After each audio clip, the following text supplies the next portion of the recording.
satisfied. 3 times a month means 36 times a year. This is not just for food resources. Extra sign-ins are included as well. To reach level 4, he needed to sign in 300 times. One medal saved him nearly a tenth of the time. Unfortunately, there were limitations. He couldn't grind for this thing. Otherwise, he would definitely ask the joint government to give him 10 of each award. However, that wasn't all. Extra reward for gold medal. Space Node X1. What? Chu Xian was instantly thrilled and then delighted. This was a good item. Previously, he only had 2, which were simply not enough. Now with 1 more. It was definitely not just a simple addition. It significantly boosted his recruitment plans. He was happy. As for the system's rating of the medals, it was actually set by him. It could be rated as levels 1 through 6 or categories A, B, C, D. Chu Xian casually named them purple, gold, silver, and bronze, with the Science and Technology Advancement Award being the lowest entry level, only considered bronze. As Chu Xian wore the Human Contribution Medal, the hall erupted in applause. While it couldn't be broadcast globally, holding a grand award ceremony was certainly not a problem. They appreciated capable young individuals who had a sense of proportion. It was just a Human Contribution Medal, a small matter. As long as Chu Xian didn't cause any trouble, everything was fine. Young people are just young people. Why be so cheerful over a medal? In the crowd, Liu Peiqiang was also applauding, looking at the young man on stage who had achieved remarkable accomplishments at such a young age. It was a pity that it couldn't be publicly announced on a large scale. Although he felt resentful, he had to accept it. The parties involved didn't say anything, and it seemed that they were quite happy. But why smile so joyfully? It wasn't like he found gold. After the award ceremony, the next day, Chu Xian went to the Academy of Sciences to meet the president again. The situation was like this. If you're unwilling, I'll refuse and then offer you a level 6 laboratory. The director finished speaking and looked at Chu Xian. Just yesterday, someone proposed that Chu Xian take charge of the biome project number 6. He had wanted to help. Chu Xian refused the offer. After all, Chu Xian had never managed a large project before. At most, he had a small assistant, who was just an intern without even a college degree. Additionally, Chu Xian was only a distinguished researcher, while the head of the biome project number 6 should at least be a scientist. Assigning Chu Xian to this role felt like a mismatch in responsibility. There were concerns as well. Greater power meant greater responsibility. If things went wrong, it wouldn't be good for Chu Xian. What if such a talented individual faltered? Hence, he called Chu Xian in for a discussion. Just when he thought Chu Xian would refuse, to his surprise, Chu Xian only took a second to think before agreeing. The director was taken aback. Huh? You agree just like that? Aren't you going to think it over? You need to be clear that although the project level remains, the budget has been slashed by 90. The future is not without obstacles. It has to be earned through your own efforts. Chu Xian, while speaking, added in his heart, the project relies on me. Not the other way around. How confident can one be? The director wanted to persuade him further, but hesitated, realizing that it was ultimately Chu Xian's future. He could only offer advice, but could not dictate. Moreover, Chu Xian was still young. Even if the project ultimately failed, his previous contributions would ensure he wouldn't be in a dire situation. His only concern was that a genius might be discouraged and lose their spark. However, seeing Chu Xian's level of confidence, he felt it would be unwise to dampen his spirits. All right, since you understand the risks involved, I support your decision. If you encounter any issues in the future, feel free to come to me. Chu Xian nodded. Thank you. With Chu Xian's agreement, the relevant processes were completed at lightning speed. Within just 1 day, the appointment was finalized. Indeed, it was an appointment. Because it involved administrative levels and was not solely related to research, such positions required official appointment documents. Chu Xian received the appointment letter from the personnel department. Although it had long been digitized, some things were still retained for the sake of formality, a paper document for the ceremonial aspect. Congratulations, Researcher Chu. From now on, you shall be called Director Chu. A week later, he was to hand over duties at the Biome Project number 6 base, with the hope that he would achieve great success in his new role. The phrase achieve great success felt somewhat insincere. Looking at Chu Xian, the head of the personnel department silently thought, foolish. If he weren't foolish, he wouldn't be doing something like this. The budget cuts implied that the project was not far from being cancelled, and such a hot potato was something everyone wanted to avoid. Yet this kid was determined to take it on. Unfortunately, despite his youthful accomplishments, he was overly confident, likely blinded by countless praises he had received. At 18, he had declared, "My fate is determined by me, not by heaven. In a few years, I beg the heavens not to strike me again." There is something to watch. Holding the appointment letter, Chu Xian left the personnel department. At this moment, his information had been updated. Name, Chu Xian. Age, 19. Position level, Special Researcher. Administrative level, 9. Title, Head of Biosphere Project number 6, 616 Biological Experiment Institute. Not bad. Chu Xian looked at it several times. Administrative level 9. just like Jin Xiangdong, who was the head of the 108th Astronomical Observation Institute. It was called an observation institute, but it could also be considered an independent astronomical base. Similarly, the Biosphere Project No. 6 was also an independent base, with a personnel scale close to 3,000. This was just a sub-project of the Planetary Environment Transformation Plan, with over 100,000 people serving the entire project. Suddenly reaching this position. To be honest, Chu Xian was a bit anxious at first, but he quickly adjusted his mood. He just considered it as gaining experience. In the future, so many people in the dimensional space would rely on him, which was unavoidable. He was not just a researcher. Because of this, he didn't hesitate much and chose to accept it. When he arrived at his residence, Liu Peiqiang had just returned. "Uncle Liu, let us go home." "All right." After coming down from the space station, Liu Peiqiang also took half a month off. Retirement was not the same as being inactive. How could an experienced astronaut, who had served in the space station for 17 years and was only in his 30s, possibly retire? "Congratulations, Uncle Liu." Seeing the additional star on Liu Peiqiang's shoulder, Chu Xian smiled and congratulated him. "Colonel, just promoted today." Not only Liu Peiqiang, but other astronauts who completed their service also received a promotion upon landing as a form of commendation. "All right, you're the one who asked like riding a rocket." Liu Peiqiang felt a wave of emotion. 19 years old, special researcher, administrative level 9, and he was leading a major project. This wasn't he just riding a rocket. It was like being on a spaceship. In the past, Chu Xian's father was his superior. It wouldn't be long before he became his leader. 8 hours later, in the Jingxin underground city, just like last time, there was another grand welcome, mainly for Liu Peiqiang. Of course, they didn't neglect Chu Xian either. It was a subdued treatment, not ignorance. Handshakes, flowers, photos. After completing the process, they finally left. Back home, seeing the family reunion of Liu Peiqiang's family. Chu Xian didn't disturb them. He made a cup of tea and read a book. Nowadays, his knowledge absorption extended far beyond botany, mechanical engineering, chemistry, materials, energy. He had dabbled in nearly every field. He didn't have to be an expert, but he had to understand. His subordinates would soon start researching black technology items for sign-in, and in his spare time, he would also participate.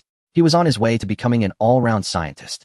Next door, a family was tearfully emotional. 17 years of separation truly felt long. "Uncle Liu, will you leave again this time?" Han Duoduo asked. Liu Peiqiang was actually not very familiar with her. By the time Han Xiang rescued her, Liu Peiqiang was already at the space station, with 6 days of vacation left. They were supposed to return together with Xiangu. Liu Peiqiang said, "What is Xiangu going to do?" Han Duoduo was surprised. Chu Xian had left a few days ago without specifying what he was up to, and she hadn't asked much. Seeing that Han Duoduo still didn't know, Liu Peiqiang explained, "How should I put it? For some reasons, he has achieved merit and has been promoted to a special level researcher." Upon hearing this, the three in the room were stunned. "What? Special level? He just got promoted to senior researcher a month ago, right?" Lu Qi and Han Xiang felt their understanding was being challenged.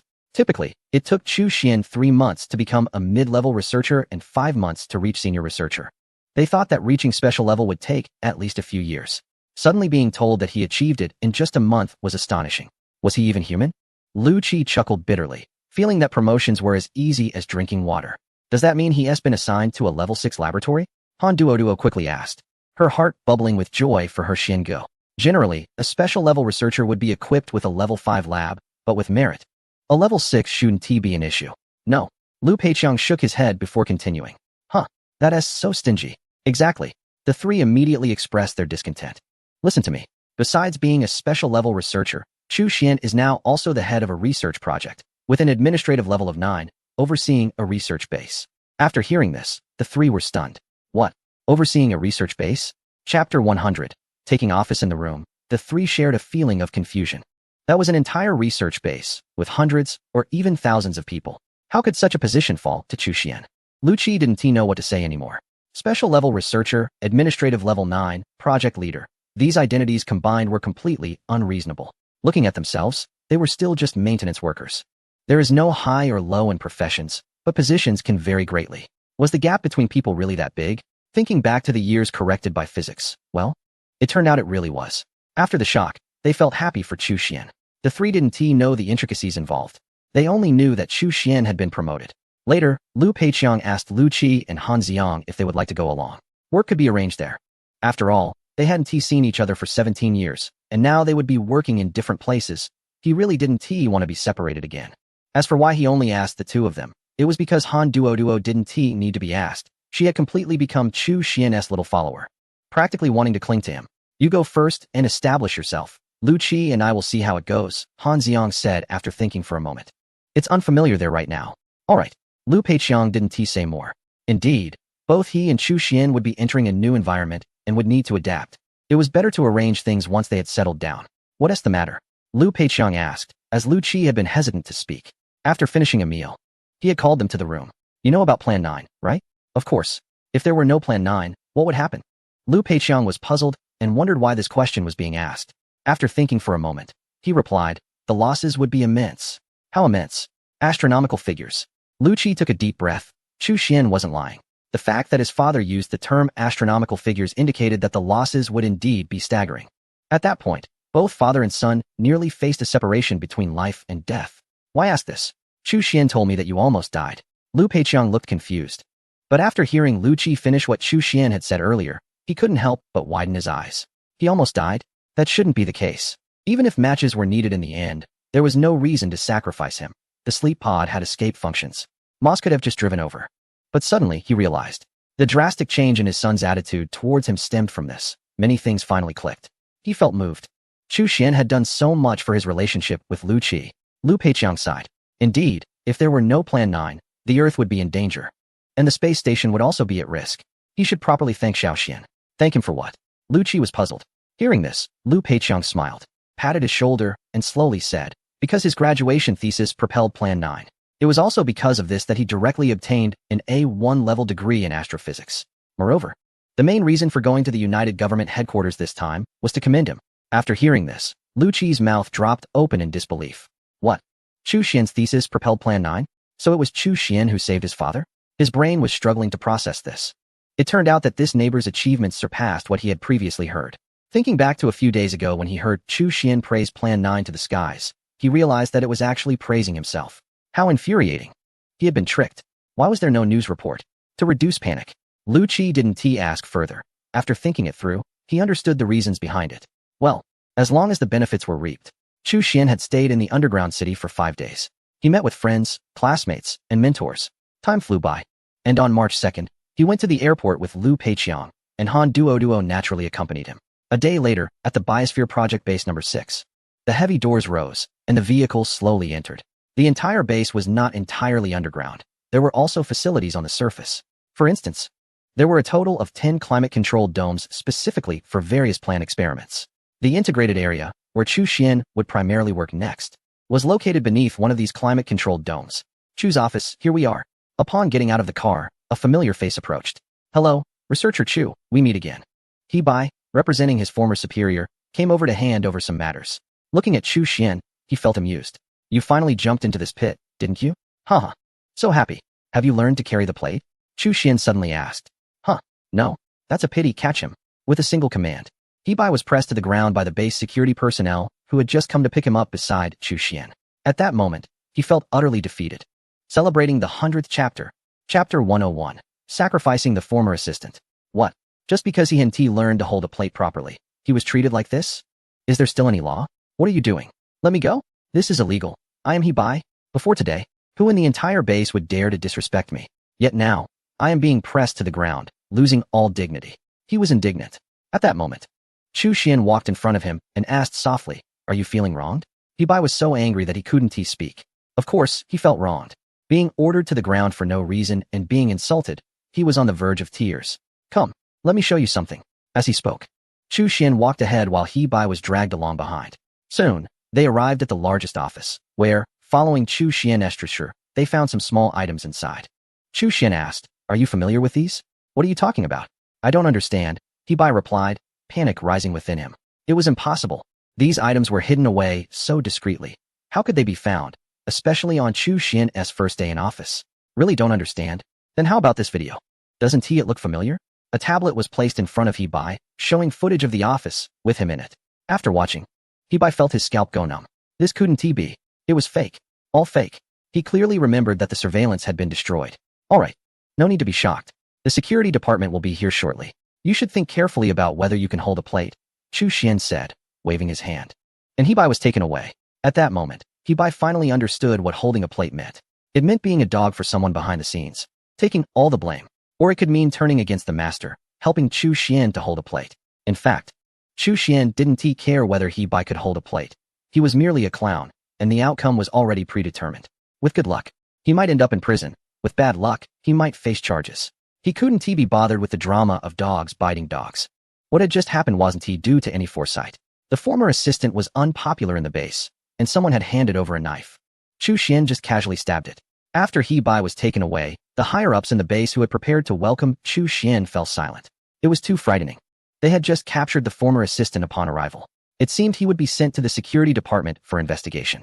Once inside, it would be difficult to come out, especially with such solid evidence. It was serious. A minimum of 10 years. If there were any other issues, it could mean a lifetime of free meals. In 10 minutes, let us gather in the conference room, and we'll get to know each other better. Upon hearing Chu Xian's words, everyone hurried back to prepare meeting materials. Han Duo watched from the side, her eyes shining with excitement. It was the first time she had seen such a powerful brother Xian. He was simply imposing. The conditions here were truly lavish. She wandered around the office. The nearly 200 square meter office can be described as luxurious, with even her assistant's office measuring 30 square meters. She needed to familiarize herself with her current work as soon as possible. All right. Han Duo took her responsibilities seriously. She couldn't lag behind. 10 minutes later, in the conference room, with nearly 3,000 people involved in the Biosphere Project number 6, more than 100 mid-level managers were watching Chu Xian intently. With a new leader comes new authority. The first order of business was to dismiss the former assistant. At this moment, no one dared to underestimate the person in the main seat. After introductions and work reports, I reviewed the experimental projects at the base. In fact, there were considerable results. But due to their niche focus, the budget had been cut. Turning the situation around would be very difficult. Therefore, I plan to merge some projects and invest the remaining budget fully into the general rapid growth gene theory research. Once completed, 90 of the research at the experimental base could achieve significant breakthroughs. Remember, this is an order, not a suggestion. Upon hearing this, those present were itching to jump up in opposition, but thinking of how Chu Xian had just dismissed someone in a significant position, they immediately backed down. Integrity, they still had some, but with 90 of the budget cut, many projects were unlikely to last much longer. After the merger, perhaps they could hold on for a while longer. Those thinking this way were mostly focused on research and unwilling to give up their last glimmer of hope. The general rapid growth gene theory? A desperate struggle. Many pure management personnel scoffed at it. By the time the research was completed, the entire Biosphere Project No. 6 would likely no longer exist, and they needed to arrange their escape routes early. After announcing the upcoming research plans, Chu Xian paused, glanced around the room, and continued. In the next 3 days, each department will conduct a statistical review. I need the latest data on resources, facilities, and equipment. As soon as he finished speaking, the conference room buzzed with voices. What? A statistical review? That's quite a workload. Chu, can we postpone this? Many raised various difficulties. In short, they wanted to brush it off. To this, Chu Xian showed no leniency. He slammed his hand on the table, startling everyone into silence. I don't like playing games. This statistical review is to prevent anyone from leaving me with a mess to clean up. If you oppose, is there a problem? Facing Chu Xian's questioning, many people shrank back. They were cursing inwardly. Damn, this guy is not easy to fool. The former leader had left gracefully, and many issues had gone unchecked, with several linked to the previous leadership. They had thought they could dig a pit and bury this genius, but unexpectedly, they were the ones being asked to pave the way. Without an exit audit, Chu Xian had to handle it himself. Although it wasn't a mandatory requirement, he had the authority to initiate it. After all, he had once been a junior manager and was aware of the dirty dealings in the workplace. Someone asked, after the disaster, how did the unified government's research system end up in such a poor state? Wasn't the underground city functioning well before? But where is this place? Power, resources, technology, talent, all converge in this city cluster. How many clever minds gather here? And are they all willing to live on scraps? Obviously, as long as one is not foolish, no one would be willing. So what will they do? Of course, they will find ways to change some rules to suit their own interests. The underground city belongs to the grassroots. Important resources come from the supply of the joint government, leaving little room for maneuver. However, here, as a place for resource distribution, there is more room for operation. Strong measures have been passed one after another. The meeting is adjourned. Everyone is leaving. Haha, some people are going to be in trouble. They thought the young ones could be manipulated, but now they must be stunned. Some who have kept themselves clean feel quite relieved. Before coming, they thought Chu Xian was young and would act immaturely, ultimately being bullied by those seasoned players. But he managed to keep everyone in check. He started by sacrificing a former assistant, and after that, no one dared to make a fuss. During the meeting, he stated, if you don't execute, I'll replace you. If you want to resign, I'll approve it immediately. If you want to be transferred, I'll let you go. Facing Chu Xian's strong stance, no one dared to confront this young man. It was at this moment that important figures from the first aerospace base of the joint government arrived at the H-17 observation center, having initially discovered unusual gravitational wave fluctuations and followed up. Later, the Deep Space 2 broke through the interference zone and found the same fluctuations, which immediately drew significant attention. How long until it arrives? 11 days. An elder replied. This is the time required for the latest detector to travel at full power, not because the detector is lacking, but because the cosmos is vast and empty, often measured in light years. This fluctuation pattern, only 1 billion kilometers away, is already considered close. Is the detector that fast? The environment in space does not have the resistance found on Earth. As long as thrust is continuously applied, it can keep accelerating. Therefore, the detector that was launched 15 years ago, even with a small propulsion power, accumulates a considerable speed over time. Back in the office, Chu Xian received a call from Liu Peiqiang, who is currently at the first aerospace base, serving as the deputy director of the training department. He just took office and is quite busy. How's your first day? Liu Peiqiang asked. He was also feeling a bit overwhelmed, but had to adapt. Chu Xian must be feeling the same way. It's good. No one is targeting you, right? Liu Peiqiang inquired. Chu Xian went to take office alone, accompanied only by one assistant. Even though his position is established, it does not guarantee everything. If subordinates band together to bully him, it could lead to impulsive and irrational actions on his part, which wouldn't be good. After all, it's a base with 3,000 people, with complicated backgrounds and representatives from various countries. Chu Xian going there feels like a lamb entering a den of wolves, which makes Liu Peiqiang a bit concerned. No one is targeting me. At the same time, Chu Xian thought to himself. On the contrary, it is I who is targeting them. Chapter 103 New Home. The communication with Liu Peiqiang has ended. Chu Xian was also busy, continuing to review the materials. The Biocircle No. 6 project was massive, with piles of documents weighing tons. The main task for the next week was to familiarize himself with the people and the matters at hand, while also establishing his own voice in the organization. This was the file just sent over by the Human Resources Department, holding a large stack of documents. Tool Duo piled them on Chu Xian's desk. These are the files of mid to senior level personnel. He opened them up, thanks to multiple enhancements. His memory had reached a point where he could almost remember everything at a glance, flipping through the pages rapidly. In the evening, the training room outside the shelter was packed with people. Alas, without me, I can only strive harder next time. Congratulations. Looking at the list on the wall, many showed disappointed expressions, while those who made the list were all smiles. These past few days, they had been studying day and night just to pass the assessment and work in a place they had longed for. Those who made the list quickly packed their things and would depart in an hour. For those who didn't, don't be discouraged. There will be another opportunity next time. A new assessment will take place in a month, with the same number of spots as this one. Those who didn't make the list could only continue to wrestle with their books in the meantime. After more than a month of observation, they had figured out that the other party was not planning to develop this shelter vigorously. Not only were the core personnel elusive, but they were rarely seen, shrouded in mystery. An hour later, personnel gathered. No family members were allowed to accompany them. As per regulations, only after making certain contributions could they bring family. Get on the bus. Yes, everyone replied in unison. During these days, they had undergone military-style training, and their discipline had greatly improved compared to before. Dimensional space. Experimental base living area. Where is this? Upon waking up in an unfamiliar place, they couldn't help but feel a bit terrified. They vaguely remembered getting on the bus, gradually feeling dizzy. Some realized something was wrong, but could no longer resist. They fainted. After waking up, they found themselves here, feeling as if they had been kidnapped. Would they be sold off? Looking around, it resembled a collective dormitory. There were bunk beds everywhere, and they lay on them, with their names printed on the headboards, as if prepared in advance. What to do? Have they stumbled into a den of thieves? In their panic, the doors suddenly creaked open. They saw familiar faces, their previous instructors. No need to be nervous, you haven't been sold. Instead, you've come to our place. Welcome to Join Hope. Upon hearing this, everyone let out a sigh of relief. Thankfully, they weren't sold off for parts. This method was likely for confidentiality, as it had always been shrouded in mystery. They quickly accepted the situation. However, what is hope? Next, the first thing you must remember is the rules here. First, no stepping into unauthorized areas. Second, no asking about things that shouldn't be inquired about. Third, no engaging in prohibited activities. These 10 prohibitions weren't much of a problem for them. It could be summarized as no running around, no speaking out of turn, no asking unnecessary questions, and no causing trouble. Everything here is based on contributions. Each of you starts at level 1. For example, level 1 means living in a shared dormitory. Level 2 means a 4-person room. Level 3 means a single room. Level 4, after passing a loyalty assessment, allows you to invite family members and gain the right to live outside the facility.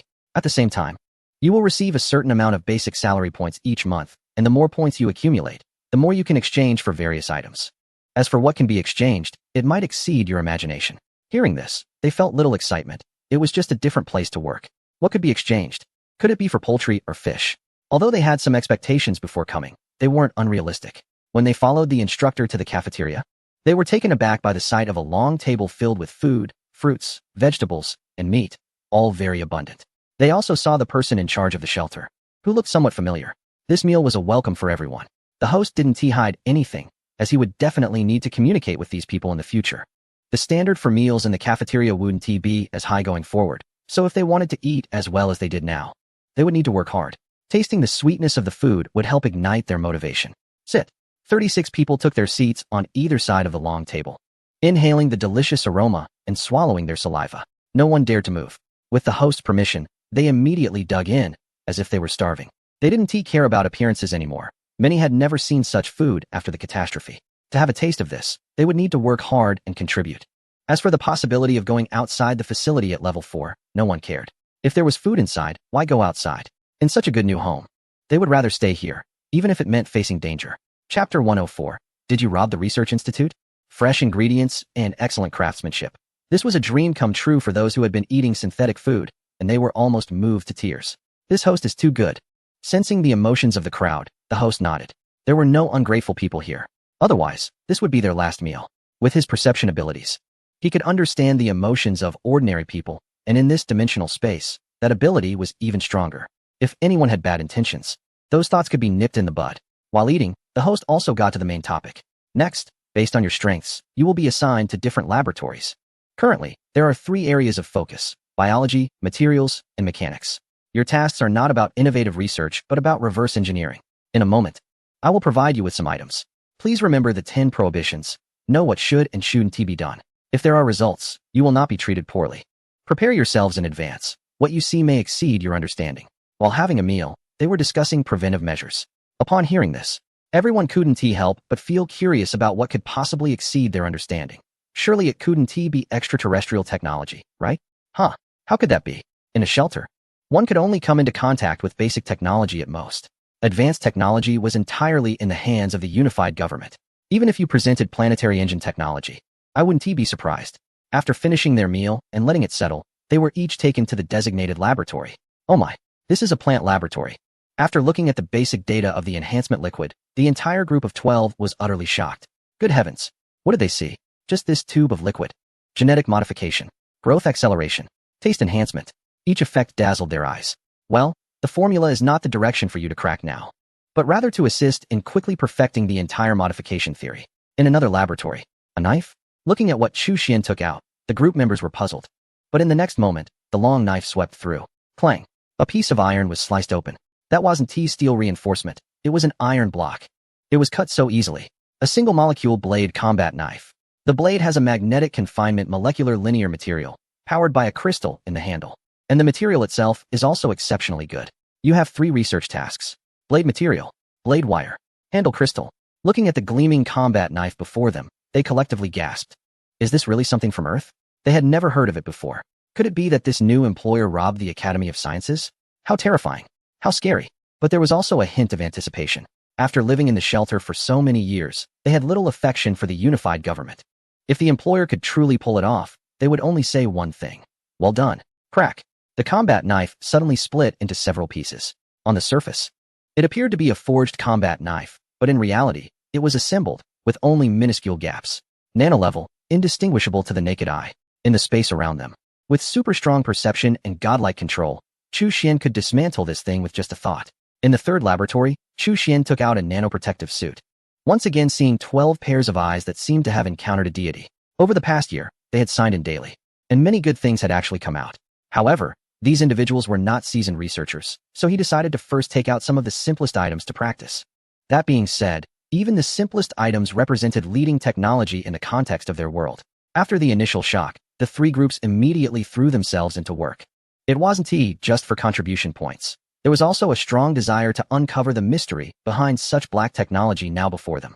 Seeing the 36 new workers added to the dimensional space, Chu Xian felt quite happy, having taken a crucial step forward.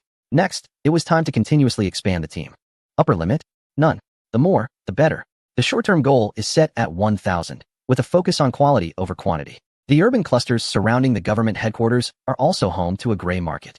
The goods traded here are far more abundant than in the underground markets. What Chu Xian primarily seeks is talent and intelligence, with a preference for individuals of Chinese descent. Although there is a global integration and certain actions cannot be taken, deep down, Chu Xian still prefers to work with his own people. Of course, this standard is not absolute.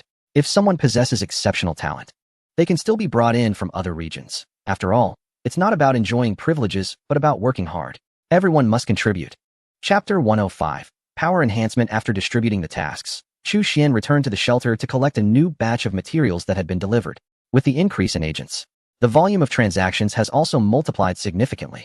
Materials and equipment are continuously being supplied, and the cost is merely some inexpensive tea leaves, which, for Chu Xian, amounts to almost no expense. It was another profitable day. After receiving the materials, he returned to his space to continue building the experimental base, where most of the materials were consumed.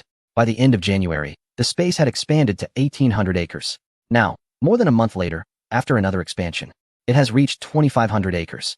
Previously, Chu Xian primarily grew vegetables and fruits, or flowers and trees, as food was provided by a sign-in system. However, now the situation is different.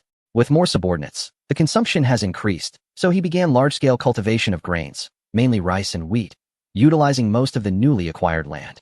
He did not strictly follow the initial plan since his small town covers a radius of at least 1 kilometer, and there is still a considerable distance to go. Therefore, he prioritized planting crops and would commence full-scale construction once the land was sufficiently available. Ding. While busy, his watch alarm went off. It was 12 o'clock. Time to sign in. Ding. Sign in successful. Congratulations. You have received 3 tons of flour. Additional reward. Level 1 authority in the dimensional space. 3 tons of flour is quite a decent addition, further enriching the granary. But what does the authority mean? Use it. Chu Xian silently thought. The next moment, he received a system notification indicating that his level 1 authority had been upgraded to level 2.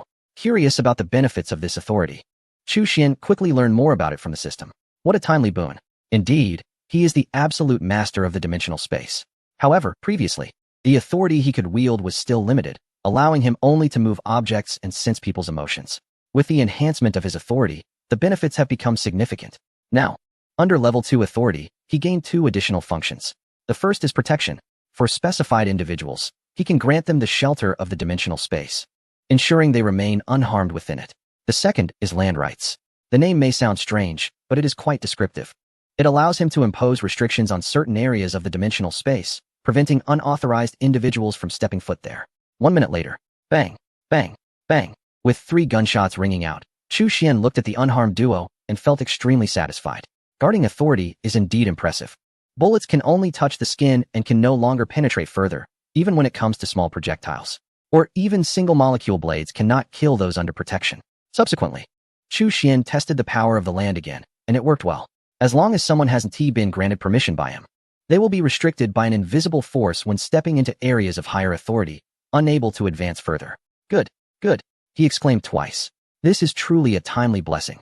This will greatly benefit the order of the space he plans to manage in the future. Boss, it's all arranged. After Chu Xian finished feeling happy, he received a message from De Zhuang. All right, he suppressed his excitement. It was time to get to work. De Zhuang had already moved from the previous underground city to this side. Half an hour later, Chu Xian was in a car. Destination, City 23. It is one of the urban clusters of the joint government headquarters, located in a relatively peripheral area, but it is not officially recognized as a city. The global lottery system has a 50 chance. To ensure fairness, everyone is treated equally, regardless of wealth. Therefore, many capable self-built shelters are generally constructed by the wealthy in various locations. Meanwhile, some top-tier conglomerates that failed in the lottery have somewhat arrogantly built their facilities here. There is no way around it. They are simply too wealthy. For the planetary engine, some individuals contributed a substantial amount of technology and resources, which the joint government permitted. City 23, bearing the official city sequence number but not under official jurisdiction, gradually became a rather unique existence. Intelligence, resources, and technology were all traded here, which is relatively standard. There is even significant chaos regarding the population. And this is just the tip of the iceberg. Once inside and sensing the atmosphere, Chu Xian's gaze grew colder. Many are challenging the limits of humanity. It is surprising that such places are allowed to exist. Since you can't manage it, I will take care of it later. But not now, it still has its uses. Once those are exhausted, I won't hesitate to overturn the dirty table of City 23 for the sake of the knife in our hands. Chapter 106. Let South hit the road after finishing the discussion. In fact, Chu Xian had no interest in meddling in others' affairs. The main reason was that there were many things he wanted here. Cleaning up the trash was just a side task. If it doesn't escalate, can he really enjoy the benefits? City 23 was bustling with activity. People were coming and going, with bright lights and lively atmosphere. For a moment, Chu Xian almost thought he had returned to the time before the disaster. Other underground cities still conceal certain dealings like flesh trades. But here it was all out in the open. The variety of goods and resources was far richer than in the official underground cities. As if he had entered another world. There was chicken, duck, fish, and meat, but the prices were exorbitant. An average person's annual salary wouldn't be enough to order a decent meal. Even so, there were still those who could afford it. Of course, the workers here don't enjoy such good treatment. Wherever there are workers, they are just workers. Indeed, the so-called end times are never the same for everyone. There is only one such place in the world, without any alternatives. The unified government cannot manage it because the resources belong to them. Initially, they had wealth and built several shelter-like farms. They live well and enjoy life. Who would dare to rob them? The beneficiaries here have a powerful network behind them, intricately connected with high-ranking officials from various nations. There's a saying that goes well. Money can be accessible to the poor, but power will not be. The boss is right here. Winding through the streets, they arrived in front of a shop. Indeed, it's a store, a familiar business for the big guy. What they sell is not important. The main goal is to find a place to settle down and have a suitable identity to engage in gray market dealings. Chu Xian casually set up a spatial node. Done. After finishing the main tasks, Chu Xian began to wander around this underground city, continuously gathering information and marking the map. If they wanted to make a move, they had to scout the area. Knowing where the good stuff was essential. The big guy lacked mental energy and could only see the surface, so this scouting job had to be done by Chu Xian himself. There's a weapons cache. So much gold. There are even sports cars, a Bugatti antique. Let us arrange that. Many items were quickly tagged as his. Mine, all mine. Chu Xian strolled happily, one hand holding skewers and the other a cola. After finishing, he went to another shop where the owner was a Caucasian, solely focused on collecting money. With two Chinese employees who looked weak and frail, their combined weight not even matching that of the owner. Give me some of this. And that, he said. All right. Chu Xian handed over a gold coin. Here, gold and credit points are used interchangeably. But gold is still the primary currency since credit point transactions are regulated by the central bank of the unified government. Small transactions are fine, but large ones carry risks. No need for change. Thank you. The shopkeeper silently thought. What a fool, as he placed the gold coin in the drawer. Completely unaware that the amount inside had increased. The taste is average. Eating, Chu Xian shook his head. He felt no psychological burden regarding the credit points. The entire street is backed by a powerful figure who has done many unscrupulous things. He felt justified in taking advantage of them. While walking, Chu Xian suddenly frowned slightly. What is going on? Has the issue with the credit points been discovered? It shouldn't be. Even if someone wanted to follow him. It wouldn't be this kind of person. Not far behind, an elderly man with a Western face had his eyes sparkling. My God, he exclaimed. I've actually encountered someone. Adjusting his high-tech glasses, his whole body trembled slightly, filled with excitement. What a surprise to come out for a stroll. He followed from a distance, preparing to see the other person's identity. If there wasn't any significant background, he would approach soon after the target turned into a small alley. He immediately followed. Where did he go? Suddenly, a voice came from behind. The old man turned around and saw the person he was tracking. Nothing much, just wanted to make a friend. What is your name? I know some Mandarin and I admire the culture. I talk a lot, trying to appear friendly. However, for someone like Chu Xian, who can sense emotions, the old man's true attitude is unmistakable. There is excitement and enthusiasm, but no friendliness. That gaze, Chu Xian has seen many like it. It's the way someone looks at something with intense fervor. Chu Xian, shut up. The old man was taken aback. Despite his enthusiasm, the other party remained unmoved. Chu Xian asked again, why are you following me? The old man replied, no, don't make me take action. Does this person have violent tendencies? I mean, I'm just an old man. Can you really do something to me? But how could he speak the truth? In a moment of inspiration, he decided to act from a script. Whoosh. In an instant, the old man snatched away his glasses like lightning. Chu Xian, nice little item. No. The old man exclaimed in panic, only to see Chu Xian already wearing the glasses, hoping that the other party wouldn't recognize the English interface. But he was disappointed. Life magnetic field. Interesting, Chu Xian murmured, seeing that he couldn't hide it. The old man's expression turned a bit more fervent as he burst out in English. I have dedicated my life to researching life. proposing the theory and detection methods of the life magnetic field, yet it has not been taken seriously. Decades ago, the project was terminated. Despite searching the globe and covertly testing millions, none showed a particularly strong magnetic field. Not a single one, neither humans nor other animals. Therefore, the project was halted. And no one has researched this field since. Do you know how valuable you are? You will usher in a brand new era. The old man grew increasingly excited. These glasses were his only remaining portable life magnetic field detection device. He had kept them as a collection, nearly considering them a toy. Unexpectedly, with a glimmer of hope, he encountered the person before him. He really wanted to dissect him. If possible, capture him for thorough study. If that didn't work, maybe breed him and study his offspring. A sample that hadn't been found for decades is too precious. First, he needed to stabilize the situation and see if he could use a sense of righteousness to persuade him. After a long while of talking, Chu Xian looked at him. Are you done? The old man, yes. Then let's get going. Chapter 107. I want to curse but don't dare what? Upon hearing this, the old man's face lit up with surprise. He hadn't expected to succeed in his persuasion, considering the other party only knew a bit of Mandarin. Get going? It meant he would be accompanying him, right? Haha, happy. Running into a fool on the road. If that's the case, then I'll be a bit gentler with you. All right, let's get going. The old man couldn't wait. This left Chu Xian confused. What is going on? Is he so happy to be heading to the afterlife? But he quickly realized this was the depth of the Mandarin language the other party had misunderstood. Fine, let's correct him. What are you doing? In the next moment, the old man felt the coldness on his forehead, and he was instantly bewildered. Why did this person suddenly turn hostile? Just a moment ago, they were chatting so well, seeing things that shouldn't be seen. Do you think you can leave alive today? Let's play a game. How about that? A smile appeared on Chu Xian's face. The old man finally realized something was wrong. The other party wanted to kill him. His expression changed immediately. He certainly didn't want to die. At the very least, he wanted to thoroughly understand the person in front of him before meeting his end. What game? The old man asked. Chu Xian replied. Just guess if I will kill you. How the hell am I supposed to guess? My God, my bodyguard. My assistant had been following him from a distance of 10 meters, afraid of startling Chu Xian, so he didn't come along. But now, he was shouting in his mind. Hurry up and come here. However, after waiting for several seconds, there was no response. The old man finally realized that he had become the prey. Will I? He managed to spit out a word with difficulty. In movies, those who usually say they won't die seem to end up dead, so he decided to go against the grain. As soon as the words left his mouth, bang. Correct answer. Here's a peanut as a reward. The old man died with his eyes wide open. He couldn't believe it. This wasn't following the usual rules. He just died like this, and in an instant, countless scenes replayed in his mind, one experiment subject after another. Crying, cursing, despair. In the end, most were treated like playthings, sacrificed on his experimental table to explore the mysteries of life. No, he had just encountered a long-desired specimen. Even though he didn't want to die, he couldn't resist the passage of life. Chu Xian's knowledge and abilities were not in doubt. There had even been a moment when he wanted to use him for his own purposes. But unfortunately, he had no bottom line. Too crazy. When the old man started to contemplate dissecting himself, it was destined to be his last day on Earth. Just as the old man collapsed, two figures rushed over.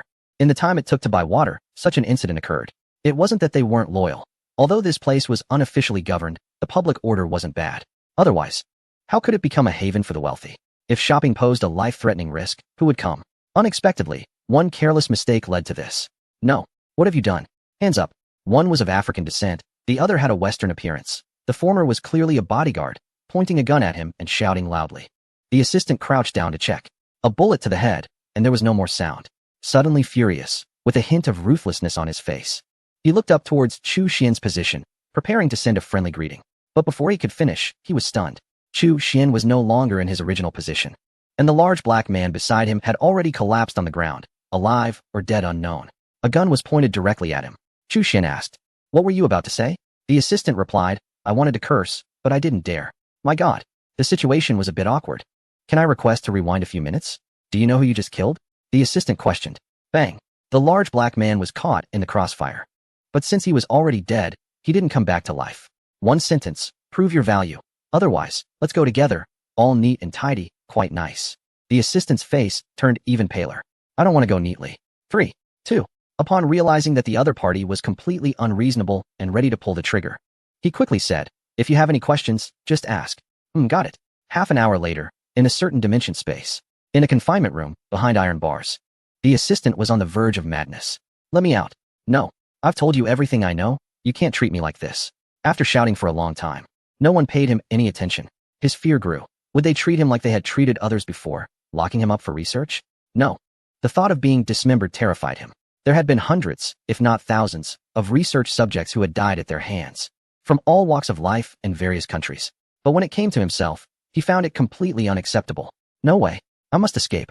The confinement room could well be described as a prison or detention center. Since they brought people in, a relevant punishment system had to be established, which is why this place was built. To his surprise, it was put to use right after completion. Through the assistant's information, he learned a lot of news, much of it difficult to obtain even from intelligence merchants. Chapter 108. Scraping everything clean. It was quite nice. While strolling on the street, someone was helping him save money. This information contained a wealth of valuable content. Someone asked, "It's just an assistant. How much can he possibly know?" Indeed, he might not be aware of many top-secret details, but the scope was broad, and many matters were handled by assistants. Just like in a company, a secretary might know more than the boss. Among the information, what interested Chu Xian the most were details about highly capable scientists, not only those who could conduct research but also experienced managers. He was stretched thin. It was impossible for him to connect with every frontline researcher on his own. If this were a company, and he was the chairman, he would need a president along with many vice presidents, directors, supervisors, and managers, clear hierarchy and defined responsibilities. Thinking of this, Chu Xian continued to build rapport. If only he could sign on to some artificial intelligence, he wouldn't have to worry so much. But for now, he could only rely on manpower. An hour later, Chu Xian arrived at the private laboratory of an elderly gentleman.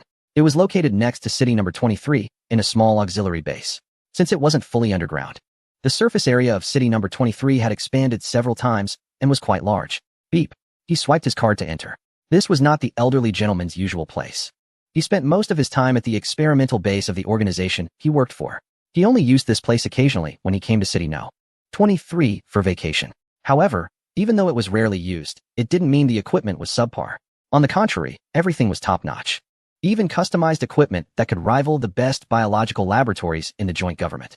For Chu Xian, this was definitely an unexpected surprise. Saving money was one aspect, but many pieces of equipment were simply unavailable for purchase. After shutting down the surveillance, he began to collect. Until the entire private laboratory was left with not a single test tube, it was scraped clean like locusts passing through. Done. There were even additional gains. Inside the small data center of the laboratory, a wealth of foundational biological technologies was stored, which he gratefully accepted. No injustice in death. After seeing a series of experimental files, Chu Xian even felt a bit sorry for that old man. It was beyond description. The wrath of both gods and men. Even a slow death would not be excessive. 6 hours later. Is this it? Looking at the building in front of him, Chu Xian confirmed that he hadn't taken a wrong turn. This was no longer the 23rd underground city, but the 11th underground city. A large medical center of the unified government headquarters. Healing. Rehabilitation. A dual-purpose design. Without a certain contribution, one simply wouldn't qualify to come here. District 113. District 114. Arrived at 115. Chu Xian quickly found the location mentioned by the assistant. This time he was here to recruit. His subordinates urgently needed a well-rounded management talent to share the workload. Liao Yu. He had hosted several large-scale scientific research projects. A senior scientist, expert in mechanics, energy, and biology. He had also served as the vice president of the Academy of Sciences of the Unified Government, with rich experience in both research and management. However, due to an experiment, he had become paralyzed on one side and had been undergoing rehabilitation for many years. As for whether he would agree, Chu Xian could only say, if the price is right, very few things are non-negotiable. At this time, in a patient room, nearly 60-year-old Liao Yu lay in bed, his gaze on his grandson beside him, sighing inwardly. If he were to pass, what would happen to this foolish child? Nowadays, he had only this one relative left. But the boy had suffered a head injury as a child and remained dazed and uncommunicative. He could manage normal life, but it still worried him whether he would be bullied or schemed against. It was also for his grandson's recovery that he later delved into biology and achieved some results. During a small experiment with white mice, he discovered a potential medication that could cure his grandson. He took personal risks as an experimental subject and ended up in his current condition, able to manage basic living but still needing care. Nowadays, he had little time left. The side effects of that medication were continuously damaging his body. Knock knock. With murky eyes, he looked at his grandson with great reluctance, when suddenly, there was a knock on the door. Come in. Liao Yu croaked. Creak. The door opened. Who are you? Seeing a young man enter, Liao Yu thought for a moment, but did not recognize him. Bang. Chu Xian gently closed the door, glanced at the frail Liao Yu, and then deeply looked at the boy by the bed. Interesting. Chapter 109. Only children make choices just like the life magnetic field strength of an average person is very weak, like a flickering candle. As for Chu Xian himself, on the detector, he shone like a bright light bulb. Besides the life magnetic field, there was also a mental energy field. Now, after multiple enhancements, if Chu Xian were to be considered a 100W light bulb, the boy by the window is like a thriving flame. This kind of person is seen for the first time, but Chu Xian is not particularly surprised. After experiencing gene enhancement and mental strengthening, he understands that the limits of the human body are far from being fully explored. It's not unusual for an anomaly to appear among billions of people. Upon seeing Chu Xian, Liao Xiaofan inexplicably felt a sense of tension. This was the first time he had felt this way since returning to normalcy. He had suffered a brain injury in childhood, which left him slow-witted for a long time, withdrawn, silent, and introverted. Last year, he suddenly improved, but his personality did not change. The blank expression was merely superficial. Deep down, he realized that his cognitive abilities and memory far exceeded those of ordinary people. Yet he did not express this outwardly. He had been quietly learning and accumulating knowledge, wanting to study life sciences to see if he could help improve his grandfather's health. However, the rapid deterioration of Liao Yu's condition left him feeling powerless. He had only regained his wits for a year. Despite his hard work, he had only reached the level of an outstanding university graduate. Faced with his grandfather's already dire state, it felt futile. He feared that if he left, he might not even get to see Liao Yu one last time. When he saw Chu Xian, he even locked the door, causing Liao Yu to feel slightly tense. "Who are you? No need to know my name for now. I came today to see if there's a chance for collaboration with you, Liao Lao." Chu Xian approached the hospital bed. Liao Yu was taken aback. Collaboration? With him half buried in the ground, what value was there in collaborating? Let me clarify. I am not from the government, nor one of those privileged elites.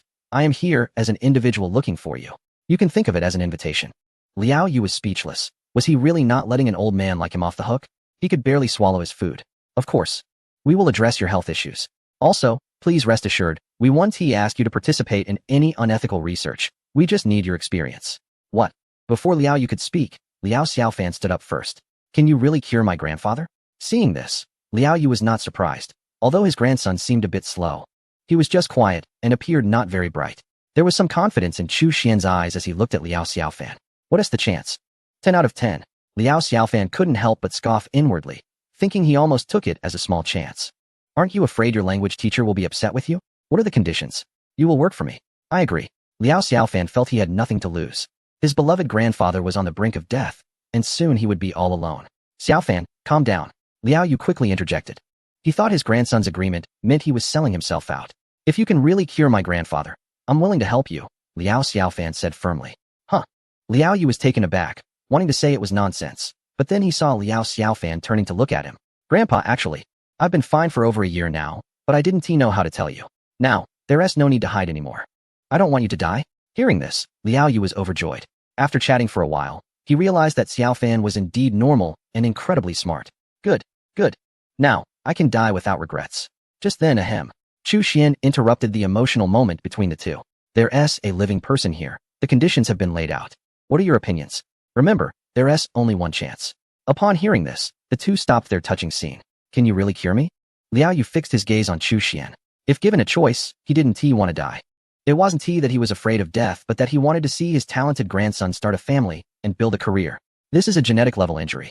With current technology, it's incurable. Whether to agree is your business. Whether it can be cured is my concern. Now, please tell me the answer. Chu Xian stared at the two. I can also help my grandfather. Just give me time, and I will definitely help you. Liao Xiaofan stepped forward. Hee. Chu Xian smiled. Filial piety is commendable, but only children make choices. I want it all. Liao Yu ultimately agreed. First, he really didn't want to die. Second, he was worried that his grandson's extraordinary talent might attract trouble. The person in front of him had just heard everything clearly. What if, after his death, the other party had ill intentions? Third, even if he didn't agree, his grandson might secretly make a deal with the other party. If his grandson were taken away, he would also be heartbroken. For various reasons, Liao Yu had no choice. Of course, the premise of his agreement was that he had to be cured first. Otherwise, how could he just leave with a stranger because of a single statement? How will you treat it? Liao Xiaofan stared at Chu Xian. Simple. 10 minutes later, after injecting a tube of first-level gene enhancement liquid, Liao Yu, who seemed to have rejuvenated by 10 years, was shocked. This is definitely not adrenaline. He knew his own body. The other party had no reason to use this substance to deplete his remaining lifespan. Using it once would probably send him to meet his ancestors. Liao Xiaofan. Incredible. What is this? Liao Yu was also a bit excited. Chu Xian. Life number 1. Liao Yu felt a sense of sarcasm and wasn't sure if he should voice it. Is that name really thought out? Just a joke now? You two should get to work. Chapter 110. Is that King Crab? Upon hearing Chu Xian's words, Liao Yu felt as if he had boarded a pirate ship. They were asking him to work right away. Just 10 minutes ago, he was still a patient. This society is too realistic. An hour later, in a dimensional space, the grandfather and grandson gradually woke up, surveying the unfamiliar environment, feeling somewhat bewildered, while Chu Xian stood before them. Given the special circumstances, I arranged a double room for you. According to the regulations, only those at level 3 can enjoy such treatment. He explained the contribution level system. Your levels remain at 1. If you want to improve, work hard. I believe that with Mr. Liao's abilities, the speed of contribution enhancement will far exceed that of other researchers. Chu Xian personally explained the rules. Although Liao Yu had an impressive resume, past achievements had nothing to do with him. In his own territory, to improve treatment, one must contribute. Only then can one gain respect. No problem. Liao Yu nodded. Being over 50, he naturally had a certain awareness. Although it was obtained from others, they also provided him with a valuable life-enhancing serum that healed him. Chu Xian continued. Currently, the entire experimental base is still in the semi-construction phase. Only a few laboratories are operational, with a couple of dozen people involved. Your task is to plan reasonably, manage the research progress, and be responsible for the operations here when I'm not around. Of course, you can also participate in the research. The serum you were just injected with is called a gene enhancement agent. It not only treats illnesses, but also has enhancement effects. I hope you can research it and crack it as soon as possible. If you feel that there aren't enough hands, feel free to recommend some of your students. This was one of the reasons Chu Xian brought Liao Yu into the project. Currently, in the startup phase, it doesn't actually require someone of such a high caliber to operate, but Chu Xian was interested in the resources behind Liao Yu, his subordinates, students, and colleagues. Hearing this, Liao Yu hesitated. He wasn't yet stable in his position and didn't want to pull others into uncertain waters. No need to rush. Just adapt and take your time. I won't push you, Chu Xian said. My other subordinates will also continuously recruit talent here. You should first familiarize yourself with the work. Seeing that Chu Xian was not forcing him, Liao Yu gradually relaxed. Not long after, looking at the lavish spread before him, Liao Yu felt a sense of unreality. Although he had been a significant figure in the past, he never had the chance to enjoy such a feast. The splendor of City 23 was unrelated to him. Despite receiving rare gifts from some students and subordinates, he could never gather a table like this. He had received awards several times and even attended state banquets, but he had never seen such a feast. Was that king crab? A deep-sea crab that grows in a special environment. Even City 23 wouldn't have it, right? Pinching himself, he realized it was real. Let us eat. As the first management talent among his current subordinates, Chu Xian hosted a welcome banquet of a higher standard than the previous one for 36 people. Of course, this was only at the current stage. In the future, there would surely be other management personnel at the same level as Liao Yu. Although Liao Yu was experienced, he was not at the top tier. If trust was fully established and Liao Yu made significant contributions, the CEO position could very well be offered to him. In summary, Chu Xian's principle for using people was, he wouldn't allow anyone to rise to the top without effort. Whatever they wanted, whether power or status, should be earned through contributions. After the meal, Liao Yu's south impression of the place had greatly improved. The willingness to present such items showed the other party's sincerity. For no other reason than for his grandson, he needed to demonstrate his value. Let us go and check out a few projects you need to oversee. 10 minutes later. Heavens! Is this an alien grave? Liao Yu was utterly shocked. Having once held a high position, the scope he had been exposed to was far beyond that of the 36 people. This was definitely not technology held by the coalition government. His first reaction, alien technology. Just like the gene enhancement liquid, not to mention seeing it. I haven't even heard of it. Ask less. Speak less. Focus on your work. Hearing Chu Xian's words, Liao Yu came back to his senses. Although he was incredibly curious, he could only suppress it and bury it deep in his heart. At the same time, he regarded the force that recruited him with a higher level of respect. Although the experimental base looked rudimentary, the groundbreaking research being conducted there made his heart itch. As a senior scientist, he had an immense yearning for exploring the unknown. By the way, if we are one organization, what should we call it? Liao Yu suddenly asked. As this was not within the scope of the ban. Let us call it Shadow. Liao Yu couldn't help but widen his eyes. Is this name just being created? Can you be any more hasty? In fact, Chu Xian was just joking, but Liao Yu reminded him that in this line of work, one must have a name. For example, once the town is built, it can't just be called the town.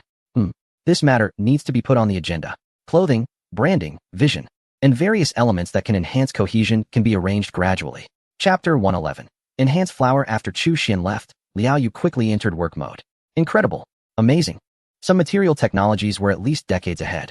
After repeatedly reviewing the information on several pieces of cutting-edge technology provided by Chu Xian, He couldn't stop expressing his amazement. He was very clear in his heart about how valuable it would be once cracked. It was simply immeasurable. Not only that, but Chu Xian also mentioned that this was just the beginning. Once the research was completed, there would be a next batch, which made Liao Yu even more eager. He must crack it. The only thing troubling him was those people he could only tentatively call researchers. They lacked experience and had average skills.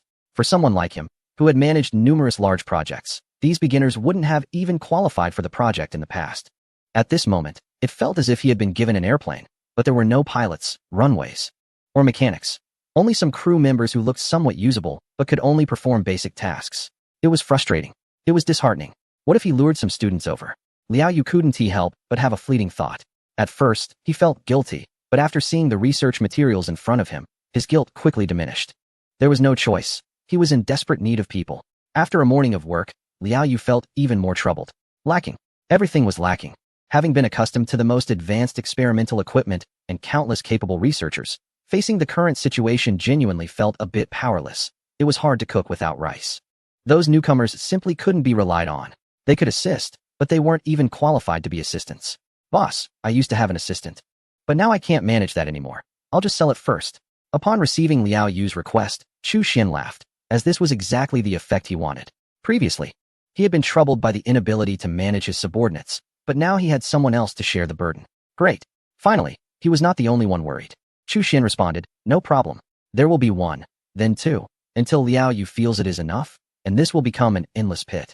He has a lot of good things in hand. In the evening, a melodious tune begins to play. What's this? Liao Yu asks the person next to him. The music is familiar, reminiscent of the scenery of his hometown, but unfortunately, it seems he no longer has a hometown. It has been frozen over. It's mealtime. At this point, the other person's words are filled with excitement. Let's eat first. Liao Yu also wants to try the daily meals here. Arriving at the cafeteria, a fragrant aroma fills the air, with people lining up for their meals. Celery with shredded meat, scrambled eggs with tomatoes, stir-fried cabbage. Liao Yu is slightly surprised. Although it is not as lavish as the previous welcome banquet, it is definitely much better than what he had in the underground city. With such meal standards, even if they were lured here, it wouldn't feel like a scam. This thought resurfaces in his mind, which he can't shake off. He still doesn't know if this is just a temporary arrangement or if it will be maintained. He remains worried until he sees the farm. He knows too little about this organization. After finishing his tasks, Chu Xian returns to the office to continue reviewing documents. Brother Xian. Han Duo rushes in with a pile of materials, sweat beading on her forehead. The busyness of these days has left her looking a bit haggard. She is about to continue moving when Chu Xian calls out to her. Duo, wait. Come with me. Han Duo follows Chu Xian to the lounge. What you see next? Remember, you must not tell anyone else. Han Duo is a bit confused, her thoughts drifting. Could it be? In the next moment, she sees Chu Xian pulling up her sleeve and taking out a tube of some unknown blue liquid. He injects it into her arm. Instantly, her whole body stiffens, and the blue liquid rushes through her veins, spreading throughout her body. 10 minutes later, the enhanced Duo is born. Han Duo finally regains her mobility, feeling better than ever. Even her breathing is smoother than before. It feels as though she has endless energy. Brother Xian, what is this? It's a high-tech product that can improve physical condition. With no side effects, Chu Xian explains briefly. After more than a year of interaction and observation, he considers Han Duo as one of his own, worthy of resource investment. Han Duo nods, not thinking much about it or asking further questions, assuming it is some sort of health supplement. After all, Brother Xian wouldn't harm her. Soon, Han Duo starts to experience other benefits. Her skin improves, her strength increases, and her thinking speed enhances, especially the first point. After the disaster, cosmetics are practically unavailable. The girls are mostly barefaced. Looking in the mirror, Han Duo is ecstatic. In an instant, she is full of energy, transforming from busy Duo into hard-working Duo. Chapter 112, arriving March 6th. Morning. The mid-level management of Project Biosphere number 6 gathers again. After 3 days of work, they have finally compiled the statistics and submitted them. Very good. Everyone's efficiency is quite high. However, now that we've compiled the statistics, we must take responsibility for the content. I won't review these reports. Just send them up for filing. After listening to Chu Xian, many people below were taken aback. What? Directly filed without a signature? Damn, how can there be such a slippery person in the world?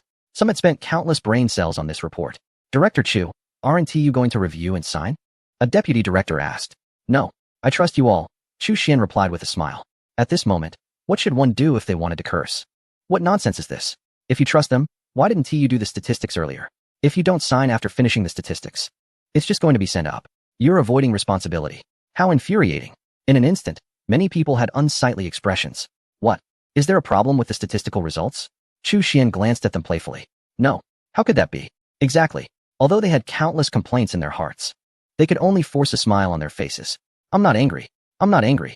Suddenly, it felt like his heart was in pain. Looking at the amusing expressions below and sensing the unfriendly emotions directed at him, Chu Xian felt quite pleased. Dream on if you think you can set me up. If it weren't for wanting to build some foundations in the outside world and recruit competent researchers to assist, he wouldn't bother being a project leader at all. Therefore, he had no interest in building good relationships with these brainy folks. Next, the General Rapid Growth Gene Theory Laboratory will be established. Self-recommendations can be sent to my email. I will conduct the interviews personally afterwards. The meeting ended. The administration immediately sent out a notice. Director Chu is recruiting for the project? Finally, it's here. Many were interested in joining this laboratory, though not everyone was optimistic given the high difficulty. But who could argue when the lab leader was the top figure in this space? No matter how bad it was, it wouldn't be that terrible. In the following days, Chu Xian continued to familiarize himself with the space. He walked through every department and every laboratory, which was not allowed in the previous underground city. The director of the base had no authority to enter labs at will. But this was different. It was a public large-scale project by the United Government, with research planning set from the top down. The previous underground city projects were mostly applications for their desired research fields, which was fundamentally different. Naturally, as the top figure of the base, Chu Xian could move around freely, as long as he didn't interfere casually. Wow. Hot pot. After finishing a day's work, Han Duoduo was called to Chu Xian's residence, which was as spacious as his office.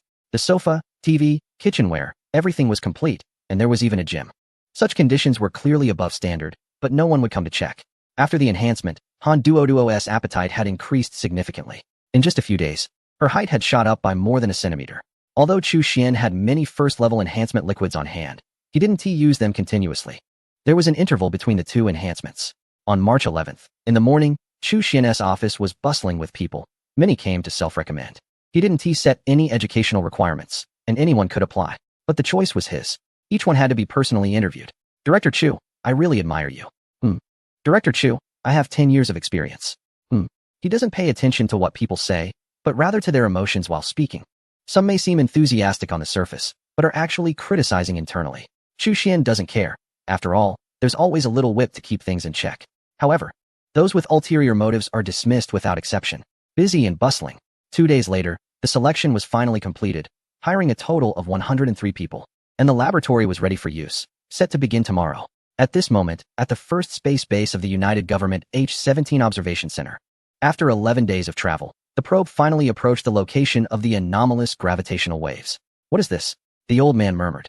A spherical region with a diameter of over 100 meters, the space was curved and slowly rotating, with a starry background seemingly imprinted on it. Confusion. Uncertainty.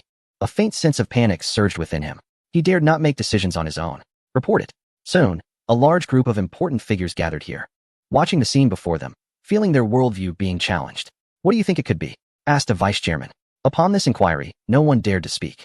The data was too scarce, and there were no precedents. Ultimately, it was still the old man who spoke up, suggesting sending a spacecraft to take a closer look. Despite feeling the risks, it was approved. If extraterrestrial beings truly existed, where could Earth hide? A wandering planet at 5,000th the speed of light, drifting for over 2,000 years, like a turtle crawling. There was essentially no resistance. And if it were a natural cosmic phenomenon, then they might as well explore it scientifically. Soon, the plan was established. It was divided into 2 groups. An unmanned spacecraft would go first, followed closely by a manned one. The United Government didn't possess any spacecraft, but they had no issues with the capable starfaring vehicles. As for power and life support, if these 2 aspects could be resolved, spacecraft wouldn't be particularly difficult to construct. However, due to certain reasons, they had not been built, fearing that some individuals might abscond with them. Chapter 113. Recruitment before the Wandering Earth plan was initiated. There was a debate. Should they use a spacecraft or a wandering planet? These 2 viewpoints sparked heated discussions globally, but ultimately, the Wandering Earth plan prevailed. As spacecraft were too fragile, both in terms of strength and ecology, it was difficult to sustain for 2,500 years without any resupply. However, this did not mean that those who supported spacecraft simply vanished. Many still held positions within the United Government to prevent these individuals from overthinking or acting out. Even though the technology was not lacking, they had yet to construct any spacecraft. Even those executing the seed plan were merely operating a space station. The next day, at the training department of the first space base, as soon as work started, Liu Peiqiang received a phone call. Shortly after, he arrived at the office of the base commander. Colonel Liu Peiqiang, there is now an urgent space mission. Under normal circumstances, you wouldn't be included in the recruitment sequence. However, due to the tight timeline and heavy responsibilities, as one of the first station personnel with rich experience after explaining the reasons for selecting Liu Peiqiang, the commander looked at him and said slowly, "You can refuse the recruitment." Upon hearing this, Liu Peiqiang hesitated for a moment. He had just returned after 17 years of service, and now he was being asked to go on another space mission.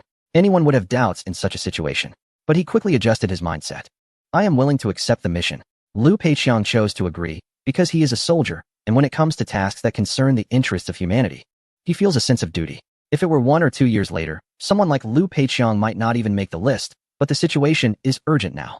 Long-distance space missions have high requirements for the personnel involved. First, physical condition. Second, mental state. Third, rich experience. Fourth, familiarity with various equipment operations and the ability to perform maintenance. After careful consideration, only the first batch of personnel who had previously completed station missions met all these criteria. Each of them was nearly a versatile talent. In the following week, he needed to familiarize himself with the new spacecraft. Fortunately, most of the operations were inherited from the Navigator series. In this mission, he would be the team leader. With mixed feelings, Liu Peiqiang returned to his office and first called Han Xiang to check on his recent situation. He also chatted with Lu Qi but did not mention the mission, as it was still confidential. Finally, he got in touch with Chu Xian. "Uncle Lu, what's up?" "Haha, nothing much, just asking how Chu is doing." "Very well. My colleagues are all very friendly. How's Duo? Very good, eating well." Liu Peiqiang noticed something off in Uncle Lu's tone. "Is there something going on? If it's confidential, don't say." "Nothing." "Understood." Although he was not by Liu Peiqiang's side, having spent some time together, Liu Peiqiang could tell something was amiss just from his tone. However, he didn't press further. Despite appearing to be in his 30s, the other party was actually over 50. He was not a child. He would speak if he needed to. Liu Peiqiang thought to himself, "This insight is truly remarkable." After some casual chatting, they ended the call. The risk of this mission was very high. He had been informed that he might even need to record a farewell message. At the same time, he was asked to make several requests, mainly to ensure that Han Xiang and Lu Qi would be worry-free for life. As for Han Duo, with Chu Xian looking after her, there was no need for him to arrange anything, but he included her in the provisions, knowing Chu Xian would benefit as well. Thus, Liu Peiqiang vaguely understood the level of this mission. It was significant. Otherwise, the head of a space base would not have the authority to offer him such conditions. It was at least at the level of a council, or even a permanent member level. Liu Peiqiang began intense final training. Meanwhile, Chu Xian's rapid growth gene laboratory was also established. This was based on the rapid growth gene theory of cruciferous plants. I formulated a general theoretical foundation for you all to review. There are a total of 9 directions, with 10 people in each group for verification. Although Chu Xian had not completely figured out the general rapid growth gene theory, it did not mean there had been no progress in the past few months. Out of the 9 directions, 8 were incorrect, used to mislead others, while the only correct direction had a theoretical completion of 30%. Once the experiments were completed, it would be pushed to 60%. Just like the theory of fast-growing genes in the cruciferous family, it is a simplified version. The general theory is the same. There is only about a 50% increase in growth rate, and the reason remains the same. The original high-fat rapeseed is too perfect. When all gene mutations are effective genes, it's akin to hitting the jackpot 100 times in a row. It's hard to believe otherwise. Does this mean that the upper limit of the entire general fast-growing gene theory is set here? No, because there are higher-level alternatives. It is important to note that there are not only first-level plan improvement solutions, but also second and even third-level ones. He has researched second-level improvement solutions, which consist of a new set of fast-growing theories. Once the simplified version of the general fast-growing gene theory is completed, further research into fast growth will directly skip the first-level perfection and move to the second level. There is no other choice. To fill the pit he had previously dug, this is the only way to proceed. Chapter 114, Super Algae. 7 days later, at the first space base. Boom. 3 spacecraft shot straight into the sky. Limited by propulsion technology, the ascent process still requires rockets for launch. Although the space engine is a fusion reactor, sustained and controllable, it still has some issues. Its ability to break through strong gravity is currently far inferior to that of fuel. In fact, the spacecraft also has fuel engines as backups. However, this is a long-distance space mission, and every bit of fuel must be used judiciously. Inside the cockpit, it's time to leave again. Hoping to return safely, Liu Peiqiang looked once more at the ground receding below, feeling a mix of emotions about the outcome of this journey. He collected his thoughts and entered work mode. They were about to break through the atmosphere. The countdown to departure showed 1 hour and 13 minutes. Indeed, the time to departure is just that long, mainly to allow the rocket to provide the spacecraft with a tremendous initial speed. The large rocket carrying the spacecraft contains 5,000 tons of fuel. It all needs to be used up in the next hour. It's a disposable item that will be discarded after use, with low recovery value. There's no shortage of iron. Sometimes, it's just that extravagant. The Biosphere Project Number 6, T-10 Sky Dome Thermoregulation Shield. I haven't heard of any recent launch missions. Could it be related to Liu Peiqiang? Chu Xian gazed at the sky, pondering until it vanished from sight.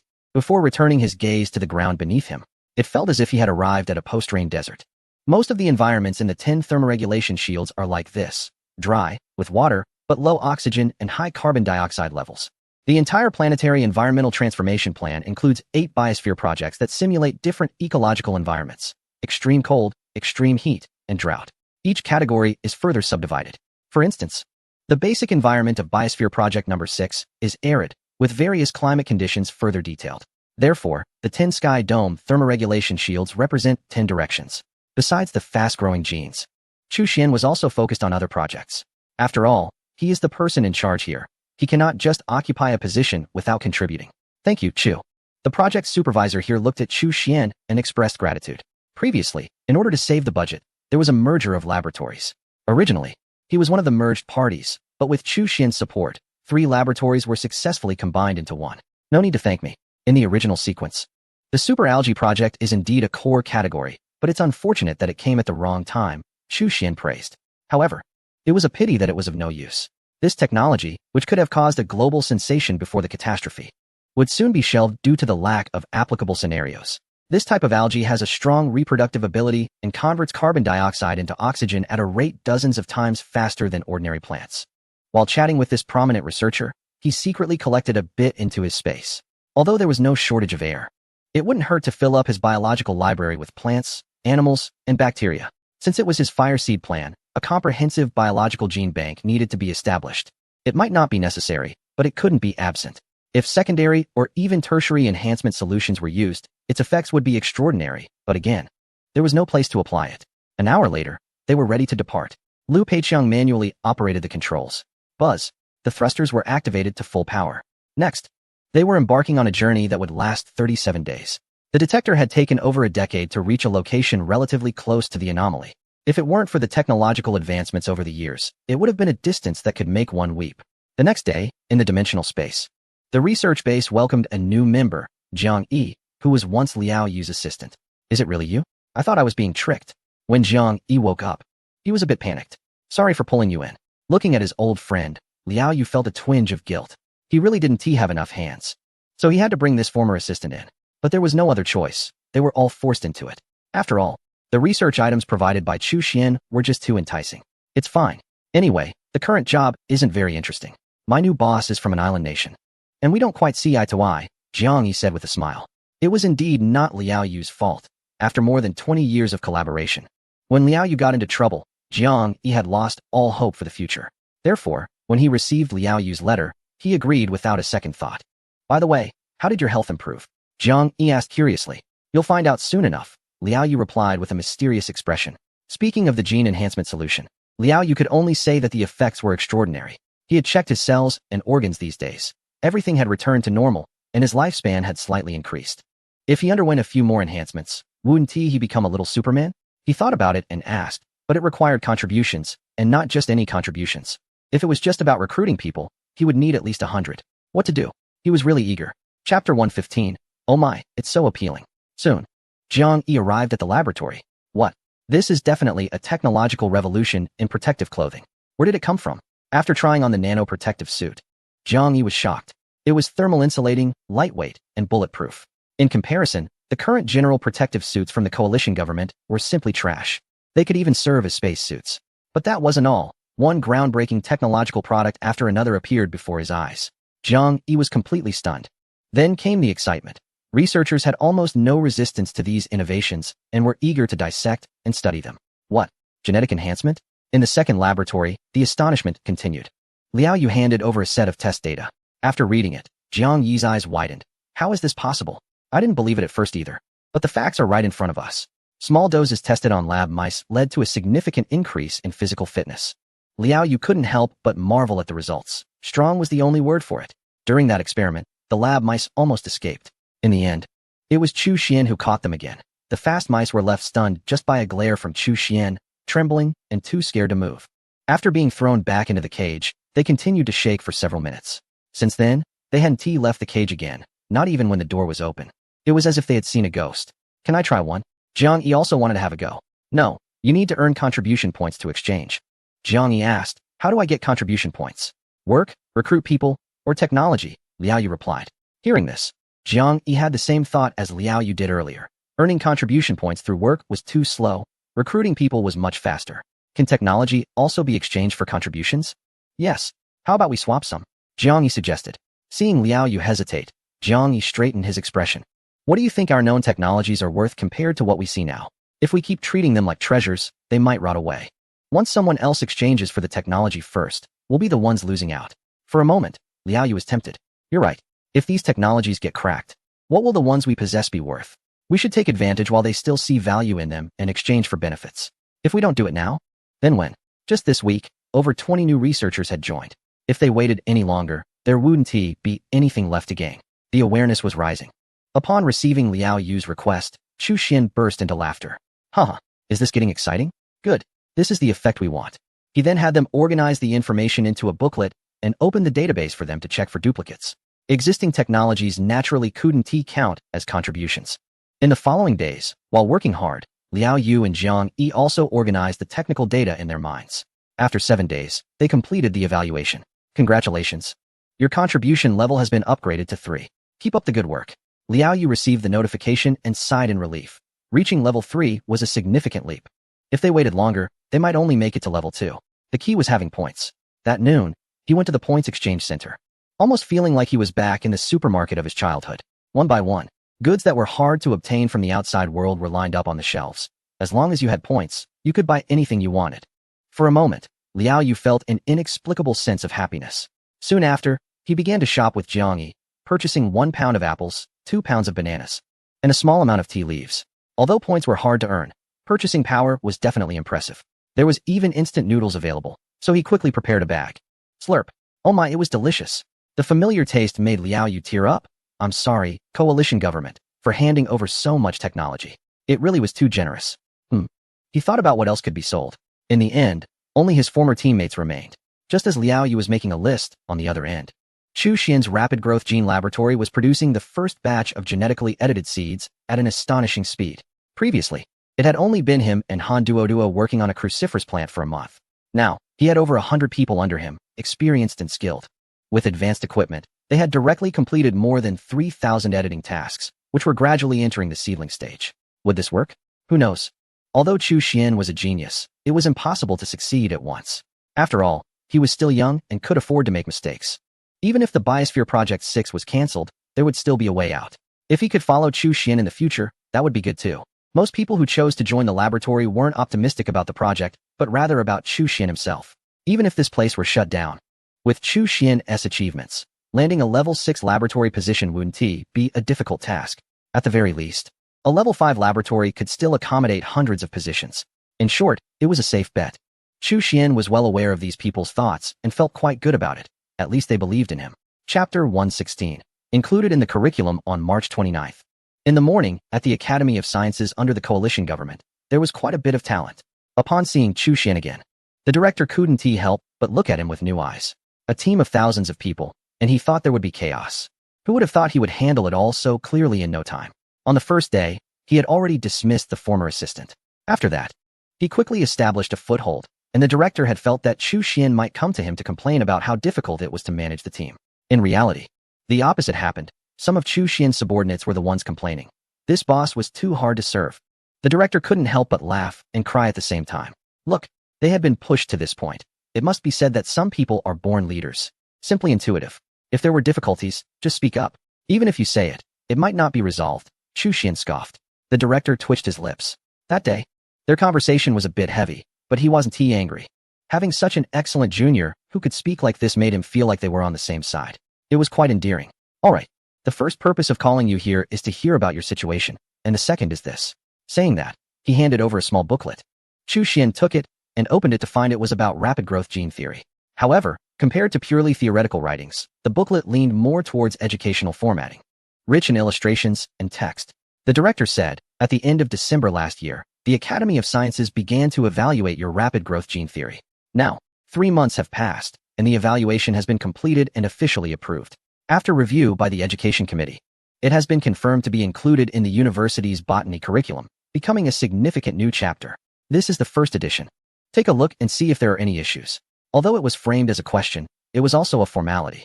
The theory is already established, and the remaining work will be handled by professional writers. Chu Xian quickly skimmed through it and found that there were no punctuation errors. This is a gift for you. Consider it a keepsake, the director continued. Within a week, just provide an introduction, and it will be inserted at the beginning of the first chapter of the official textbook. The first batch of textbooks will be distributed globally in 3 months, at the start of the next semester. Congratulations, Associate Professor Chu. This left Chu Xian a bit stunned. Professor? What? Starting today, you are the Associate Professor in the Botany Department of the United Government's First Science and Technology University, the director explained. The United Government's First Science and Technology University has held the #1 position for decades without wavering. Therefore, even being an associate professor in one department carries more weight than a full professor in other underground cities. Just being a special researcher is not enough qualification. The threshold for associate professors at the First Science and Technology University is set at the scientist level. However, with the rapid growth gene theory and its inclusion in the textbook, Chu Xian is qualified for selection. This time, the Academic Management Committee passed it almost unanimously, and there were no objections from the First Science and Technology University. Suddenly receiving an associate professor title was quite nice. Chu Xian was pleased and considered it a pleasant surprise for the day. When the next semester starts, the First Science and Technology University will invite you to give a special lecture, with no teaching duties. Great. Should I bring some university students? The director asked. I'll see when the time comes. After leaving the Academy of Sciences, Chu Xian went to the First Science and Technology University to complete some procedures for his associate professor position. Congratulations. Thank you. He bid farewell to the department head. Not lingering much, he headed to the library, which had a larger collection than the libraries of typical underground city universities. He went straight to some technical journals. With a thought, he used his mental power to quickly read through them. He noted down useful information to enrich his technical database. And since he had come all this way, he wasn't planning to leave just yet. Half a day later, on the top floor of the library, just as security personnel were about to stop Chu Xian, the access control beeped. The remaining words were swallowed back. Facial recognition combined with the information card would never be wrong. Such a young associate professor? Looking at Chu Xian, they were incredibly surprised, feeling he looked familiar.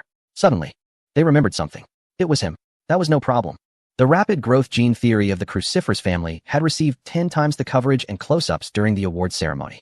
It had only been a little over 2 months. But there was a certain impression. April 1st, Chu Xian returned to the Biosphere Project number 6, and this time he gained a lot, acquiring quite a few good technologies. The next day, ding-ding. After a short nap, Chu Xian was awakened by the alarm clock in the early morning. Scared me to death.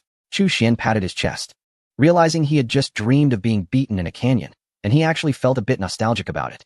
Unfortunately, in the world of the wandering earth, the canyons were gone. Chapter 117, Data Center. After waking up, Chu Xian entered the dimensional space. Splash. He dove into the swimming pool, and after swimming a few laps, he felt refreshed. Now, this was a real swimming pool. The previous one was just a water tank. The circular design had a radius of 50 meters, divided into 3 water zones. The outer zone was icy, the middle zone was at room temperature, and the inner zone was a hot spring. Chu Xian lay back at the edge of the inner zone. Check-in. Ding. Check-in successful.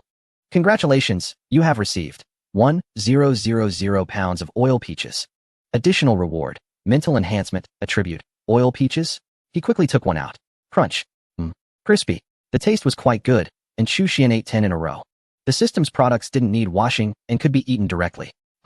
Just as he was about to use the mental enhancement, Chu Xian glanced at his information.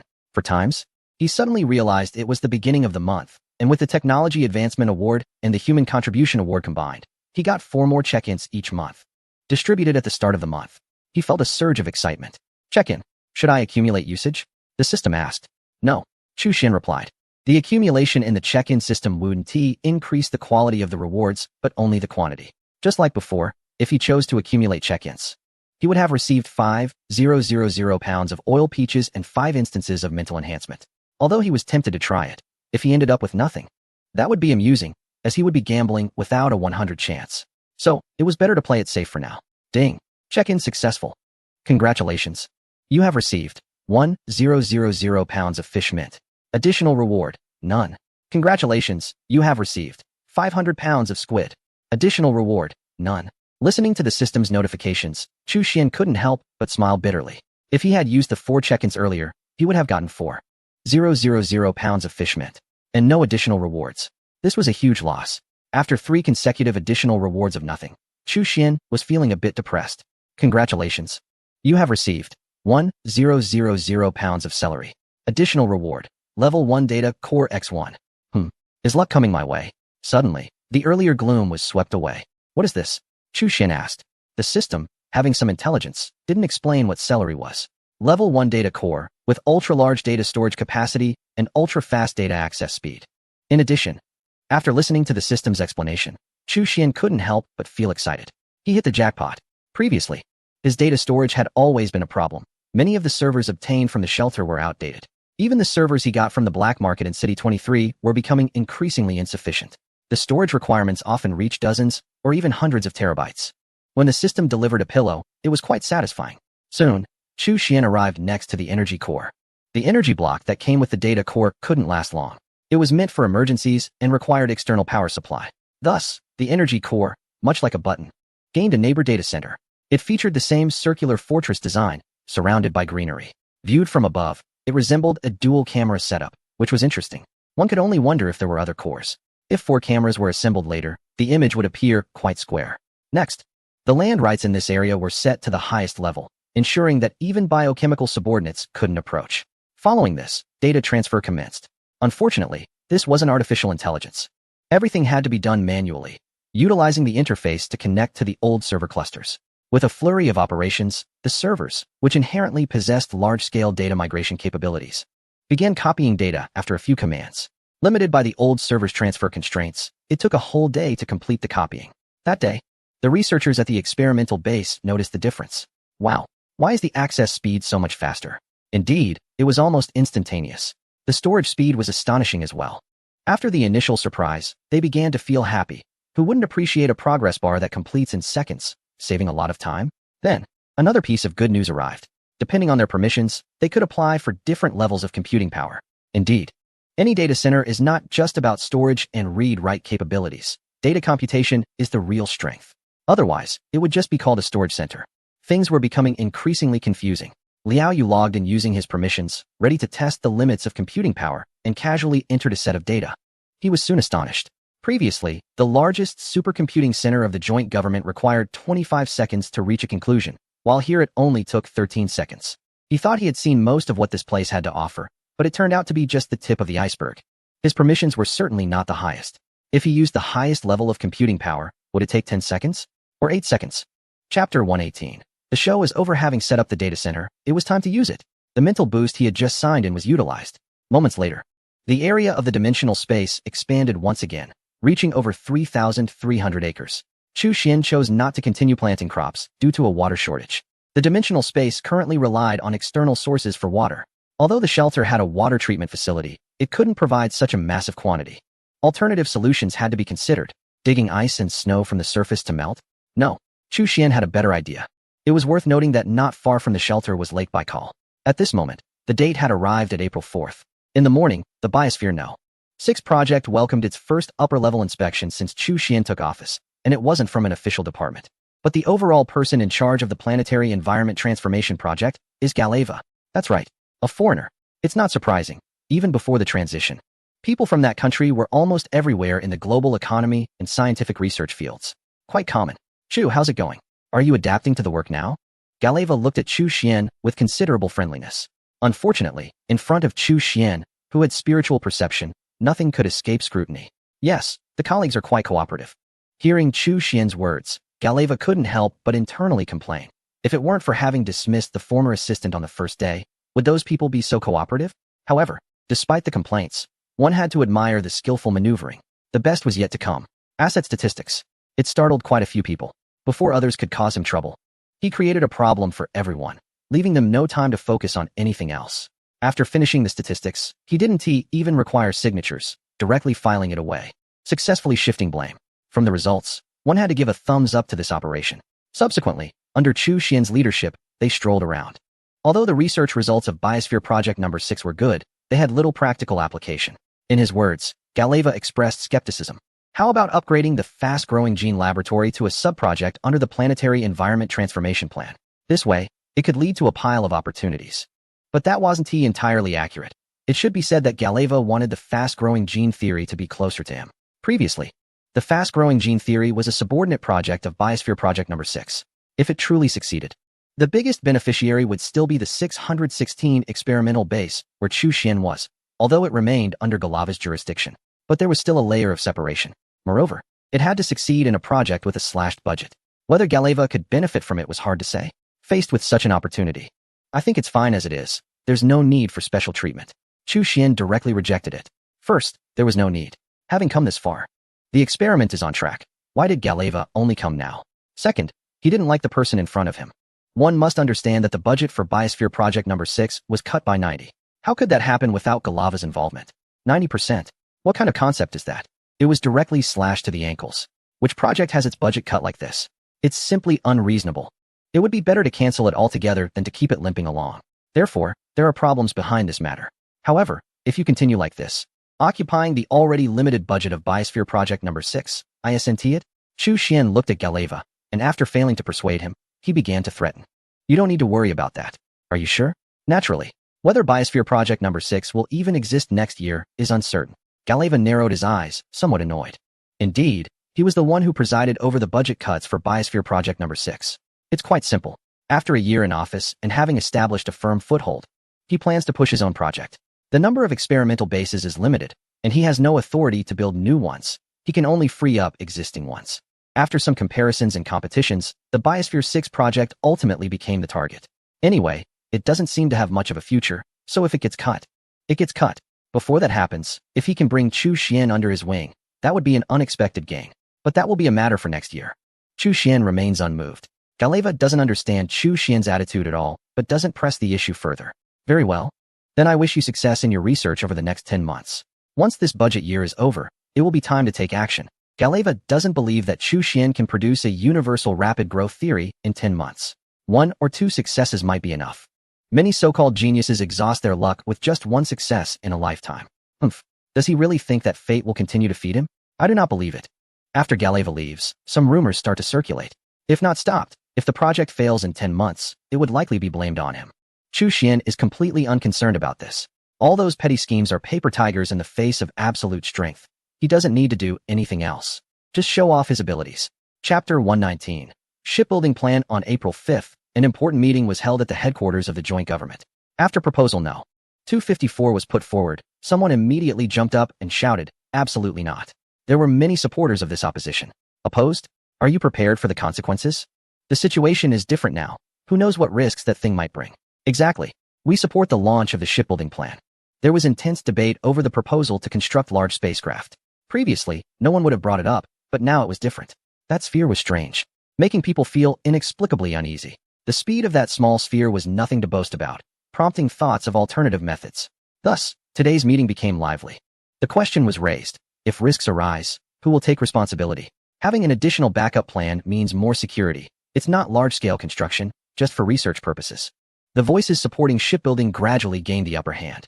Ultimately, the proposal to construct a large spacecraft was passed in a vote. This was not a compromise, as it was only one ship being built, primarily for research use. If someone wanted to flee, they wouldn't get very far. Another reason for this decision was the genuine need. Liu Peiqiang's 3 aircraft were ultimately somewhat lacking. After the meeting, an order was issued. The industrial machinery of the joint government began to operate. Although no spacecraft had been built in recent years, they had constructed space elevators in the early years. Key technologies such as energy, materials, and life support had long been broken through. Like assembling various components, they could be quickly put together once needed. In just 3 days, the design blueprint for the first spacecraft was completed, showcasing the current industrial capabilities of the joint government. If a carrier was built before the disaster, constructing one a day would be as easy as having a meal, with almost no difficulty involved. With the combined industrial strength of the world, building an initial version of a spacecraft wouldn't take more than half a month. After prototype testing and minor adjustments, it could be finalized in as little as a month, or at most a month and a half if things were slower. The technological reserves accumulated by the United Government over decades, once unleashed, would represent an extremely powerful force. While the United Government was busy with shipbuilding, on the other side, Chu Xian had already arrived at the shores of Lake Baikal. Without checking the coordinates, it would be nearly impossible to find this place beneath the vast icy expanse. Decades ago, people frequently came here to fish during winter. Today, there are still many who do, with numerous pits resembling the riverbed of the Yulong River, primarily for digging out frozen fish. Initially, it was easier to catch some, but in recent years, it has become increasingly difficult, and fewer people are digging for fish. Boom. An engineering vehicle raced across the ice surface. Its weight of over 100 tons unable to break through the thick ice layer. The reason for the thickness is that beneath it lies liquid water. Under immense pressure, the water remains in liquid form. Soon, the engineering vehicle came to a halt. Let us dig. Yes, a bioengineered individual operated the equipment to start drilling. Chu Xian's approach was straightforward, using explosives directly. This time, he intended to collect more. As for whether it would leave a large pit that would attract attention, as previously mentioned, there is liquid water below. Once the explosive reaches that layer, it will burst forth under the enormous pressure, filling the pit before it freezes again. An hour later, boom. The ice surface trembled as large blocks of ice were blasted into the air. Before those fishing in the distance could come over to investigate, Chu Xian had already left. At this moment, the temperature in the dimensional space had dropped slightly, but fortunately, the storage area was on newly added land. A large pit had been dug, forming a circular reservoir, which should last for quite a while. Finally, the apples are free. In the orchard of the dimensional space, Chu Xian looked at the bright red fruits on the apple trees, smiling with joy. He had been planting them for almost a year. During this time, he had used improved growth solutions and stimulants. Now, there was finally a considerable yield, with dozens of apple trees producing thousands of pounds. After the improvements, there could be 3 harvests a year, with a total output reaching over 10,000 pounds. Due to the staggered planting times, fresh apples could be enjoyed throughout the year. After finishing the day's work, part2 returned to her residence and immediately spotted the apples on the table. She eagerly grabbed 3 to taste. Brother Xian, today I heard that the former assistant Hebai was sentenced to 20 years in prison. She was an assistant, and also Chu Xian's eyes, evolving from the initial darkness into this role. Oh, Chu Xian wasn't very aware of the situation. It seemed she had good luck, not being overwhelmed by guilt, but rather being treated to 20 years of meals. As for whether she would play hide and seek during those meals, that was unknown. On the last day of the month, I asked the readers to click on a free little ad. Chapter 120, Getting Back on Track. After finishing the apple, Shuanga, there have been some rumors recently about Han Duoduo being hesitant to speak. Go ahead, Chu Xian said while reading. Han Duoduo took a deep breath.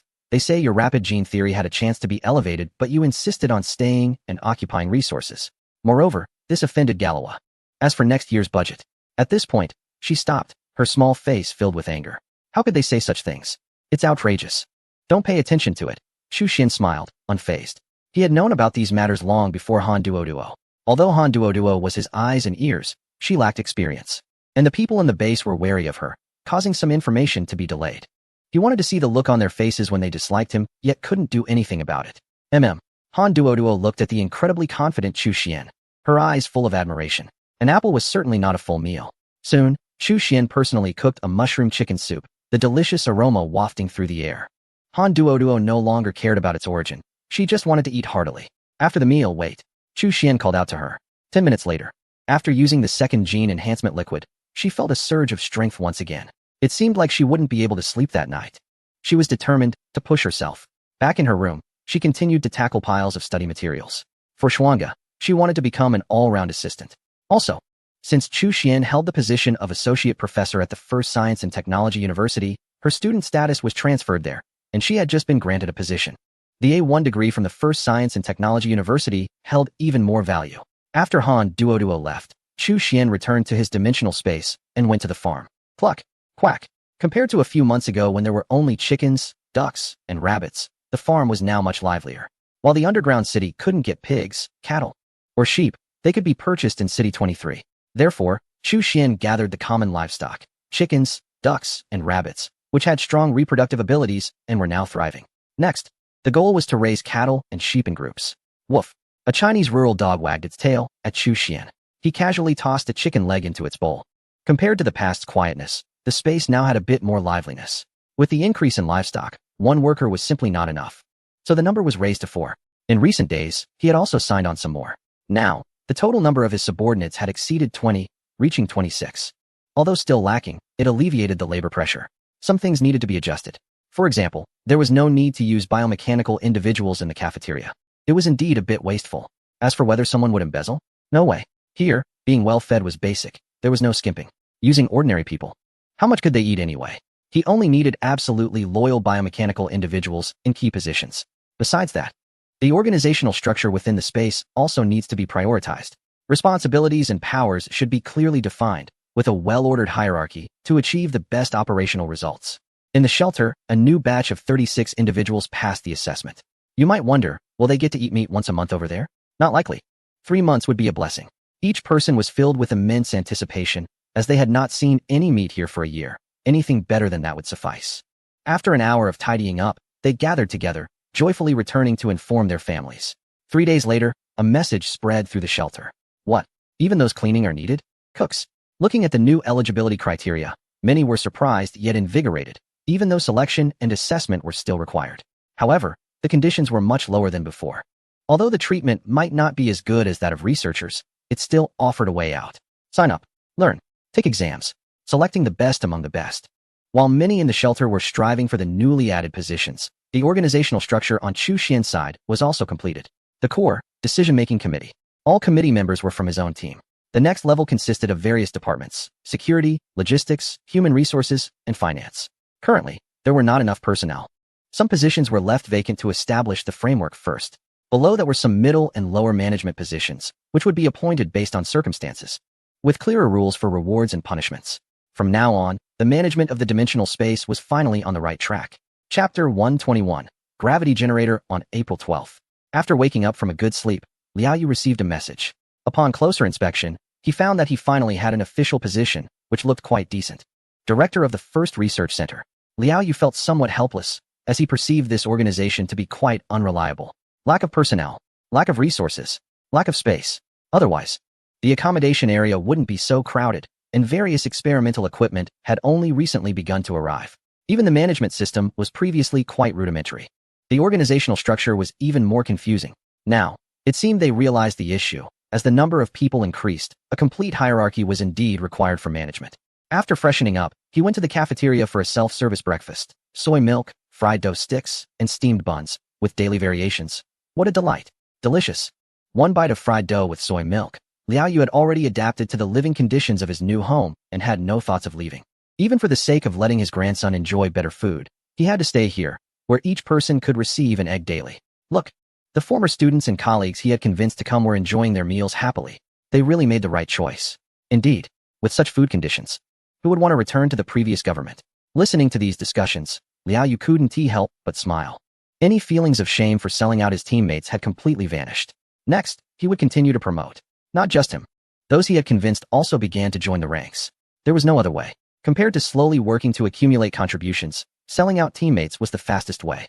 As for submitting the so-called technology, well, some predecessors have gotten ahead, making it increasingly difficult for newcomers to earn points this way. There's no choice but to keep moving further down this path. With the existence of the first research center, it's only natural that a second one would follow. On April 13th, another expert was recruited. Although his resume wasn't as rich as Liao Yu's, his abilities were not lacking. He was older and had retired due to injuries. A lifelong professor at a prestigious technology university, he had made significant contributions in energy and power. From this day forward, you will be the director of the second research center. The focus of your research will be this. Chu Xian took out the engine of a snow vehicle. He had always been curious about what kind of power it used. It was different from the core of energy. After some testing, the expert was stunned. A gravity generator? This technology was still in the theoretical stage in the coalition government, and he didn't expect to see a finished product right in front of him. Although its application was limited, as it could only generate a continuous supply of energy within a strong gravitational field on planetary surfaces, the technological level was absurdly high. If it could be cracked, it wouldn't be far from achieving anti-gravity technology. Research it well. If you need help, find a way yourself. After giving the expert a pat on the shoulder, Chu Xian left him with just a silhouette. The expert looked around the empty laboratory and then at the gravity motor. Feeling utterly bewildered. What? No one? Not even a helper? This is too much to expect of myself. How can I research this alone? Half a day later, after consulting Liao Yu for some experience, he suddenly realized. This is a pit. A big pit. But, is it possible not to jump in? Look at Liao Yu's team. They have nearly 200 people, and I'm all alone. The disparity is huge. In fact, The relevant departments of the coalition government had noticed some researchers mysteriously resigning and leaving. However, their investigation hit a dead end at City 23. After all, the world is currently unified, with no hostile forces existing. The movement of researchers is not strictly managed. Over the years, those in City 23 have poached quite a few research talents. More or less, it's a trivial matter compared to the vast talent pool of the coalition government. They paid attention for a while, but moved on as long as there were no cases of abduction. On April 14th, in the morning, at the Biosphere Project Base No. 6, Han Duo reported a stack of documents, all of which were transfer requests. Not within the base, but cross-base transfers. They made their move. Chu Xin murmured. He had anticipated this. When the individual left unhappily last time, he suspected this day would come. Fortunately, most of those applying for transfers were management personnel. Only a few researchers submitted applications, perhaps because they hadn't negotiated terms yet, or maybe they felt looked down upon. Fine. We can't eat a pig with fur. Swipe, swipe, swipe. One transfer request after another was approved. These were individuals who had already secured new positions, and his signature was the final step. Upon receiving the returned approval letters, many were taken aback. What? So straightforward? No attempts to persuade them to stay? With so many personnel changes. Isn't there a concern about operational issues at the base? This is different from what was imagined. Chapter 122. The promotion of Han Duo many management personnel have been reassigned. For a moment, there is some unrest within the Biocircle Project No. 6. I told you, there would be some uncomfortable situations. Sigh. I wonder how Chu will handle this. If he compromises, he might just become a star with dulled edges. Some people are going too far. Exactly. It's not easy for Chu. Being so young and bearing such a heavy responsibility. Most people actually support Chu Xian. After all, everything here is not entirely his fault. Research relies on strength and capability. A talent just arrived over a month ago and has already been targeted multiple times. The rumors before, most people know who spread them. Facing the vacant positions, Chu Xian immediately called a meeting. All positions will be temporarily filled by the original deputies. Why temporarily? Chu Xian has no authority to formally appoint anyone. He can only have them act in the role for now. To make it official, it needs to be approved by the General Affairs Office of the Planetary Program. In other words, it requires approval from the relevant authorities. Clearly, he has no intention of dealing with that individual.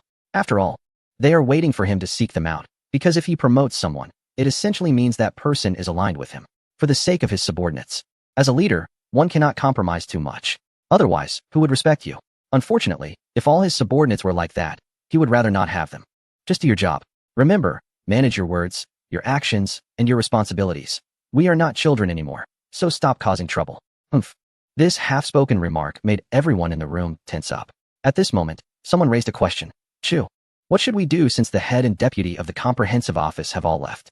There are no successors available. Hearing this, Chu Xian turned his gaze to Han Duo.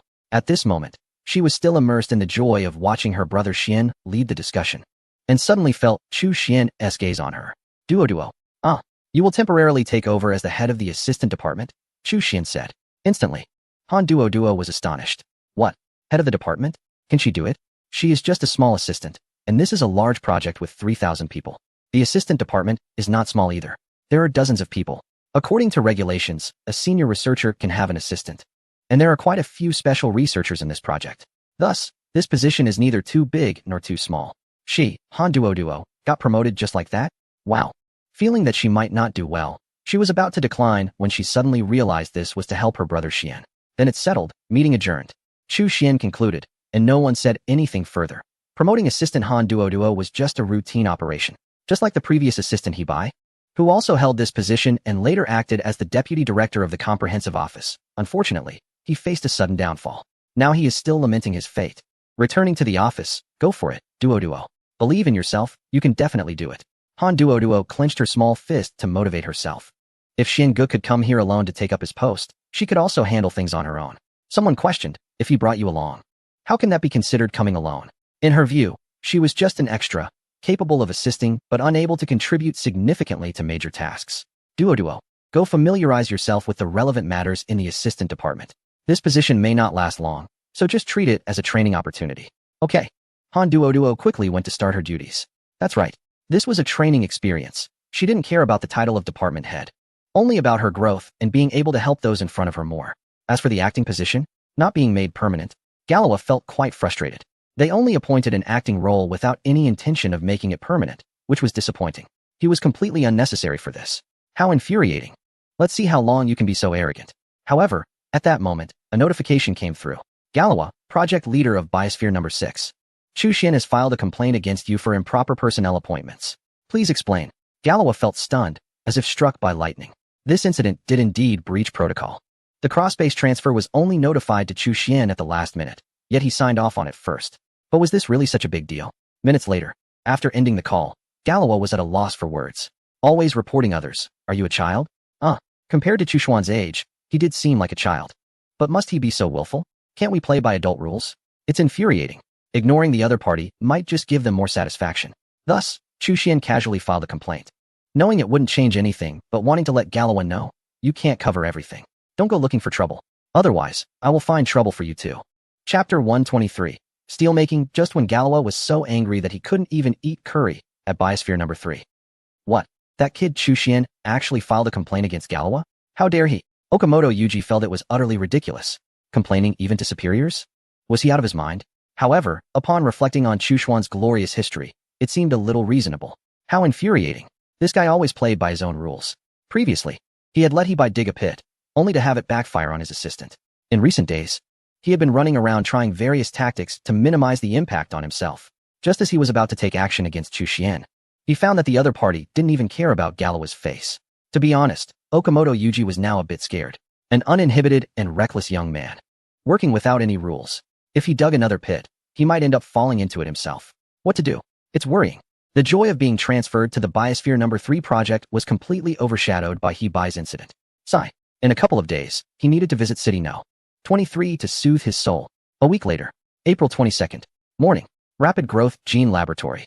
Chuan Suo, the leader of the 9th experimental group, reported that the average seedling emergence speed has increased by 33%, with not a single dead or damaged seedling. Amazing. The highest even reached 40%. Watching the thriving seedlings, many were filled with excitement. Initially, no one expected to achieve results in just one attempt. Yet, reality proved to be surprisingly rewarding. Breeding, emergence, and speed all met expectations. As long as the subsequent growth proceeds smoothly, the entire experimental project could be declared a success. In the face of the leader's excitement, Chuan Xian remained quite calm. Don't rush. Let's wait until the results are fully in. Yes, you're right. The leader looked at Chuan Xian, no longer with any hint of disdain, but with admiration and fiery respect. Intelligent, resourceful, and with a touch of mysterious luck. If this succeeds, it wouldn't be a matter of fate delivering opportunities, but rather a pursuit for them. Nothing could hinder such a person. Next, following the direction of Group 9, they would conduct rapid growth experiments on the plant species of the Biosphere Project 6. Understood. The leader was eager to get started. On that very day, a document proposing the cancellation of the Biosphere Project 6 for the following year was submitted to the Science and Technology Development Committee. Galawa, not wanting to confront Chuan Xian directly, decided to play the game strategically. He started leveraging his connections to push this matter forward. Knowing that such significant decisions couldn't wait until the last moment, they were typically finalized more than half a year in advance. Utilizing his network was not a difficult task. Within just 3 days, the proposal reached the expert review meeting of the Science and Technology Development Committee. The outcome was unsurprising. 6 votes in favor and 5 against. It passed. Consequently, Galawa hosted a special banquet for those who signed an agreement. Enjoying hearty laughter and toasting during the meal. At the first aerospace base of the United Government, H-17 Observation Center. What on earth is happening? A group of experts was troubled. Just a week ago, the first batch of unmanned spacecraft had already arrived for exploration and research, but yielded no results. Whatever was sent seemed to be swallowed whole. Later, a camera was connected via cable, but as soon as it entered the area of the black sphere, the next moment, the entire spacecraft was violently pulled. Had they not disconnected in time, the spacecraft would likely have been consumed. Terrifying. Unknown. Mysterious. Everything that ventured in was lost, giving everyone a headache. Soon, in 2 days, 3-man spacecraft will arrive, said an astrophysicist. It's all we can do, someone sighed. On the 20th of last month, the spacecraft was launched, expected to travel for 37 days without any incidents. Therefore, it would arrive in 2 days. Why the sigh? With no solutions in sight, the only option left was to send people to try. It was unavoidable, the last resort available at the moment. Meanwhile, in the dimensional space. Activate. Yes. Under Chu Xian's command, the 8 strong men operated swiftly, causing the massive machine before them to run automatically. The 20-meter-high magnetic confinement steelmaking furnace glowed all around. Inside, scrap steel and iron rapidly transformed into molten iron. Previously, Chu Xian had been preparing to establish a preliminary industrial system. with steelmaking being the most crucial foundation. However, progress had been hindered by limitations in equipment and technology. Now, months later, with technological accumulation, assistance from experts, and equipment purchases, they finally managed to complete the first large-scale magnetic confinement steelmaking furnace. The mountains of scrap metal collected over time could finally be put to use, marking a critical step forward in the entire industrial system plan. Not long after, the molten steel was cast into ingots, cooled, and processed, resulting in some common metal components taking shape. With the first completed, constructing a second would be much easier. In the black market of City 23, even 6-axis CNC machining tools were available, albeit at exorbitant prices. They managed to purchase 2 of them. Now, some more complex mechanical parts could be manufactured. And the next step was to expand into non-metal industries, such as chemicals, semiconductors, and various synthetic materials. Building an industrial system was no easy task. If there were a progress bar, they had only moved forward by 1%, or optimistically 2%. The road ahead was long and arduous, but it was a necessary path to take. At the shooting range, bang, bang, Chu Xian quickly emptied the magazine. With the machining tools available, weapon components were no longer an issue, and there was no need to purchase them anymore. Alloy formulas? Materials scientists would handle that. The only problem left was ammunition, which was also a challenge for the chemical industry to solve, requiring not just relevant equipment, but also chemical raw materials and many skilled personnel. The 8 strong men were setting up a points redemption center right next to the cafeteria. As long as the attraction was strong enough, there was no worry about sales not being thorough. Last night's luck was overwhelming. They directly recruited 3 subordinates. 1 would be assigned there, while the remaining 2 would join the logistics department. As the number of personnel increased, the allocation of resources also grew. After a while, those individuals' treatment levels would improve, allowing them to leave the experimental base and better plan personnel configurations. Hopefully, when they saw this new environment, they wouldn't think they had been abducted by aliens. A reason needed to be devised to convince them. Perhaps something like a secret realm? On April 27th, they arrived. Liu Peiqiang looked out from the cockpit toward the target location not far away, feeling astonished. Before coming, he had been unaware of the situation. He had only learned the truth after waking from hibernation the day before. It was bizarre and completely contrary to his understanding. Was it really necessary to go through with this? Liu Peiqiang felt reluctant. After various unsuccessful attempts at detection, they now had to send a real person to try it out. As the team leader, he was fundamentally unwilling to carry out such orders. If it were for the survival of their home, he would undoubtedly do it without hesitation. But did this black sphere really relate to the survival of their world? Captain Liu Peiqiang. A black sphere is on the trajectory of the planet, and just because there are no anomalies now does not mean there are no issues.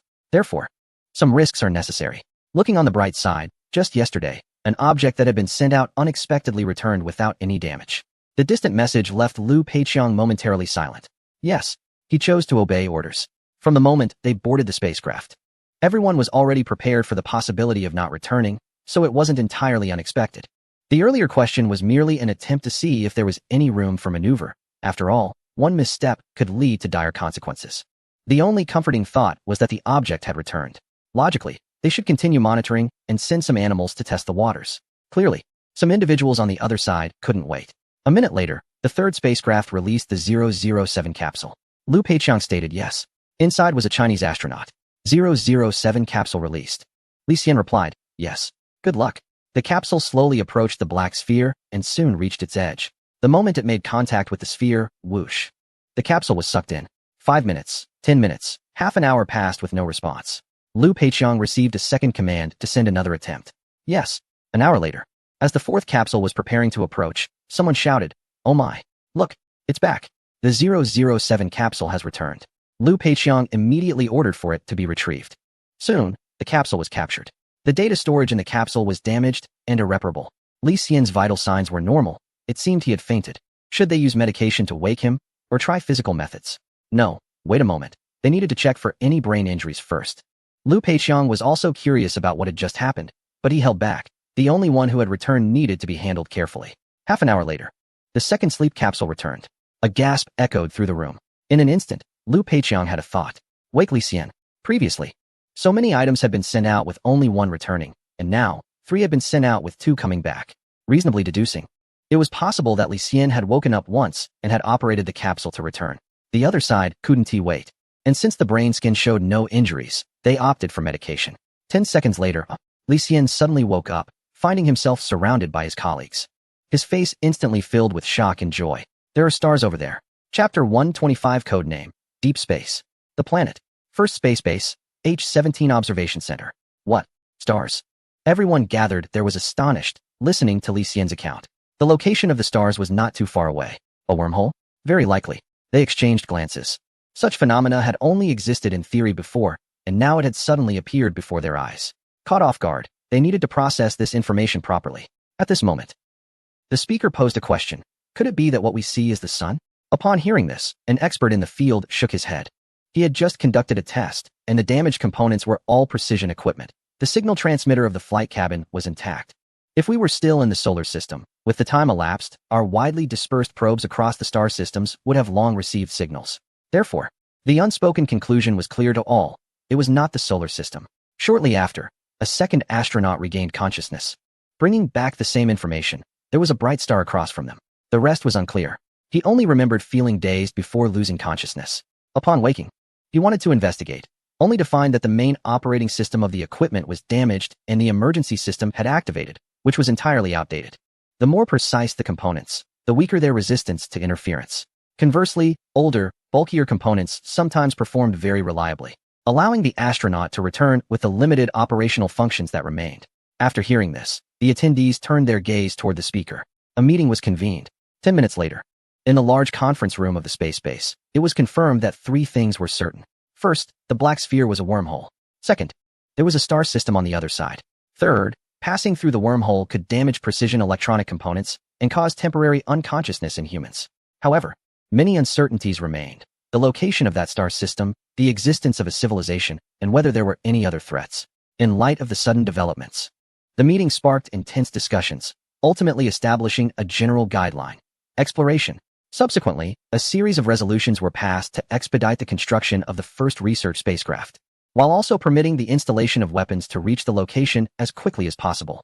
In the absence of certainty regarding threats, it was assumed that there were threats. Thus, it was decided to arm first and discuss later. The second-generation research spacecraft had to be designed to operate most functions even if all precision components were damaged. The first vessel was intended for station defense, which was not necessary, but the subsequent ones had to be sent for exploration. A second batch of astronauts was to be recruited, this time not limited to operators and maintenance personnel, but also including researchers, with physical fitness as the top priority. All candidates would be selected from military scientific research projects. With a single command, the machinery surged into action with extreme efficiency, disregarding costs and mobilizing 10 times the usual personnel. If needed, even more would be added. At the H-17 Observation Center, scientists' eyes sparkled with excitement. Yet they bore a hint of worry. They truly wished they could fly over immediately to conduct thorough research. Unfortunately, it was too far.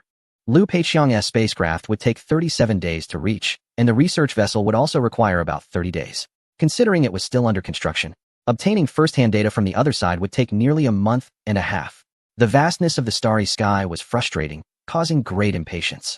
Meanwhile, on the other side, the colossal entity of the United Government was in operation. Chu Xian was hardly affected. He only noticed that the number of transport aircraft in the sky had increased dramatically recently, coming and going, though he didn't know what they were doing. But who cares? It was too far away to worry about. He aimed to finalize the research on the universal fast-growing genes in the next few months and see if the Biosphere Project 6 could provide some assistance. Being in a leadership position meant he had to do something. A week later, on May 5th, boom, the first research spaceship, accompanied by several large rockets, soared into the sky. It was surrounded by 3 spacecraft. 30 astronauts, 30 researchers, 20 mechanical engineers, and 20 security personnel, 100 people in total, were heading towards a wormhole. The entire exploration of the wormhole and the star system on the other side was classified under a recently approved secret project by the joint government, codenamed Deep Space. Chapter 126, Bold Ideas. Location of the wormhole. Upon receiving the order, Liu Peiqiang could only wait with his team for the arrival of the research spaceship. But they weren't just standing around. Whoosh. A flight capsule zipped past. Whoosh. That capsule returned. What were they doing? Taking pictures. Although high-tech cameras were unusable, old-fashioned chemical cameras still worked, but taking pictures was almost pointless. All they saw was a blinding light across the middle of the frame. Nothing else was visible. Liu Peiqiang shook his head. It was impossible to detect other planets with this equipment, even if there were planets in orbit. It was like a highway where only one car passed every few decades. Waiting for luck was the only option. On May 6th, in dimensional space, boom, boom, a car sped along a circular road, and in the driver's seat, Chu Xian finally experienced the thrill of racing again. with the equipment for steel smelting and processing. A car was a piece of cake. The Audi R8's design was perfectly replicated. Decades-old technology could be packaged for just half a pound of tea leaves. Extremely cheap. Of course, after a half-day's effort, it wasn't tea just to build this. Soon, Chu Xian arrived at a processing factory. At this moment, many vehicles from the era of the Wandering Earth were parked outside the factory, armed transport vehicles and heavy cargo trucks. The blueprints were practically worthless, and the technology wasn't too difficult. 90% of the parts could already be manufactured. The remaining ones needed to be sourced externally. Once the industrial system was complete, this place would double as an armament factory. The future was unpredictable, and he, lacking a sense of security, also needed armed forces. Cars, equipment, spaceships, anything necessary was already on his agenda. For things that couldn't be manufactured, he would design them first. He even had a bold idea. If he could obtain another spatial node next time, why not keep one in the solar system? Before the helium flash, it would also be possible to scavenge resources from various planets. The resources acquired by the sanctuary were far too few. Over time, too many flaws would appear. It was just that there were currently no extra spatial nodes and no opportunities. On May 8th, in the early morning, one more time, Chu Xian murmured. The mental reinforcement has been signed again, and the area has expanded once more, reaching for 300 acres, with an additional 200. The radius is about to exceed 1 kilometer. Looking up, mist and clouds are faintly visible. The usual low cloud layer is around 1 kilometer high, and after more than a year, Chu Xian really wants to see some rain. Looking forward to it. The Biosphere number 6 base. Have you heard about it? Next year, the project is going to be paused. Really? Of course, the source of the information is absolutely reliable. The news about the project being cut has spread quickly, leaving everyone with mixed feelings. Although they want to be immediately unemployed, after working hard for so many years, a sudden cut feels like a denial of their value. It's all Chu Xian's fault. Exactly. If it weren't for him, how would such a thing suddenly happen? Some people are still shifting the blame. It can't be helped. Since Chu Xian is the leader here, he has leadership responsibility for any issues that arise. In short, it's right to blame him. Throughout May, the atmosphere around the Biosphere number 6 project has been tense, and many with connections have gradually been transferred. Leaving now allows for some choice. But if they leave after being cut, it will feel like being singled out. In this regard, Chu Xian didn't say much. He could only wish them a bright future. Most of those leaving are from different countries. The team from the island nation is taking a bunch of their compatriots, while the other group is taking their own people. Among them, there aren't many members of the Chinese team leaving, probably because they feel a sense of camaraderie with him. The first phase of the experiment at Chu's base currently shows no issues. The leader of the 9th experimental group reported progress again, his face full of excitement. A month ago, breeding and seedling growth achieved a 33 rapid growth rate, and now, data on the maturity period of many plants is coming out, with encouraging results. The average growth rate is 34. He knows exactly what this represents. It's a success. The universal rapid growth gene theory, this milestone in revolutionary plant gene technology, is about to shine in the world. Not enough. Chu Xian shook his head and handed over a document. According to the second version of the rapid growth gene theory, another large-scale experiment is necessary. Is this phase really needed? The leader thinks that over 30 is already extraordinary, and the next stage will require at least 6 more months for the academy to fully validate it.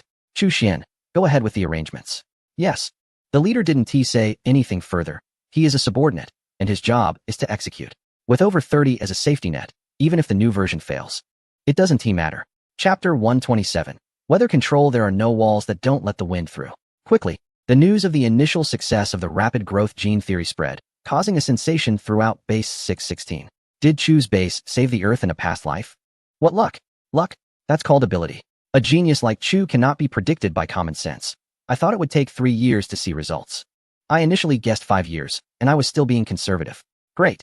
In the future, vegetable freedom is just around the corner. Yes. Chu is amazing. Even if they come from different countries and have different skin colors, facing such a technology that benefits all humanity brings joy, excitement, thrill. This means that the dining tables of everyone will be more abundant. The Joint Government Academy is in shock. 34%? Did I really achieve that? The director was also stunned by this news. Compared to the previous cruciferous plants, the difficulty of the general rapid growth gene theory has increased tenfold. However, Chu Xian still managed to resolve it quickly. If this isn't a miracle, what is? But he quickly calmed down. The first phase of the experiment hasn't ended yet, and the stability of the seed's inheritance still needs testing. Safety assessments haven't even begun. In short, it's good to be happy, but not too much. Time is needed for experiments. Puff. When Galeva heard the news, he couldn't help but spray curry all over his secretary. who could only silently wipe it off while internally sending friendly greetings to Galeva. Bang! Slamming the table, Galeva thought, is Chu Xian a favorite of the heavens? Being treated so well? He looked quite displeased. The speed was too fast. He thought that even if there were results, it would be next year. Who would have thought that halfway through the year, he would get such a shock? It was even more uncomfortable than eating a curry that tasted like cow dung. Humph. Even if the general rapid growth gene theory succeeds, it won't save the 616 experimental base. In the end, he would still have to leave in disgrace. Fortunately, there are still balancing factors. The general rapid growth gene theory is good, but only beneficial to Chu Xian. The entire Biosphere Project number 6 has lost its value. Once it's shut down, Chu Xian can only be reassigned. In any case, he remains the winner. Instantly, the curry in front of him smelled even better. Biosphere Project No. 6 What? Duo, you've become the section chief? Han Xiang, far away in the underground city, was so surprised he almost fell out of bed. It wasn't he that Han Duo was bragging. Otherwise, he wouldn't have known today. It was during a communication when someone came to deliver documents. And that was what he heard. Yes. Haha, that's great. Han Xiang laughed heartily. He had only ever driven in his life. And he didn't expect Han Duo to get a position. Although in this day and age, being the section chief of an experimental base doesn't hold much power. It means that Chu Xian didn't treat Han Duo poorly. Alright, you get back to work. Ending the communication, Han Xiang found Lu Qi and gave him a good scolding. Lu Qi was speechless. Even from such a distance, he was being criticized. It used to be Chu Xian. And now it's his sister too. Life is tough. Fortunately, his A3 level mechanical engineering degree this year should go smoothly. But thinking about how Chu Xian has 2 A1 level degrees made him a bit gloomy. He must work hard. He has to surpass his father Lu Peiqiang. This became his new life goal after flying past Jupiter. On June 11th, early morning. Use it. With a hint of excitement, Chu Xian silently chanted in his heart. Before long, the enhancement was complete. The radius of the dimensional space had broken through 1 kilometer, and it looked much larger now, with denser clouds in the sky. Soon. The first rain here has arrived. Light rain falls gently on the ground, pattering softly on the leaves of various plants. Chu Xian finally understands what it means to have control over the weather within a radius of 1 kilometer. It's not about the large spatial area that can form clouds and mist, but rather the power to control the weather. This is an alternative form of authority, which, compared to the previous lower-level powers of protection and land rights, is considered a higher-level authority. It resembles a set of rules that defy reason. Weather, on the other hand, falls under lower-level authority, which cannot be created out of thin air. Clouds and moisture must come from somewhere. Higher-level authority is enhanced through sign-ins, while lower-level authority expands by increasing the dimensional space area. What are the conditions for the next upgrade of this lower-level authority? Chu Xian asked the system. A radius of 10 kilometers, the system replied, without elaborating further. Chu Xian didn't press on. Currently, he only has a radius of 1 kilometer. How long would it take to reach 10 kilometers? 1 or 2 years? Perhaps. Anyway, it's unlikely in the short term. But he harbors a bit of expectation in his heart. Chapter 128. Neighboring star systems. After a while of rain, it stopped. With a thought, the rain ceased, and light poured onto the ground, bringing a pleasant feeling of seeing the sun after a long absence. For now, he doesn't dare to unleash a heavy downpour. There are too many plants on the ground, and he fears they might not withstand it. Chu Xian floated into the air, looking down at the land. At this moment, the dimensional space area has reached a preliminary stage for building a town, with a radius of 100 meters and a diameter of 22 kilometers, allowing for greater possibilities. The plan has long been drafted. At the center is a park with a radius of 360 meters, filled with lush trees, colorful flowers, and rockeries with ponds. Surrounding the park is a ring road, which was started a long time ago, a wide 8-lane road, where a kilometer of gravel alone has filled several tons. Initially, there was no asphalt, so cement was used instead. Speeding vehicles are completely unproblematic. Further out, there are 8 main roads, along the division lines of a regular octagon, effectively dividing the town into 8 districts: living, research, planting, education, commerce, industry, storage, and entertainment. It won't be long before the experimental base can no longer accommodate everyone, and many individuals will meet the conditions for relocation. By then, Chu Xian hopes to create a warm little town, one that offers both life and entertainment. Of course, he will never compromise on work. Providing good conditions is not about letting people come to enjoy themselves, but about exchange. Labor in exchange for compensation is an unchanging principle. Additionally, since many people come with their families, and he also wants to establish his own talent development system, there will be an educational area. From elementary school to university, everything needs to be improved in the future. The number of people at the experimental base has now surpassed 1,000, many of whom have brought their families. Therefore, Chu Xin must accelerate the construction speed. Within a month, the first phase of the town's construction must be completed. The tea sales have been excellent these past few months, and he has gathered plenty of building materials, enough to support his plans. And at that moment, on the other side, at the location of the wormhole. Haha, it's really possible, that's great. A group of researchers, filled with excitement, completed a month-long journey and arrived here on June 7th. Although the spacecraft cannot pass through these days, some small experiments can still be conducted. For example, equipment repairs. Initially, everyone thought that the precision instruments were damaged when passing through the wormhole, but later it was discovered that it was just data loss. Currently, the storage media mostly contains electrode storage. When passing through the wormhole, the electrodes change.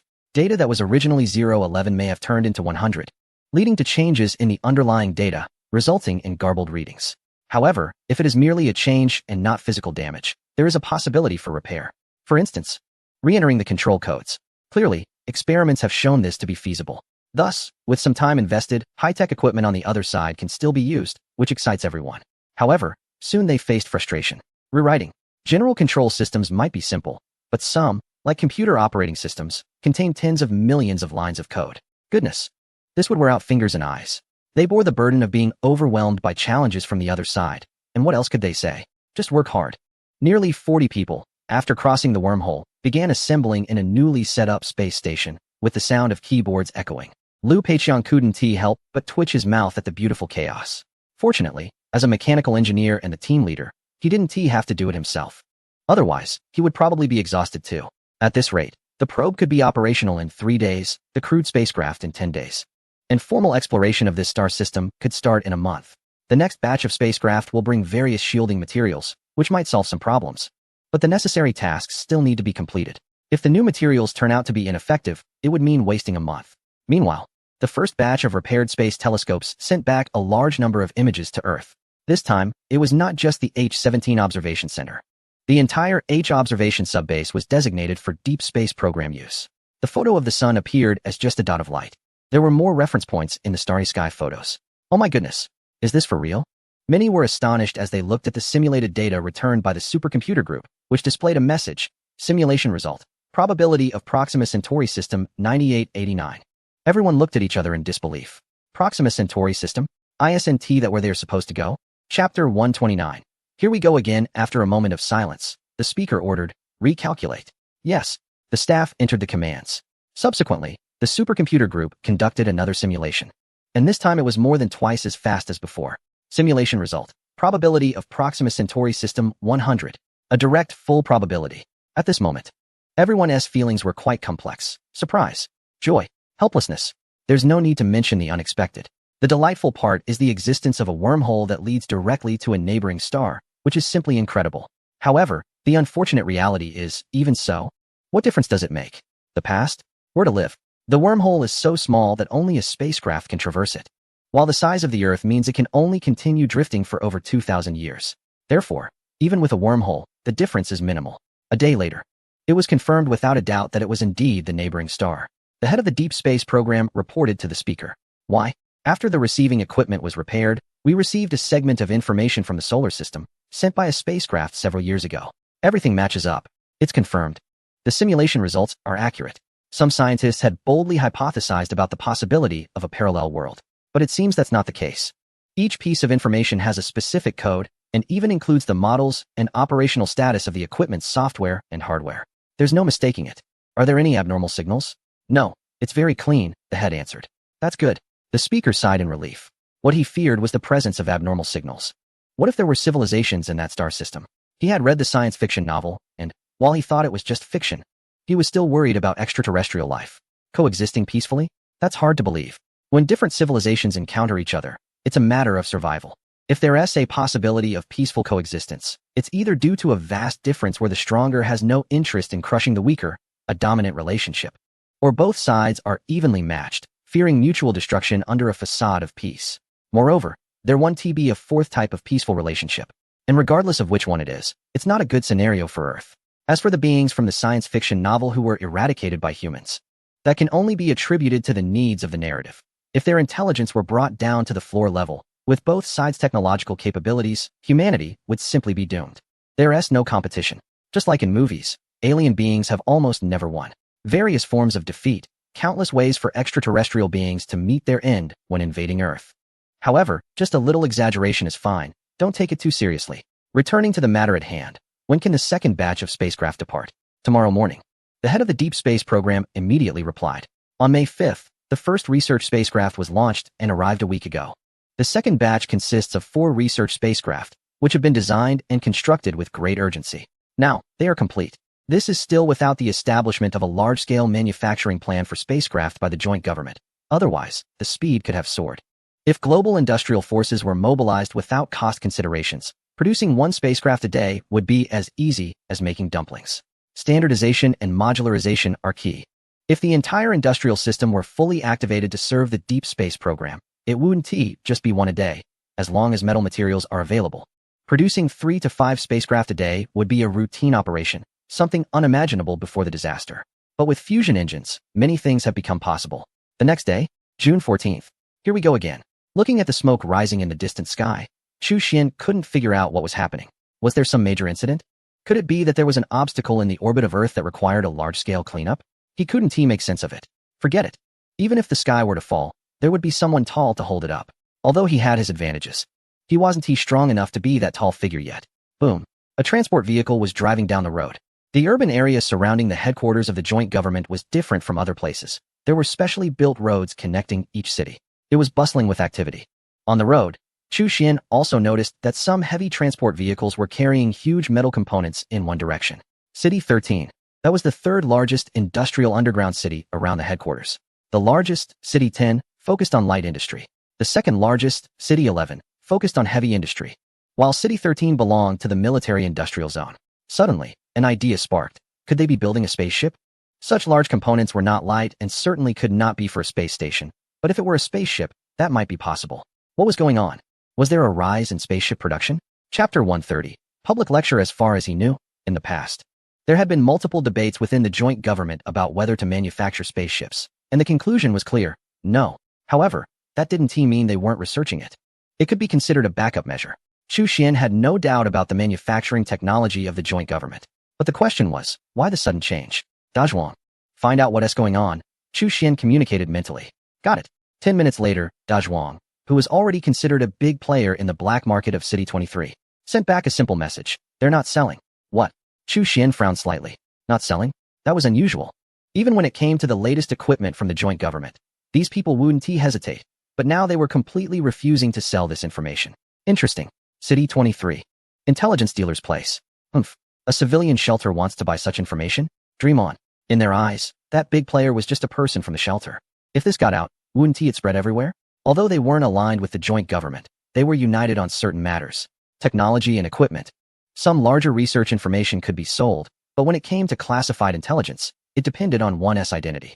Once he returned, he planned to take some time to visit the black market. Chu Xian decided.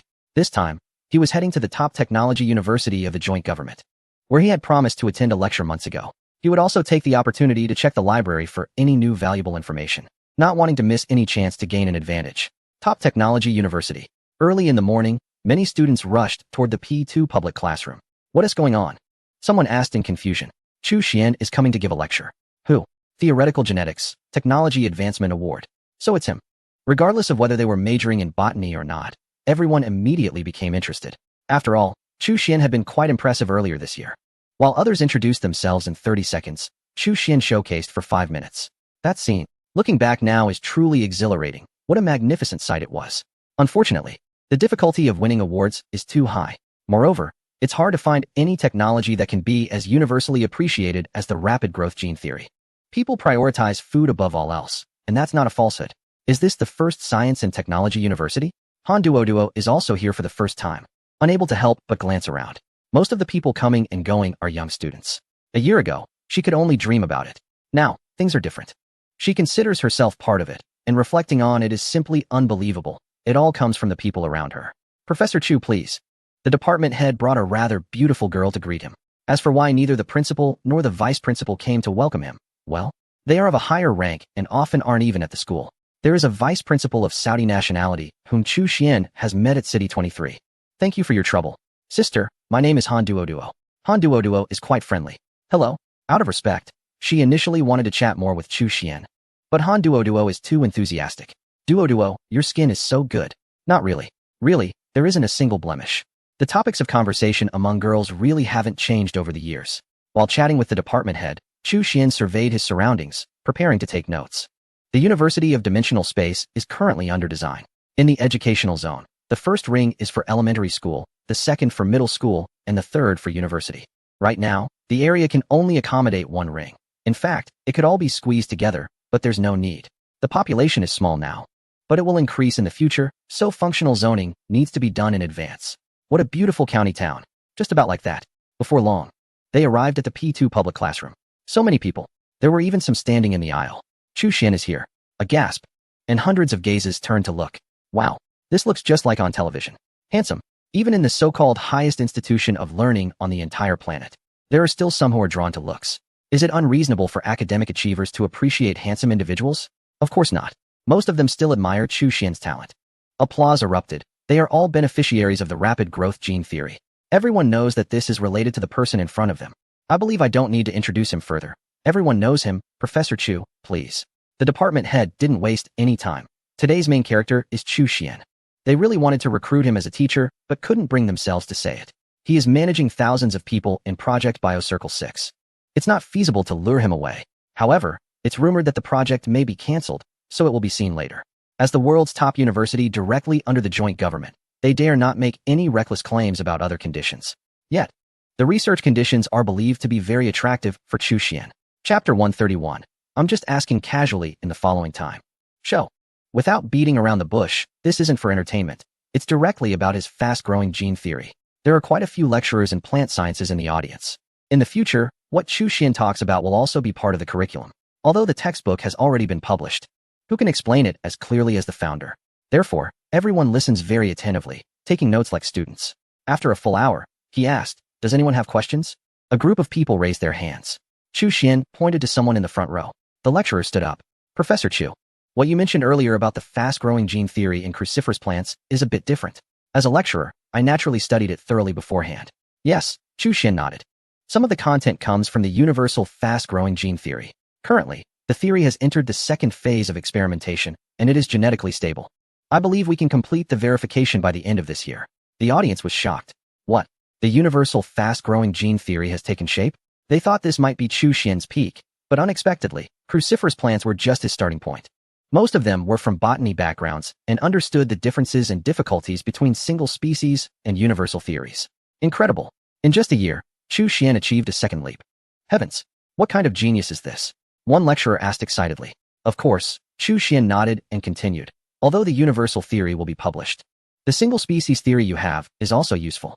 Understanding it will help you grasp the universal version. Hearing this, many people breathed a sigh of relief. They were afraid that a theory would become outdated right after they learned it. With Chu Xian's words, everyone's enthusiasm for learning increased. Subsequently, the lecturers threw out questions one after another, and Chu Xian answered them all. Impressive. It was as if he had memorized all the data. Amazing. There wasn't a hint of hesitation. Various data came out of his mouth effortlessly. Those who were previously unfamiliar with Chu Xian now realized how remarkable he was. Just look at this memory and eloquence. He was leagues ahead of them, making it hard not to admire him. An hour later, the QA session ended, and the public lecture was nearing its conclusion. Just when Chu Xian thought the speech would end harmoniously, suddenly, someone stood up. Professor Chu, is the fast-growing gene theory really created solely by you? At these words, numerous gazes turned sharply to him. What? How dare you question this? Isn't that a blatant challenge? People murmured. This question clearly aimed to undermine him. Who are you? Chu Xian asked. I am Okamoto Sakuyo. Please answer my question directly. Okamoto stared at Chu Xian. Sakuyo? Chu Xian couldn't help but look at him differently. This guy truly lived up to his name, and his parents must have had foresight. Shaking his head, he said no. Boom. In an instant, the audience erupted. They couldn't believe it. What was this? A big scoop? It seemed something was off. Haha. I said it couldn't be just you alone. The other person was also surprised and excited by this answer. They couldn't believe they had stumbled upon such a big scoop. For a moment, they were so pleased with themselves that they didn't notice the many people looking at them as if they were foolish. Did that person really admit it? When did they become so naive? Sure enough, the next moment, they heard someone say, any achievement we have now stands on the shoulders of giants.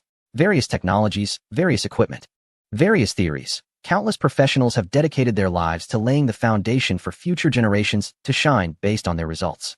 Therefore, strictly speaking, The theory of rapid growth genes was not created by me alone. Many predecessors in the field of botany have contributed to this theory. Answering such a silly question was something they could handle without any effort. Claiming that they alone were impressive was meaningless. The standard answer, standing on the shoulders of giants. Any objections? Are you denying the efforts of the predecessors? The other person was somewhat stunned, rendered speechless by such profound reasoning. They couldn't question the hard work of those who came before. Any other questions? They asked. If not, I have a question. The other person looked over, revealing a kind smile. Huh. The other person was taken aback. Can you balance a plate on your mouth? They said with a faint smile. No, came the reply. That's too bad. The other person was a bit confused. What was there to regret? Why did they feel inexplicably uneasy? Besides, the phrase sounded a bit familiar. Had they heard it somewhere before? Suddenly, it seemed as if they remembered something, and their body stiffened. Why you? They stammered, recalling that their uncle's assistant had been taken down and imprisoned right after such a statement. They glanced around nervously, fearing that they might end up in the same situation. Don't be nervous, I'm just asking casually. How many people are still reading this book? Could you please click to urge the author to update, to give them some confidence? Chapter 132. Where did the ring pull go? Ask. The other person felt completely unwell, suddenly realizing they had been played by the other. They were so angry their expression blurred.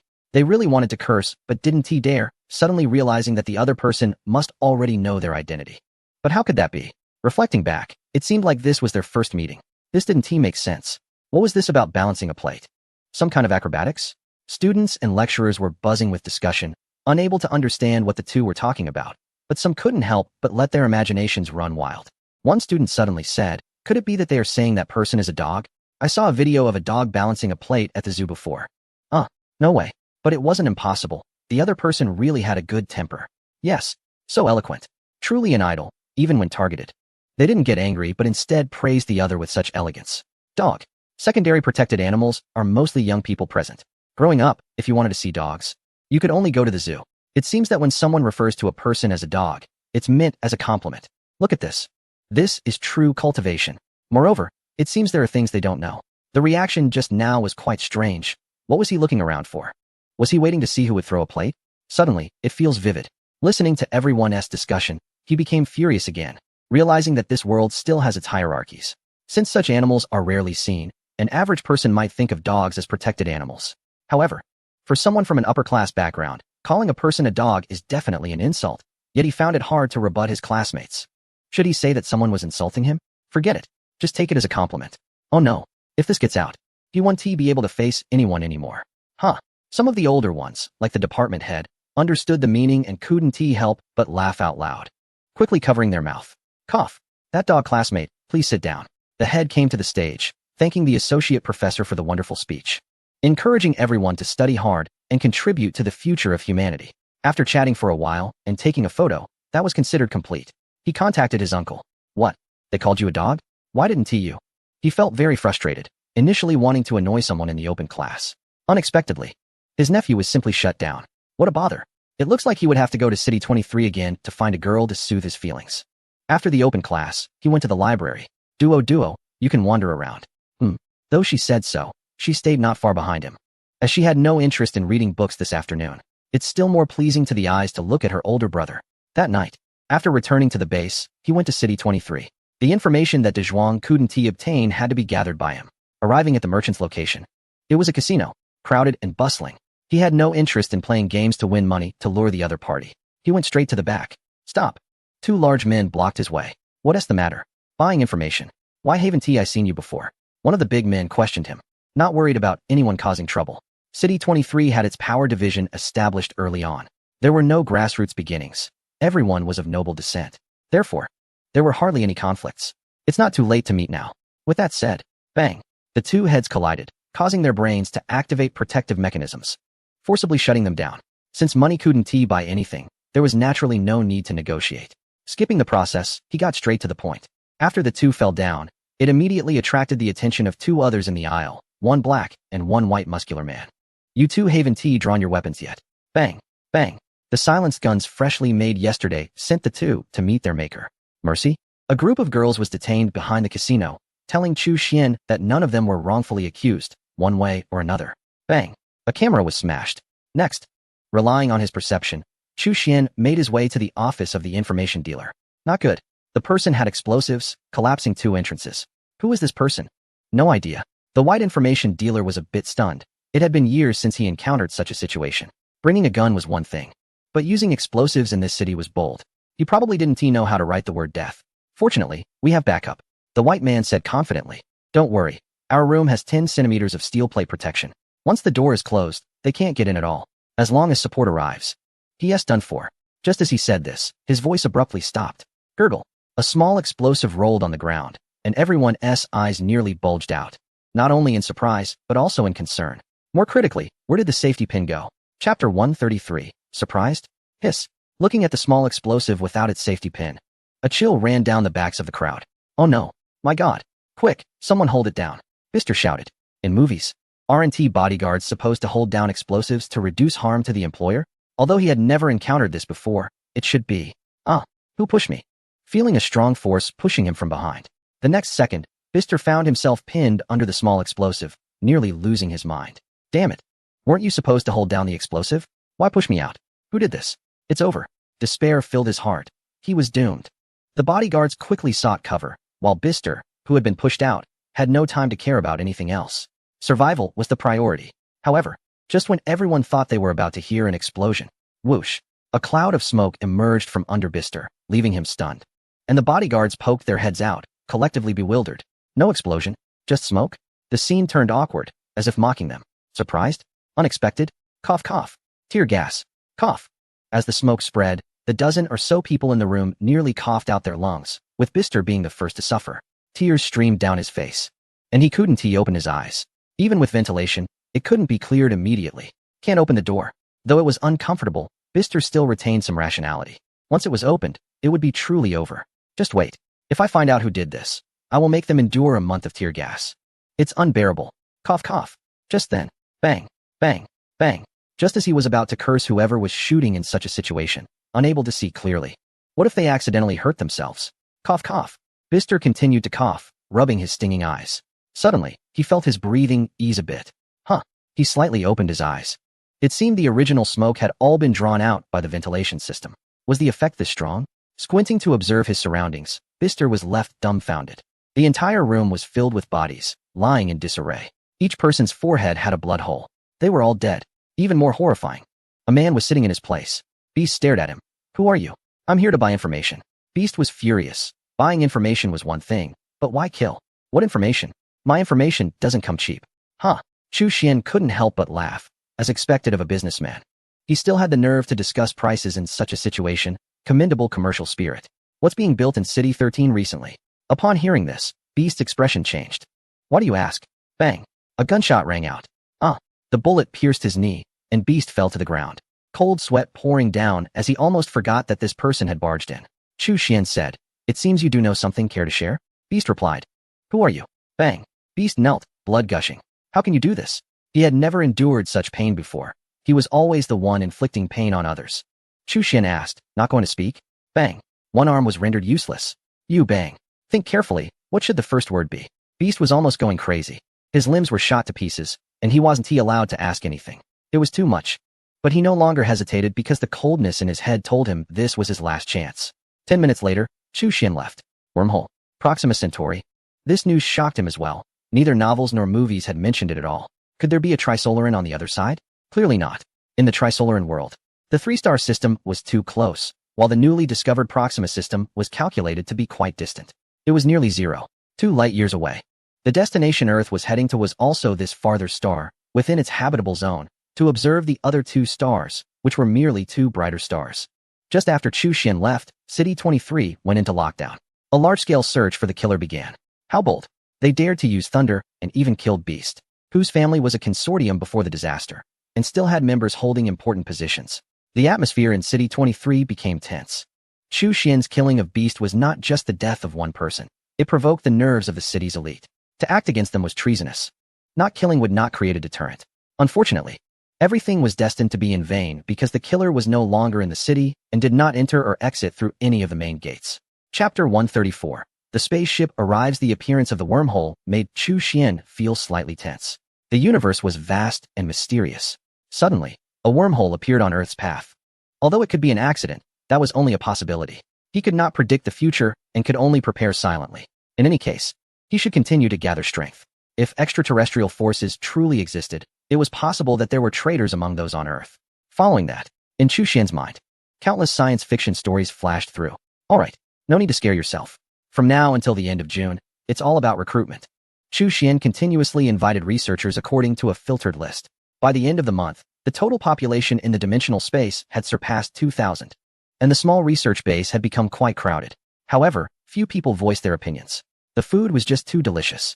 Indeed, no one wanted to leave this place. On July 1st, the first self-service buffet of the month, looking at the food spread out in the restaurant, it felt like they should offer incense to Chu Xian.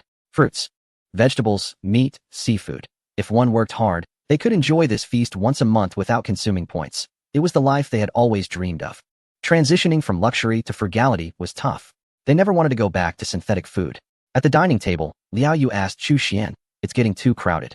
When will the new accommodation area open?" Among them, only he, as an old-timer, dared to ask such a question. Chu Xian replied, "In a week. Anyone with a contribution level of 4 or higher can move to the new place." "Is it far?" Liao Yu inquired. "Just outside." He didn't ask further. Nor did he have any expectations. Outside was still underground, just a change of place to live. However, even if it was a cramped space, he was willing. There was good food and various cutting-edge technologies to research.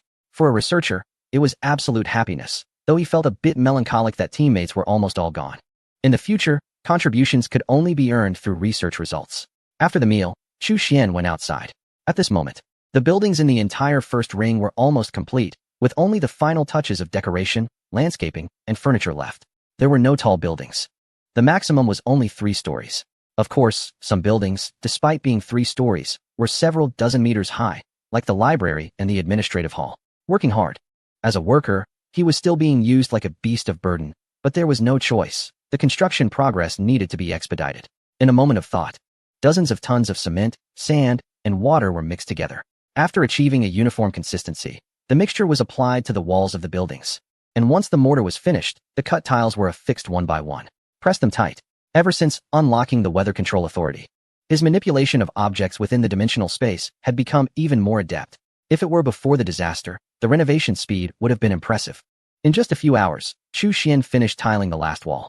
In fact, most building walls were painted, and tiles were only applied to the floors, which was relatively easier. One tile covered 1 square meter. At a rate of 3 tiles per second, in an hour, that would be over 10,000 tiles. It sounded like a lot, but in relation to the total area designed for tiling, it was still a bit slow. On July 6th, a wormhole appeared. 4 spaceships arrived, preparing to pass through. Yes, one of the ships slowly approached the wormhole, and upon contact, its massive size could not resist the pull. It disappeared into the dark sphere.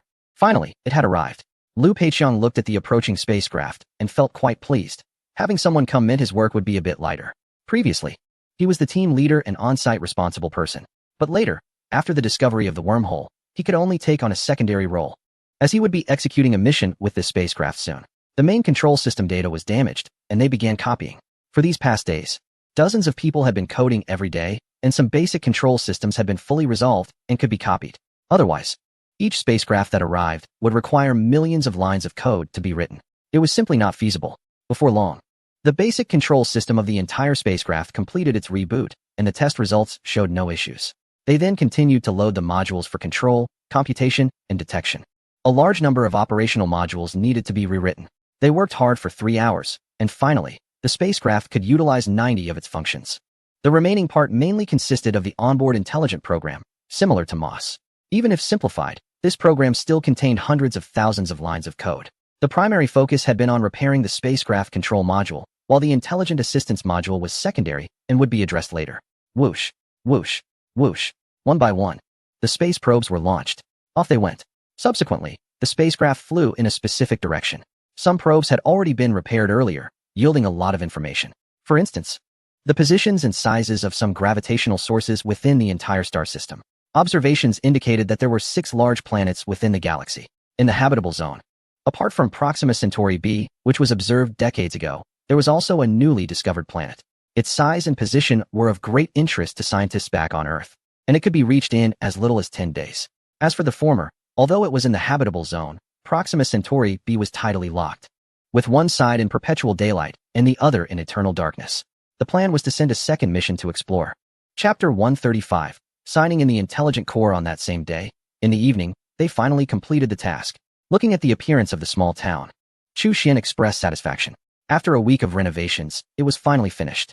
Although it wasn't luxurious, it had a semblance of order, with all the furniture in place, tables, chairs, benches, water, electricity, and sanitation facilities. The basic infrastructure was relatively complete. Of course, some items were missing, such as a refrigerator, air conditioning, television, and stove.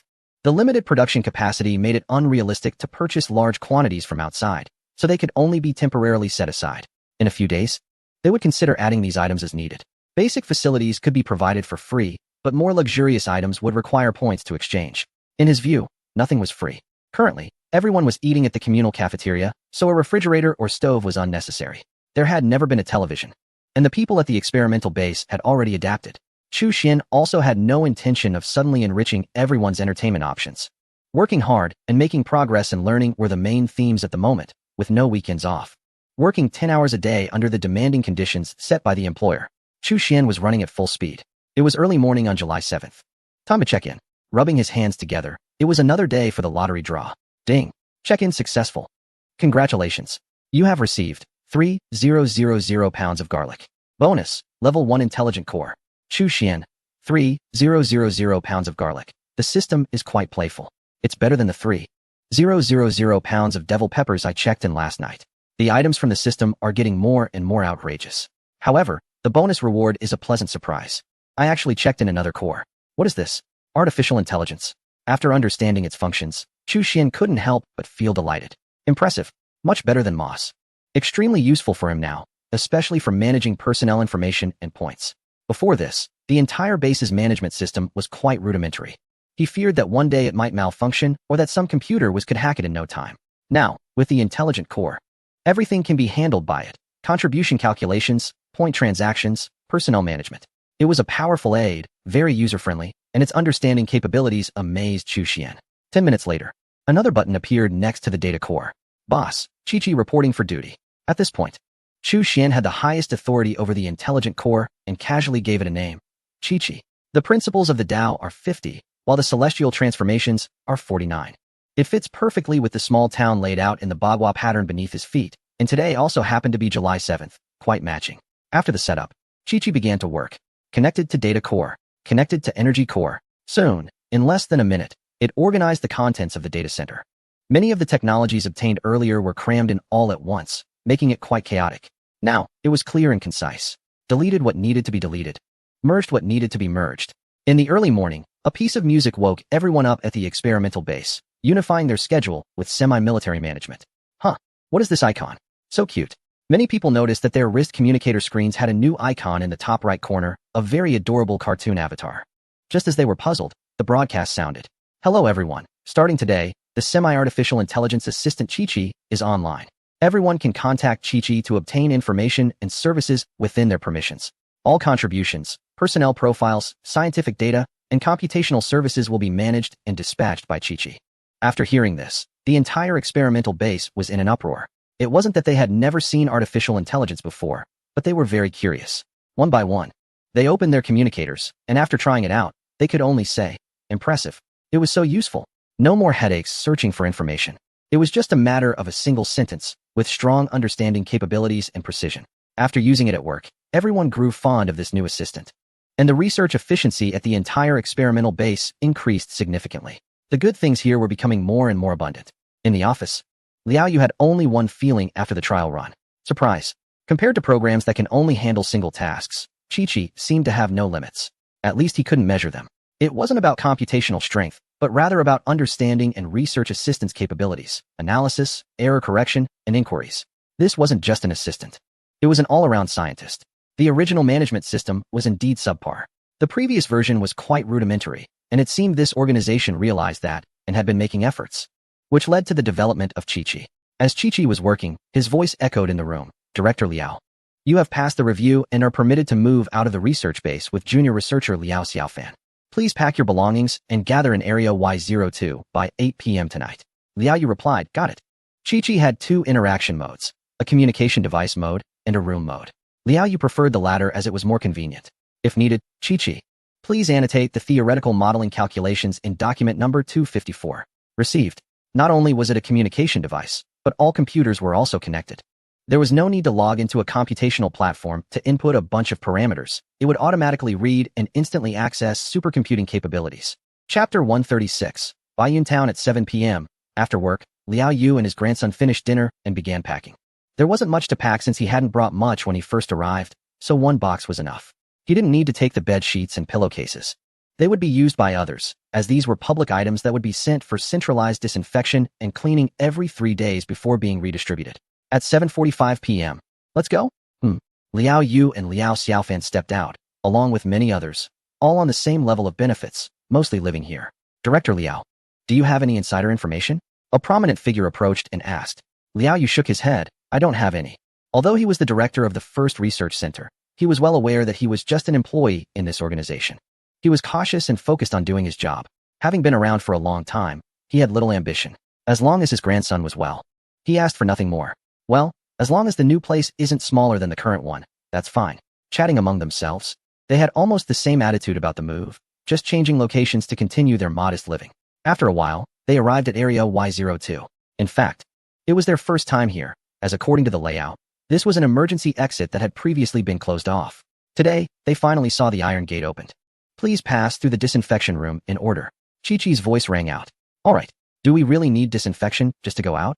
But they complied and entered the gas disinfection room, followed by permission verification. Finally, they gathered in front of a large door. Over 100 people with bags of all sizes. At this moment, Liao Yu saw Chu Xian walking in from outside, looking at them with a slight smile. Congratulations, everyone. The scene you are about to witness may be overwhelming, and I believe you will have many questions at that time. But please remember, curiosity should be directed appropriately. There are places you should not go, so don't venture there. There is comprehensive surveillance in place. If rules are violated, the consequences can be severe, ranging from minor penalties to expulsion, and the latter is not a good choice. When the first group emerged, a high-ranking official from the organization, who was quite peculiar, came personally. Listening to him, everyone took his words seriously.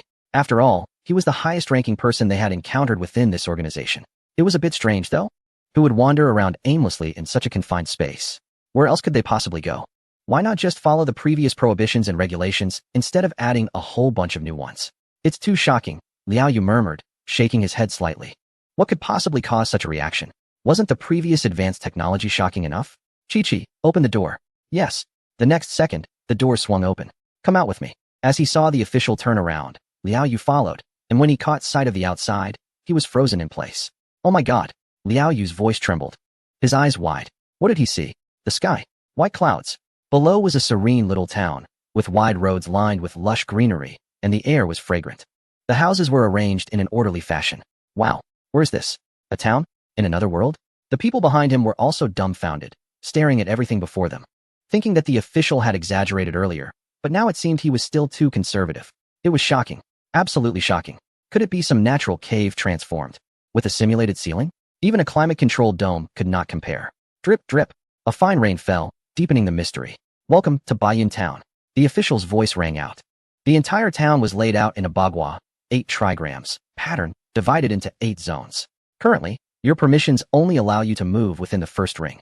You can visit the park or the library, and also the school and the hospital. Numerous facilities will soon be operational. As he walked, the official introduced the area, with hundreds of people following him in a daze.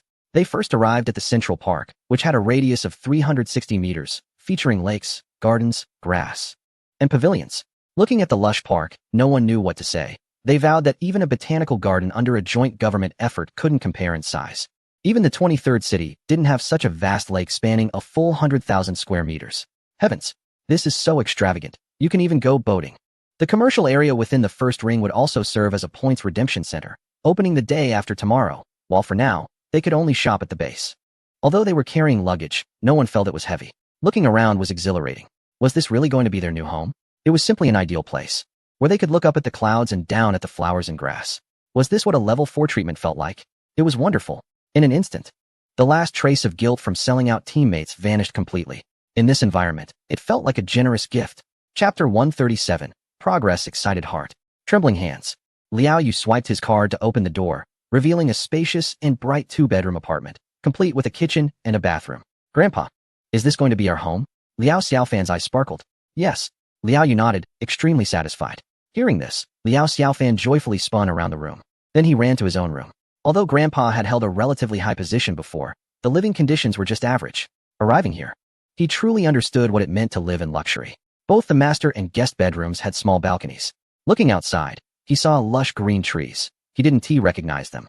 But he knew that even the previous rehabilitation center couldn't compare. Beautiful, spacious.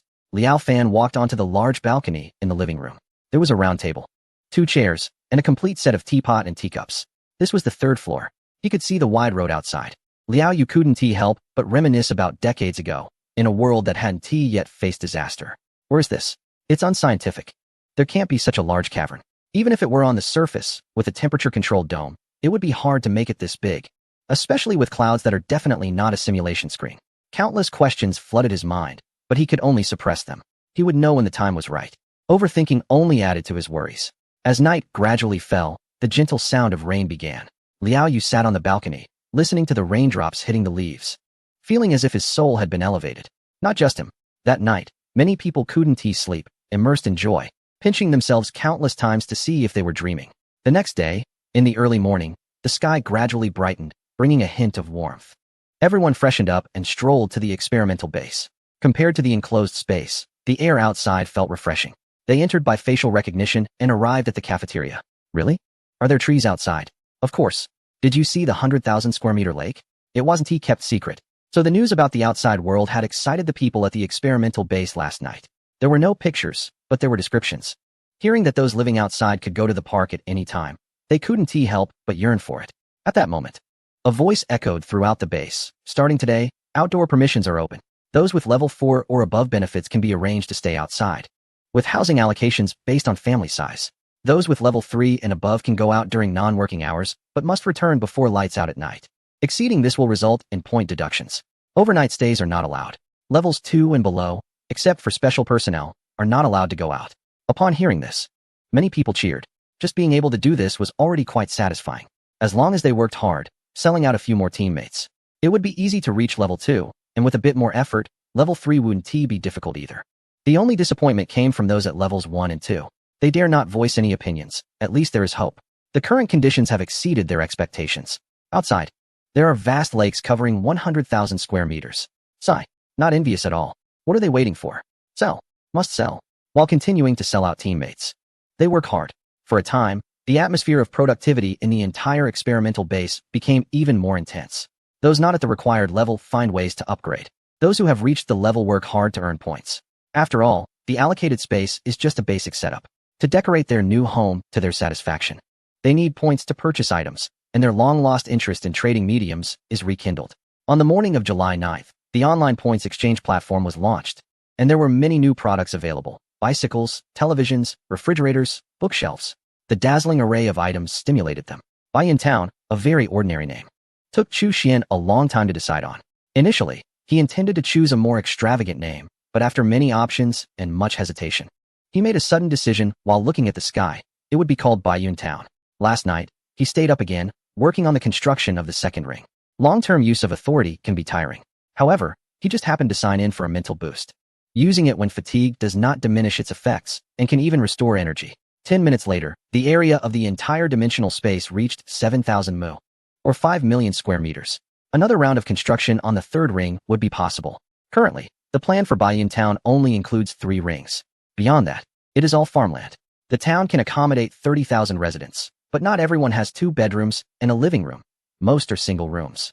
Reaching that number is still a long way off. In the following days, the town's administrative staff gradually arrived: security, logistics, teachers, doctors. Many are family members of researchers who have moved in with their families and need jobs and school placements for their children. On July 13th, at Biosphere Base Number 6, Chuzhua had again achieved success. The second edition of the rapid growth data surpassed the first edition by a large margin, leaving the group leader at a loss for words. Calling it genius was still an understatement. Calling it monstrous seemed disrespectful. Yet the admiration in their eyes did not wane. With an average growth rate of 52%, directly improving by nearly 20 points. Incredible. If this year's Science and Technology Progress Award does not include the person in front of them, it would definitely be a scandal.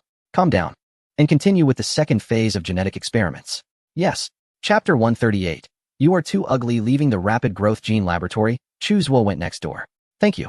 Without your theory, the super algae technology would not have achieved breakthrough progress.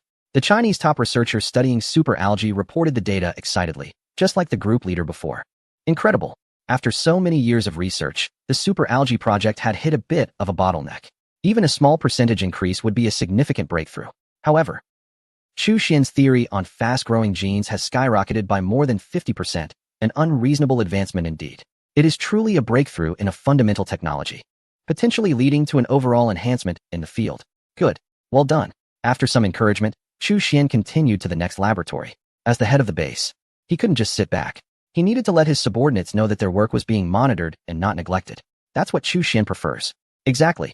Okamoto Yuji's management skills are average, his technical abilities even worse, and he enjoys taking credit for others' work. Humph, a petty man. He transferred when the situation turned unfavorable. If it weren't for Chu Xian's capabilities, this position would be a trap. Compared to the former head, Okamoto Yuji, Chu Xian's reputation at the base is much better. No one dares to challenge him anymore. He has the ability to surpass him, but that is clearly a very difficult task, one that can only be dreamed about. After inspecting with Chu Xian, Han Duoduo returned to the assistant department. Department Head Han. Department Head Han. Upon seeing Han Duoduo, the staff in the assistant department greeted her warmly. After serving for so long, no one questioned her abilities anymore. At least, she is currently managing the work in the assistant department with ease. More importantly, she has someone backing her. Chu Xian, a distinguished researcher and head of the base. The successful first phase test of the universal fast-growing gene theory means that the path to becoming a top scientist is now unobstructed. In the entire field of botany, Chu Xian has become a leading figure. Even those plant scientists who rely on time to accumulate a large number of mediocre results can only envy him. If possible, those scientists would even be willing to trade their lifetime achievements for the chance to propose the universal fast-growing gene theory. Sometimes, one accomplishment can grant a lifetime of glory. The next day, July 14th, in the morning, Chu Xian arrived at the site of the Planetary Environmental Transformation Program, specifically at the 601 base shared with the Biosphere No. 1 project. This location is also considered the largest area of the entire program. In fact, there are over 30 projects under this plan. Environmental transformation cannot rely solely on biology, but also involves other aspects such as gas synthesis, dome protection, and bacterial disaster management, covering a wide range. Today marks the semi-annual meeting of 2075. Here, Chu Xian also met the former head, Okamoto Yuji, for the first time. Researcher Chu, congratulations on the tremendous success of the universal fast-growing gene theory. I hope you can forgive the misunderstandings from before, Okamoto Yuji said, approaching him. What misunderstandings? Chu Xian smiled suddenly. Haha, I knew researcher Chu was magnanimous. Okamoto Yuji thought Chu Xian was about to reconcile. However, the next moment, Chu Xian's words froze his smile. If you learn to hold your plate properly, I'll consider it a misunderstanding. Okamoto Yuji was furious. His assistant was insulted, his nephew was insulted. And now he was being insulted face-to-face by Chu Xian. What a humiliation. Is he trying to complete a trifecta? With your status, it's a bit inappropriate to speak like that. Okamoto Yuji suppressed his anger. Indeed. Chu Xian nodded. It's a bit inappropriate. After all, dogs are so cute, and you are too ugly. Direct personal attacks. And Okamoto Yuji was about to retort. Chu Xian, sorry, that description was inaccurate. An apology is needed. Not only are you ugly, but you're also bad. Cherish the time ahead. After saying this, Chu Xian patted his shoulder and walked away. Han Duoduo followed closely behind. There was only one thought in her mind. So domineering. Upon hearing this, Okamoto Yuji felt uneasy. Cherish the remaining time. What's going on? Is he going to take action against him? No. If he really had the ability, he wouldn't have waited until now. Right. It must be a scare tactic. Just like last time. Scaring his nephew so much that he couldn't sleep well for half a month. But still, he felt a chill in his heart. After a while, the meeting began. Amidst the thunderous applause, Galois made a grand entrance. While others stood and applauded, why was he sitting there, looking completely unconcerned? Impressive. He didn't even bother to pretend. A fighter. The heads of various projects were evaluating him in their hearts. This young man is a bit too bold. However, thinking back to when Chu Xian reported Galois for personnel transfer violations, it suddenly seemed very reasonable. The feud had long been established. Who cares about face? Although capable, he was too arrogant, impulsive. It was normal to be angry about the cancellation of the Biosphere No. 6 project. Everyone thought Chu Xian was just reckless. Since the Biosphere No. 6 project was doomed anyway, he had nothing to lose. Poor guy. No matter how talented he was, he couldn't change such a situation. On stage, Galois forced a smile. Calm, composed. With so many people around, would he really lower himself to bickering with Chu Xian? That would be too unprofessional. unless he had lost his mind. Everyone, please take your seats. In this semi-annual meeting, there was a new face. That person was Researcher Chu, the head of the Biosphere No. 6 project, contributing light and warmth in the last days of the project. Definitely worth learning from. Although they couldn't directly argue, there was no problem with subtle jabs. Look, this is the art of language. By not mentioning Chu Xian's position in the address, he was clearly informing others that this position wouldn't be held for long. Researcher Chu, please introduce yourself and say a few words, Galois continued. After delivering the jab, he still brought the opponent out to talk, and the other party couldn't say anything in response. Seeing this, Okamoto Yuji felt relieved. He had been rash before. Completely unnecessary to seek out insults. Watching Galois perform was much more enjoyable. Upon hearing this, Chu Xian only smiled slightly. Is that all you have? He stood up. Are you sure you want me to speak? Of course. I formally report. Wait. Galois was taken aback and quickly shouted to stop him. He only wanted a few words, not an immediate report. If he named names, would he handle it or not? If he were to report on himself, that would be truly awkward, but thinking back, it seemed he hadn't done anything wrong. Overreacting. Ahem. Today is the reporting meeting. We'll discuss other matters after the meeting. Galois quickly set the tone for the meeting. Fine, seriously, if you don't want to speak, don't make others do it. When someone wants to speak, they're not allowed to. What is wrong with everyone? Chu Xian's voice echoed in the conference room. At this moment, Galois was so angry he was about to explode. But he could only pretend he didn't hear and continue the conversation, not knowing if the other person would say something even more infuriating. Crazy. A true fighter. As the name suggests. Haha. The responsible individuals from other bases were secretly delighted. Who hasn't he thought of confronting foolish leaders face to face? But they didn't dare. They were very restrained. Although they felt Chu Xian was too aggressive, it was still quite enjoyable to watch. The following meeting proceeded normally. One by one, they took the stage to report. Galois pretended to take notes. Yes, good. He casually showed off a curse, hoping that the heavens would quickly deal with this anomaly, as the world couldn't hold any more of it. Quite the performer. Perceptively, Chu Xian was fully aware of the content Galois was noting.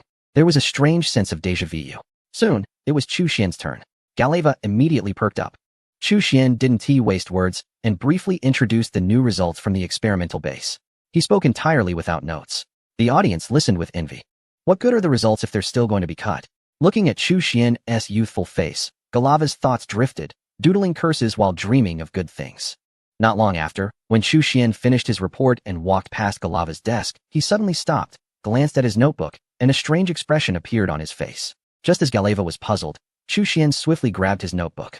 Mr. Galois, even if you're dissatisfied with the joint government and the speaker, there's no need to secretly curse. This is too much. It even states that the joint government is a mistake and that the speaker is blind to the truth, claiming that a certain group is the smartest in the world. This statement was heard by everyone present, and countless eyes turned to Galois in shock.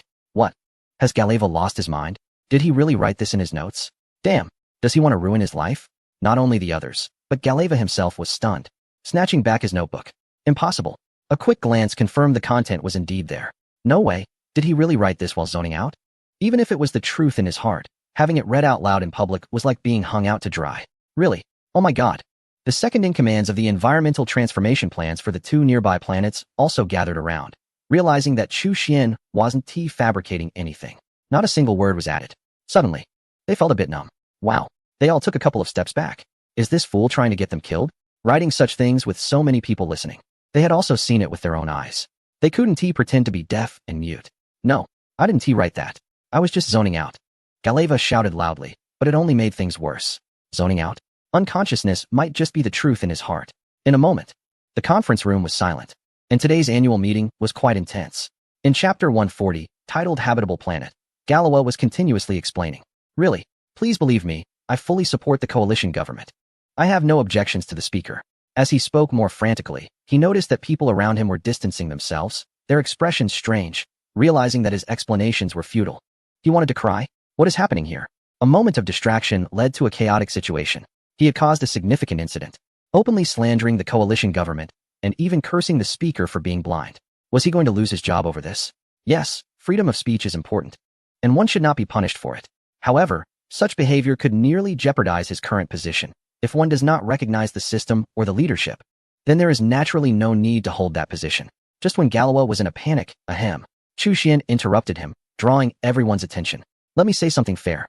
Seeing that Chu Xian seemed to be speaking up for him, Galois felt as if he had found a lifeline. Researcher Chu, you have to believe me. It was truly a misunderstanding. Chu Xian replied, Don't rush. No matter how panicked you are, don't lose your composure, right? Everyone has the right to express their opinions. Even if they are very dissatisfied with the coalition government or have grievances against the speaker, that is not a crime. We should be tolerant. Galowa's mouth dropped open in disbelief. Was this helping him or nailing his coffin shut? Please, act like a decent person. Chu Xian continued. All right, let us continue the report. Next. With that, the meeting seemed to regain its pace, and no one bothered to notice that Chu Xian had started to lead the entire meeting's progress. It was clear that Galowa was not far from his downfall. During this meeting, every word was recorded, and with so many people watching, this incident could not be contained and would soon spread, bringing trouble for Galowa. It was terrifying. The newcomers were truly not to be underestimated. People in the conference room whispered to each other, their gazes shifting towards Chu Xian, fear evident in their eyes. With just a few actions, he had nearly driven Galowa mad. However, no one could say anything against him. Black and white evidence was already solidified in Galowa's notebook. Chu Xuan's actions were seen as defending the coalition government, rooting out the pests. No one dared to accuse him of seeking personal revenge. He stood on the side of justice, and with just a few words, he had pulled his superior down. How could such a person not be feared? In the audience, Okamoto Yuji was sweating profusely. At first, he thought it was amusing to see Galowa being attacked by Chu Xian, but before long, the situation had completely reversed. Not only was it painful, but it was also damaging. With that notebook, Galowa was finished. Recalling Chu Xuan's earlier threats, Okamoto Yuji was now in a state of panic. What kind of combat power was this? As noon approached, the meeting came to an end. At this moment, the news had already spread. Everyone had communication devices, and with such a big revelation, it was hard to keep it to themselves. The next 2 days were calm, but everyone knew this matter wouldn't just end like that. Otherwise, it would be chaos.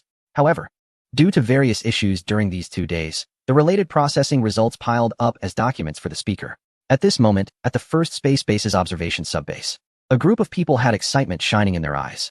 Oh my, so beautiful. They were surprised by the stunning images just transmitted from the first research spacecraft. It was a pale blue planet with oceans, white clouds, and land, almost like a second Earth. The difference was that there seemed to be little vegetation on the planet. The land was barren, with some areas raising clouds of dust. Soon, the surface probe transmitted images showing no signs of civilization.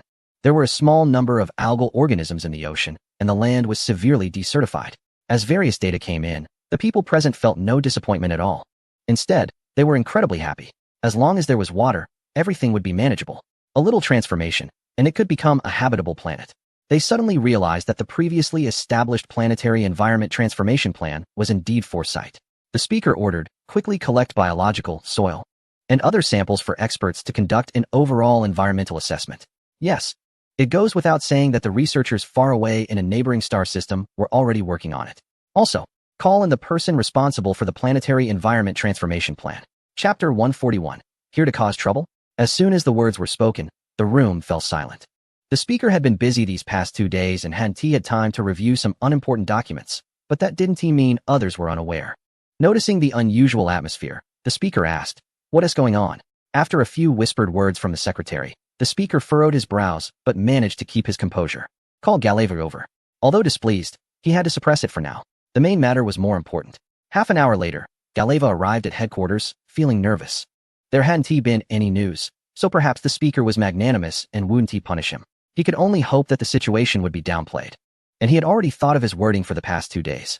If he could smooth things over today, his position would remain secure. After passing through multiple security checks, Galowa entered the conference room and was taken aback by the scene inside. What is going on?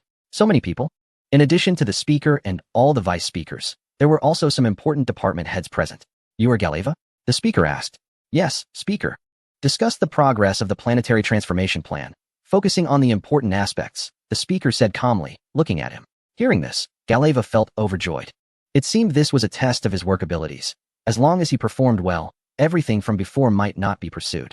Yes, the global environmental transformation plan is currently running smoothly, with numerous achievements. For instance, prior preparations were made to briefly discuss and praise the new results from various experimental bases. However, the project known as Biosphere 6 was notably omitted. About 10 minutes later, Galowa paused. Is that all? The speaker asked. Yes. It seemed there was still the Biosphere 6 project that hadn't been mentioned. Oh, Galowa was taken aback, realizing that the speaker was aware of that place. It was just a minor project and was about to be phased out. Oh, I see. The Biosphere 6 project, due to its practicality and other reasons, I previously proposed its discontinuation. The rapid growth gene theory by researcher Chu is about to succeed, but it cannot enhance the project's value. Galeva did not hide the existence of Chu Xian, but reiterated the project's lack of significance. He believed there was no problem. After speaking, Galeva noticed that everyone in the room was looking at him. Why is everyone staring at me? There's really no issue. At that moment, everyone in the conference room looked at Galeva with strange expressions. In fact, they already knew about it, and just wanted to see how he would respond. It was ridiculous. This was foolish. If it hadn't been for the earlier discovery, the project could have been quietly terminated, but now it was different. It was almost dereliction of duty. Bang!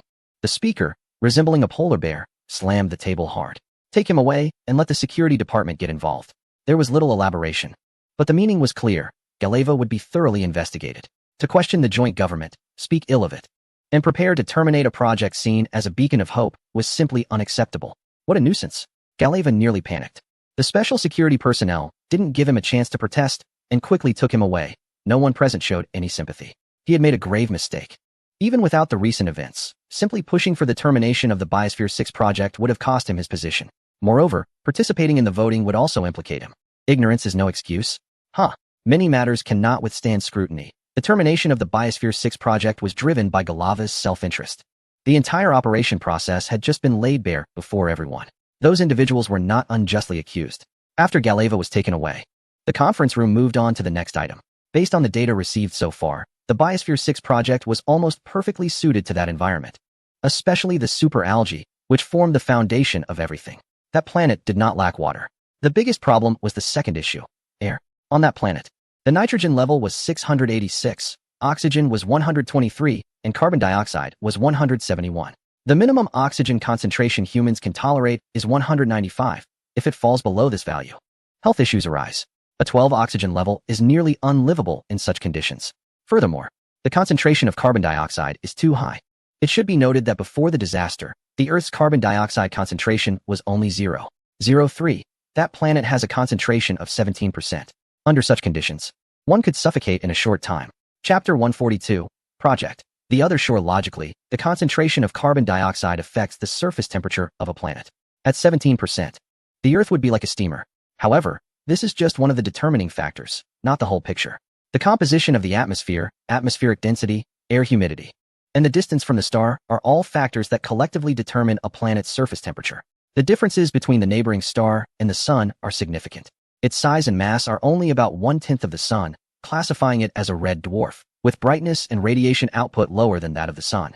Additionally, considering distance and other factors, even if that planet has such a high concentration of carbon dioxide, it could still maintain conditions suitable for human survival. In the conference room, the chairperson continued.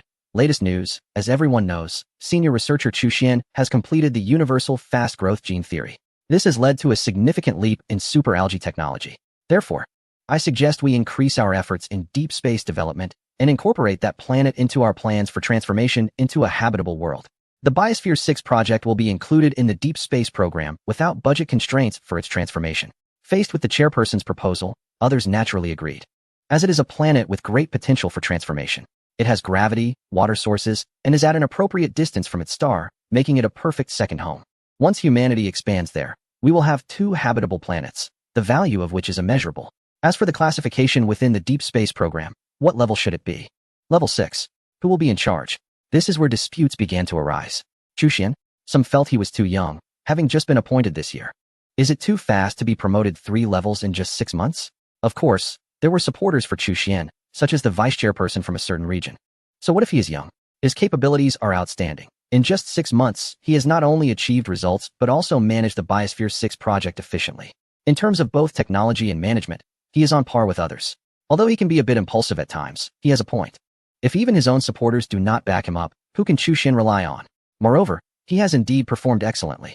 The head of the deep space program is a confidant of the chairperson. Among the several deputy positions, only one is held by someone from that region. And they certainly do not want to miss the opportunity to secure another position. Despite having valid arguments, there were still opposing voices regarding Chu Xian. Just when the debate seemed unresolvable, a vice chairperson proposed a new idea. The entire Biosphere 6 project is about to expand. While Chu Xian has some experience, it is still limited. Moreover, strictly speaking, he is more skilled in technology. I propose to split the roles into 2 positions, one for administration and one for technology, both at the same level. This suggestion led others to consider it thoughtfully, realizing it made sense. But this was not the end. The person continued, ecological research is best conducted locally, meaning that the Biosphere Project number 6 requires a forward research base. I suggest sending Chu Xian. Upon hearing this, everyone's eyes lit up. Indeed, this way, all aspects can be taken into account. Great idea. Agreed. Everyone knew this was the best outcome. Otherwise, if they insisted on leaving Chu Xian behind, there would be objections from the region. Each side has a veto power. Compromising is essential. A perfect plan. Seeing this situation, the vice chairman from the region did not say more and continued to support Chu Xian as the sole person in charge, which was quite unrealistic. Every permanent member has a veto power. If they oppose each other, the matter will drag on indefinitely. As for whether Chu Xian was willing to go, the meeting had a backup plan. If he was willing, he would be the technical supervisor. If not, he would still be promoted, but not to a higher level. Soon, the meeting passed a series of resolutions, such as establishing a large research base to serve the new project. The other side, located under the Deep Space Program, but with considerable autonomy. Level 6. Personnel, 30,000. More details will follow. The person in charge is equivalent to the head of an underground city, while Galawa had only reached level 7 previously.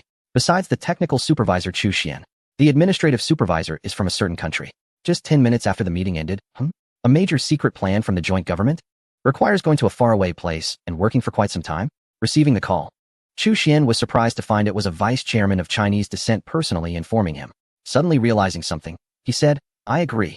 Chapter 143, promoted 3 levels a day later, on July 18th. In the morning, Chu Xian visited the personnel department of the joint government once again. Congratulations.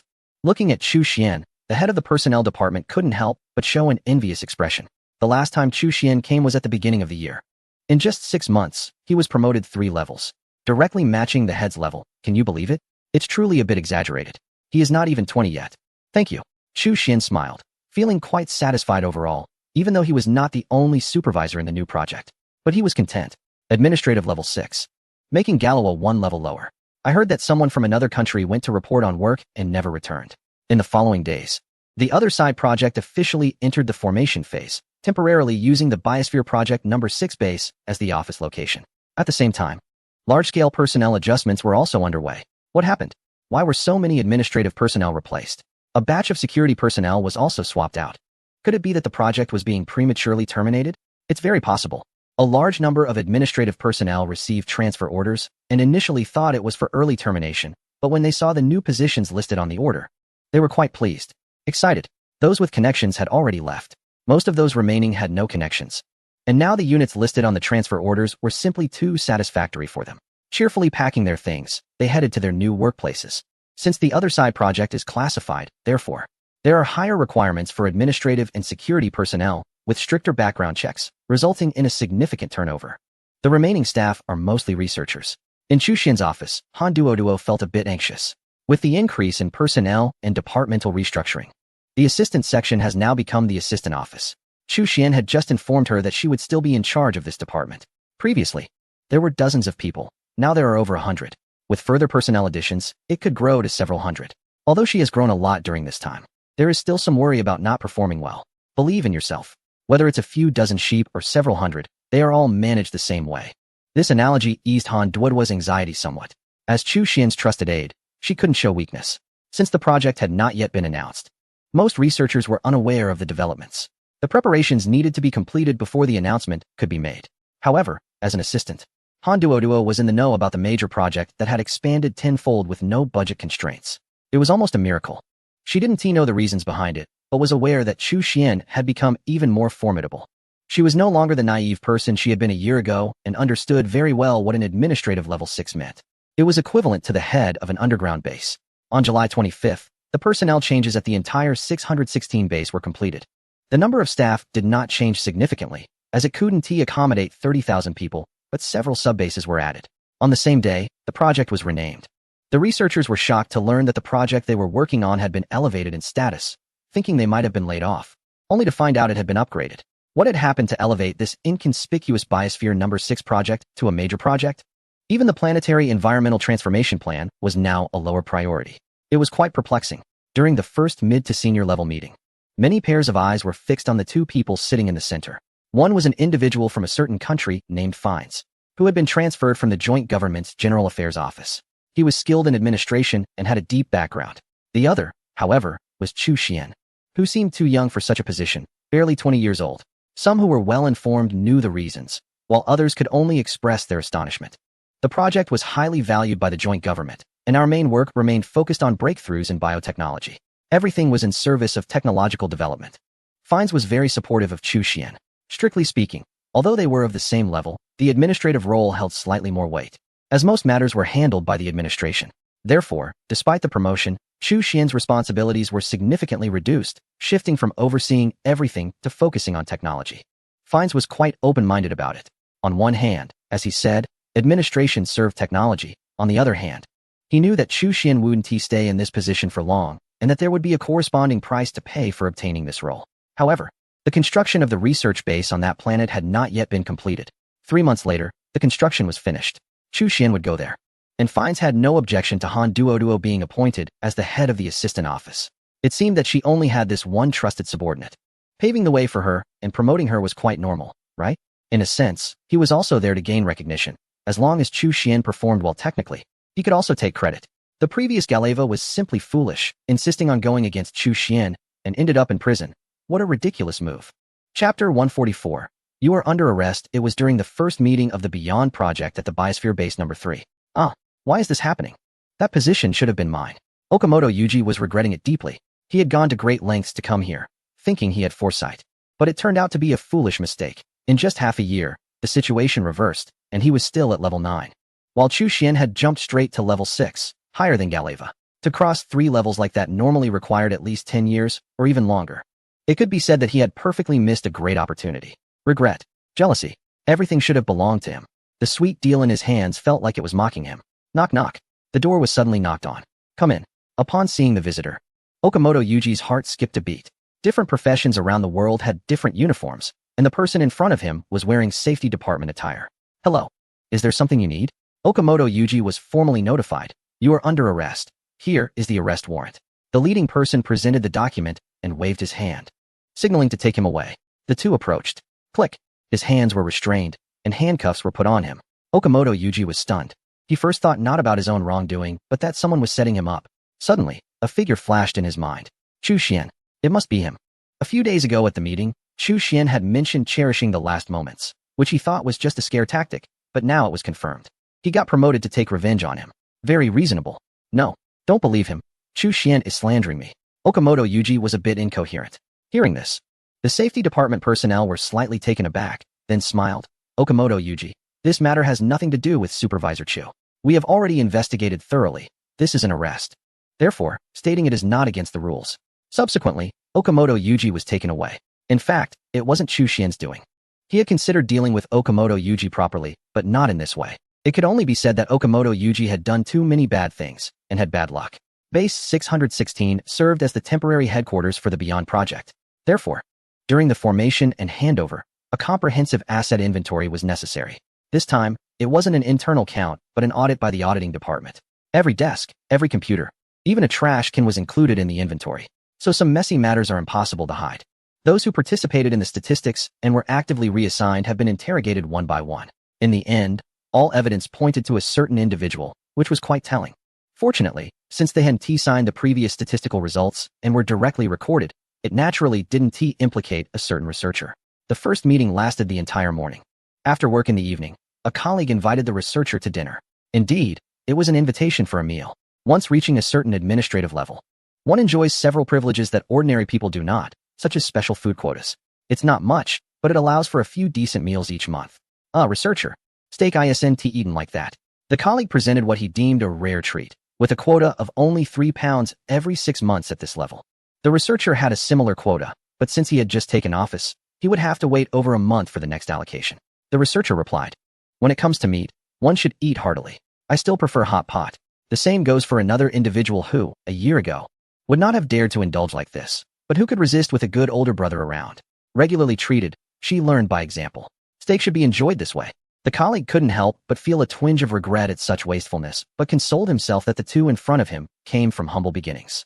One shouldn't hold overly high expectations for Western dining etiquette. After all, this wasn't a quota meal, so it wasn't too painful to part with. He had consumed his own quota the very night it was allocated. Where did the food come from? Family distribution. To reach his position, everyone has some background. His father secured a position within the coalition government, and before the disaster, the family inherited assets worth hundreds of millions. Together with other well-connected consortiums, they built a significant city and numerous base farms. Moreover, they later provided resources to help many shelters with agriculture and livestock, which meant he never lacked for food. Using his surplus to win over those who had climbed from the bottom was quite effective, as seen in the current situation. How does it taste? After seeing the researcher finish, the colleague asked. The researcher replied, "It's okay." The other individual chimed in, hum. The colleague teased, "Keep pretending. You must be delighted inside." As they ate and chatted, the colleague subtly revealed his family connections, not to recruit the researcher, but to express a desire for no conflict. Everything was smooth. He pledged to fully support the researcher's work in the future. No problem. They shared a common goal. The researcher's words greatly pleased the colleague, who saw considerable talent in him. However, in the colleague's eyes, the researcher's abilities, talent, and genius were merely tools. Much like a certain vice president from a distant land proposed sending the researcher away. Had they considered the implications of losing such a brilliant scientist who made significant contributions to humanity? Clearly, they had. Yet, after weighing the options, they still sent the researcher to work far away. Was it truly impossible to function without him? Not even a dog would believe that. At the dining table, the two did not discuss anything about the wormhole and the life planet, as it remained highly classified. Only a handful of people knew the details of the entire project.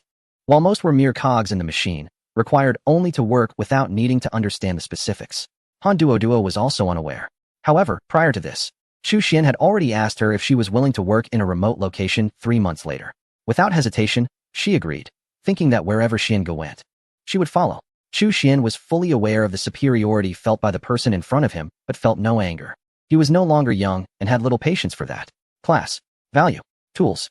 The essence of the world would not change, even in an apocalyptic scenario. As for why he was being sent so far for work, did Chu Xian not understand the logic behind it? Yet, he was quite pleased. He had his own plans. Just like before, he wanted to leave a spatial node in the solar system. Once Earth slipped away, all the resources of the solar system would belong to him. However, he had not found the opportunity until now. The placement of a spatial node depended on the nearest strong gravitational core for reference, arranged according to relative motion.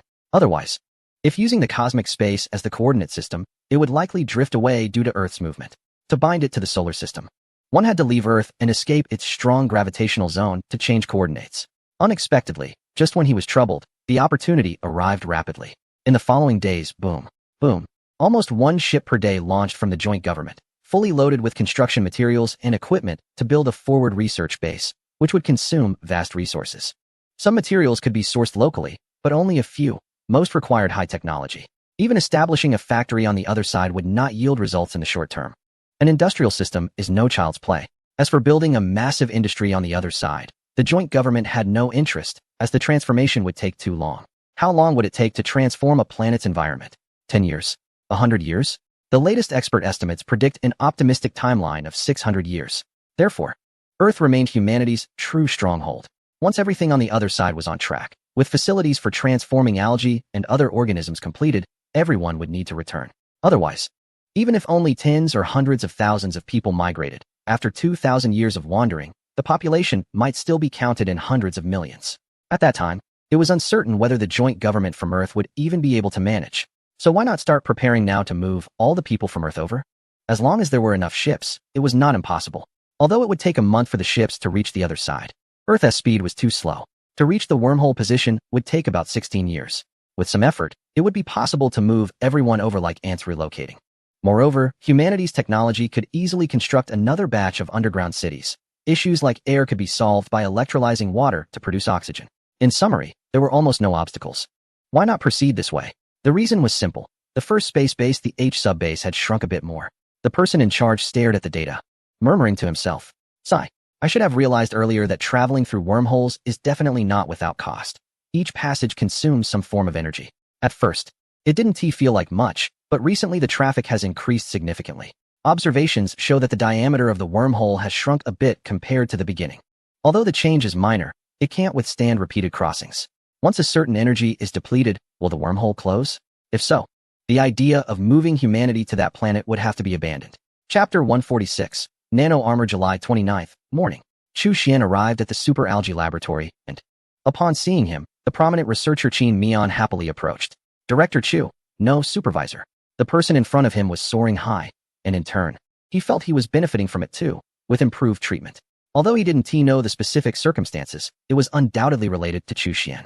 Otherwise, how could Chu Xian be promoted 3 levels? All indicators for the 7th generation of super algae are normal. Although curious about why such a high concentration of carbon dioxide and a low concentration of oxygen environment was being created, the results were promising. Both the reproduction speed and photosynthesis efficiency were excellent. They could perfectly adapt to such an environment. With the expansion of the laboratory, even his team has grown to 300. He also manages several research teams across various sub-bases. Leaving the super algae laboratory, Chu Xian continued to explore. It's worth noting that transforming a planet involves more than just betting on one type of algae. Grass, shrubs, and large trees are all considered as long as they can reproduce quickly and have strong photosynthesis. It's not just limited to plants. Bacteria and viruses will also be released in large quantities, which sounds terrifying. However, the entire environment of the planet, or rather the history of humanity, is about coexisting with bacteria and viruses. And what about that planet? A number of microorganisms have been detected. However, compared to Earth, which has survived countless battles with numerous organisms over the years, it appears much weaker in various aspects. Therefore, introducing bacteria and viruses to that planet is also a form of assimilation. Assimilating it into an environment where humans can survive. Converting wasteland into fertile land cannot rely solely on water. The aspect of humus cannot be overlooked. Without decomposers, there's no point in proceeding. In addition to biological transformation, technological transformation is also underway, such as electrolyzing seawater to produce oxygen or synthesizing starch from carbon dioxide. In summary, this is a massive project. But the plan for the other side is undoubtedly core to it. It's impossible to evaporate and electrolyze the entire ocean, nor can starch be synthesized indefinitely. Photosynthesis is still more sustainable. As the technical supervisor, Chu Xian has been busier than before, sometimes going to the sub-bases to guide the work. The project involves 30,000 people, with more than 15,000 researchers, over 100 laboratories, and thousands of tasks of various sizes. Most people's hairlines wouldn't be able to withstand it, but Chu Xian, at the limit of a level 3 life form, remained quite relaxed. His body was busy but not fatigued. The theory of fast-growing genes alone could forcefully push all project progress forward. July 31st, evening. Chu Xian arrived in the dimensional space. Compared to the beginning of the month, the area hadn't changed much, but quite a few buildings had sprung up in the second ring. A month had passed. Due to the town's environment, the enthusiasm for selling teammates had greatly increased. As a result, the population in the dimensional space had surpassed 3,000. And under the management of Chi, everything was running smoothly and orderly. It's almost time. Looking at the clock, Chu Xian was filled with anticipation. Once the clock struck midnight, the system would upgrade. By today, he had signed in a total of 295 times, and with 5 more, it would reach 300. Soon it would be early August, with 1 sign-in for that day. The awards were given 4 times a month, so he would just meet the upgrade requirements. With a few hours left, he couldn't just wait idly. Chu Xian continued to build the facilities in the second ring of the town. Thanks to the colorful steel plates blocking the view, he didn't have to worry about being seen. It was nighttime, and most people had finished dinner and were strolling around. Due to the restrictions, no one dared to approach the colorful steel walls. Even during the day, the town was not empty. Families were out. The older folks were engaged in landscaping and sanitation, while the younger ones were attending school. The education system had adopted a curriculum based on post-disaster years and content, cutting down many majors, focusing mainly on training scientific researchers. In the central park, by the lake, benches circling the water were filled with people, including Liao Yu, who came every evening to watch the water. It had been over 20 days since he moved outside, yet he could never get enough of it. This place probably had the largest artificial lake in the world. There were small boats, ducks, geese, and white doves, with ornamental fish by the water, all illuminated by lights, adding a touch of leisure. Even though he was busy with work every day, being in such an environment made the effort worthwhile. A cool breeze blew by, truly a delight. As the time approached midnight, the system notifications began. Congratulations on receiving 3,000 pounds of taro. Additional rewards, none. Congratulations on receiving 3,000 pounds of green peppers. Additional reward, level 3 nano protective suit X1. Completing 5 sign-ins quickly. Chu Xian no longer focused on food items. The level 3 nano protective suit was impressive. He had previously signed in for a similar item, somewhat like the nano armor from a certain game. Not only did it provide strong protection, but it also enhanced various attributes, allowing him to punch through a wall and leap over 10 meters. It felt almost like playing a game. Even if he were to compare it with the most advanced exoskeleton armor from the current joint government, it would seem like bullying. It was incredibly powerful. Having been worried about damaging it before, Now with a second piece, he could take one to study. Upgrade. Chapter 147. Level 4 Sign-In System. System Upgrade Countdown. 10, 6, 5, 1. Upgrade completed. Updates as follows. 1. Types of survival resource sign-ins increased. Quantity increased. 2. Base probability of additional rewards increased by 15%. Types increased. 3. Added material shielding function. Note, today's sign-in count refreshed. The update still consists of 3 items. The first item is quite simple. With each upgrade, there will be a significant enhancement. The second item involves a fundamental probability increase of 15%. This way, the total probability for each check-in will exceed 85%. What does shielding mean? Chu Xian asked. It allows for temporary shielding of items that have been obtained from survival resources and additional check-in resource pools. For every 10 accumulated check-ins, 1 item can be shielded. Currently, the total number of check-ins is 600, allowing for 60 resources to be shielded. After hearing this, Chu Xian couldn't help but laugh. Great. This feature is fantastic. At the beginning of the check-ins, everything was scarce, and he needed everything. But now that he has become more affluent, especially in the dimensional space, he can already produce some survival resources himself. Obtaining those items again would be a waste of check-in opportunities. Now it's like in a game, where he can ban certain unnecessary items. He looked at the list. In the next second, a long list appeared on the interface. After a quick overview, he selected the least useful items: garlic, green onions, Sichuan peppercorns, ginger. All items that can be produced in the dimensional space were banned. Since this is a temporary shield, it can be restored. After a good 10 minutes, he had banned 60 items. System, can this option shield? Chu Xian asked weakly. Although the probability was high, there was still a chance it might not work. No. Alright then. He was just overthinking. This wasn't a bug that would cause issues for him. Name: Chu Xian. Level 4. Remaining check-in opportunities. 1. Fortune, 541. When he reached level 3 in the system, the fortune feedback was 340. And after the introduction of the universal rapid growth gene theory, it increased to 541. Coupled with the basic probability reward from each upgrade, it has now reached 85%. Similarly, the number of times required to reach the next level has increased again, for 100 times. Not bad, as long as it hasn't doubled. After banning the items, it was time for the check-in that Chu Xian was looking forward to. Check-in. Ding. Check-in successful. Congratulations, you have received 10 tons of pork. Wow. Chu Xian laughed again. He liked this unit and this type of item. There are pigs being raised in the dimensional space, but they haven't reached the slaughter weight yet. Therefore, he hadn't eaten pork for almost 3 months. Although it is sold in City 23, it tastes like leftovers. After enhancing his taste buds, he couldn't eat a single bite. The items received from check-ins do not have inferior quality. 10 tons. Tonight, he will make stir-fried pork. Of course, that's not all. Additional reward. Level 4 Gene Enhancement Liquid. Another surprise for Chu Xian. The Level 3 Enhancement Liquid requires 6 tubes to enhance to its current limit. 4 months ago, he had already reached the top. Now, with the Level 4 Enhancement Liquid, he can finally break through. Level 4 System First Check-in Reward. Authority of Dimensional Space 1. Authority? Chu Xian's eyes lit up. Although it was something he had already signed in, clearly, the new authority represented different benefits. Moreover, this was a high-level authority, unlike low-level ones such as weather manipulation. The last time it was land authority and protection. This time, he had no idea what it would be. With anticipation, after about 10 minutes, he learned about the new authority, which could be called faction. Actually, it's not called that, but rather contractual alignment. However, based on its function, Chu Xian chose this name.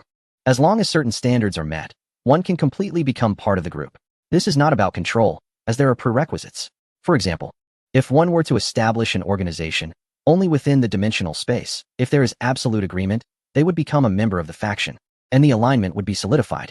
This solidification is not control. It doesn't mean forcing someone to harm themselves. Agreement and loyalty are not the same, but the effects can be interconnected in certain aspects. Furthermore, after the alignment, even if someone leaves the dimensional space, the effects will not be influenced. In summary, if one doesn't get involved, it's fine. Once involved, there's no turning back. This is definitely a much-needed authority for Chu Xian. Although he appeared to have some strength now, he was far from having any real power. Aside from the bioengineered beings, there was hardly anyone he could fully trust, and until now, he had been fighting solo. He couldn't dare to let anyone who hadn't entered the dimensional space out. But things would be different in the future. He could finally, to some extent, expand his influence. No matter how strong his research capabilities were, they were still just tools. This was evident from being casually tossed to an alien planet. In this world, he had to start taking control of his own destiny. Chapter 148. Qualitative change. After understanding the new authority, he asked the system, is there only one? The previous authority upgrade had included both protection and land authority. Yes, the system's response was concise. It then explained, and Chu Xian suddenly realized that strictly speaking, protection and land authority belong to a single authority. Land authority, unauthorized personnel are not allowed to enter. Protection, unauthorized personnel cannot be attacked. Theoretically, protection is a derivative ability of land authority. 10 minutes later, bang. After using a level 4 gene enhancement liquid, Chu Xian shattered a piece of blue brick with a punch. After feeling the strength of his body, he activated mental enhancement. Yes, compared to before, this time it seemed as if a quantitative change had triggered a qualitative change. After completely depleting his attributes, it felt like breaking out of a shell. Buzz. A wave of mental energy spread out. The air even produced a slight vibration. In this moment of concentration, a small stone floated in front of Chu Xian.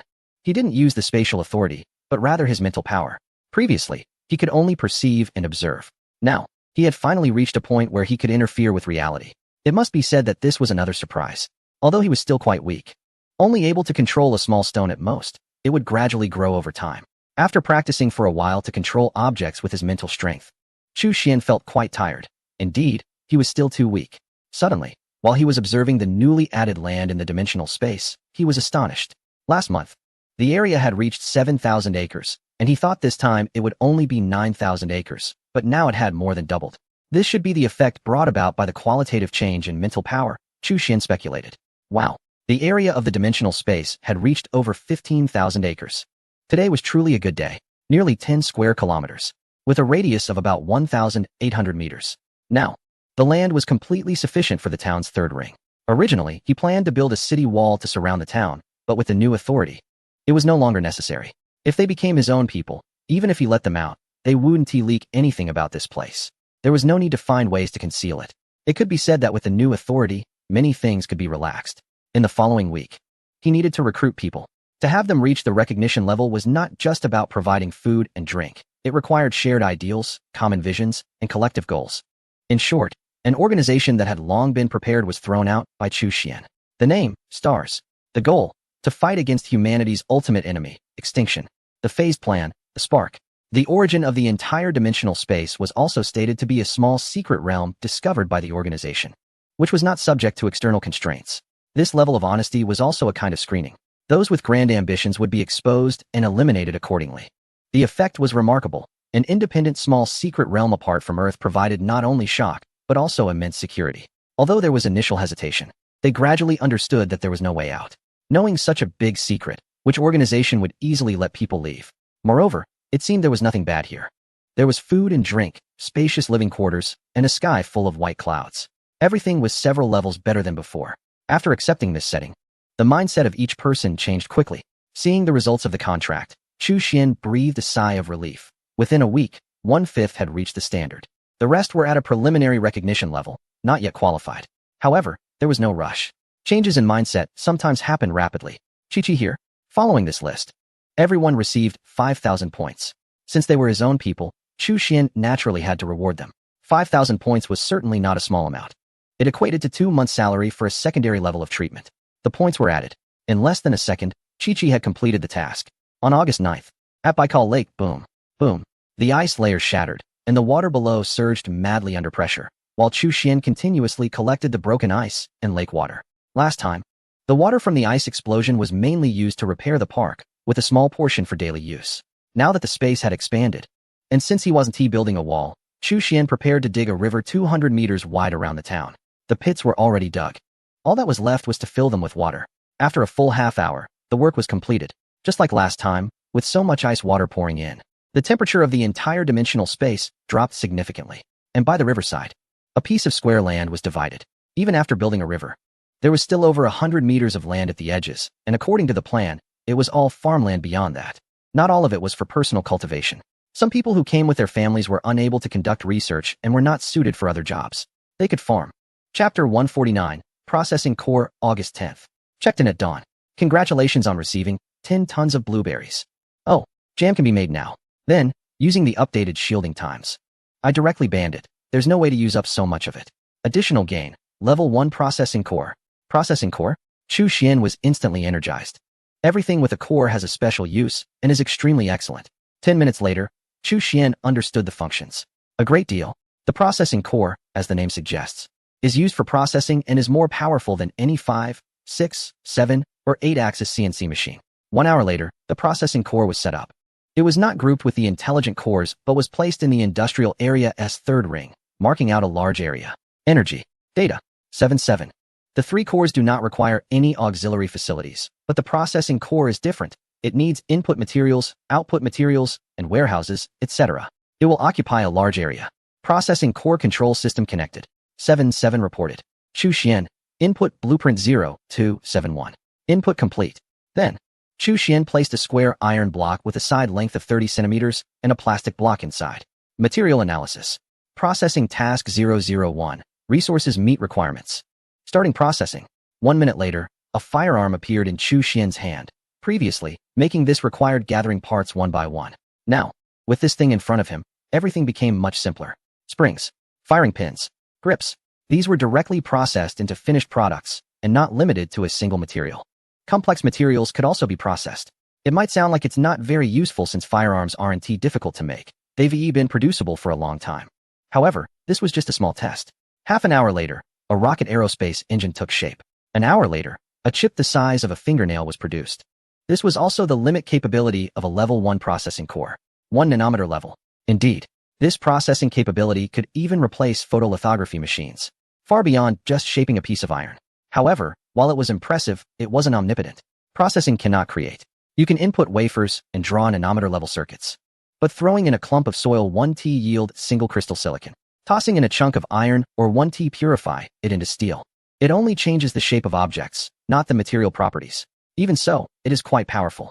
For example, if you want to manufacture a car, you don't have to start from the parts. You can throw in all the materials as blocks.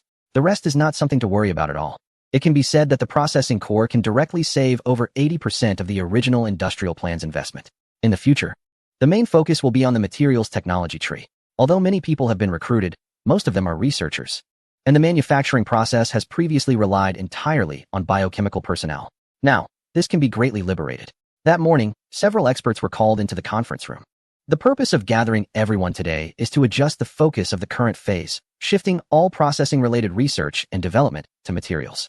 Upon hearing this, everyone present was taken aback. What does this mean? Is it giving up? Over the past few days, significant progress has been made through breakthroughs, with many materials now manufacturable. But the processing yield is extremely low. For instance, with a chip, all materials have been resolved, but now it just lacks the final step: manufacturing a mass-producible lithography machine. Clearly, the difficulty of the latter may far exceed all previous steps, and because of this, many technologies are stuck at this stage. Now, when Chu Xian unexpectedly calls for a halt, the first reaction is to think of giving up. But rest assured, it's not what you think. We have obtained new cutting-edge technology, a nanoscale processing technique that is not limited by materials. Moreover, it possesses certain synthesis functionalities, just like the energy crystal in the handle of a single-molecule combat knife. After the breakthrough, our technological limits can synthesize down to 100 nanometers. While large volumes cannot be manufactured, new equipment allows for small to large synthesis. This was discovered later on. 2 small iron blocks can be processed to form a larger iron block, which is essentially synthesis. Suddenly, some of the signed cutting-edge items are already self-manufacturable. For example, the initial level 1 nano-protective suit was the first to be cracked, but it had been limited by microscopic manufacturing capabilities. Now, all difficulties have been easily resolved. Chu Xian openly shares this with them because the experts present are all part of the same team. Regarding all organizational secrets, once they leave this door, they will not discuss it with anyone, even if they are in the same camp. With the core processing technology in place, the entire research direction is undergoing a significant adjustment, with more manpower being invested in basic materials. The results are remarkable.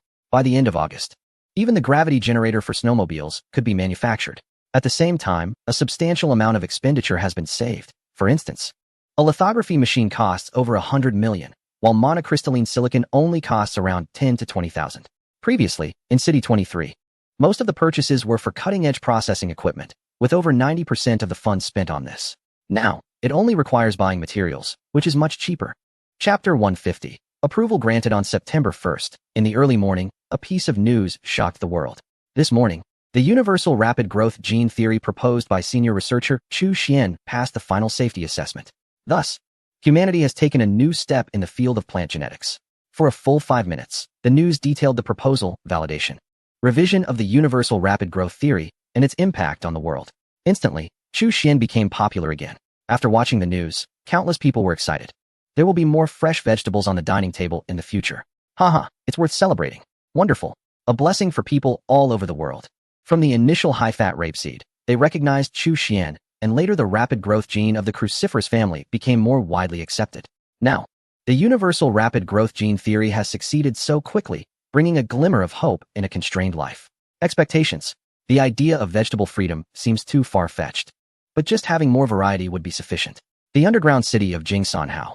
Special grade. Alas, the comparison between individuals can be harsh.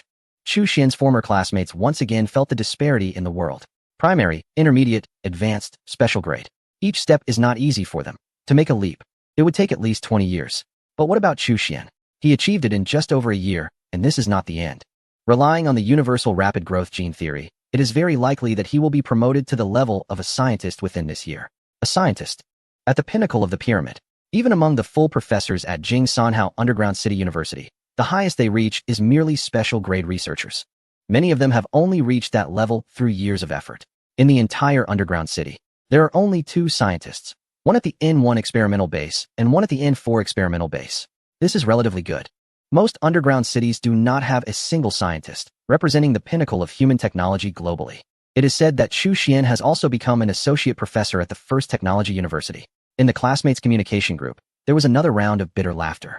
Moreover, he previously went to the headquarters as a project leader, with an administrative level directly at 9. Looking at the well-informed classmate who posted that message, everyone had the same thought. Want to leave the group. Shueming's family. Bam. His father gave him a slap on the back of the head. Look at Chu Xian. And then look at you. You're still just a junior researcher. Can't you try a little harder?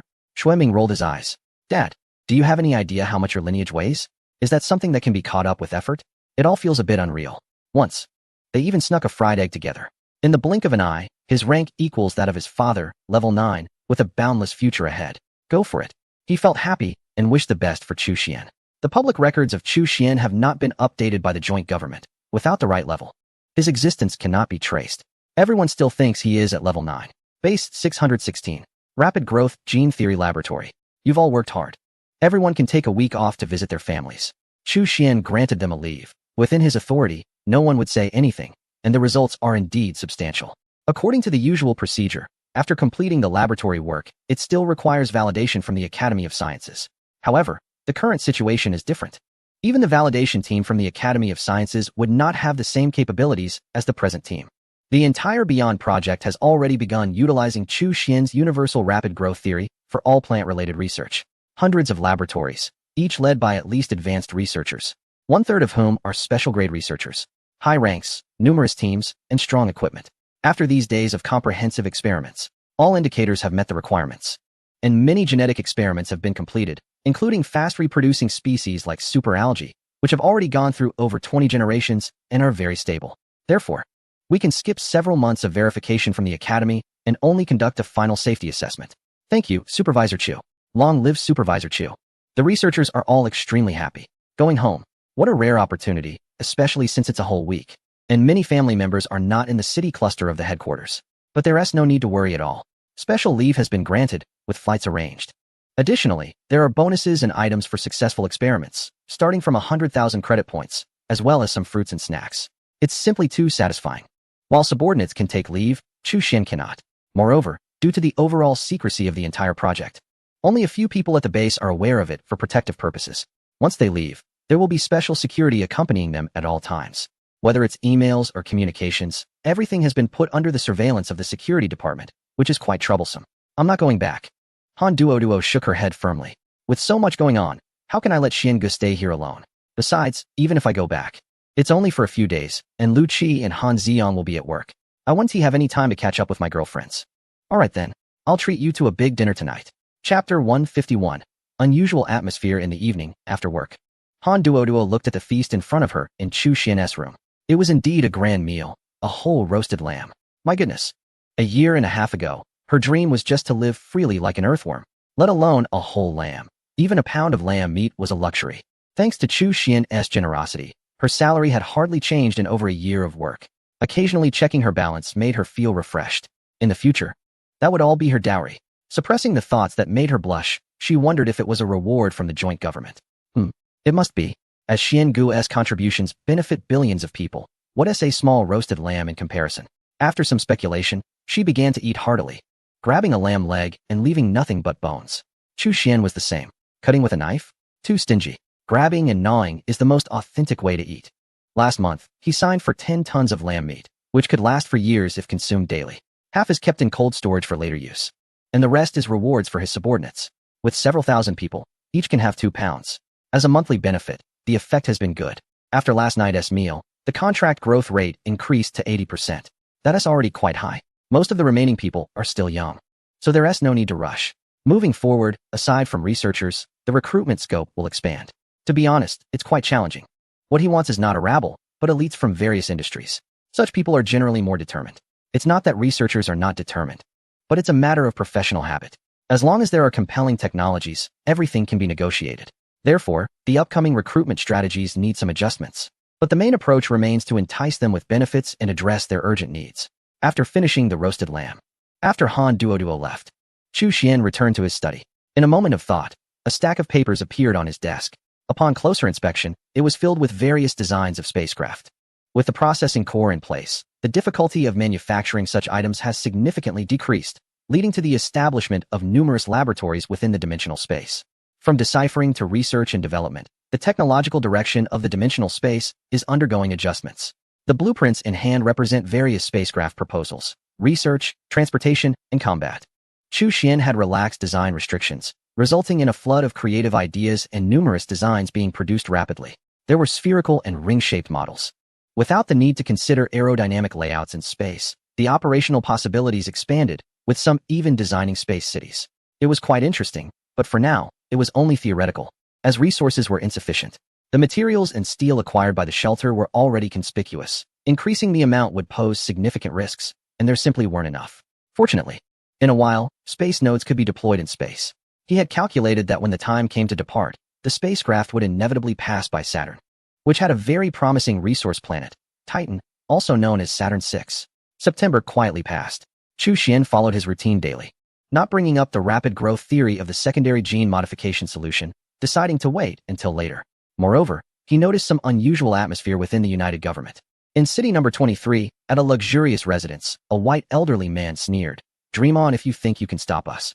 The previous compromise was due to the difficulty of maintaining the spacecraft environment to reach the neighboring star. It's different now. It's right at our fingertips. Why give up? With only a wormhole's distance to the neighboring star, some people only thought about transformation while abandoning the immigration plan. How foolish. Of course, he understood that the decision wasn't made out of ignorance, but rather weighed the pros and cons for the sake of so-called greater good. The shrinking wormhole meant that only a small portion of people could pass through. 2,000 years later, whether those on the other side would still share the same heart with humanity on Earth remained uncertain.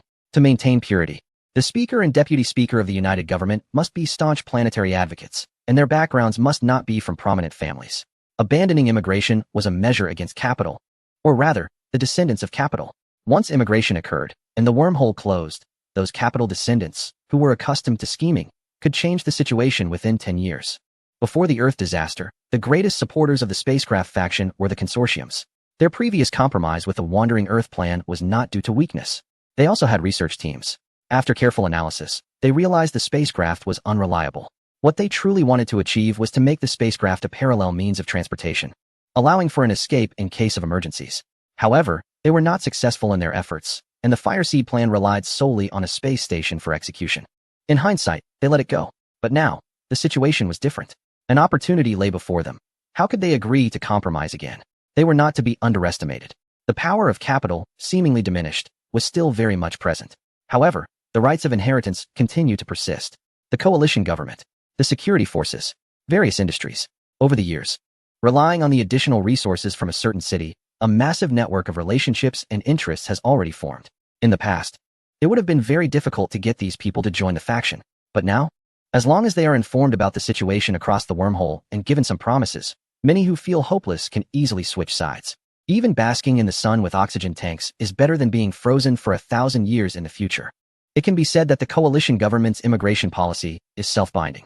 The previous lack of full effort in promoting it was just to dig this pit. A pit that one must jump into even if they realize it. In the past, it didn't matter who was the boss. After all, fighting for it was useless. The planet had already slipped away, and there was nothing that could be changed. Today is different. A habitable star has activated the ambitions of many. Chapter 152. The Star Organization's Guard Division. The time is now October. October 3rd. In the dimensional space, by the White Cloud River. 1, 2, 3, 4. 1, 2, 3, 4. 100 people are neatly lined up, shouting slogans, undergoing routine physical training, with a gentle breeze bringing refreshing coolness. All are dressed in black uniforms. The badge on their shoulders features a star pattern. A month ago, the Guard Division was recruiting, and many who thought they had no talent for research signed up, leaving only a small fraction after screening. They train every day. It's quite hard. However, compared to their previous lives, this is an unimaginable good life. And everything before their eyes is delightful. The white clouds in the sky, the clear lake water, the tranquil town. The view is wide open, with no flaws to be found, like a dream. Their backgrounds are quite diverse. Some were rescued from various laboratories in a certain city. Some were recruited from other shelters. Others are retired soldiers from the security forces due to injuries. In short, the composition is complex. Nevertheless, they now share a common identity, soldiers of the Star Organization's Guard Division. There's still 1,000 meters to go. The voice of the leading instructor sounds. Sprint. One by one, they dash towards the base, having long been famished from the morning's physical training, eagerly anticipating lunch. The instructor may be fierce, but no one dares to defy. Whether it's physical training, unarmed combat, or firearms, they are completely overwhelmed. At first, some retired soldiers with military experience thought they could handle it, but when 3 or 5 of them teamed up, they were easily knocked out one by one. Unable to distinguish north from south, and it doesn't end there. The instructor team steps in, 10 against 100, and the result is the same. The larger group ends up on the ground, while the instructors remain unscathed. In the next 2 days, they practiced weapon handling and vehicle driving. Each one seemed to be operating at an extraordinary level. Even the seasoned veterans lost their tempers completely, becoming obedient, as they too aspired to be as formidable as the instructors. Before long, they rushed to the base, which is not located within the town of White Cloud, but built on the opposite bank of the river.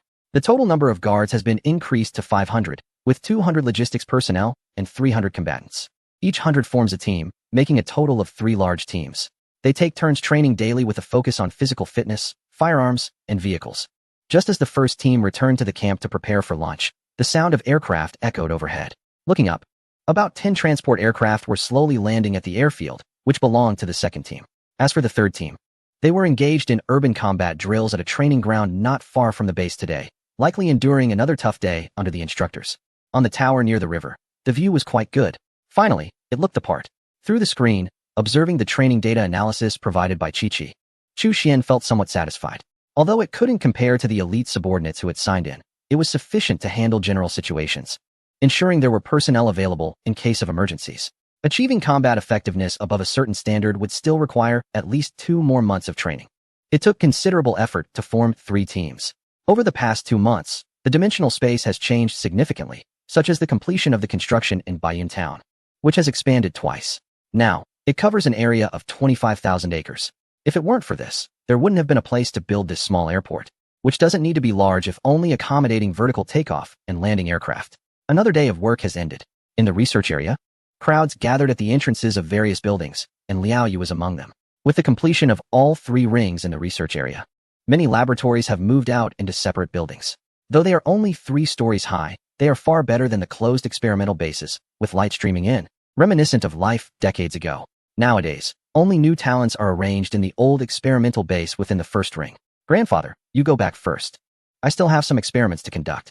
All right. Watching his grandson, who has become a qualified researcher, Liao Yu felt a sense of pride.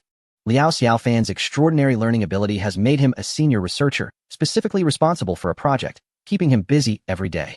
Liao Yu himself was not idle. However, his research now leans more towards theory, allowing him to work from home. Strolling away from the first research center, exiting the gate reveals the scenic Bayun River, with a 200-meter water surface gently rippling.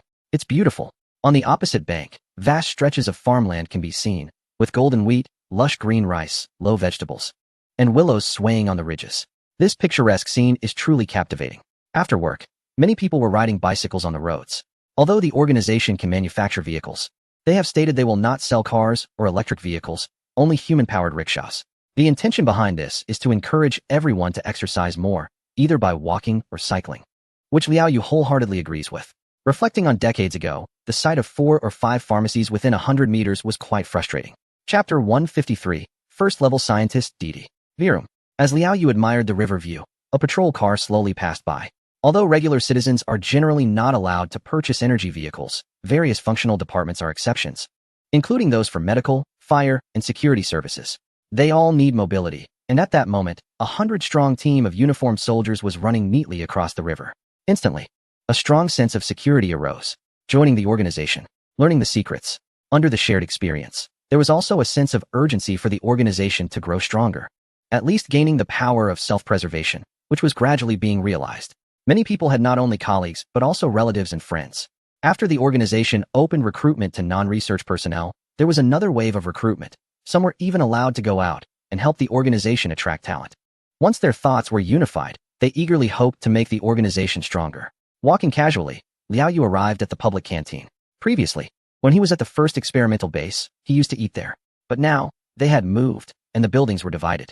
It was impossible to build numerous canteens, and there were no regulations allowing private cooking, so they still had to eat from a common pot. The research area was adjacent to the living area, and the canteen was along the river, so he arrived in no time. What is for lunch today? Dumplings. I want a portion of fried rice. A large serving of cold noodles. Unlike the first experimental base where they had whatever was provided, here they could order dishes, and the variety was much richer. Not only was dining in available, but there was also takeout. Some people, too busy with work at noon, could order meals in advance, but only for lunch. Breakfast and dinner encouraged dining in, open 24 hours, with late-night meals for those working overtime. Is it harmful to the body? No. As the research director of the first-level gene enhancement liquid, Liao Yu had not fully cracked that substance yet, but he had achieved a lot. While enhancement was temporarily unachievable, it could improve health. If it weren't for the organization's humane approach, even with only 4 hours of rest a day, no one's health would deteriorate. Cousin, thank you.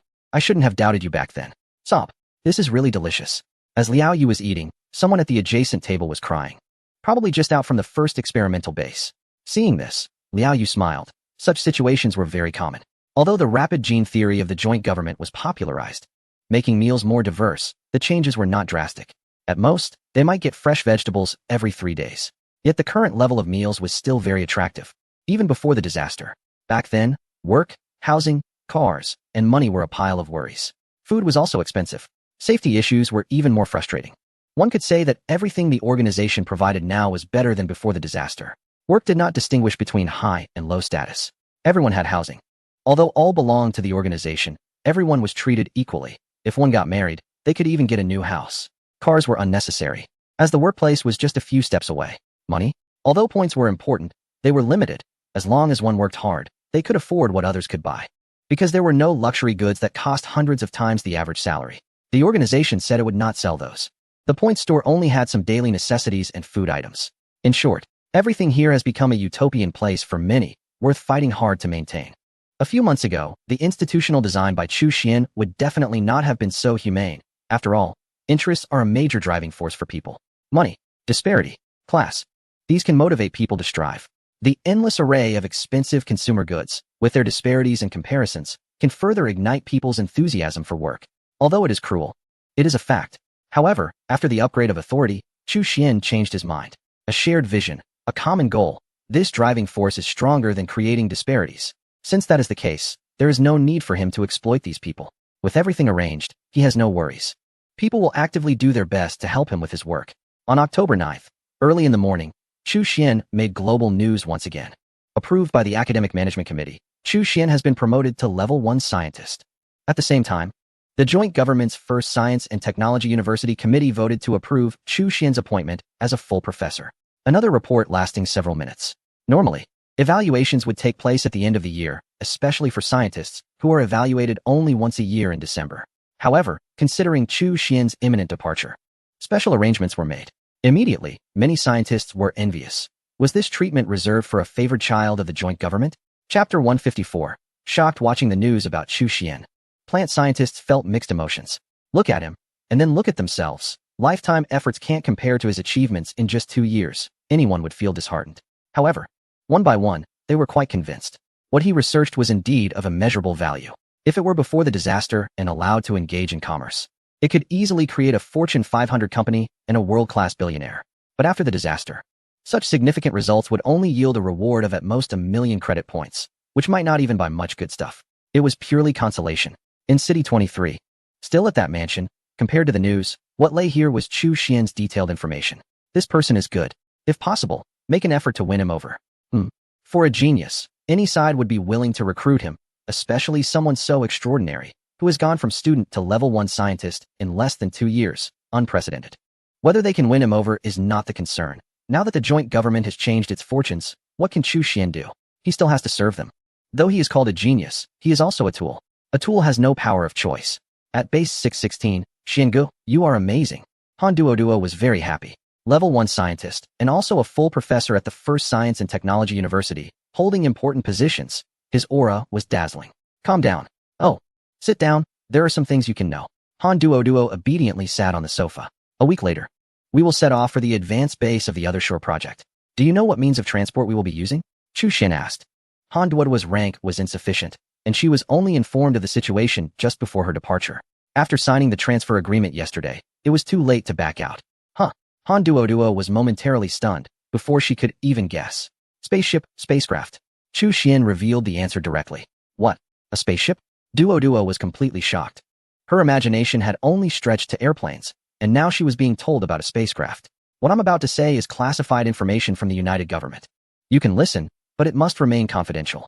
Earlier this year, the United Government discovered a wormhole outside the solar system, which leads directly to Proxima Centauri.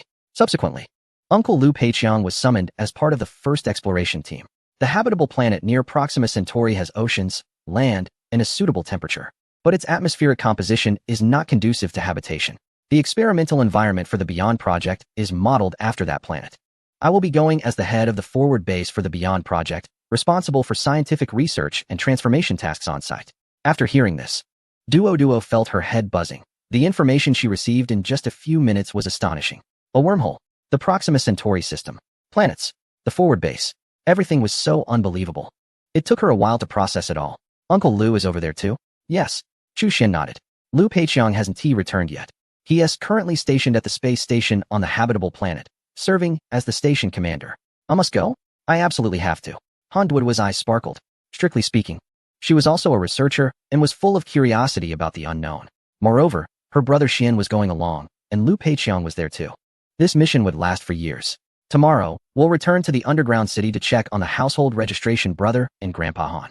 Next time we meet, it might not be long. Can we bring them along? Impossible. Both of them were currently special personnel, and as Liu Peiqiang's only 2 family members, they would not be allowed to take them along. A day later, in the Jingsan underground city, Xuanzi, level 1 scientist, you've got this. Han Xiang looked at Chu Xian, unable to reconcile him with the image of a scientist. In his impression, scientists were all old men, but Chu Xian was barely 20. Now, Han Xiang felt even more at ease. With a scientist looking out for her, Duo's future life would surely not be too bad. By the way, has anyone been bullying my Duo during this time? Lu Qi interjected, adding a hint of sourness to the question. Before Chu Xian could respond, Han Duo waved her little fists and said, Brother Xian is very good to me. Lu household, are you asking for a beating? Lu Qi's mouth twitched. He had been worried about whether she would be bullied, but it seemed she was looking forward to it. Annoying. You want to hit me? Just you? Lu Qi retorted, refusing to lose momentum. The old Duo wasn't this violent. Really? Han Duo's lips curled into a slight smile. Bang, bang, bang. Just like when she first arm wrestled with Chu Xian, Lu Qi ended up on his knees 3 times, starting to doubt if his muscles were real. Chapter 155 Recommendation. Before long, the aroma of food filled the room. Wow, this is so delicious. Lu Qi felt a bit like crying. Ever since Chu Xian and Han Duo left, his living standards had plummeted. Now he finally got to eat meat again, braised chicken legs, beef jerky, twice cooked pork, 8 dishes in total. For meat and 3 vegetables with a soup. Han Duo continuously served dishes to Lu Qi and Han Xiang. She didn't lack for food and was about to embark on a journey. Who knows if there would be any danger? If it was indeed the last family meal, it had to be the best. What? Working at my dad's place? Can't contact in real time? Can I go? When Lu Qi learned that Chu Xian and Han Duo were changing work locations, he became interested. Chu Xian replied, no? Alright. Lu Qi didn't ask further. He had gotten used to not being able to contact Liu Peiqiang in real time, and now it was just 2 more people. Chu Xian also mentioned that the specifics were confidential. Otherwise, there wouldn't be 2 security personnel standing at the door. Is there danger? Han Xiang couldn't help but ask. I will protect Duo, Chu Xian assured. Yeah, although Han Xiang was worried, he understood that with greater ability came greater responsibility. What kind of work didn't he involve risk? Eating could lead to choking, drinking could lead to coughing, or even encountering a madman on the street could be fatal. Duo had grown up, had her own judgment and life, and at least she had Chu Xian to take care of her. She was not alone. Look at Duo now. After following Chu Xian for more than half a year, her entire demeanor had changed, and she was almost as tall as Lu Qi. She looked great, with good skin, clearly not having suffered much. Because of her excellent condition, Han Xiang even suspected that Chu Xian might have done something outrageous. Forget it. He couldn't meddle in the affairs of young people. The next day, in the morning, Chu Xian went to the school to meet He Shuli. Good. You haven't forgotten this old man. As a professor, he felt that his status was much lower compared to those at the leading technological university. Although he had achieved fame at a young age, Chu Xian showed no arrogance and remained respectful and humble, valuing his teacher-student relationship. With such a student, he felt content. It's worth noting that there were only 2 top scientists in the entire underground city, and Chu Xian was the first scientist among his students. As a mentor, he felt honored. Of course, he surely understood that it had little to do with him. It was Chu Xian's own ability. But so what? That didn't prevent him from being proud of Chu Xian. In the following days, Chu Xian met several acquaintances, including Qian Jinhua, the former director of the N3 experimental base, who had now been promoted to oversee all experimental bases in Zone N. Jin Xiangdong from the 108th Astronomical Observatory also came by, bringing some fresh vegetables from the climate-controlled dome there. He knew Chu Xian didn't lack for anything. But it was a gesture. Is it really possible? Xueming was taken by surprise. Just now, Chu Xian said that if he was willing, he could recommend him to the leading technological university for further studies. Chu Xian nodded. A training opportunity is nothing to him. The title of full professor is not just for show, and he holds authority. Each year, he can recommend one person, as long as they are not too bad. I am willing. Xueming did not hesitate. Seeing Chu Xian take off, he initially thought about being a slacker, but he also felt he should have aspirations. Whether he can keep up is another matter. At least he has made an effort. October 16th. Chu Xian started his return journey. Logically speaking, why not recommend Lu Qi? Because Lu Qi really does not need a recommendation. Lu Peiqiang has been called up. Even without any accidents, Lu Qi would gain many benefits, just like now. The A3 degree in mechanical engineering has been obtained, and the university in the underground city has made an exception to allow him to attend the A1 degree program while working. With his foundation, he can graduate in a year, just like Han Duo. Once the degree is obtained, Lu Qi wants to pursue further studies at the First University of Science and Technology, with no obstacles in his way. This was a promise made to Lu Peiqiang by the United Government. October 17th. United Government, First Aerospace Base. Physical Fitness Test Center. Passed. Very good. Qualified.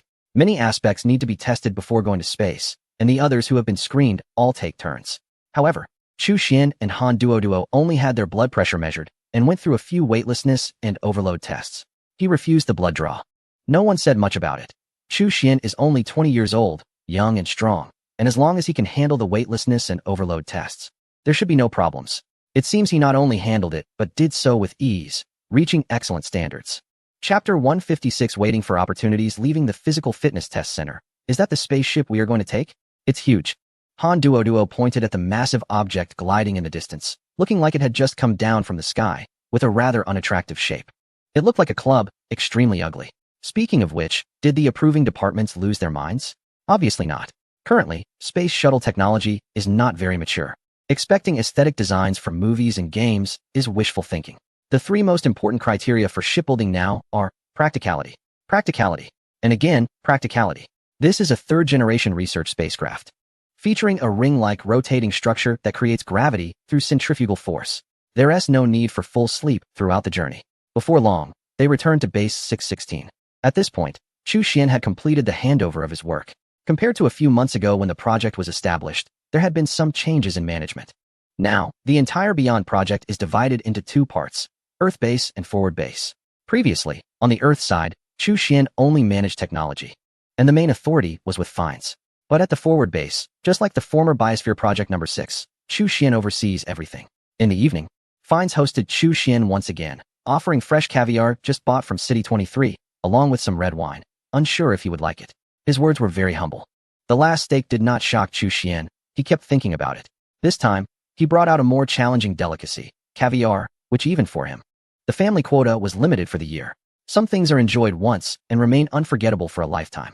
The spacecraft party has been actively recruiting various talents lately. even sending many personnel to the other side of the wormhole. Before setting off, a lavish meal was arranged for Chu Xian. After arriving, he would be tempted with benefits. It seemed that the effect would be very good. Otherwise, Fanes would not be willing to treat Chu Xian to caviar. Not bad. Chu Xian thought for a moment and gave a two-word evaluation. Over the past few months, he had also had the chance to try the highest grade caviar. The quantity, 10 tons. The system is truly impressive. He silently praised it. At any time, he could change the topic. Just the day before, he had enjoyed unlimited caviar with Han Duo. Comparatively, the caviar in front of him was of slightly lower quality, but it was still acceptable. Not bad. Fanes was speechless, once again receiving such an evaluation. According to investigations, this should be the first time Chu Xian experienced such high-end delicacies in his life. Even at the Technology Advancement Award banquet, such high-grade ingredients were not provided. Just pretending. He glanced at the side, where another person was equally unfazed, even wearing a slightly suppressed expression. Humph. It seemed like a reason for a country bumpkin who hadn't tasted good things. Fanes thought this must be the case. What a worry. Before leaving, this facade was not maintained, which was frustrating. Forget it. Why bother with a tool? The next morning, Chu Xian and Han Duo arrived at the first aerospace base. After security checks, they entered the waiting hall. Director Chu, Director Han, many greeted the two. As for a considerable time ahead, Chu Xian would be their direct leader. Those who had collaborated before were quite happy, knowing that Chu Xian focused on work rather than personal matters. As long as they did their jobs well, they didn't have to worry about trivial matters. Of course, while some recognized him, others did not. Sensing some unfriendly emotions in the crowd, Chu Xian looked over. Hee. It seemed that things on Earth would not be calm for a while. Well, it was good to distance oneself from boring disputes and wait for opportunities. Indeed, there was a saying, shared hardship is fine, shared wealth tests one's conscience. After getting through the initial series of crises, some people could no longer sit still. Half an hour later, the broadcast sounded. Wearing spacesuits, hundreds of people began boarding the ship. That ugly spacecraft was now in a lying position, eliminating the need to climb the launch pad. There were 3 spacecraft for this launch, 1 for research and 2 for crew. The former could remain awake since the journey was too long, over a month, making it impossible for researchers to be in full sleep mode. They needed to shine along the way. The crewed spacecraft was different. It mainly carried security, logistics, administrative personnel, etc., and would be in full sleep mode after launch. Launch countdown. 10, 9, 1. With a few bursts of fire, the research spacecraft, resembling a baseball bat, slowly ascended and eventually disappeared into the horizon. An hour and a half later, the last fuel rocket detached. At the same time, the ship's thrusters activated, and the ring-shaped experiment and living modules began to rotate, generating artificial gravity. Once it was possible to move around, Han Duo exclaimed, "How beautiful!" Gazing out at the starry sky, she was in awe. In the underground city, there was no daylight. Even when she reached the surface, it was perpetual daylight, and she could never see the stars. This was her first time witnessing the starry sky with her own eyes. Chapter 157. Titan. Many people shared her feelings. Shocked, excited, thrilled. After a while, she withdrew her gaze because the living module was rotating, and the scenery was constantly changing. Staring for too long made her dizzy. Chu Xian only glanced once, and then ignored it. Although the starry sky was breathtaking, too much of it could become tiresome. Due to the spacecraft's slow speed in the cosmos, long-distance space travel was, in fact, a kind of torment. The external scenery would not show significant changes for decades, or even centuries, making it seem as if the spacecraft were stationary. Seeing too much was not beautiful. It was fear, it was awe, it was the powerlessness of humanity in the face of the universe. Without engaging in activities to pass the time, one's mental state could become problematic. As the supervisor, he naturally enjoyed some privileges, such as having an office and a separate room like a sleeper cabin. Although it was small, it was sufficient. Han Duo lived with other female researchers. Just hold on for more than a month, Chu Xian thought. Before reaching the advanced base, he could not enter the dimensional space, let alone soak in the large hot spring pool he longed for. The spacecraft was always in motion. Once entering dimensional space, even if it was just for a second, he would emerge in space and watch the spacecraft quickly shrink into a dot. That would be utterly disorienting. On October 27th, at the bow of the ship, the atmosphere was quite relaxed. With the autopilot engaged, there was really no need for manual operation. They just watched. 3 people were playing cards, 1 from a certain country, 1 from another, and 1 from yet another. The captain was from a northern region, casually sipping from a small bottle of liquor. Chu Xian thought, what could he say? As long as they were happy. After all, it was on autopilot. Technically, outsiders were not allowed at the bow, but given Chu Xian's high rank, he merely wanted to take a look at Saturn's appearance. The view here was the best. Join in the card game? No, how about a drink then? After declining to join in, he focused his gaze outside, and saw a massive planet slowly approaching in the distance. Saturn. Its most distinctive feature was the rings, resembling a belt encircling it. Watching the data on a screen, the distance read 200,000 kilometers, then 190,000 kilometers. When it shrank to 100,000 kilometers, the system prompted, entering a new strong gravitational field. Prepare for insertion. In the next moment, a space node was released and vanished in the blink of an eye behind the spacecraft. Now locking onto Saturn's gravity. To lock onto Titan, one must wait for its orbit to bring it closer. So far, Chu Xian has a total of 5 spatial nodes. The first 2 were obtained during the 3rd level upgrade. The 3rd was awarded for human contributions. The last 2 were acquired through sign-ins over the past 3 months. The 4th level system pool has spatial nodes, but the probability of obtaining them is low. Among the 5 nodes, 1 is located in the shelter, 1 in City 23, and the 3rd is in his own home, set up a few days ago when he visited Han Xiang and the others.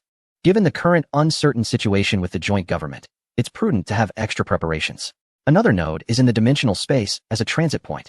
Lastly, the one just used can be said to be quite scarce at the moment. There's barely enough to hold things together.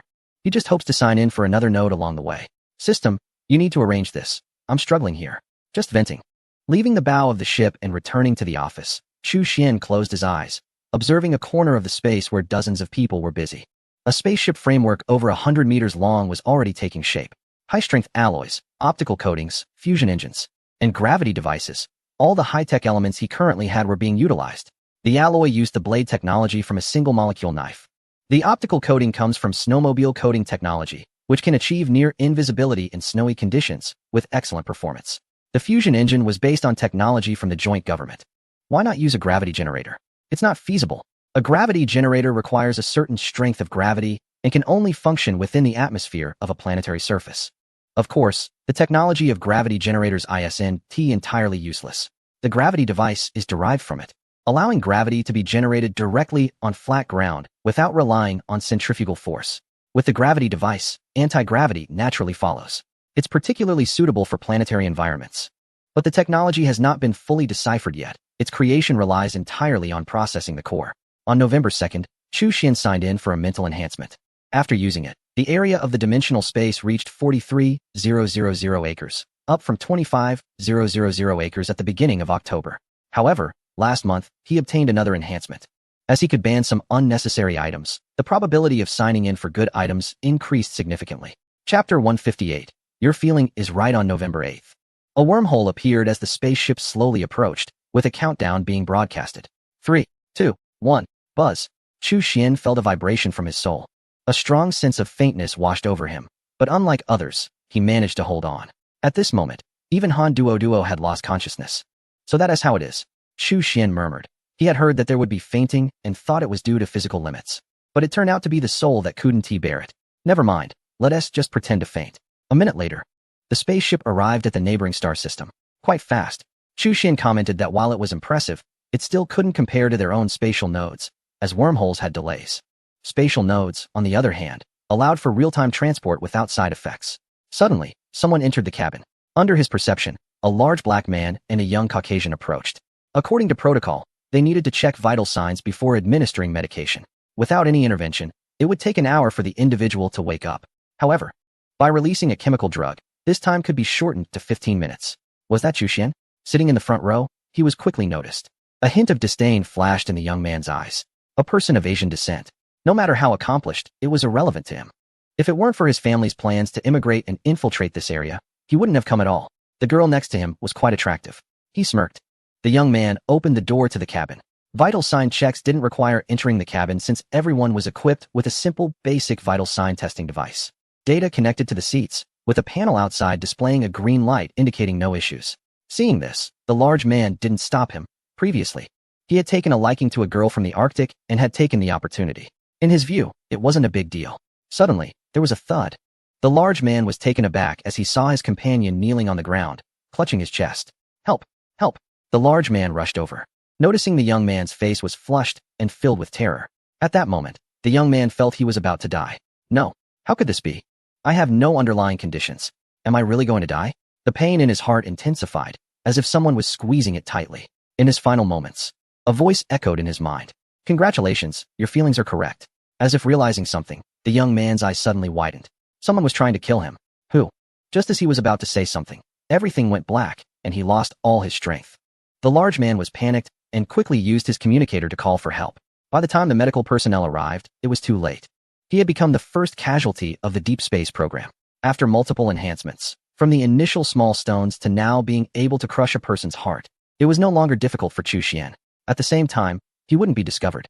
Everything was an accident. Sudden cardiac arrest led to brain death. And this guy was not clean in his head. Time to start over. Just as Chu Xian expected, the autopsy results came out quickly. Conclusion: accident. Cause: excessive use of prohibited substances. Seeing this result, the person in charge on site was furious. Damn, how dare they use those things here? Are they trying to throw their lives away? This was too embarrassing. It would be troublesome to report back. Eventually, a unified conclusion was given: accidental sudden death due to overwork. The case was closed, dying in a fitting manner. The large man must have had a hard time as well. The elder of the young man was filled with anger with no outlet. Thinking of his companion, he realized this was the neighboring star system? Quite lively. After Han Duoduo woke up, she looked around in surprise. There were a large number of transport spacecraft docked here, creating quite a spectacular scene. To avoid having to reinstall the control systems every time they traversed a wormhole, supplies were shuttled over not by flying the spacecraft, but by directly tossing them over using supersized containers, making this place resemble a transport hub. Once everyone was awake, the spacecraft continued its journey to Proxima Centauri Z, the planet of life, which had yet to be named and only had a code. Once they arrived, real-time communication could be established. Xian, you've been transferred to the forward base? Duoduo is here too?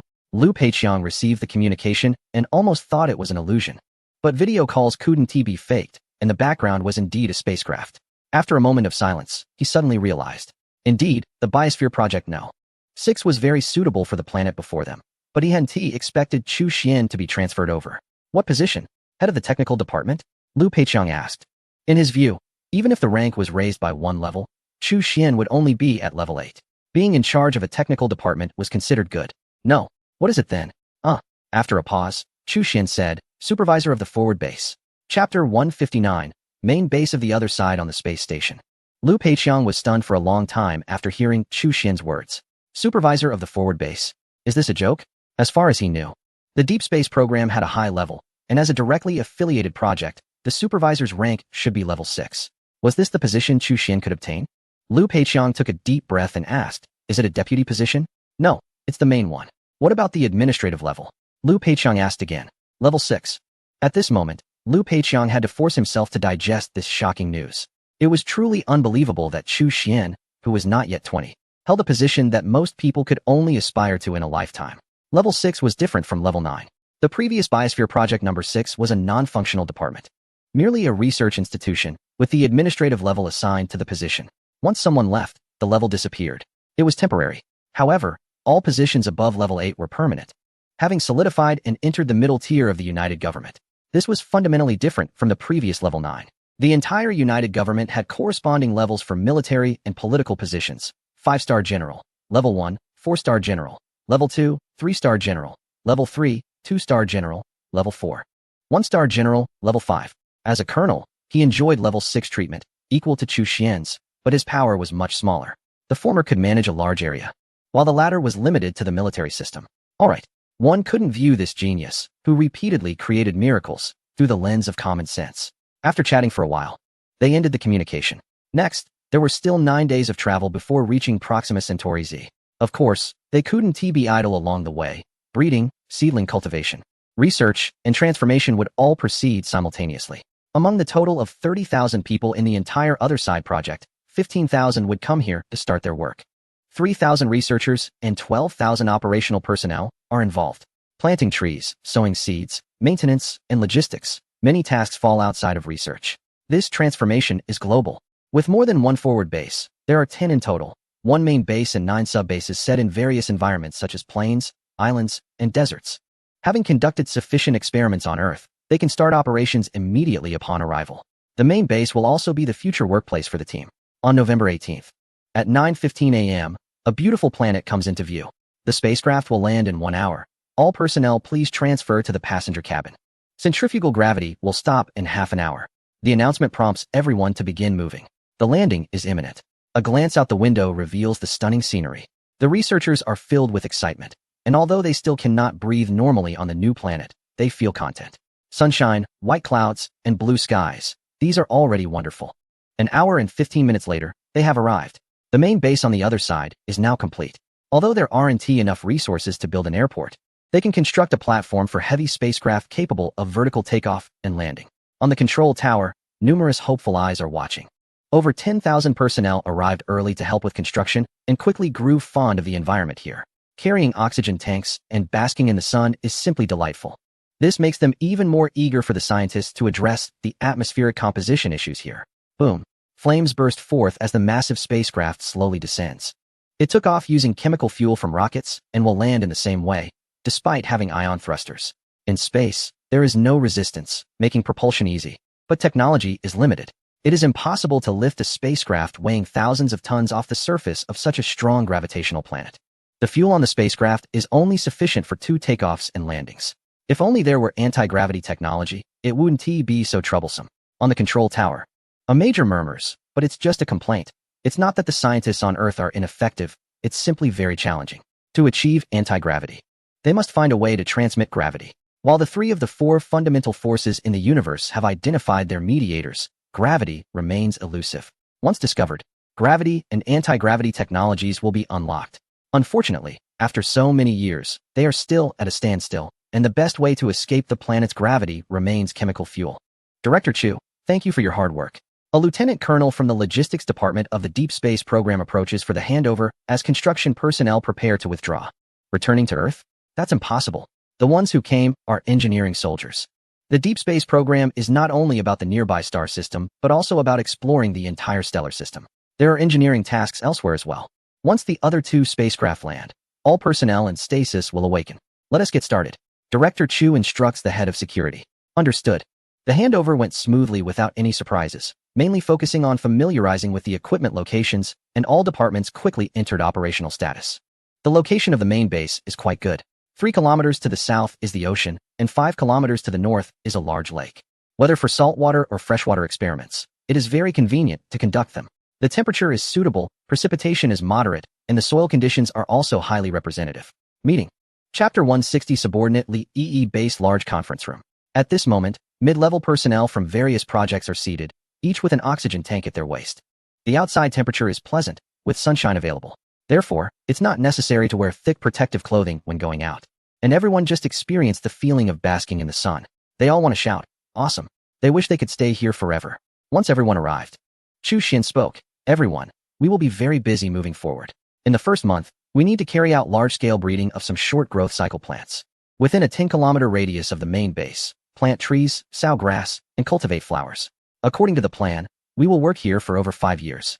And the first step is, of course, to improve the living environment. In this regard, Chu Xian has great freedom.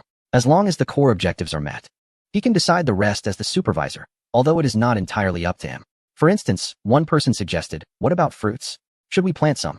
No, Chu Xian rejected. We are here to work, not to enjoy. In fact, it wasn't just his decision, but also that of the coalition government, which likely has to do with recent circumstances. A month later, as subsequent personnel arrive, large-scale sowing will begin, primarily for algae and grasses, prioritized along the river, lake, and coast, close to water sources. These 2 are the fastest reproducing and are the main types of transformative plants. Chu Xian found it strange why self-production was emphasized. After the first batch, transportation of seeds from Earth has already ceased, which seems unreasonable. After all, a transport spacecraft can carry hundreds of millions of seeds, providing a huge supplement here. If they are not lacking in spacecraft, why is this happening? Could there be something he is unaware of? Meanwhile, on Earth, at the first Space Base's observation center, the diameter has decreased to 96,113 meters. Sigh. It would be great if it could just keep expanding. The person in charge sighed deeply. When the wormhole was first discovered, the diameter was 109,221 meters, and more than half a year has passed. Continuous use has reduced it by several meters. It doesn't sound like much, but there are still over 90 meters left.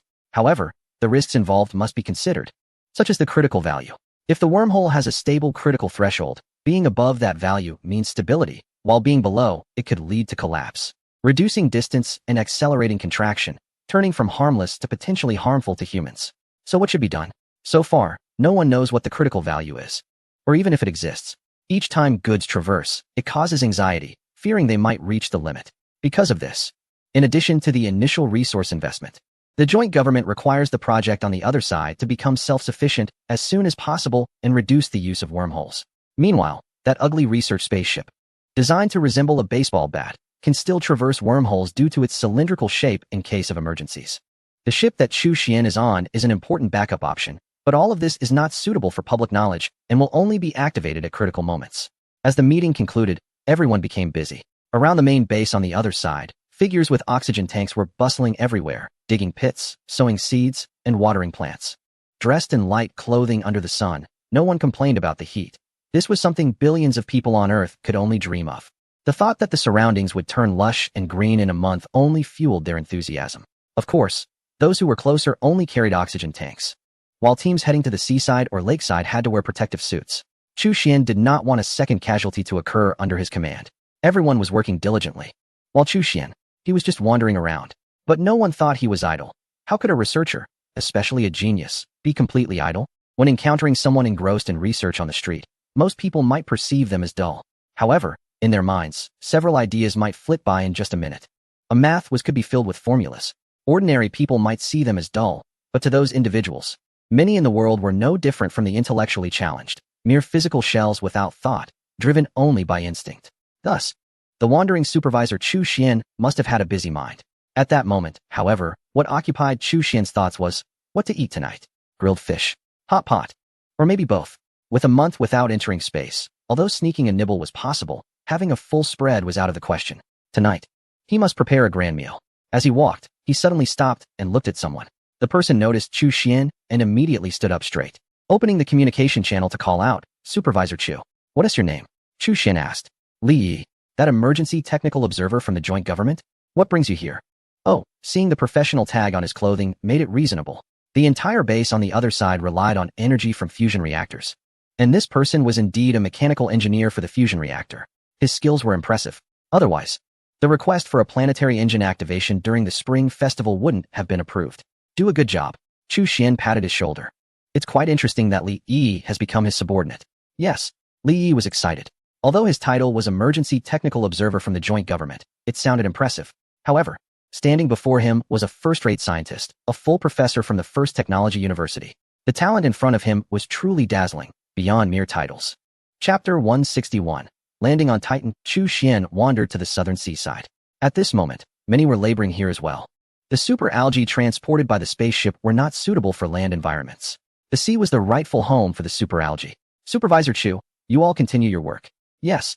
Standing on the beach, the clear sea water gently splashed against the ankles, feeling quite pleasant. Although there was a vast lake surface in the space, it lacked the scene of water meeting the sky. A plane buzzed across the sky. Besides artificial dispersal, aerial seeding was also an important method, but unfortunately, the entire food chain had yet to take shape. Otherwise, fish fry would surely have been released. At 10 o'clock at night, in a dimensional space, Chu Xian sat inside a spherical device with a diameter of 2 meters. The internal space was not large, and then the transmission began. In the next second, the scene changed to outer space. In the distance was the huge planet Saturn. The propulsion units extended from both sides of the sphere, starting up and slowly heading towards the nearby moon of Saturn.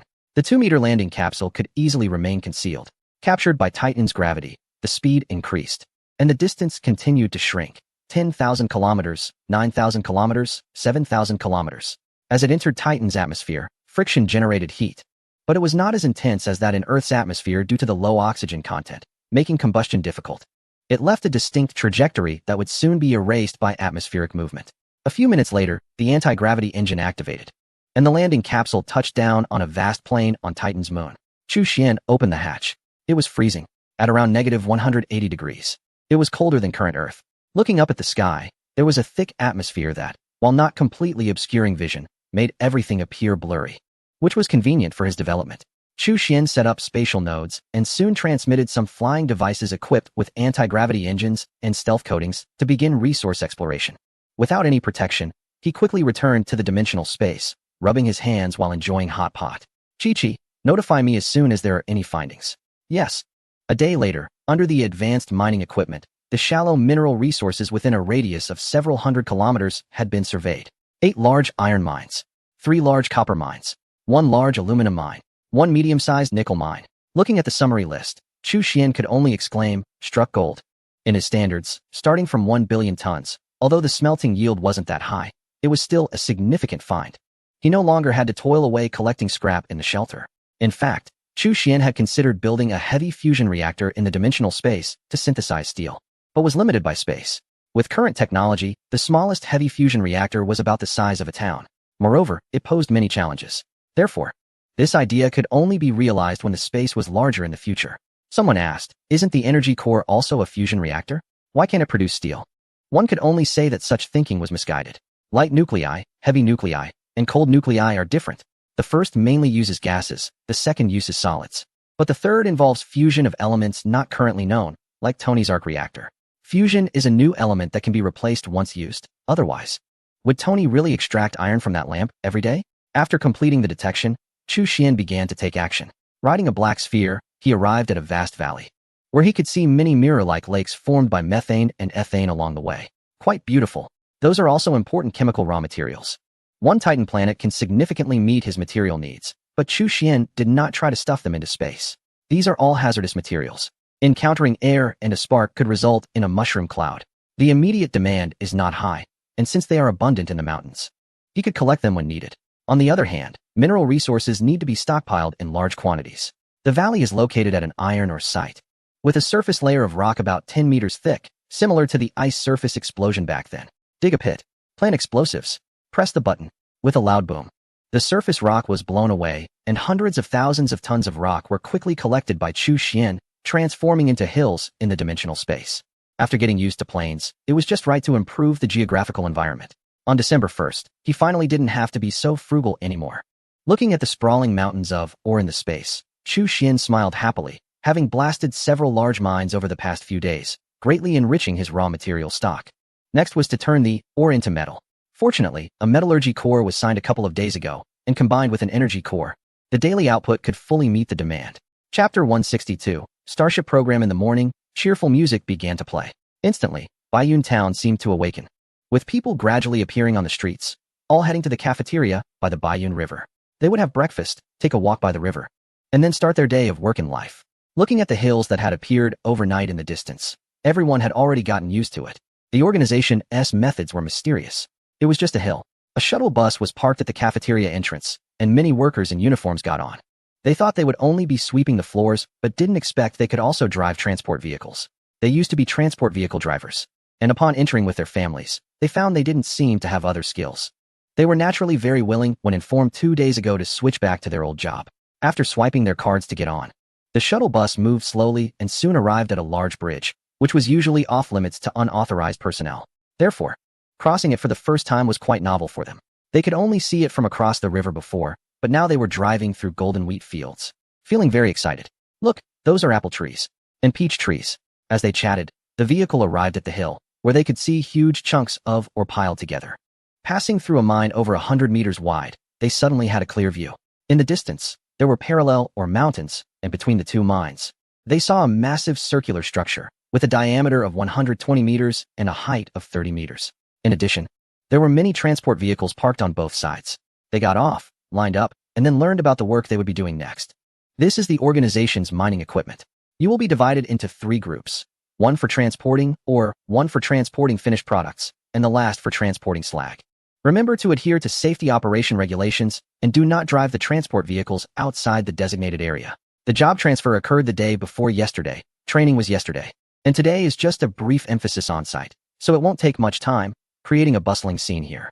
In fact, Chu Xian could have assigned some tasks to Chi-Chi, such as vehicle operation, which wouldn't require manual labor at all. However, with the increasing population in the area, job positions are needed. As of today, the town's population has reached 8,200. In another month or two, surpassing 10,000 is inevitable. Therefore, these individuals were recruited to operate the transport vehicles.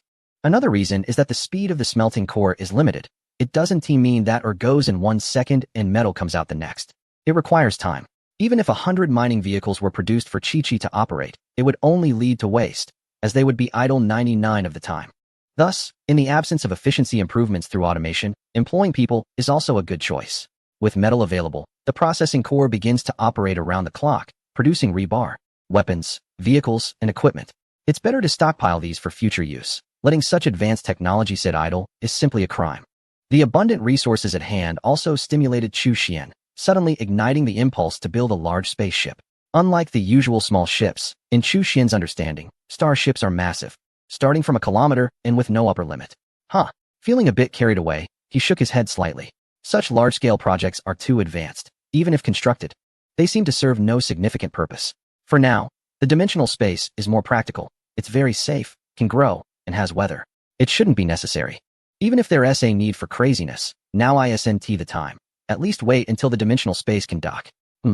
The starship is now included in the plan for design, with production to be discussed later. Last month was fortunate, having signed 2 mental enhancement contracts, increasing the spatial area to 73,000 acres. Without this, there wouldn't be enough space to accommodate 2 parallel large or mountains. The spatial radius has reached over 3,900 meters. If one looks up, the cloud layer appears significantly higher. Sometimes, when bored, Chu Xian enjoys a free fall from several thousand meters, which feels quite exhilarating. The dimensional space is flourishing. The work on the Proxima Z project is also progressing steadily, with grass seeds scattered around the main base sprouting green shoots. In a month, it will surely be beautiful. That is natural. The grasslands, which he had only seen in pictures before, are now highly anticipated to be filled with greenery. As subsequent personnel continue to arrive, they begin to disperse to various subbases to continue the same tasks. December 15th, Lu Peiqiang arrived at the main base of the project. As the station master of the space station, he was stationed in space and couldn't come down casually. After all, each round trip consumed fuel. Therefore, this time he was not coming down for a leisurely visit, but rather as part of a supply transport flight. According to the long-term regulations of the deep space program, in the future, the food supply for the neighboring star system would gradually be provided by the project. Lu Peiqiang found this operation quite perplexing. The Earth shouldn't lack transport capacity, right? A transport spacecraft could be produced daily, almost without fuel and technical costs. Why must the project take on this responsibility? Chapter 163, Director Han Duo, the landing platform. The transport spacecraft slowly descended. Chu Xian came to pick up Lu Peiqiang. The last time they met was in February, and now it was December. Lu Peiqiang hadn't changed much. As for himself, well, still handsome as ever. So, how did you become the director of the project? Lu Peiqiang asked. Although they had chatted before, it was in a monitored public frequency, and many things were inconvenient to inquire about in detail. Chu Xian shrugged. I'm not too clear either. It just suddenly landed on my head. Lu Peiqiang was speechless. Was this a stroke of luck? The position had dropped from the sky, directly promoted by 3 levels. Perhaps it was related to the successful application of the universal rapid growth gene theory, Chu Xian added. Successful? Lu Peiqiang asked. Yes. How effective is it? Not bad. After hearing the data, Lu Peiqiang understood a bit. A 50% growth rate and being recognized as a level 1 scientist. With such contributions, the position didn't seem like much. He then looked at Duo. All right, she was about the same height as him now. Suddenly, Lu Peiqiang looked at Chu Xian with a slightly strange expression. If he calculated correctly, in another year, Duo would reach the legal age. While chatting, they arrived at the main base. Director Chu, Director Han. Many people greeted them. Initially, Lu Peiqiang didn't think much of it, but quickly realized that when they called Director Han, they were referring to Duo. Duo? Are they calling you? Lu Peiqiang asked in surprise. Yes. What position do you hold now? I'm Xianji's assistant, as well as the assistant director. Lu Peiqiang looked at Chu Xian, quite astonished. I mean, aren't you promoting her too quickly? The director of the project? Is this a violation of regulations? Everything is fine. If someone tries to make an issue out of it, it could get messy. It's all reasonable and compliant, don't worry. Duoduo's work capability has already been fully proven on the other side. Chu Xian explained. Hearing this, Lu Peiqiang nodded, glad it wasn't a violation. That's good. Wait. The other side? She is already a director? Yes, it's been about 5 months. It took Lu Peiqiang a while to regain his composure. 5 months ago. Wasn't that when the project was just established in July? Unbelievable. He thought it was due to her moving to the neighboring star system that Han Duo was promoted. He didn't expect that even before coming here, she had already held a director-level position. There was a significant difference between the two situations. The latter had proven Han Duo's capability to hold a director position within a few months. She was fully recognized. The girl following Chu Xian is truly a perfect match. If it weren't for being the only one left, he would have wanted Lu Qi to follow Chu Xian as well. He indeed had that thought before. But now that Chu Xian has come here, those notions can only fade away. Not long after, in Chu Xian's room, he took out some items that Lu Peiqiang hadn't seen for over half a year. Apples, chicken legs, meat skewers. Lu Peiqiang swallowed hard. Is the treatment for the project on the other side this good? Although confused, he didn't want to ask. Just like back in the underground city when Chu Xian treated them to a feast. How to ask? Clearly, there are some irregularities. But since they went to such lengths to bring it to you, should you eat or not? Of course you eat. Perhaps this is a reward from the coalition government to Chu Xian. Yes, it must be that way. Beside him, Han Duo shared the same thought. She initially thought that coming here would mean a significant drop in food quality. Unexpectedly, her brother Xian could still manage to get a lot of things. They were well-fed and satisfied. The transportation personnel also prepared some fast-growing vegetables and food blocks made from carbon dioxide synthesized starch. Since he was just hitching a ride, Lu Peiqiang couldn't stay too long. I'm leaving now. Be safe. Although you are in charge, the composition of personnel here is rather complex, Lu Peiqiang reminded him. Human hearts are hard to gauge. Tall trees attract the wind. These days, he had a vague feeling that something was off, like the transit station in the wormhole, where people were constantly being sent over. A few clearly had hidden agendas and seemed to be forming small groups, secretive and sneaky. He had reported this before. But the response was that everything was normal and not to worry. Due to the wormhole, direct communication was impossible. Everything relied on the transit station to relay messages.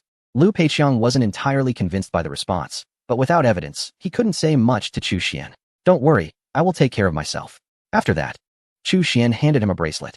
Uncle Lu, this is an emergency communication bracelet. If anything major happens, you can contact me directly. Its signal cannot be jammed with current technology. With doubt, Lu Peiqiang took the bracelet. The operation is very simple. Just press and hold the button. What technology could avoid jamming? Lu Peiqiang asked. Chu Xian replied, top secret. All right, I'll accept it. Lu Peiqiang, being a person sensitive to the term top secret, didn't say more.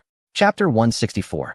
The storm is coming after Lu Peiqiang left. The next day, Chu Xian was reviewing some documents when suddenly he paused. A storm is coming? On Earth, a piece of news spread across various underground cities. Have you heard? What? A wormhole has been discovered not far from the solar system, leading directly to the neighboring star system, which has a habitable planet. Is that true? In the past 6 months, hundreds of spacecraft had been launched, and many people had gone over. The public was in an uproar. A wormhole that directly connects to the neighboring star system is truly incredible. Excitement followed. Moving. Immigration. In a life of desolation, a glimmer of hope suddenly appeared, and people could not remain calm, flocking to the underground management authorities to inquire about the possibility of immigration. Currently, no relevant information has been received, and everyone is advised not to believe anything, with official news being the primary source. They were told to go back. Upon hearing this, many people felt as if they had been doused with cold water. Could it be a rumor? Out of basic trust, people returned home. At this time, in the headquarters of the coalition government, smoke filled the air, and there was no preparation for such an unexpected event. Who was responsible? Does it matter? It no longer matters. Knowing who the instigator is not the key issue. The most crucial thing now is how to quell public opinion. What to do? Just announce it. The other side has already made a move. Although they could choose to continue hiding the truth, the cost would be too great. Once the situation spirals out of control, their credibility would plummet, and the consequences would be unbearable. They had no choice but to proceed. On December 16th, in the morning, the coalition government held a press conference to explain the situation regarding the turmoil. Indeed, earlier this year, a wormhole was discovered outside the solar system, which was later explored and found to lead to a neighboring star. At the same time, a planet with potential for transformation was discovered. It has an atmosphere and oceans, but the air composition is unsuitable for human survival. With too low an oxygen level and too high a carbon dioxide level, transformation is necessary. With the current level of technology, it would take at least several hundred years. Moreover, there is another significant issue. The wormhole cannot be maintained for long periods. Each use consumes an unknown energy source, causing it to shrink. Even if immigration were possible, it could not accommodate everyone. Therefore, the coalition government's plan is to invest manpower and resources into the transformation, so that after thousands of years, people could arrive and live there directly. All personnel involved in the planet's transformation would be withdrawn completely. The press conference lasted 10 minutes, providing detailed, genuine information without any embellishment. Upon seeing the news, countless individuals shifted from hope to disappointment. Sigh, what a futile excitement. Everything seemed to have been a cruel joke. At the main base of the Earth project, the effect was quite good. Watching such a sincere press conference, fans couldn't help but smile. This news was, of course, released by them. It was premeditated, planned, and purposeful. Everything now was as expected. The dissemination of this information was not meant to overturn the table, but rather to stir the hearts of many through the press conference. Just like before, when they wanted to win people over, they had to painstakingly explain the existence of the wormhole and the habitable planet, then extend an olive branch, which people might not necessarily believe. After all, it was a top-secret plan known to few. Now it's different. The official announcement has been made. The rest is their stage. Before sufficient interests and choices are available, some individuals may remain resolute. However, once another choice is introduced, that resolve can be swayed with bargaining chips. It can be said that this is a public scheme. Even if the old stubborns in the coalition government know it, they have no choice but to jump into this open scheme. Because if they deny it and insist it's all a rumor, it's easier said than done. Trust from the public can be lost in an instant. Clearly, this is a choice made out of sheer folly. In fact, there was no need to rush, but the shrinking anomaly demands urgency. If we don't act quickly, we'll be left in the dark when we reach a critical point. Changing the situation sooner could allow us to stop the pointless use of the anomaly earlier. Next, we need to play our second card. On December 18th, another wave of rumors spread globally. The anomaly shrinking is a hoax. The upper echelons want to abandon the general public. Be cautious. Do you want your descendants to continue surviving in the underground? If you don't fight for your own interests, who can you rely on? Suddenly, the situation became even more complicated, with the truth in question. Even repeated denials from the coalition government couldn't quell the doubts. There were images, data, and even astrophysicists swearing oaths, but for the public, who had limited discernment, the impact was minimal. Sometimes people prefer to believe the truth that aligns with their own interests. What if it's true?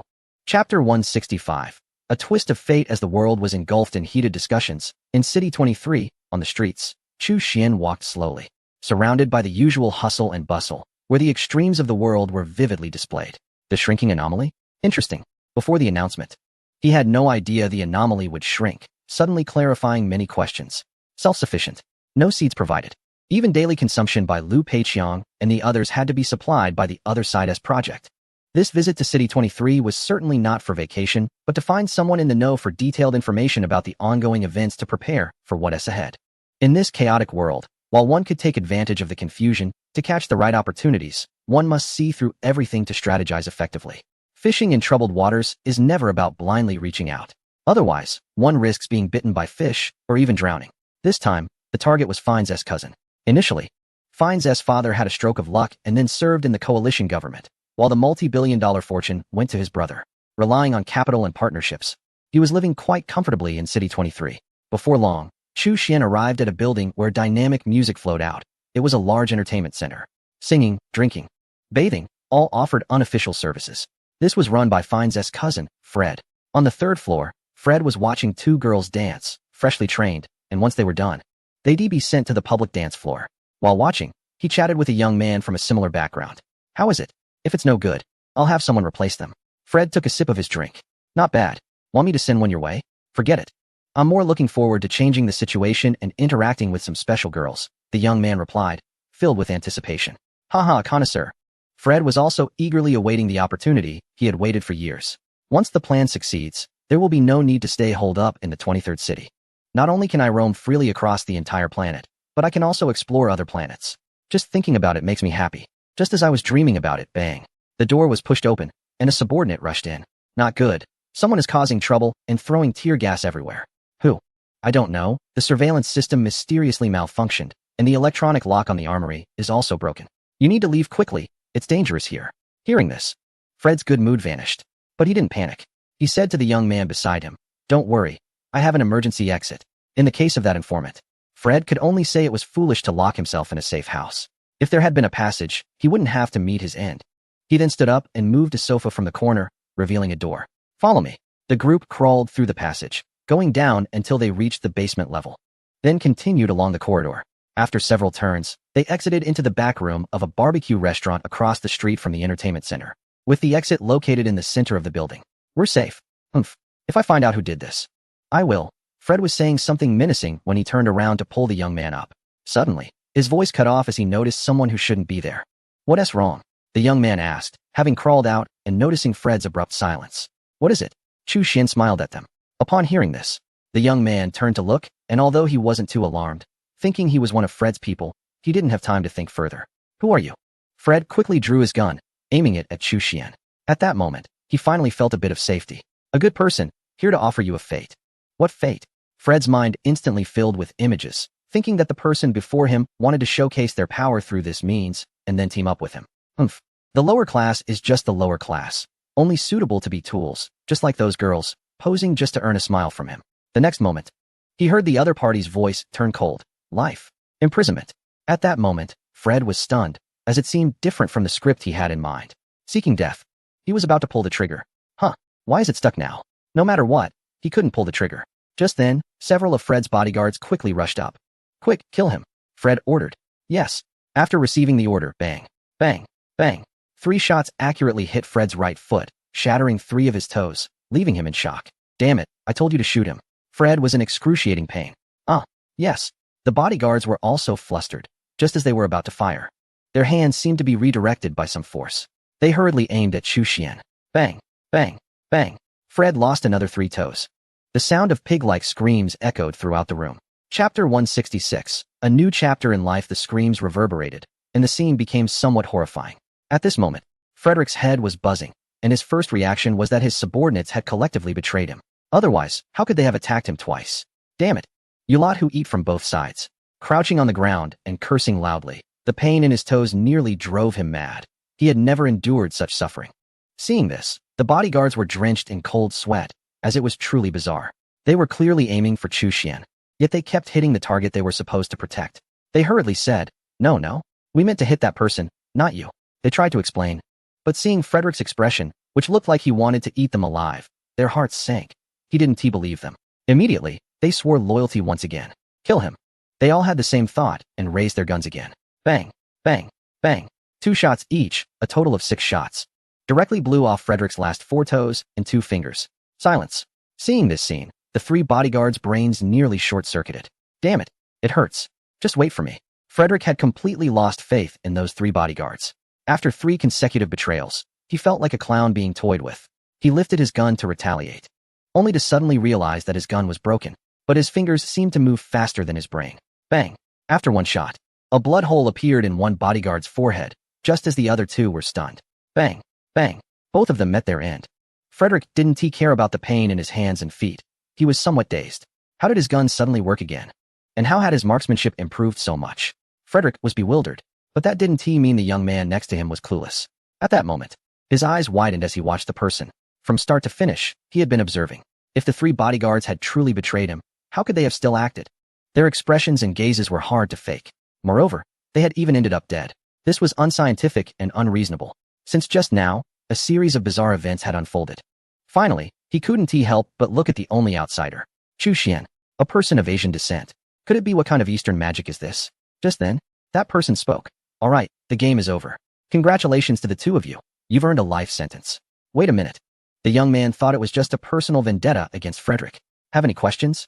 Do you know I poof? Suddenly, he felt a kick to his stomach, and he flew out in a V shape. Thud.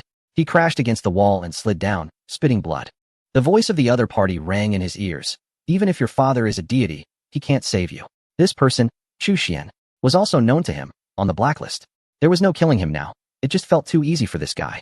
Time passed, and suddenly, Frederick jolted awake.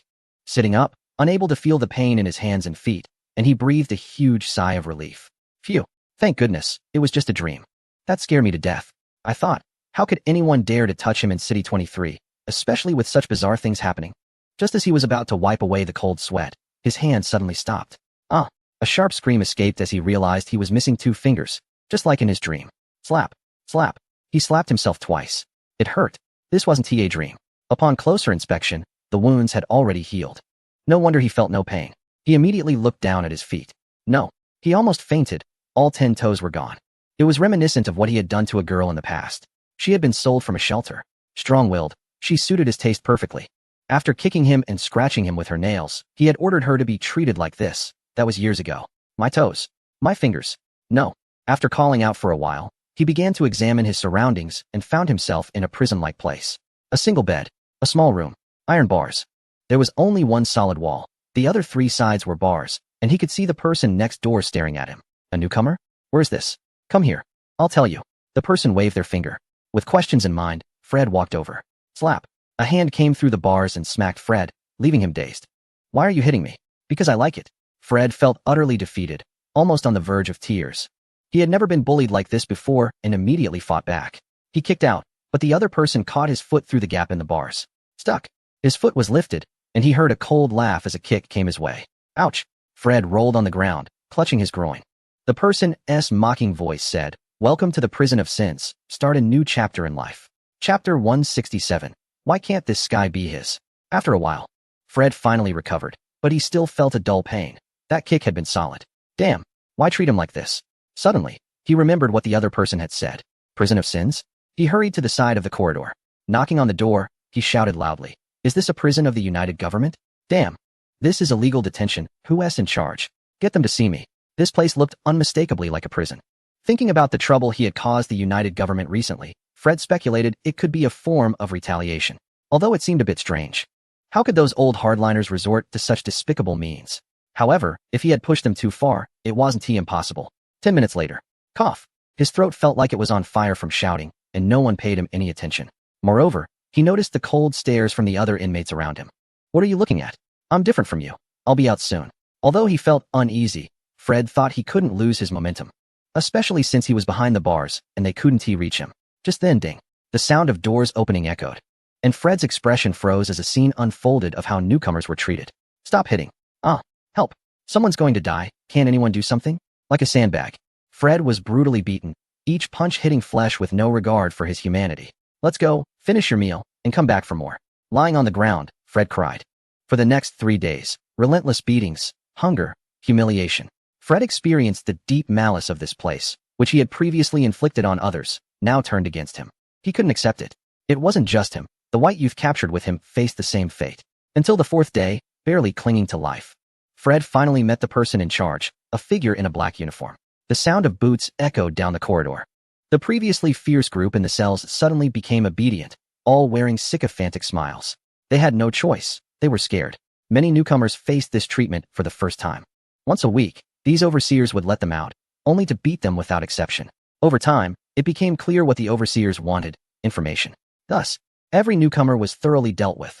Once their mental state crumbled, they would confess many things in exchange for lighter beatings next time. Anything you want to say? The overseer asked Fred at the door. Who are you? Why are you treating me like this? Upon hearing this, the overseer shook his head and turned to leave, shouting, You came here for nothing. Today, no one in Area 3 gets to eat. Instantly, cold, piercing gazes fixated on Fred, sending shivers down his spine. I said, Fred thought, refusing to be subjected to this any longer. Unfortunately, the overseer ignored him and walked away. Click. The gate opened. Activity time was up. Soon, Fred's small room was filled with people. After 3 days of care, was it too gentle? They didn't even know what to say first. It seemed they needed to intensify things. If word got out, it would surely raise suspicions about Area 3's capabilities. No, evil must be tempered by evil. To personally intervene? Chu Xian had no interest in that. It was just right to let those bad people handle it. Those who could be locked up, according to the laws before the disaster, deserved 5 death sentences on average. Killing them would be too lenient.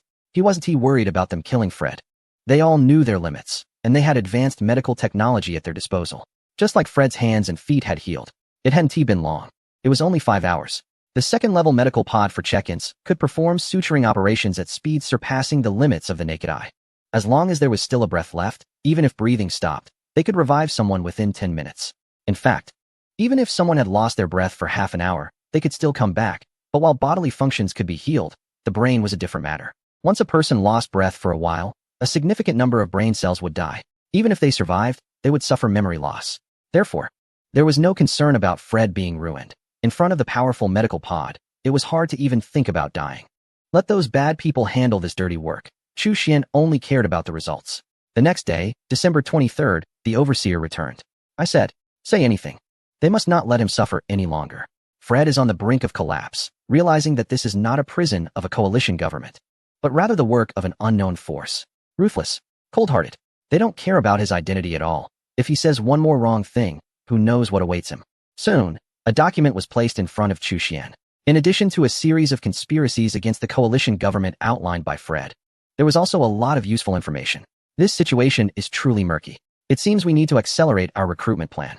As the news spreads, people's hearts are unpredictable. If this continues to develop, it could really lead to a drastic change for the planet. Chu Xian feels indifferent about the potential change. He simply thinks, if a change is to happen, then why shouldn't it be him who initiates it? Chapter 168. Welcome aboard. Fred's disappearance. No. It should be said he was kidnapped. Caused quite a stir. 3 bodyguards were found dead, and besides Fred, another young man was also significant. 2 factions sent people to search frantically. His father pointed at his subordinates daily, scolding, useless. The city is only so big, and you can't find 2 living people? Get lost. It's been several days. If it was a kidnapping, The lack of ransom, or even a single condition, is the real issue. Revenge? Or perhaps something else. In any case, it looks grim. The scene was left with 12 severed fingers belonging to Fred. But why 12? What does that signify? Suddenly, one of Fred's brothers timidly said, "Father, it might be related to a girl." He quickly explained what Fred had done to the girl he bought from the shelter, noting that it was exactly the same. The severed parts were identical. After hearing this, Fred's father fell silent. It seems he won't be coming back. Those seeking revenge won't have any scruples and won't negotiate any terms. Investigate. See if she has any family, he said, holding on to the last shred of hope. Yes, the butler was about to contact the shelter. The room was quite quiet at this moment. Beep, beep. What's that sound in your pocket? Fred's father asked his second son, the one who had just spoken. Huh. Thinking it was a communicator ringing, he reached in and pulled it out. His eyes widened in shock. Oh my God. He recognized a familiar device. As a weapon enthusiast, he had dabbled in explosives before, and what he held was his own creation. The countdown on the device sent chills down his spine. Knowing its power, he wanted to throw it away, but he realized it was too late. What is it? Fred's father asked. Death, he murmured in reply.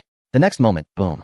The entire room was engulfed in flames, high-powered white phosphorus penetrating everywhere. Not even furniture could provide any cover. In another dimension, the prison of sins, Fred dragged his battered body to the cafeteria and finally had his first meal in days. Hunger, weakness, made his hands tremble incessantly. Thoughts of wanting to die often emerged, yet he couldn't bear to leave, hoping that one day he would be rescued by his family and could continue to enjoy those beautiful days of the past. While waiting in line, he suddenly saw a familiar face. Was it Ilsen? Fried? The person saw him and scoffed. You're here too. As if finding a companion, Fried quietly asked. Is there any way to get out? Yes. How do we get out? He pointed to a nearby large door, which surprisingly had no guards and not even a fence. A big sign read emergency exit, leaving Fried stunned. Is the management really that lax? Don't joke with me. Fried shook his head, clearly sensing something was off. Huh. I'm not joking, Ilsen shrugged. All the exits here are unguarded, but no one can actually leave. If you want to try, you can. Saying this, Ilsen couldn't help but bitterly smile. Strictly speaking, he was the first to experience this prison, having witnessed his boss and bodyguard being killed in an alley. Then he was brought here. His first thought, escape. Yes, he succeeded. Using a painstakingly crafted lockpick, he finally opened the cell door, only to find he couldn't take a single step outside. It was as if an invisible wall blocked him. Clothes and shoes could be thrown out, but a person could not pass through. Since then, he had tried various methods, all ending the same way, ultimately giving up and settling into life as a prisoner. Eating, sleeping, daydreaming, getting beaten, and beating others. Life went on. Looking at Fried, he suddenly smiled and raised his hand. Master Chichi, he wants to escape. Although he knew Fried, friends like this were just meant to be exploited. There was no choice. He had given too much. He could avoid a couple of beatings, and that made him quite happy. Fried was struck dumb, completely taken aback. He had no time to deal with the petty squabbles. At this moment, by the riverside of Bayun town, in a pavilion, Chu Xian sat across from an elderly white man, the aroma of coffee wafting through the air. Chu Xian, unaccustomed to drinking coffee, had tea in front of him.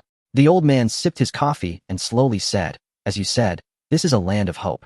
And also a retreat for humanity. It's truly incredible. A week ago, he had been approached by the person sitting across from him for a deal, and then brought here. What he saw and heard was shocking. The terms were simple: join an organization called Starlight.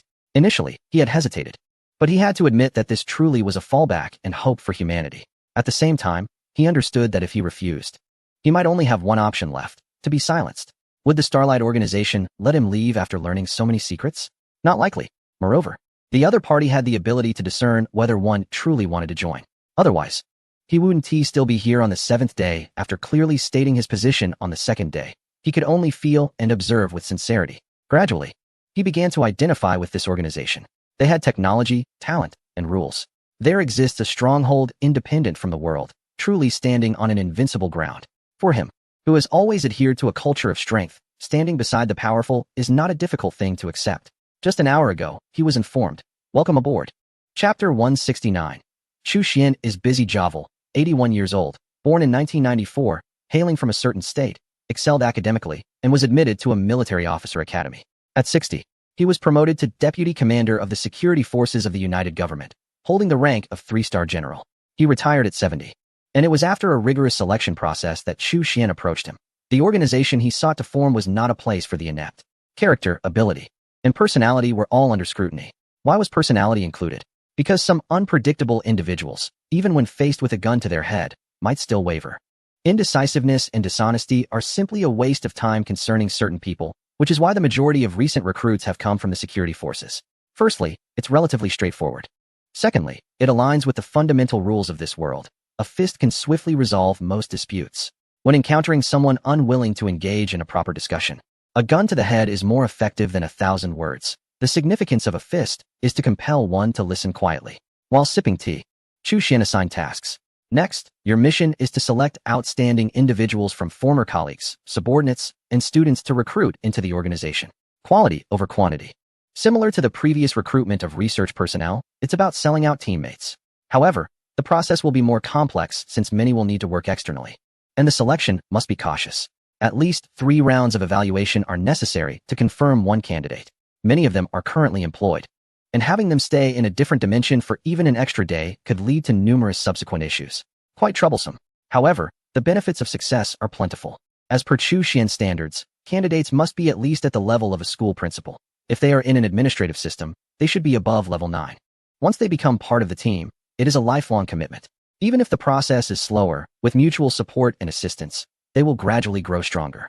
It's not about speed, but stability. One day, they will grow into a towering tree, deeply rooted in the social system of the wandering world. On December 25th, in the morning, Javel returned home. "Father, you're back. How is it? Uncle Bill is okay, right?" His youngest son approached him. This time, Javel visited the organization under the pretense of checking on an old friend in poor health.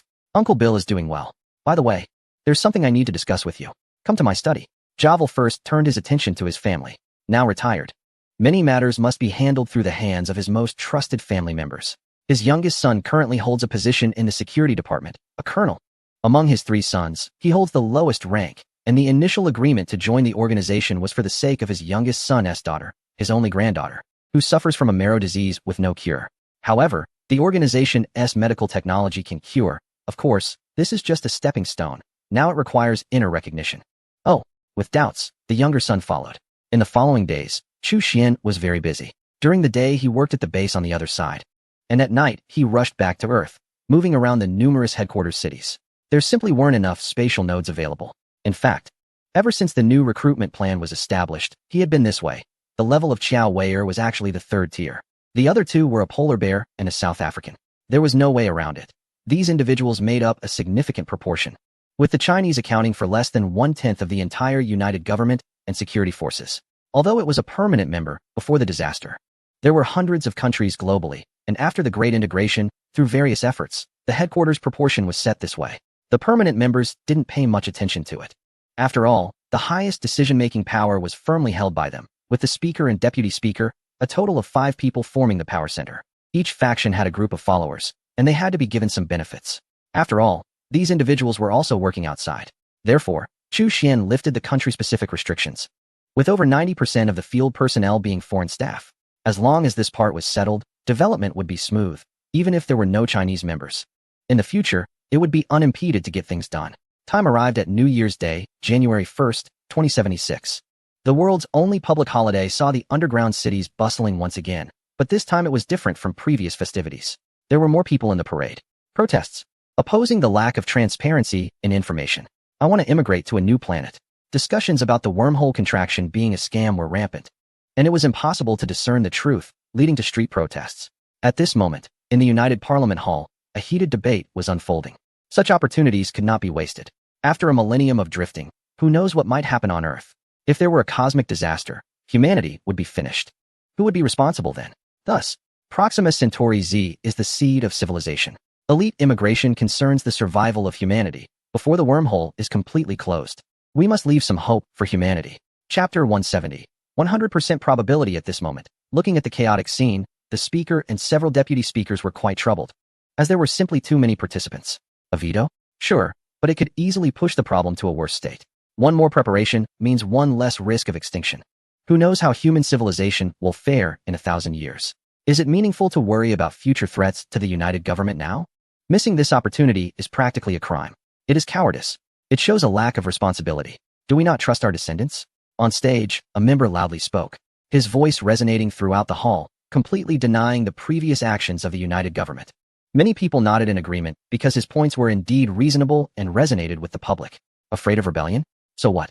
Is it a lack of faith in our successors? With several heavy accusations thrown down, the speaker's brows furrowed even deeper. This wave cannot be suppressed any longer. It's a grand scheme. Everything is done under the banner of righteousness. This meeting lasted an entire day. Victory. Although the proposal was not passed, it's just a matter of time. Haha. As one of the driving forces, many are smiling with joy. If it were earlier, the speaker would have vetoed the proposal outright. But now, under the calls of many members, a concession was made. The elite immigration issue will be discussed again. The wormhole travel is paused. No personnel or materials will be dispatched to the neighboring star system before a resolution is reached, although there were already plans for it. However, the supply of materials for exploring the neighboring star system has not stopped. The recent vote was very supportive of the project concerning the other side, as it relates to the human living environment. Once invested, it's invested. Metaphorically speaking, this is a favored project. But for research bases on other planets in different star systems, that's another story. No visible benefits. Purely wasteful endeavors. It is also due to this meeting that the project concerning the other side has become the top priority of the deep space program. Everything else has been slowed down. The base on the other side of Earth, now, has been rapidly constructed, and Fiennes has already moved to the new location, which has better conditions and more space. How wise I am. After praising himself, he opened a bottle of red wine to celebrate. Although he didn't get a promotion this time. It's only a matter of time. After all, planetary transformation is a necessity. Other projects may be cut, but the other side won't be. As long as this position is secured, it can yield huge benefits. Chu Xian, work hard. You'll get a share of the credit when the time comes. Regularly teasing Chu Xian, who is doing the work, Fiennes drank the wine in his glass, feeling a bit tipsy. At the same time, he was thinking about a delightful matter. His uncle, second cousin, and third cousin all went to meet their maker, although he didn't know who did it. It doesn't matter. What's important is that the inheritance will soon be passed down to his father. As for the eldest cousin, he died long ago. The uncle's entire third generation has yet to amount to much, and besides, those assets originally belonged to their family. It was also because the uncle didn't win the lottery that he inherited that level of assets worth billions. Now that the person is gone, and there's no will, with the third generation heirs not established, the property should rightfully return to its original owner. Double happiness. Divine favor. The base on the other side has learned the latest news from Earth, but Chu Xian didn't pay much attention. Focusing on development is the hard truth. Strength is everything. That night, he went to make a move, targeting an Indonesian in City 23. It wasn't that he wanted to act on behalf of justice or seek any intelligence. The purpose was simple: stir the waters. While fishing, he aimed to make the waters murkier. It should be noted that due to the initial lottery, many prominent families have split up. Much like the situation of the Fiennes family. Now, with someone dead, and you reclaim the property. Here comes the problem. Did you kill that person? Can you explain it clearly? If it were just one incident, it might not cause much impact. But if it happens frequently, suspicion will arise. And it won't be united anymore. In the short term, this method won't be needed. It's just digging a pit for future use. When the time comes to bury someone, it will be much easier. After completing a task and returning to the room, it was already past midnight. Exchange. In the next moment, the space node was activated. Previously, Chu Xian had been curious about what would happen when the probability of extra rewards reached 100. Would it be the limit? But clearly, he was mistaken.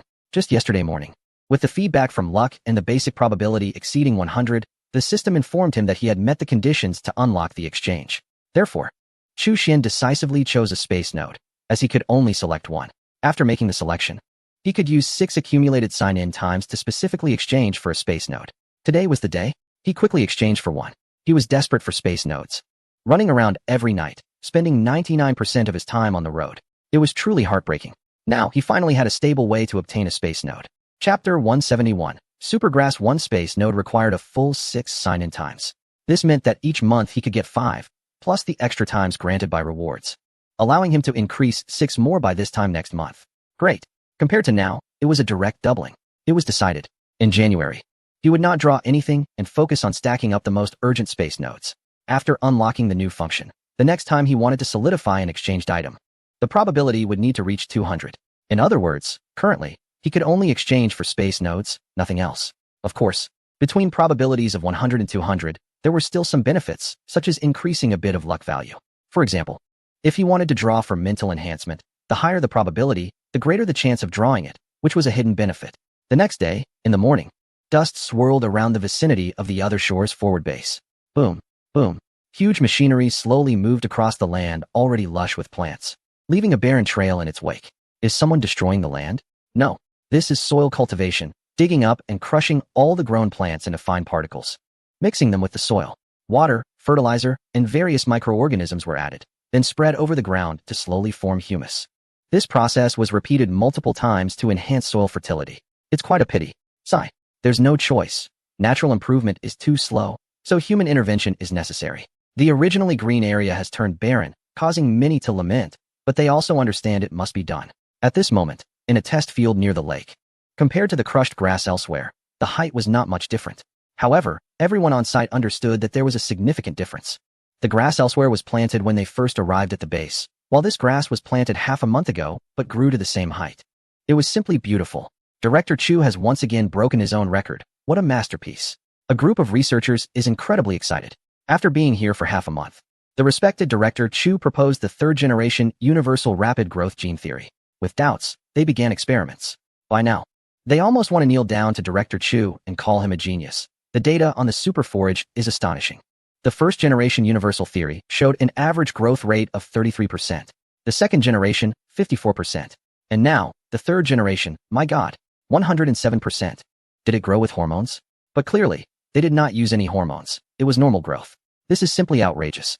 However, such an outrageous phenomenon is happening right in front of them, witnessing yet another historic breakthrough in the field of botany. Director Chu, great news. Seeing Chu Xian arrive, the experiment leader quickly approached to report the good news. How are the data from the other plant experiments?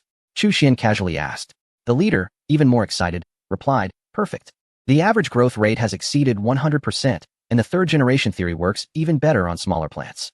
For example, the superalgae has reached an astonishing 167% growth rate. Incredible. Not only the forage, but many plants have also started third-generation experiments. Although on a smaller scale. After hearing this, Chu Xian nodded. Indeed, compared to the first-level improvement solution theory and the second-level plant improvement solution theory, the effects on smaller plants are better. Okay, let us continue with the genetic experiments, integrate the data, and prepare a report to send back to Earth tomorrow. He and T filed the third-generation experiments with Earth, just like the previous two generations. He had the authority to establish projects independently. Yes, the leader happily ran off to write the report. Naturally, his name would be included in such a report. Although he wasn't the one proposing the theory, being part of this report made him feel proud. January 5th. On Earth. Although the situation is a bit complicated, the work of various departments hasn't fallen behind, such as the selection of awards this year. For the Science and Technology Progress Award, Chu Xian began to vote. Agree. Support. Approved. The entire review committee raised their hands. No one dared to object, and no one thought Chu Xian was unworthy. His contributions were tangible. An average growth rate of over 50% has caused a sensation worldwide.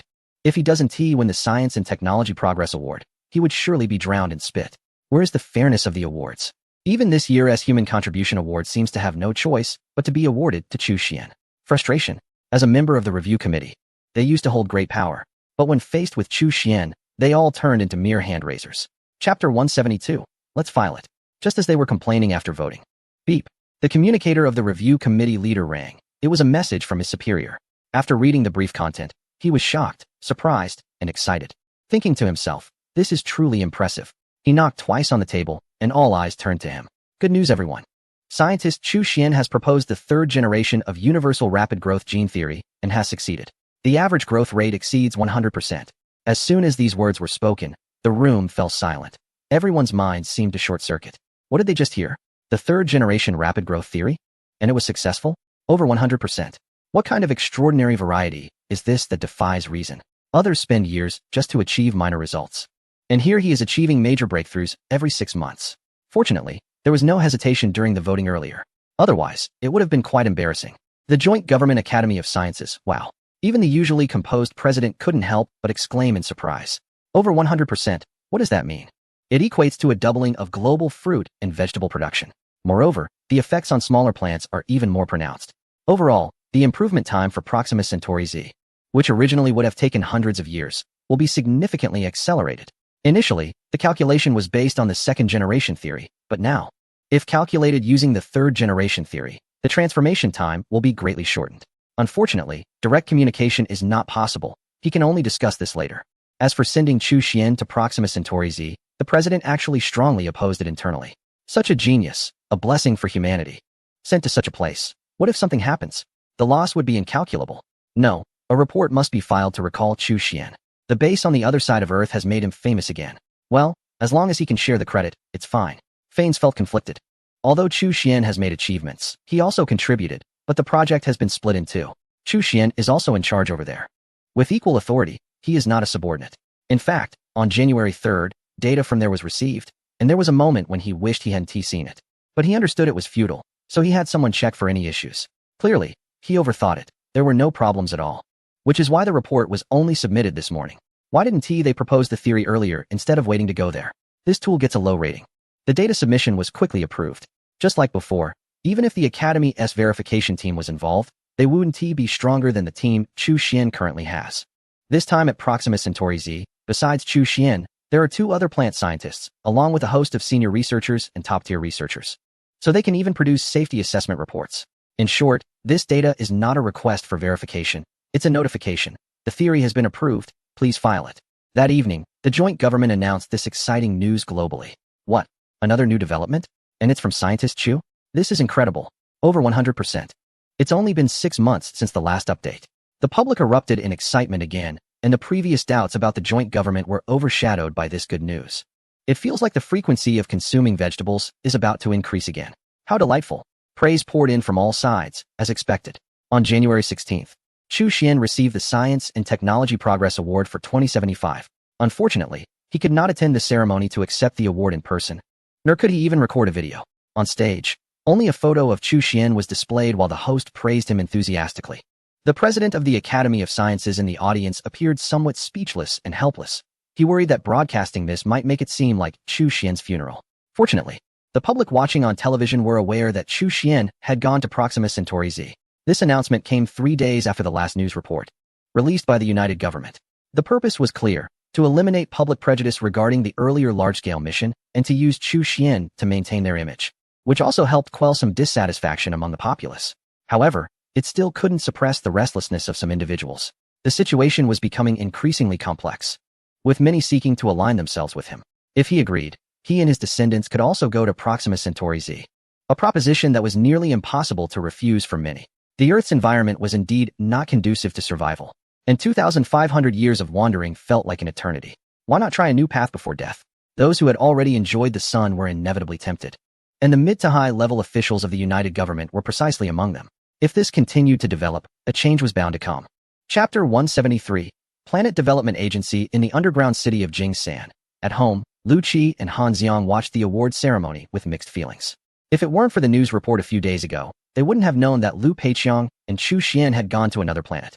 They are both impressive. Han Xiang sighed. At my age, I can't help them with anything. Lu Qi, some things shouldn't fall solely on their shoulders. Yes. Lu Qi nodded vigorously. At first, he felt a bit resentful. Why did they have to get involved in such a dangerous job? But after calming down, he understood that it was their choice. As a family, they should support them rather than hold them back. He had previously thought only of escaping, wasting too much time, and now he could only strive to make up for it. At Xue Ming's home, he watched the news with a wry smile, thinking, they've even made it to another planet. Is Earth not enough? He couldn't help but admire them. If it were me, I definitely wouldn't go, he mused. Some people truly deserve their success, and he felt genuinely happy watching Chu Xian's various titles on television. First-class scientist, full professor, project director of the other shore project. He looked at the information in parentheses next to the position. Administrative level 6? Dad, am I seeing things? Administrative level 6? Indeed, he was not mistaken. His father stared at the screen in disbelief. At such a young age, Chu Xian held a position equivalent to the head of the underground city. Looking at his own child, he thought, should I train another prodigy? That could be considered. Xue Ming was unaware of his father's thoughts. His gaze fixed on that shocking piece of information, administrative level 6. Good heavens. It was faster than taking a rocket. Many others were equally shocked. He Shu Li, Jin Xiangdong, Qian Jinhua, and those classmates and teachers, previously at administrative level 9, were already considered exceptional, and now they have been promoted 3 levels. But thinking of Chu Xian's contributions, there was a moment of realization. Chu Xian's position information was announced globally. In this regard, the public had no objections. Every research achievement he made was improving their lives. Such excellence. What does a level 6 even mean? Selecting the capable is what should be done. And it is certainly more convincing than some people relying on seniority to get ahead. On the other side, at the advanced base. Ding. Although not on site. The moment the award ceremony was completed, Chu Xian immediately received a relevant notification from the system. Awarded the silver level, monthly sign-in count 1. Instantly, His total count increased by 1. Although it is usually issued at the beginning of the month, one can receive it immediately on the day of the award. In the past, Chu Xian would have used it right away. But now, in order to accumulate counts to exchange for space nodes, he had to hold back. His goal was to increase the space nodes to 12 first. At that point, it wouldn't be as tense as now. Checking the time. It was again time to pull people in. Off he went. A week after the announcement of the Science and Technology Advancement Award in the Council, a resolution began to be voted on. Agree. Agree. It was almost unanimously passed, not a major decision, but rather a renaming resolution regarding the deep space program. Previously classified as top secret, it was now made public. Therefore, continuing to use the name Deep Space Program was somewhat inappropriate. Thus, after screening and voting, the renaming resolution was initiated, and ultimately, the entire Deep Space Program was renamed the Planet Development Agency, a Level 4 organization, on par with the Academy of Sciences and various committees. Appointments as follows. Former head of the Deep Space Program, Andrei Belinsky, appointed as the head of the Development Agency. Former deputy head of the Deep Space Program. In fact, it was mainly a name change, and the internal structure remained largely unchanged. The Bayhan project continued as usual, and its level did not increase. But due to the transformation from a research unit to a functional department, the advanced base gained an administrative title. After the announcement of the position transition, the vice chairman from the Huaxia side proposed that, in light of Chu Xian's contributions and the importance of the advanced base, he be promoted to deputy head of the development agency. Once the proposal was put forward, there were objections. No way. It had only been half a year since the last promotion, which was already exceptional, and now to jump 3 levels again seemed excessive. Indeed, the voices of opposition were strong among the council members. Many people were eyeing this position, and it couldn't just be handed to the Huaxia side. In the end, the proposal did not pass. At the advanced base, after the meeting, Chu Xian quickly learned the news. After so long of networking, he now had his own people in the council. Many pieces of information could be obtained swiftly. Deputy head? This position didn't mean much. But he noted down who voted against it. Not caring was one thing, but he couldn't ignore some people's hostility towards him. Chapter 174. A pot of mixed soup. Facing this hostility, what Chu Xian needs to do is to strengthen his own power and wait for a day to thoroughly discuss this matter. At 3 o'clock in the morning that night, a construction vehicle was moving across the European ice field. Inside the driver's cabin, he checked the navigation. They were only 80 kilometers away from the underground city number 1 in a certain country, and a planetary engine appeared in sight. Why come here? Of course, it was to continue to pull in some important people and expand his influence. The core players, those who truly have a say, are not all in the headquarters city cluster, but rather in their original homeland. Here, it is necessary to reiterate the situation of the United Government. The purpose of its establishment was to unify global forces to respond to crises, not to achieve immediate unification. Or rather, there were ideas of significant integration, but the time was too short. The Earth had only stopped rotating for less than 20 years. How could integration happen? That is something that can only be achieved generations later. Therefore, the entire framework was expanded on the basis of the United Nations, resource sharing, technology sharing, and talent sharing. At the same time, a portion of military power was handed over to form a global security force. It is important to remember that it was a portion. Just like the 2,000 underground cities of the Great Xia, which also had millions in the security force. So, would it be directly handed over to the United Government? Obviously not. Instead, regions were divided, and the entire security force composed of people from a certain background was still managed by their own people, with leaders serving within the security force. This is also why the proportion of people from that background in the United Government headquarters does not exceed 10%, only around 5 points, because that is a public area, much like the original United Nations building. One might ask, why send so many people to the United Nations building? The voting rights and actual military control rights were not shaken in the slightest, so there was no pursuit of the number of people at the headquarters. It is precisely because of this system that the headquarters mostly gathers voices from various parties. The original major powers have not been completely disbanded.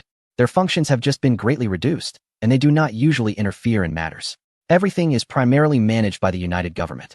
However, when it comes to significant decisions, they still hold the power to make decisions. After all, no one can completely hand over their fate without retaining anything. That would be making a joke out of national destiny. Perhaps, like the original work, after hundreds of years of integration, there would no longer be any shadowy core. It is for this reason that he came to Europe. Soon, he entered the underground city number 1, setting up a spatial node. 2 minutes later, a white major appeared. And without needing Chu Xian's instructions, he went to execute a specific task to recruit his comrades. On January 26th, in the morning, the white major appeared at the spatial node location with more than 20 people. This was a small warehouse that had just been rented. Why come here? Why was there no one? A group of people looked at the empty warehouse, puzzled. They had been approached by their former superior yesterday with tempting conditions. And after some thought, they quickly agreed. Next, please do not be surprised. A smile appeared on the white major's face. The next moment, everyone disappeared from the warehouse. My God! Suddenly arriving in an unfamiliar place, everyone was astonished. In the distance lay vast fields, lush green, golden, and vibrant red. Various colors of fruits and vegetables caught the eye. There were mountains in the distance and clusters of buildings resembling a small town. Is this paradise? No. This is a world unique to the organization, with personnel from across the globe, regardless of nationality or skin color. After the initial shock, a series of introductions began. Ideals, goals, vision. With undeniable evidence of its reality beside him, the sense of belonging to this organization surged rapidly. This was not just an empty promise. It was tangible and real, more reliable than any deity. Throughout the event, the leader remained in the background. The aim was to downplay his presence. Otherwise, a person of Asian descent standing in front of a group of others claiming to be their leader would likely diminish the growth of acceptance significantly. Therefore, he chose to use the organization's name. After all, everything was under his control, and there was no need to appear and draw attention to himself, wasting time on his plans. As long as the stars were within his grasp, everyone remained his subordinate without needing to step forward. In just one day, the number of supporters increased by hundreds, not only because of the white major, but also due to others recruiting from various places. From the initial ranks above the school level, the strategy evolved to directly engage in bulk recruitment, convincing subordinates with impressive displays of various wonders. This proved to be very effective.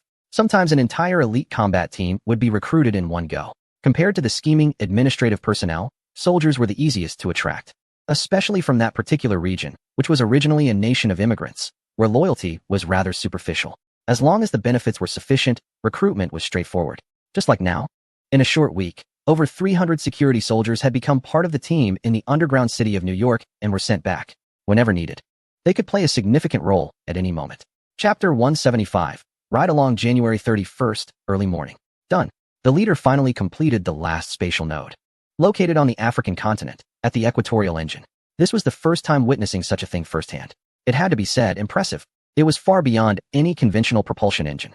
Although the people in that region were not particularly prominent within the United Front, their large numbers could still be quite useful. After all, they were not being absorbed into a dimensional space. It was just a matter of planning. Sometimes, certain dirty or labor-intensive tasks were well-suited for them.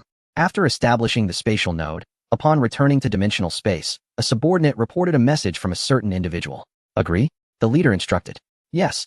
This time, he agreed to the influence of a consortium seeking to recruit the eldest son of the individual. Upon returning, the first to be recruited by him would be his family, 3 sons.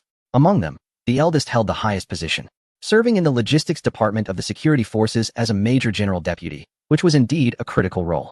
Naturally drawn in, the initial response was to consider the offer. Gradually, the stakes raised by the other party became increasingly attractive. This time, the incentive was even a promotion to a formal position. With such conditions, why refuse? Before establishing a solid foundation, why not take advantage of the current situation for personal gain? Others might worry about being swayed, but for Chu Xian, it was impossible. Utilizing the resources of the wealthy to promote subordinates and reap significant rewards. Furthermore, Chu Xian even had his own people line up to vie for benefits, resulting in a clash of ideas within the central unit. Most were actually indecisive, fearing becoming expendable. Each faced a tough choice. At this moment, those who took a stand could reap excess rewards. Thinking of this brought a smile to his face. Riding this wave of fortune, Chu Xian felt a bit embarrassed. All he wanted to say was, keep going, stay motivated, don't stop, and contribute to the development and growth of the organization. Bring on all the benefits. We can handle it. The next day, February 1st, early morning. Congratulations on obtaining 10 tons of lobsters. Additional reward, mental enhancement, attribute. After a month of not checking in, everything was used to exchange for spatial nodes. Hearing the long-lost notification felt quite familiar. Not bad at all. Starting with 10 tons of lobsters. Taking one out, it was over half a meter long. Unfortunately, it was already dead. Otherwise, it could have been kept alive for a few days to celebrate the upcoming spring festival with a feast for everyone. Ban the lobsters. Yes, although I really liked them. It was enough, and there was no immediate need. Exchanging for spatial nodes also counted as checking in. Thus, after a month, 3 bans were accumulated. Use them. 10 minutes later, the dimensional space expanded once again. At the end of December, it was 95,000 acres. Now, it had expanded to about 124,000 acres. In terms of area, that's 82 square kilometers.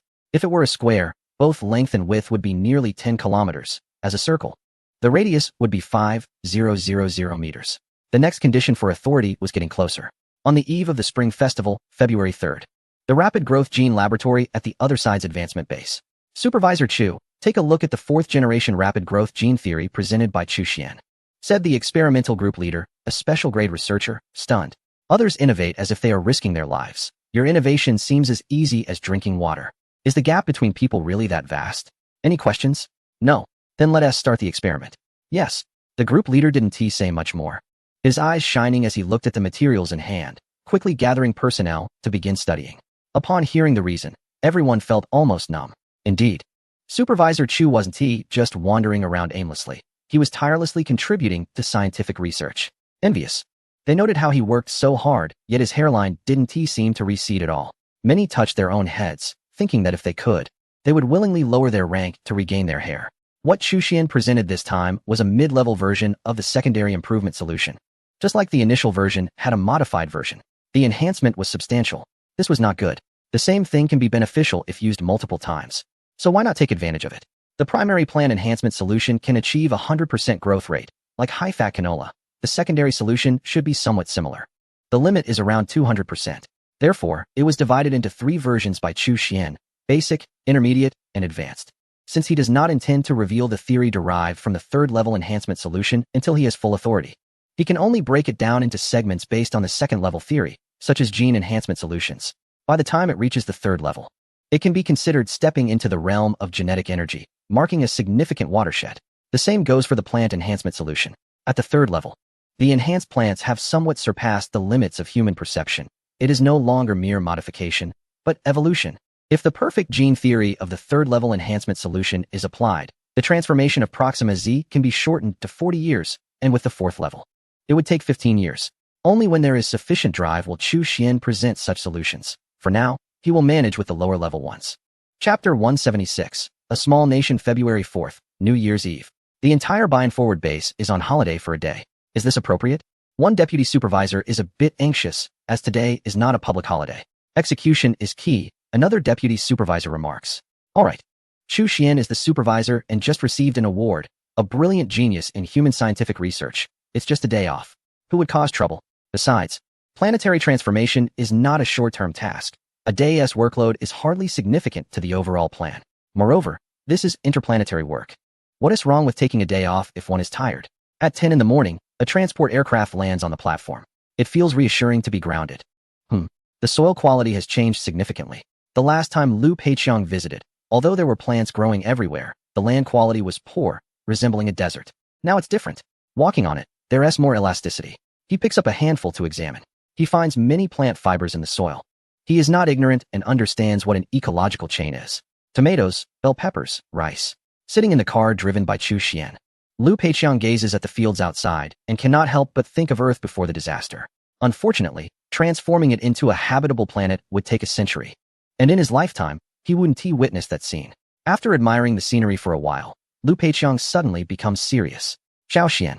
Yes, the wind direction from that side of Earth has become somewhat complicated. If possible, try to adjust it back to Earth.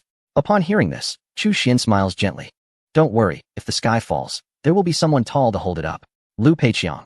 You are quite optimistic, but considering Chu Xian's age, it seems reasonable not to be concerned about the situation. He is solely focused on scientific research. He adds, the sky may not fall, but it could turn upside down. Turn upside down? Chu Xian chuckles.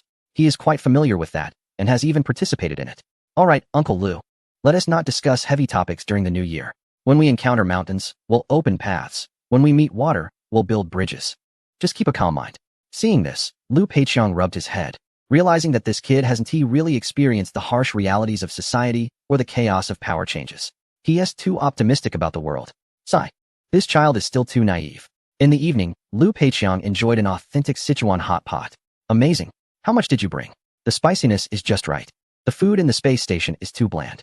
I didn't bring any. It's all sourced from here. Chu Xian blanched a piece of lettuce. What? Lu Peiqiang paused his chopsticks, but then suddenly understood that this was probably true. After all, the raw materials can be self-produced now. After genetic modification for rapid growth, many may have already been harvested multiple times. Groundwork is much better.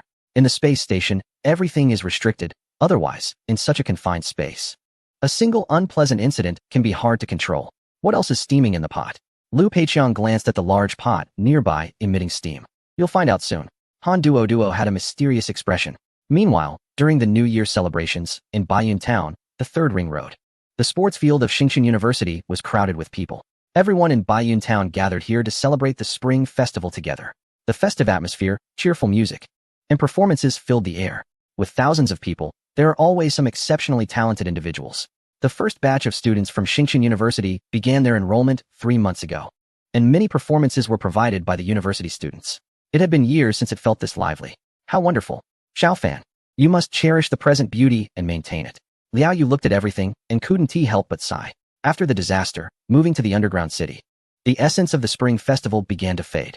As someone born in the 90s, he had often complained about the dullness of the Spring Festival Gala. But later, it turned into nostalgia. Before the disaster, there was still a hopeful main theme, but after, even that was gone. Behind the grand Wandering Earth plan is struggle, helplessness, and dedication. A journey to secure living space for future generations through the efforts of many. Liao Yu felt fortunate. Just as he was nearing the end of his road, he met Chu Xian, who brought him new hope and many companions. The next day, the first day of the new year, everyone in Baiyun Town had a day off. Just one day, but no one felt it was too little. Previously, in the underground city, there was only one public holiday a year. Back then, students had to attend classes on this day. But here, the legal holidays organized by Xingqian have been continuously increasing. Double Ninth Festival, Mid-Autumn Festival, Spring Festival. Each holiday means a day off, which is more than enough for those who don't need to travel far. Just a few steps to visit relatives. They can reunite every day. Additionally, some minor holidays have been gradually incorporated into the legal system. Children's Day, Teacher's Day, Mother's Day. These won't have days off, but will provide some benefits. The whole Baiyun Town is increasingly resembling society before the disaster, like a small nation. Chapter 177. The Role of Luck. Underground City Number 3. Early morning. Eating the dumplings distributed by the community committee. Han Xiang felt that the taste was a bit lighter than in previous years, but it wasn't due to any shortcuts. It was simply less lively. Back then, most of his share was given to Han Duo. But now, Han Duo had gone to another planet. It was uncertain if she could even have some. Recently, he saw the news stating that the large-scale transportation of goods through wormholes had almost stopped. The current conditions must be very harsh. On the other side, Liu Peiqiang, who hadn't left yet, was also speechless. In comparison, life at the space station felt like that of a hermit. He couldn't help but think about the big lobster from last night. How much material had this guy secretly brought over? Liu Peiqiang ultimately refrained from asking. Some things are better left unknown to avoid a collapse in mentality. February 6th, early morning of the second day of the Lunar New Year. Congratulations. You have received 10 tons of crayfish. Additional reward, mental enhancement, attribute. During his first check-in, Chu Xian didn't particularly like crayfish. So he promptly threw them into the cold storage and ordered them to be put on the points shelf. Someone would always like them. He also decided to ban them. As expected, the system didn't deceive him. The probability exceeded 100, which could improve his luck value, and the effect was quite good. Chu Xian was very satisfied. Just a few days ago, he had checked in for mental enhancement, and every time since then, he hoped to continue receiving it. Firstly, it would strengthen his mental power. Both perception and telekinesis could increase in intensity and range. Secondly, it would also expand the space. It was a win-win situation with high cost-effectiveness. He didn't expect to achieve his wish in just a few days. Using it, he silently thought. 10 minutes later, the area of the dimensional space reached 106 square kilometers, and Chu Xian prepared to quickly increase the radius to 10. His initial plan was still too conservative. The growth of population, resources, and land metrics had far exceeded initial expectations. For instance, the current population in the space had already reached 12,000, while the design limit for Baiyun Town was 30,000. At this rate, by the end of the year, it would reach that number, or even faster. So adjustments to the plan would be necessary. The planting area would be cancelled, as all farmland was outside the city. The breeding area would be relocated to establish some farms. Industrial, storage, and energy zones would all be moved outward, leaving only research, living, teaching, and leisure areas within Baiyun Town. This way, the population limit for the entire town could increase to 60,000. Why has it only doubled by moving everything out? Because increasing the population by 30,000 also requires supporting facilities to be built. Currently, the facilities in the research, living, teaching, and leisure areas can only accommodate 30,000 people. Previously, there were a total of 8 areas. 4 were moved away, and the remaining 4 would replicate the above, perfectly utilizing all the land in Bayun Town. While ensuring that the average support level does not decrease, it can only be increased to 60,000. What if there are more people afterwards? Simple. Continue to designate functional areas. For instance, military bases or industrial zones, each of which can develop into towns of varying sizes. With long distances, commuting by bus can be cumbersome. There is no need for people to return to Bayun Town every day. On February 8th, if all goes well, Chu Xian is back in the news. Well deserved. Dad, who is he? I see him every day, a child asks upon seeing him. A human hero. At the Human Contribution Award ceremony, the host speaks as if it's a special occasion, flowing with words. Other award recipients look helpless, discontent, suppressed. After all, his achievements are clear, benefiting the country and its people, and he is also the role model that the coalition government wants to establish. One can only envy. Monthly sign-in count, 3. Gold medal reward, Space Node 1. When the notification arrives, Chu Xian is having dinner, another good day. The medal reward is the same as last time, and while it can be redeemed, the space node remains highly valuable, equivalent to 6 sign-in counts. At the Earth base across the void, how frustrating. What kind of brain does Chu Xian have? The 4th generation rapid growth gene theory. The 4th generation rapid growth gene theory hasn't been filed, but there are many people on that side already. The message sent back is very simple. Initially, the 3rd generation rapid growth gene theory, Fines had heard of it, but did not believe it could succeed in the short term. Such matters are like a lottery. If a person wins 5 million twice, would a normal person think they could do it again? Nonsense. Generally, people think, perhaps this person has exhausted their luck in life. This can both comfort themselves and align with objective laws. However, some people's luck is sky high, hitting 3 times in a row. Who do you go to reason with? God is already logged off. Even if there is one, they are a jerk. Otherwise, how could Earth be on the verge of wandering? No. A way must be found to bring Chu Xian back. Chapter 178. Making a profit. Once the idea popped up, it couldn't be stopped. Moments later, smack. Slapping the table, Fines thought. It's settled. Let Chu Xian stay longer and accumulate more achievements. It's better to bring him back sooner. Then, Fines quickly contacted his father, explaining the reasons and a series of benefits. After listening, there was a moment of silence on the other end, followed by a calm response. Okay, I will handle it. If Fines had proposed this plan 6 months ago, he would have faced nothing but a scolding. After all, the situation over there was unclear, and the policies were ambiguous. But now, it's very different. Given the recent circumstances, the possibility of elite immigration is increasing. What would happen if it passes? No need to think. The status over at Proxima Centauri Z will soar dramatically, and as one of the first batch of transformers, the benefits will be tremendous. In other words, suddenly transformed from a harsh environment into a land of great opportunities. Therefore, bringing Chu Xian back and sending Fines over is definitely more beneficial for future development than staying on Earth. The operational space will also be much larger. It's a bit troublesome. Fines' father sipped his strong coffee, lost in thought. It's easy to say, but difficult to implement. Right now, we haven't fully grasped the situation. It's impossible to bring Chu Xian back without paying some price. First, we need to persuade internal parties. Second, we need to convince external parties, such as the Daxia. A few days ago at the meeting, Daxia proposed that Chu Xian be appointed as the deputy director of the Planetary Development Agency, but it was opposed immediately. It hasn't been long, and their attitude has changed drastically. Would they agree? Everyone has their own temper.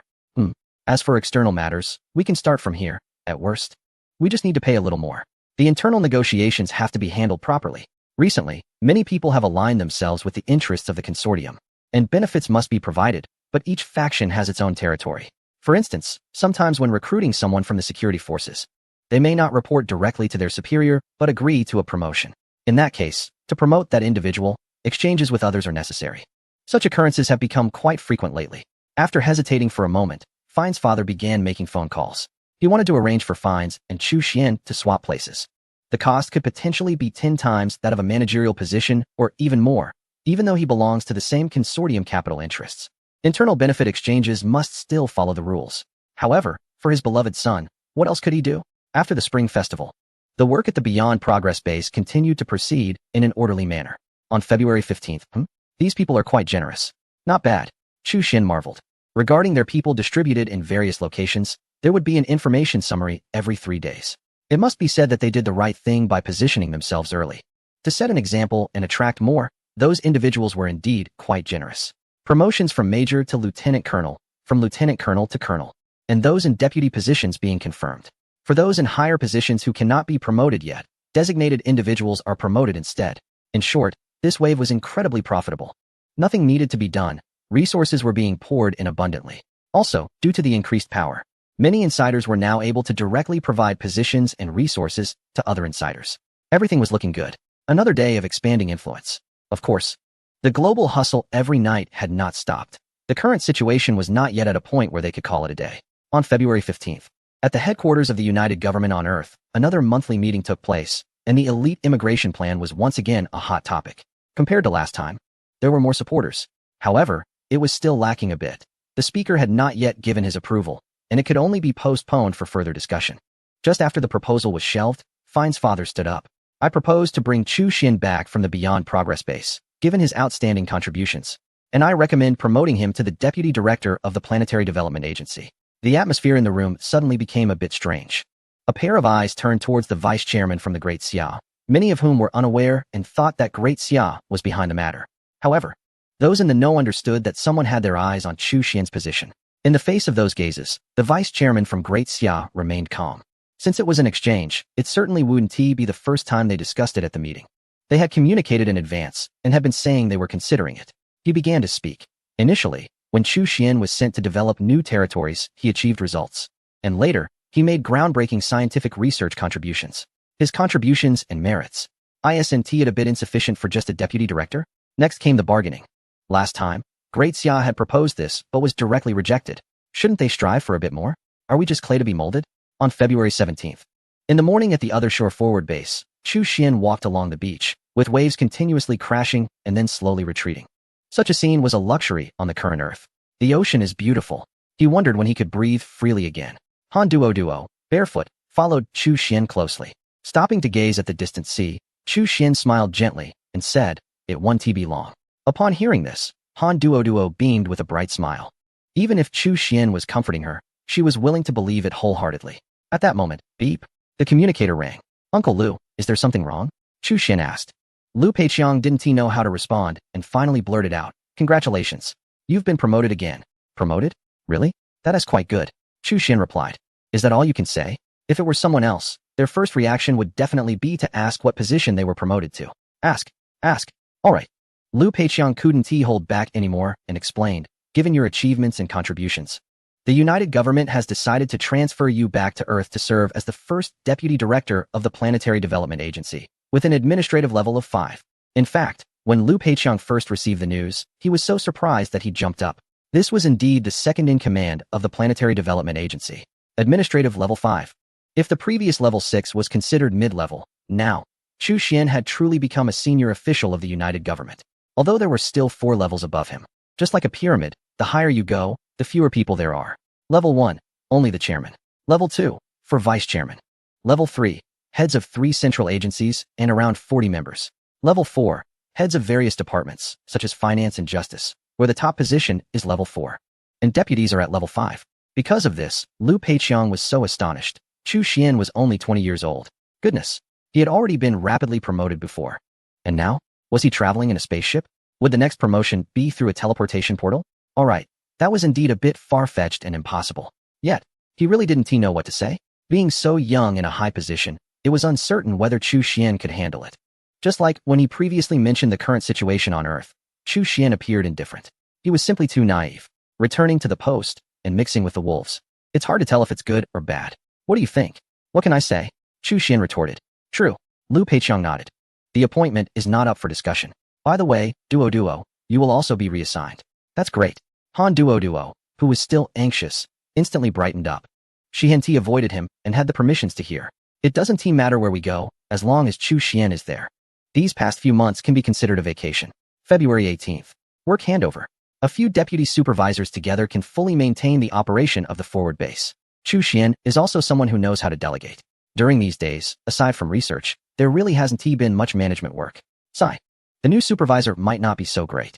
The deputy supervisors were quite reluctant about Chu Xian leaving. Those who could make such a costly exchange to bring him back are tough characters, not to be trifled with. Li Yi even came to visit him to express her gratitude. Work hard, and we will meet again in the future. Before leaving, Chu Xian also helped Li Yi by promoting her from a maintenance engineer in the logistics department to the deputy section chief. No one dared to object. Chu Xian was getting promoted, not stepping down, and going back means he would be the second in command at the Planetary Development Agency. Li's abilities and qualifications were sufficient. Her actions were not against the rules. The next day, in the morning, amidst the farewells from a crowd, boom. A small aircraft took off and soon reached space, boarding a medium-sized research spacecraft. As for the large research ship they came on, no way. Only Chu Xian and Han Duoduo were going back. And that ship could carry hundreds of people. It couldn't be used solely by him. That was an emergency evacuation vessel. Uncle Lu, take care. After exchanging greetings, the medium-sized research vessel headed towards the wormhole, which could be reached in 9 days. Chu Xian was very much looking forward to it. Of course, it wasn't about looking forward to taking up his post again, but the wormhole. When he passed through initially, he didn't faint due to his strong soul and communicated with the system, learning an important piece of information. First, that wormhole is not a technological creation but a natural phenomenon of the universe. Second, it can fuse. What does that mean? It means that spatial nodes can be used to merge with it to achieve control, but the conditions are too harsh. At that time, there wasn't even a surplus spatial node available. Moreover, it required 2 nodes at once. He didn't have that then. He could only wait. Now, with more ample spatial nodes, since it's point-to-point spatial technology, merging with a linear wormhole requires at least 2 nodes. The minimum means that more can be fused. With 2, simple control of opening and closing is possible, but traversing still consumes energy. With 3, the recovery speed increases. And the diameter of the wormhole opening can also expand. The more you fuse, the stronger the function. In these days, Chu Xian has been hoping for another trip, just in time to take this opportunity to incorporate the wormhole into his plans. Chapter 180. A little surprise inside the medium-sized research vessel. Crowded. Cramped. Compared to the conditions when he first arrived, things have changed significantly. Fortunately, this is the last time. So he can just think of it as squeezing into a crowded train. Once he is no longer a tool, he will start climbing the technological tree. The first step will be gravity technology. With this, the construction of the entire spacecraft will no longer be limited by centrifugal structures. The size can be larger, and various facilities will be more comfortable. Why didn't he settle near Proxima Centauri and develop it as a rear base? He had considered it before, but it was rejected because it couldn't be called a civilization. To gain luck, he still needed to be on the other side of the planet. He aimed to strategize against the united governing body, merely increasing his leverage. In the future, he would introduce a lot of advanced technologies to gain luck. To avoid being treated purely as a tool, he must gain a voice in decision-making. It is essential. Chu Xian felt the conditions were poor. However, Han Duoduo was very excited because they were assigned to a 2-person cabin, similar to a hard sleeper on a train, allowing her to enjoy the beautiful scenery before sleeping. Happy. Why are you grinning? Hurry and rest. Oh, lying in bed, Chu Xian couldn't sleep.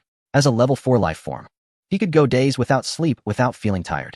Closing his eyes, his consciousness entered a dimensional space. At that moment, in the central park of Baiyun Town, many people were standing in a large pavilion. Chu Xian glanced at the teleportation plan. In the next second, figures kept disappearing, heading to their respective destinations.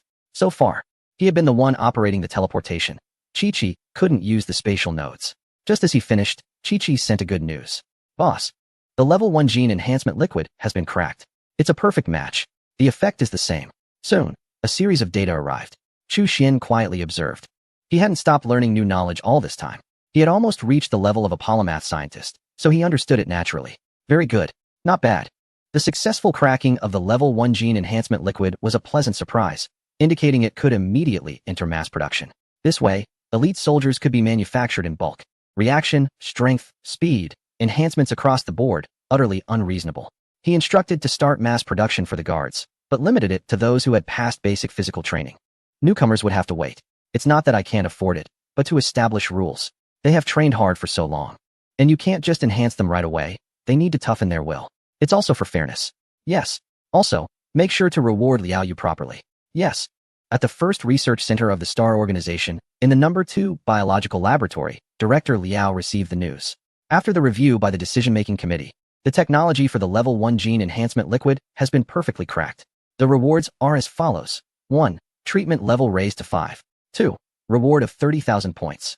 3. Allowed to use the level 1 enhancement liquid to its limit, and you are specially approved to use 1 vial of level 2 gene enhancement liquid. After hearing the rewards, Liao Yu was excited. The first 2 didn't matter much to him. His living conditions were already quite good, and his salary was decent. He didn't need many points for food and drink.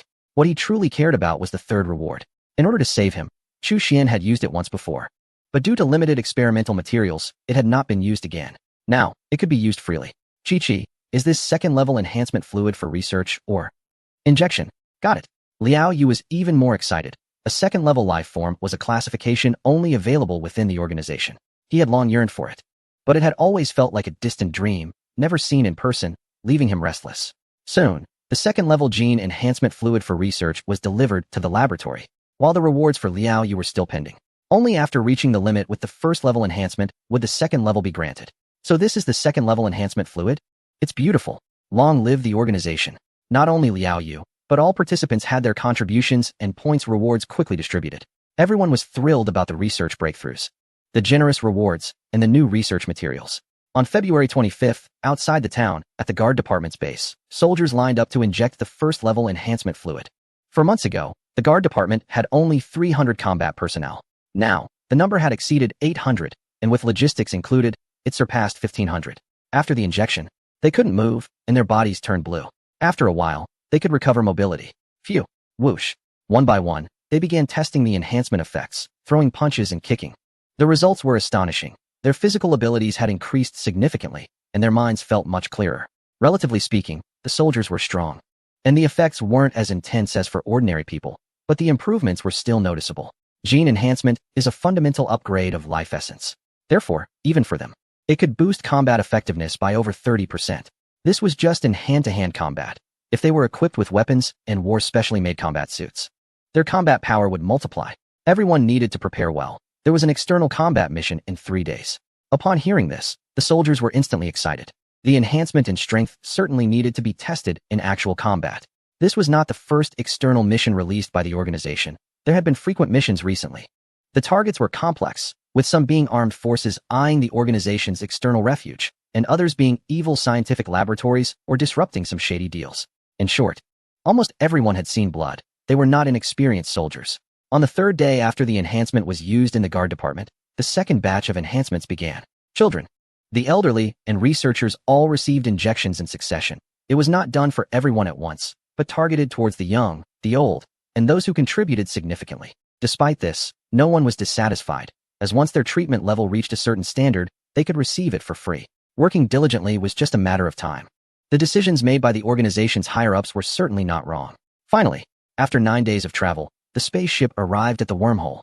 Unlike the last time when they couldn't see anything in the sealed cabin, this time Han Duo could see it with her own eyes. Countdown to deployment. 3, 2, 1. The small capsule where Chu Xian and Han Duo were located flew out and slowly approached, coming within 10 meters. Fusion, he silently thought. Yes, one spatial node was used up, and the process was uneventful as the capsule entered the wormhole. Buzz. Han Duo fainted once again. Chu Xian was very clear-headed. The last time he came through, he felt a bit dizzy, but after multiple uses of mental enhancement, he was completely unaffected. A wormhole connects star systems separated by light years, yet allows for instantaneous travel. It's beyond just faster-than-light travel. When ordinary people pass through it, their bodies fly ahead while their souls lag behind, making it impossible not to feel dizzy. Whoosh. The manned capsule exited the wormhole and returned to the solar system. Fusion. At this point, the entire wormhole had fallen under his control.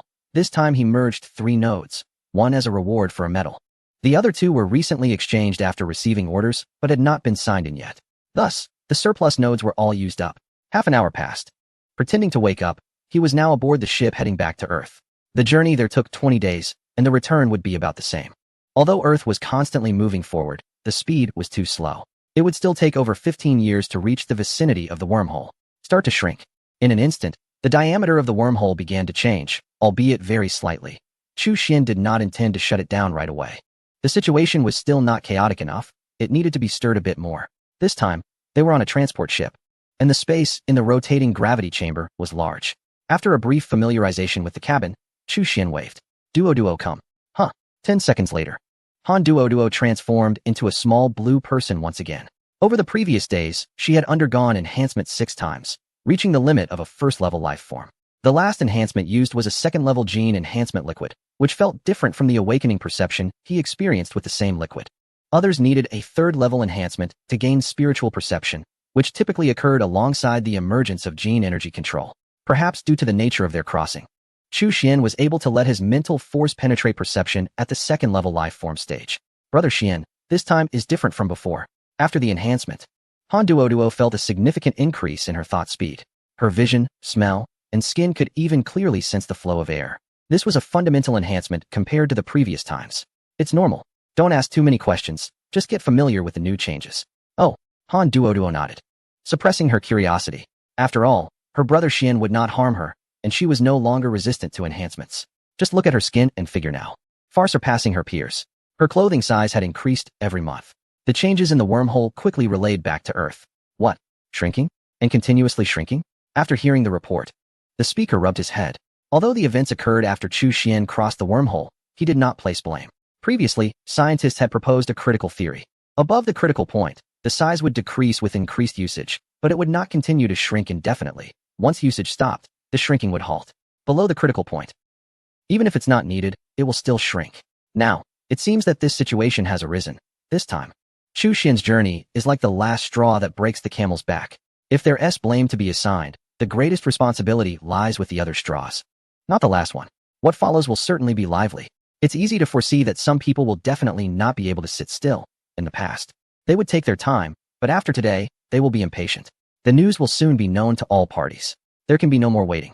Indeed, it is necessary to immediately proceed with the elite immigration plan. According to estimates, the wormhole will be completely closed in 3 months, leaving no time to waste on disputes. Immediately, large-scale lobbying began once again, promising benefits. Recently, recruitment efforts have been exceptionally smooth. Sometimes, even before an invitation is sent, people come knocking to apply. As expected, the elite immigration plan is very popular. On March 11th, the parliament voted to approve the elite immigration plan, aiming to move 1 million people before the closure. In this regard, the Daxia had no choice but to agree. It's simple. Proxima Centauri belongs to all humanity, even if Daxia votes against it. If others are determined to send people to the other side of the wormhole, can they shoot them down? Given the current situation, a third war could easily break out. Therefore, compromise became inevitable. Yes, they could still use their veto power and remain uninvolved. However, if people from other nations go, and Daxia sends no one, it would mean relinquishing Proxima Centauri Z, which is unacceptable. The vice chairman of Daxia sighed deeply. Sigh, let us take it one step at a time.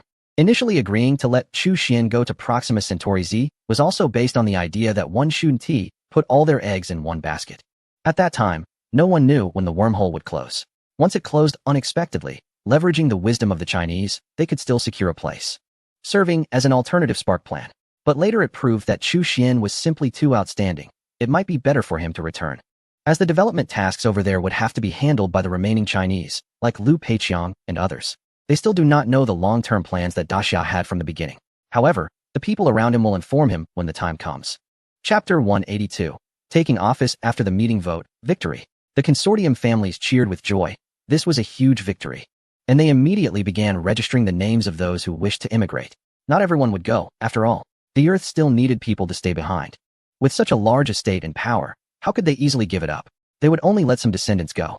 On the other side, at the Earth base, Fanes laughed heartily. Haha, Shutan, Chu Xian, what does it matter if you're the first deputy director? Once the wormhole is gone, what is the point of the Planetary Development Department? Cancellation is only a matter of time. Thinking of this made Fanes feel very pleased. Bringing Chu Xian back had cost the family a great deal. Initially, they wanted to send Chu Xian away with the position of deputy director, but Daxia did not agree. Later, they managed to secure the position of first deputy director. While he was happy at that moment, it also felt somewhat irritating. Now it's a relief. Without Proxima Centauri Z, what is the use of the Planetary Development Department? To develop air? A rather uninspiring department. Now, with the immigration plan approved, the base on the other side has become quite the attractive opportunity, yet not even a director position at the development agency is being exchanged. Soon after, the room filled with singing and dancing to celebrate this event. The initial exchange was truly wise. On the other side, Chu Xian also wanted to celebrate. After the elite immigration plan was approved, 1 million people would be heading over. A significant portion of mid-level and senior staff would leave. What would this lead to? Vacant positions. Many of those who had been advocating for immigration were quite enthusiastic, even more so than those from the wealthy families. Naturally, after the success, they would want to reap the rewards. Thus, a large number of positions would fall into the hands of their own people, which is one of the reasons why Chu Xian is stirring the waters to narrow the wormhole. Since the upper echelons reached a consensus, this information is confidential and not known to the general public. Boom, boom. In the following days, transport spacecraft took off, loaded with industrial equipment. Initially, the deep space program did not include production equipment, as there were no plans to settle there. Now it's different. Technology, personnel, industrial equipment, all packed onto the ships. Many top-secret technologies held by the joint government and various powerful factions were also brought along. This, again, was something that brought joy to Chu Xian and served as the second reason for narrowing the wormhole. There was no need to rob or steal. All the good things would be served on the table, and one only needed to pick up the chopsticks. How touching. They are all good people. Someone should give them an award. On March 17th, the spacecraft that Chu Xian was on landed at the first space base. Deputy Director Chu and Deputy Director Han were sent by the Development Agency office to welcome him as the first Deputy Director. He even had a dedicated car and driver at his disposal. Han Duo was also promoted a level, now serving as Deputy Director of the Development Agency office and Senior Assistant, though she still only served Chu Xian. He was welcomed by the office director representing Director Andre. Chu Xian never expected the Polar Bear Director to come in person. That was too much to hope for. Looking at Chu Xian, the Polar Bear-born director sighed. This kid has strong abilities, but his luck seems a bit unfortunate, being forcibly transferred back to serve as the second-in-command of a department whose future is uncertain. The current situation is reminiscent of the Biosphere Project No. 6 from the past. However, he does not believe in miracles. With the wormhole closed, it's hard to resist. Even his superior, Director Andre, is considering a transfer to avoid going down with the development agency's ship. The pace of the situation is too rapid and overwhelming. The once attractive opportunity could soon turn into a flatbread. The world is unpredictable. Not long after, they arrived at City 1, the hub of the joint government. Previously, when being promoted, Chu Xian would have to visit the personnel department, but now, as a level 5 administrator, he is already a senior official in the joint government. The head of the personnel department is not even of a higher rank than him. Therefore, after the parliamentary resolution was issued, Chu Xian could directly take office without having to worry about the various other matters. The headquarters of the Planet Development Agency is quite large, with hundreds of people working there. The renovation is quite nice, situated in a suburban expansion area, with security personnel standing at the entrance, giving off a somewhat solemn atmosphere. Upon entering the development agency's main gate, I saw Andre. Very nice to meet you. How nice. Well, very nice indeed. Andre, who is quite endearing, seriously replies to the joke, and after chatting, we head inside. In the conference room, there was a bustling welcome from the other deputy directors and mid-level staff of the agency, greeting me warmly as the new second-in-command. There was a mix of envy and jealousy in the air. Just a short while ago, I was merely their subordinate and colleague, and now I had suddenly risen to a position of considerable authority. It was understandably a bit overwhelming for them. The average age of the mid-level staff present was around 40, while I was only half their age, making them feel as if they had been toiling for 20 years for nothing. However, they still put on a facade of great goodwill. Welcome. Please feel free to reach out if you need anything. Congratulations. During Andre's introductions, I greeted each person, sensing the chaotic thoughts in their minds, but I didn't mind. Not everyone is going to be fond of me, and expecting complete loyalty from people of different nationalities and backgrounds is quite naive. The headquarters of the development agency is different from the project teams below. The headquarters is predominantly staffed with administrative personnel, while the projects are filled with researchers whose abilities can be quantified by results, unlike the administrative types who often consider themselves exceptional. Fine, let us keep track of everything. Before long, everyone settled down. Ladies and gentlemen, the elite immigration plan has been in effect for several days now, and over the next 3 months, our work will focus on this. There will be slight adjustments to everyone's roles. My responsibilities as the deputy director include managing various departments related to the project. After the welcoming remarks, it was time for the division of responsibilities. Clearly, due to my technical background, I was assigned to oversee technical departments, while finance, logistics, and human resources remained under Andre and the other deputy directors, and no one had any objections to that. Most of the deputy directors came from administrative backgrounds and weren't very familiar with technical matters, so it was perfectly fine to delegate those responsibilities to me. Do you have any questions, Chu? Andre asked. No, it's all good. Great, let us move on to the next item. This elite immigration plan involves a significant mobilization of resources, so coordination among departments is essential. Over the next few days, I experienced the overwhelming nature of administrative meetings for the first time. The chatter was incessant. Previously, while I was in my lab working on Project Biosphere 6, as the technical supervisor, I had felt little of this pressure. I was in charge there. But now, entering this administrative function, the number of matters I needed to handle had multiplied. The execution of the elite immigration plan required coordination through the Planetary Development Agency. Personnel, resources, spacecraft, and the review and allocation processes all had to go through this department, which held significant power. It truly felt like a moment of glory. Many individuals were certainly looking to benefit from this situation. However, this is not closely related to Chu Xian. He does not have the authority to review the immigration list or allocate spacecraft. At most, he can provide some technical support. Nevertheless, He still has to attend daily meetings as the second-in-command, where he needs to raise his hand for certain matters. He tends to be the type that just coasts along, doing what needs to be done most of the time. This Chu is quite something. Seeing Chu Xian seemingly lost in thought, Andre was very satisfied. Although he felt that the development agency's ship would eventually sink. But before that, it is undoubtedly a dazzling presence. As the top leader, despite having immense power, if the second-in-command insists on causing trouble, it would be quite a headache for him. The next agenda item, the head of the 9 departments, is entering the immigration list. And there are 3 candidates for the new position, one from a neighboring country, one from an island nation, and Yin Heng from the Central Kingdom. Their resumes are quite similar, but I have a strong preference for Yin Heng. What do you all think? Wise choice. Agreed. Support. With Andre's approval. Who would dare to oppose? Moreover, those in the know understand that this is about giving face to Chu Xian. After the welcome meeting on the first day, Chu Xian held a small meeting where all the supervisors and vice supervisors met with him. Some people had seen Chu Xian and Yin Heng chatting and laughing together, clearly indicating a good relationship between the two. During these days, Chu Xian has been reduced to a mere hand-raiser supporting their work, seemingly lacking presence. But his position is still there. Naturally, they cannot truly forget him. He knows the ropes, throwing out a few bones. After all, the meat and soup are theirs. In the face of this outcome, Chu Xian just smiled, thinking that these people have probably been dividing the cake for too long and are getting a bit carried away. He plans to reclaim the authority over personnel and occasionally leak a bit back to them. Still, they think they are doing him a great favor. Fine, you all continue. This good life won't last long. Of course, it cannot be entirely said that this is just a bone. After all, a level 6 position has been given. Yin Heng was one of their own just a month ago, which also strengthens his own power. Chapter 184. Yin Heng's Rise at the First Science and Technology University. Yin Heng is currently giving a lecture. Unlike Chu Xian, who went solo right after graduation and earned a full professorship through his achievements, he climbed the ranks step by step, teaching assistant, lecturer, associate professor.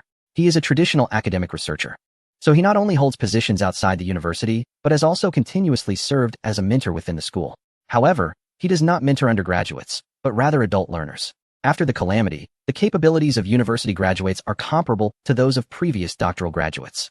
Therefore, continuing education after graduation is referred to as adult learners.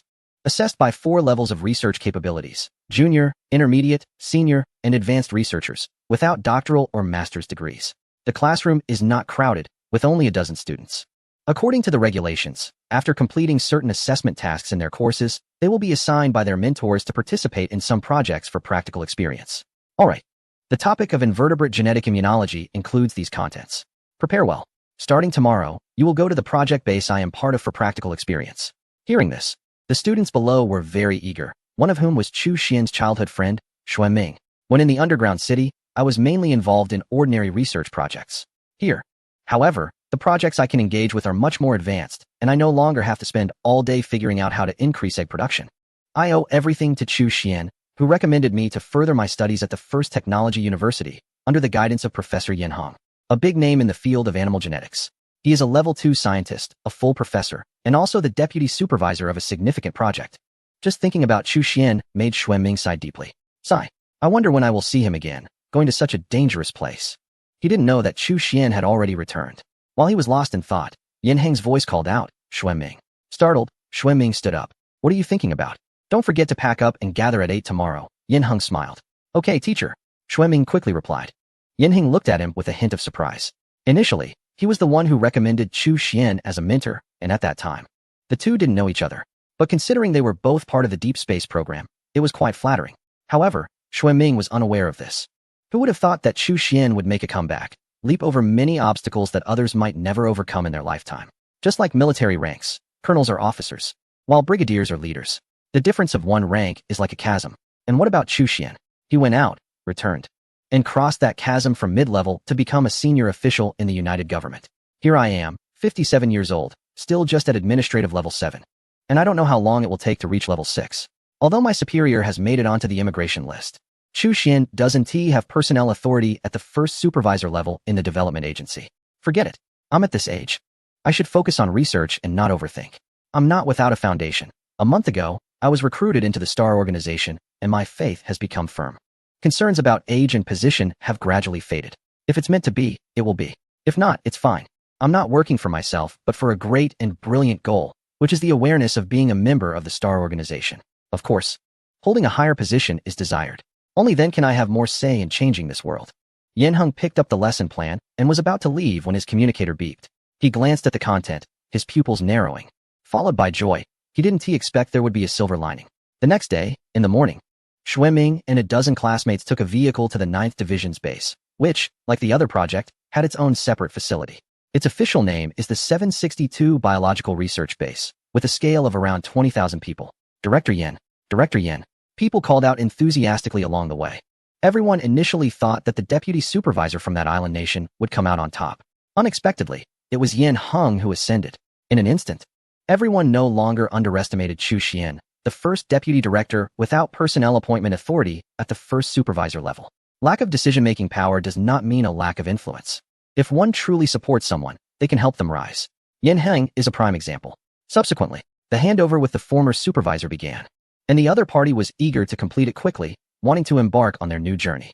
In the lounge, someone exclaimed, "What? Our mentor got promoted? Base supervisor?"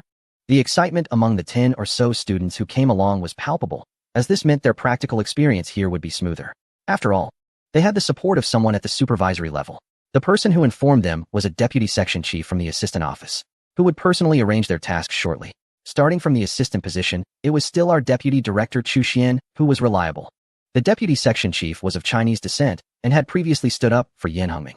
A few years ago, Yin Heng had been qualified for promotion to supervisor but was instead replaced by someone from outside. This time, it seemed there was no opportunity either. But a reversal had occurred. "Wait, did you just say Deputy Director Chu Xian?" Xueming suddenly paused and asked. Hearing this, the deputy section chief nodded. Yes. Before Xueming could speak, one of his classmates asked first, "Which Chu Xian?" Of course. It's the one who proposed the universal rapid growth gene theory and was appointed as the first deputy director of the development office by the council. After hearing this, Xueming was completely stunned. What? It's really him, the deputy director? The first deputy director? ISNT that the second in command? Did he get promoted again? He needed a moment to process the shocking news. Level 5 in administration. In Xueming's understanding, that was already a big shot, a high-ranking figure. Yet he was someone he grew up with. Life's circumstances are truly unpredictable. It was actually him. How old was Professor Chu when he came here? 20. Xueming's classmates gasped, realizing that although they were of similar age, they were leagues behind him. On the other side, Chu Xian continued to adapt to his new job, his fast-thinking brain handling various issues with ease. Having been in office for several days, he had lived in the office and finally gained a detailed understanding of the content he was in charge of. The Deep Space program initially covered a vast number of confidential projects, including energy, materials, aerospace, and physics. The scope was very broad. Just the research bases he managed exceeded 30, which sounded like a lot. However, they were all operational departments, so it just sounded impressive. Next, he could start the first round of technology deployment. That's right, deployment.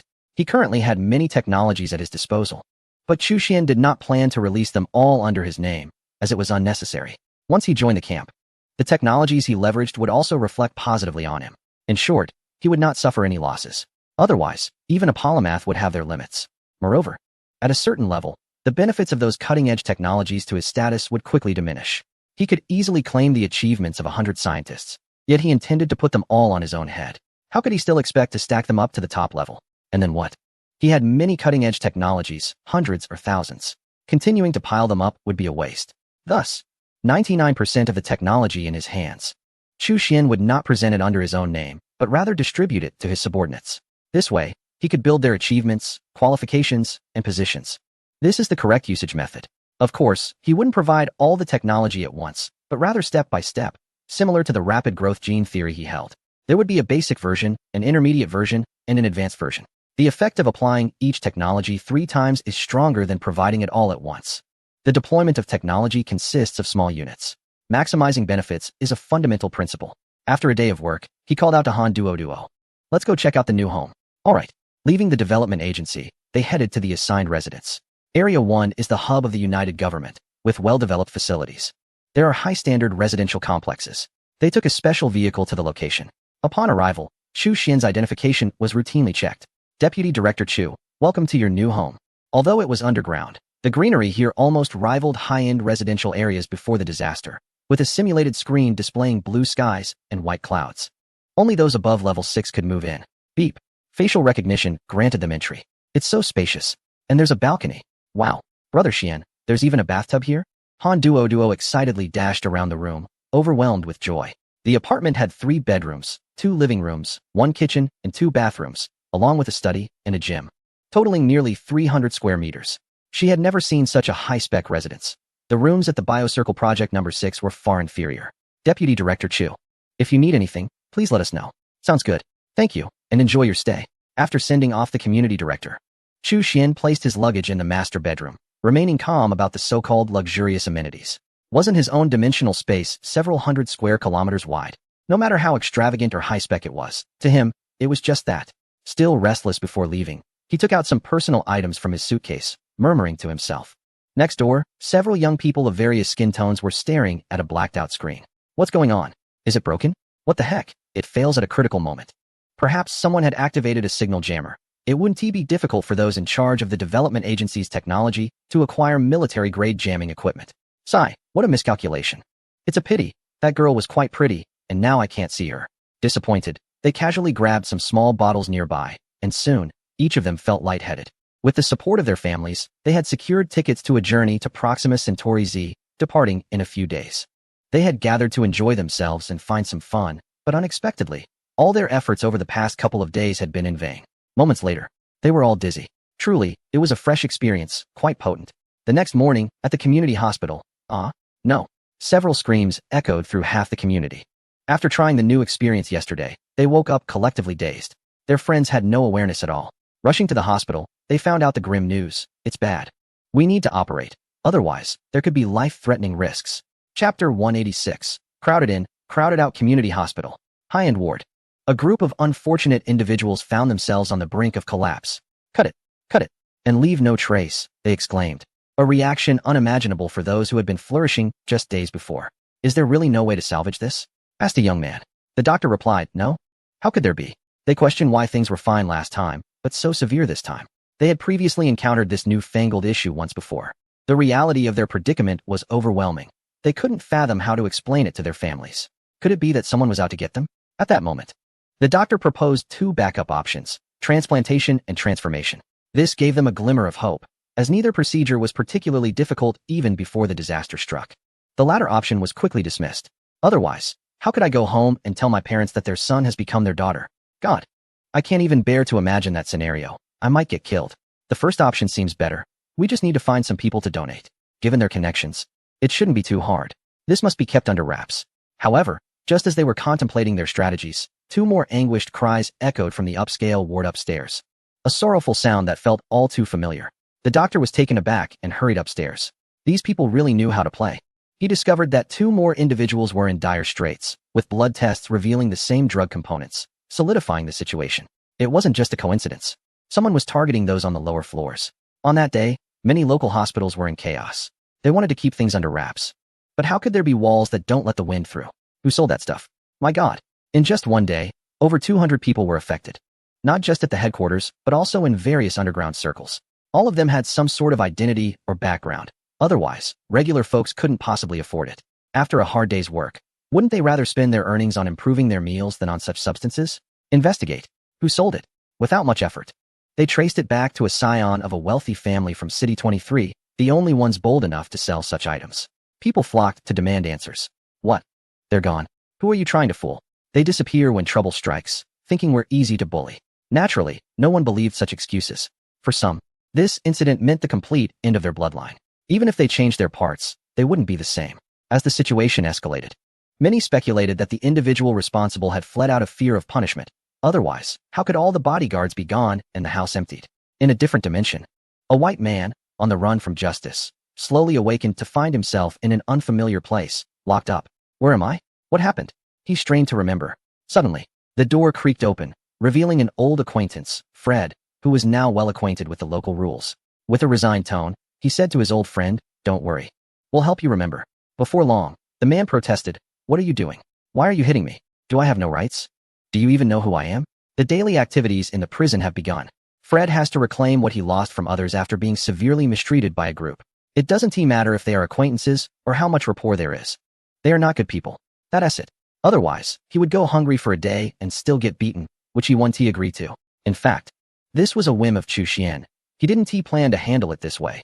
But since you made things difficult for the one next door, he feels no remorse. To be a bit safer, He has to stage it as an accident, making it a full performance. Expanding the scope, framing others, ensuring no witnesses. Given the current situation, that family can't explain themselves, and with people missing, who would believe them? It's just a show of dogs biting dogs. Surprisingly, it's quite thrilling. On March 27th, in the early morning, Chu Xian and Hando Dodo strolled to the development department. They hadn't reached the door when they spotted a deputy director who seemed to bask in perpetual daylight, surrounded by a crowd. Chu Xian, good morning. Morning. After a brief greeting, the man, with a protruding belly, walked ahead of Chu Xian, lacking any common topics for conversation.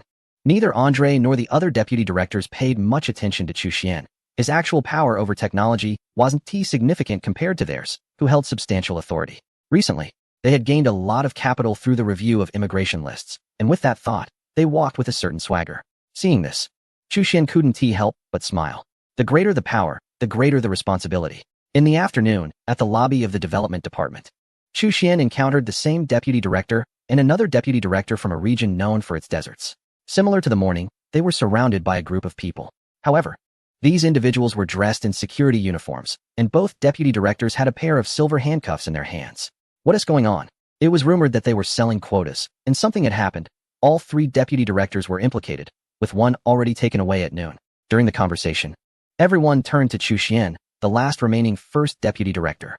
Previously, he was seen as having little power, but now it appeared he was in a stable position. Those with insight knew that if it weren't for Andre having the speaker's backing, he would also be in trouble. If that were the case, the entire development department would be in jeopardy. What on earth happened? Even if someone reported the sale of immigration quotas, it shouldn't be a big deal since it was almost an open secret. If it wasn't too excessive, no one would intervene. What exactly is going on? Chapter 187. The heavens always stand by his side at this moment. Andre's office was filled with smoke. 3. 5. He smoked recklessly. Just a few days ago, he was still feeling fortunate that his position was highly sought after, with immense power and substantial resources, not just money, but the authority over resource allocation, especially regarding immigration. So many people were trying to curry favor, wanting to join the list. Initially, everything seemed fine, but unexpectedly, major trouble arose in the last couple of days. A drug dealer fled due to fear of punishment, leading to the loss of dignity for hundreds. Normally, he wouldn't be concerned about that. The problem lies in the fact that many of these individuals have made it onto the immigration list. Although those stubborn individuals turn a blind eye to the intricacies of immigration issues, it doesn't mean they are completely indifferent. Nowadays, these so-called elite immigrants testing positive for banned substances is akin to handing over a knife directly. How could things turn out well? Moreover, to quell the anger of the parents, someone needs to take responsibility. Thus, the whole matter was drawn back to the development agency from City 23, and 3 deputy directors were taken away. If it weren't for the background of having a speaker, it would have been difficult to get through this hurdle. But a major penalty was unavoidable. Frustrating. Just when I had a few bites of meat, trouble came knocking. The next day, March 28th, a high-level meeting at the Planet Development Agency turned into a 2-person meeting, making the large office feel much emptier. Andre came in with dark circles under his eyes. Manage? Forget it. I'm too busy for that, he said. Chu Xian shook his head in refusal. There was no way he would be dragged down. Nor was he interested in getting involved. Better to wait for the council to appoint a new deputy director. Hearing this, Andre had nothing to say. After a sleepless night, a strand of his hair turned gray from worry, cursing the one who ran away in his heart. Gone without a trace, too harmful, almost buried him along with it. The very next day, the 3 newly appointed deputy directors arrived and resumed work, but compared to their predecessors, each one was much more cautious. Some things cannot be changed by human will. Even if they are afraid, they have to make certain compromises. This was also why Chu Xian was too lazy to get involved. Meanwhile, City 23 was bustling these days, with many who once held power being dealt with. At the forefront were those selling such drugs. One by one, either they died at home or went missing. Given the previous events, everyone assumed it was retaliation from the parents. A vendetta. This grudge is huge. Repeated calls for calm had no effect. One side called for a halt while the other denied their involvement. But who would believe that? Even if the parents weren't behind it, it could very well be those unfortunate individuals acting out of anger. In short, it became a verbal war. The situation became even more complicated. Clearly, these events were orchestrated by Chu Xian's subordinates. He had ignited the fire. How could it be easily extinguished? If he didn't pour oil on the flames, what would happen to those hundreds of people? Initially, he planned to let this place become history but held off on taking action because it still had value. Now, it had basically been fully utilized. Intelligence, technology, equipment, everything that could be bought on the black market was available, and various signed items allowed him to operate his technological equipment without constraints. Spatial nodes enabled him to recruit talent from many places. Intelligence? Those in prison provided information that practically revealed their ancestors, and the recruits from his side could offer countless valuable insights. In summary, the 23rd city has lost its value to Chu Xian. It can enter history now, and some people should pay the price for their actions, while still consuming the enemy's strength. It's a win-win situation. On April 1st, Chu Xian arrived at the Academy of Sciences, overseeing technology, with dozens of bases under his command, naturally engaging frequently with such departments. TSK. 2 years ago, when I saw you, you were just a graduate. In the blink of an eye, you've become the deputy director. If you were to be promoted to director this year, I wouldn't even be surprised. Looking at Chu Xian, the president couldn't help but sigh. The development agency is on par with the academy, and if he were to rise further, he would be at the same level as him. Although it seems unlikely this year, there is an inexplicable feeling. Nothing seems impossible for Chu Xian. Initially, it was thought that managing the Biosphere Project number 6 would encounter problems, yet he managed it from start to finish without seeking help. Everything was in order. When it came to the subsequent Beyond project, it was still the same. In terms of management, Chu Xian seemed to be naturally adept and quite skilled. Moreover, it always seemed that fortune favored him. Just like this time, when the entire development agency was on the verge of a major overhaul, Chu Xian remained unscathed, without a trace of blemish. Just look at how troubled the head, Andre, has become. Dark circles, gray hair, and a pained expression. Yesterday at the meeting, I almost didn't recognize him. Are you interested in coming to the academy? A vice president position would certainly not be an issue, and once my term is up, taking over as president should not be a problem. Chapter 188. A wide world. The president was sincerely inviting him. Strictly speaking, the development agency is an administrative body, filled with all sorts of messy affairs, just like this time. One misstep can lead to trouble. In comparison, the academy is more straightforward. Furthermore, once the wormhole closes, the value of the development agency will greatly diminish, and it may face the risk of dissolution. The academy, however, is different. It will continue to exist. Facing the invitation, Chu Xian shook his head slightly. Thank you, but the current job is still acceptable. He didn't say anything about taking a wait-and-see approach. That would just be looking for alternatives while riding a donkey, which seems pointless. Yes, the academy is great. However, is the development agency lacking? No. The current development agency may be lacking, but that doesn't mean it will always be so. Others might think the wormhole will completely close soon, but he can control the wormhole. It can be said that the value of the development agency is entirely under his control. He can dismantle it or let it soar to enviable heights. In a position, one should manage its affairs. There's no need to dismantle it. Clearly, the latter aligns more with his interests. Just not right now. He would push this matter forward only after he has a firm grasp on the situation. Seeing Chu Xian's stance, the president did not press further. All right, your future is yours to decide. Please, have a seat and enjoy some tea. Over at the Beyond Project Advanced Base, the data on the 4th generation universal rapid growth gene theory is quite impressive. You've succeeded again. At this point, the president was already numb. Surprised? Isn't a level 5 administrator at 20 years old surprising enough? We can start on the 5th generation now, Chu Xian said nonchalantly. Uffed. The director spat out a mouthful of tea. What did he just hear? The 5th generation? Is your brain not taking a break? Chu Xian, stay calm. The director, this brain, anyway, he's convinced. If the development department goes down, we must bring Chu Xian over. Clearly, he didn't come here just for tea today. His expression turned serious. You've been back on Earth for 2 weeks, and you must have seen how complex the situation is here at headquarters, especially regarding the immigration plan. The driving force behind it is some former Western tycoons. These people did not disappear with the disaster. On the contrary, because they contributed a vast amount of technology and resources back then, they still hold significant power within the United Government. The director explained the current situation in detail. To this, Chu Xian nodded like a naive child. Oh, I see, that's terrifying, so scary. His words and expressions were perfectly in sync.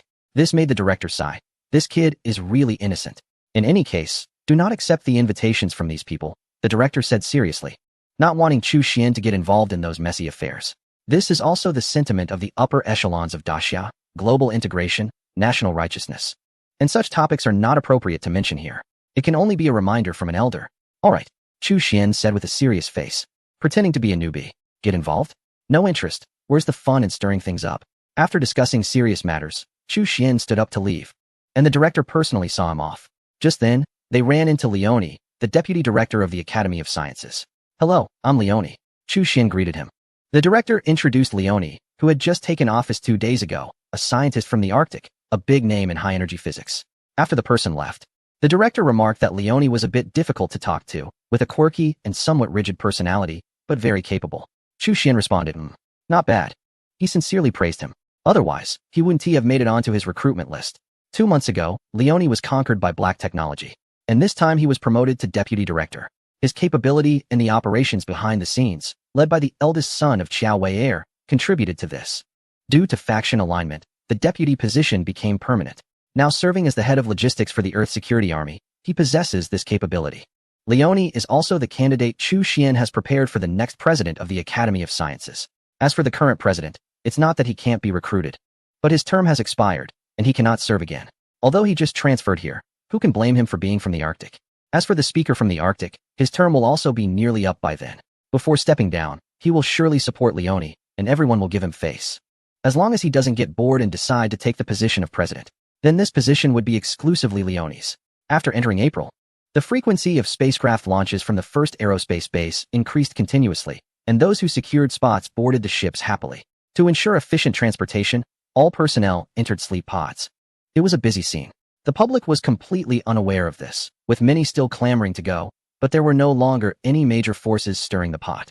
The tycoon factions worked hard to downplay the matter, even helping to whitewash it, claiming that the wormholes were unstable. Furthermore, due to the incident in City 23, what should have been a joyful situation for immigrants has turned into a source of distress for major financial powers. Every day, people are meeting their end, and various issues are arising. Initially, the only opponents were those stubborn individuals, but now the parents of those affected have joined in, causing a lot of trouble, and they have both the capability and motivation to act. Who else could it be, if not them? They must be dealt with. It's necessary to manage this situation, as the vacant positions can be used to win people over and suppress the matter for mutual benefit. April 10th, early morning. Activation. 10 minutes later, another mental enhancement was consumed by Chu Xian. The space expanded. Looking at the area of the dimensional space, Chu Xian smiled. The radius has finally surpassed 10 kilometers, and with the luck boost, he managed to sign for mental enhancement 4 times last month. Today marks the 5th time. The area jumped from 302 square kilometers to nearly 400 square kilometers. Chapter 189, New Powers. 400 square kilometers. With a radius of over 11 kilometers, if traveling at 60 kilometers per hour, it would take about 20 minutes to go from one end to the other. Quite substantial. Meanwhile, the clouds in the sky also look more layered. Unlike in the beginning when there were only low white clouds, now it looks much better. By the way, when the radius breaks 10 kilometers, there's another highlight. What new powers will emerge? After asking, the system quickly provided an answer, and the more Chu Xian listened, the happier he became. Great. Just like when the radius was 1 kilometer and he could control the weather, the powers increased at a radius of 10 kilometers. Still at a basic level. There are 2 in total, climate control and terrain planning. In fact, only the first one can truly be considered a power, as terrain planning does not randomly alter the existing landscape, but allows for the planning of terrain that is yet to be expanded. The options are limited: soil, rocky ground, desert, and mountain ranges. The last one doesn't even include metal or veins, and the system seems to emphasize this, perhaps indicating that this option might be available in the future.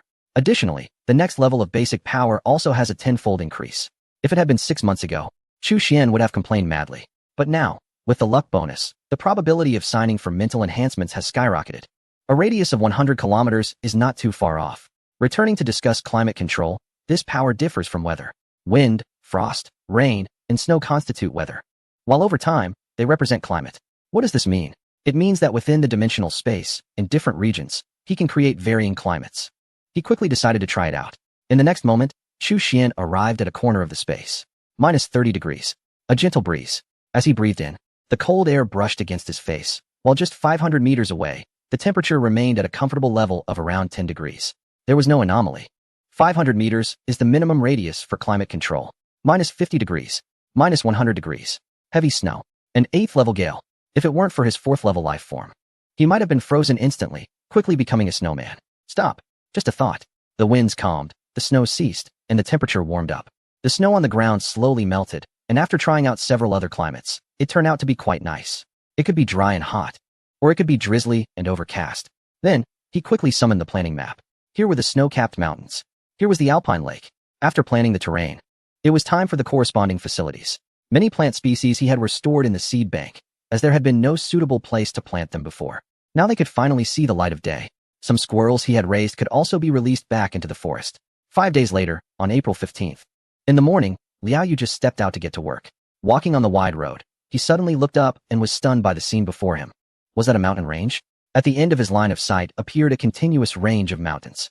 Unlike the previous mining area, which had a piled-up shape without various stunning peaks and was easily recognizable, this was different.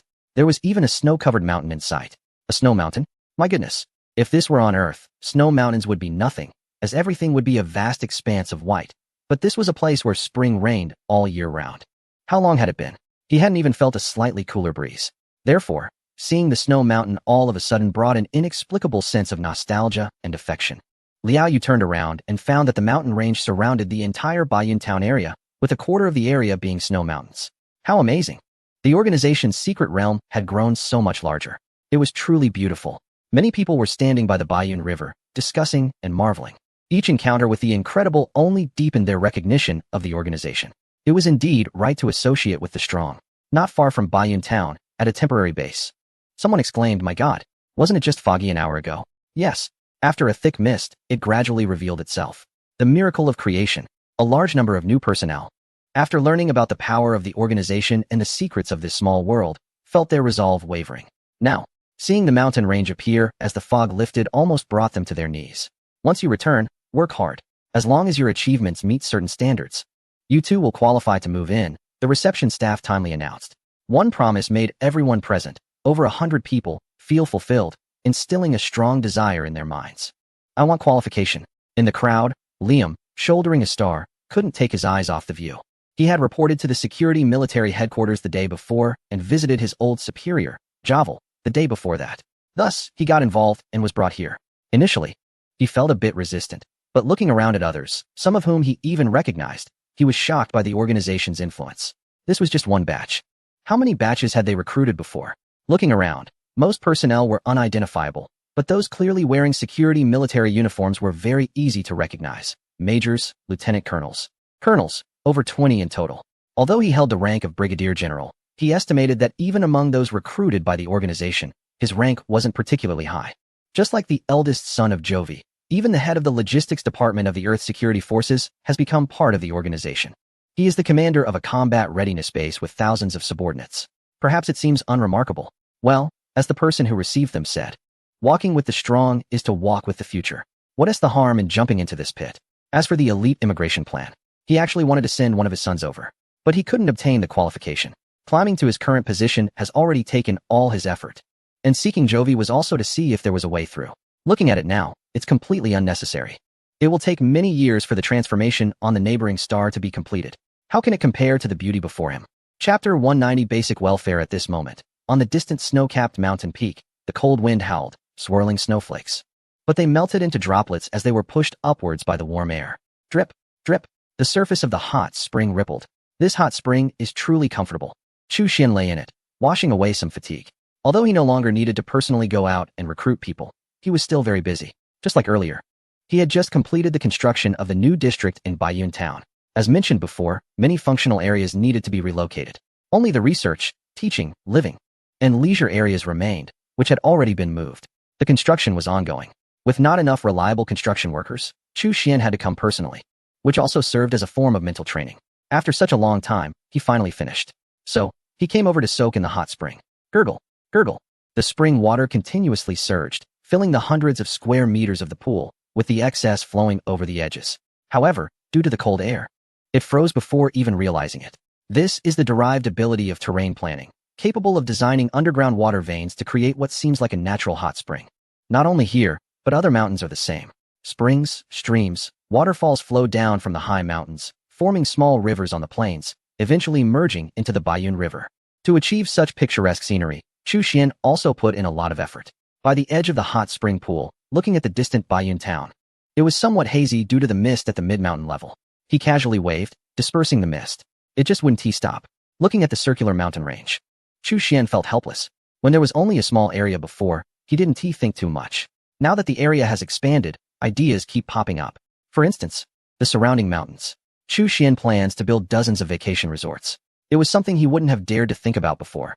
But now he actually dares to do it. In his vision, some could overlook the autumn maple leaves, some could see the blooming gardenias, and some could admire the bamboo forests on the mountains. Smack! He gently slapped himself, drifting away. But he couldn't help it. After all, he wasn't short on resources.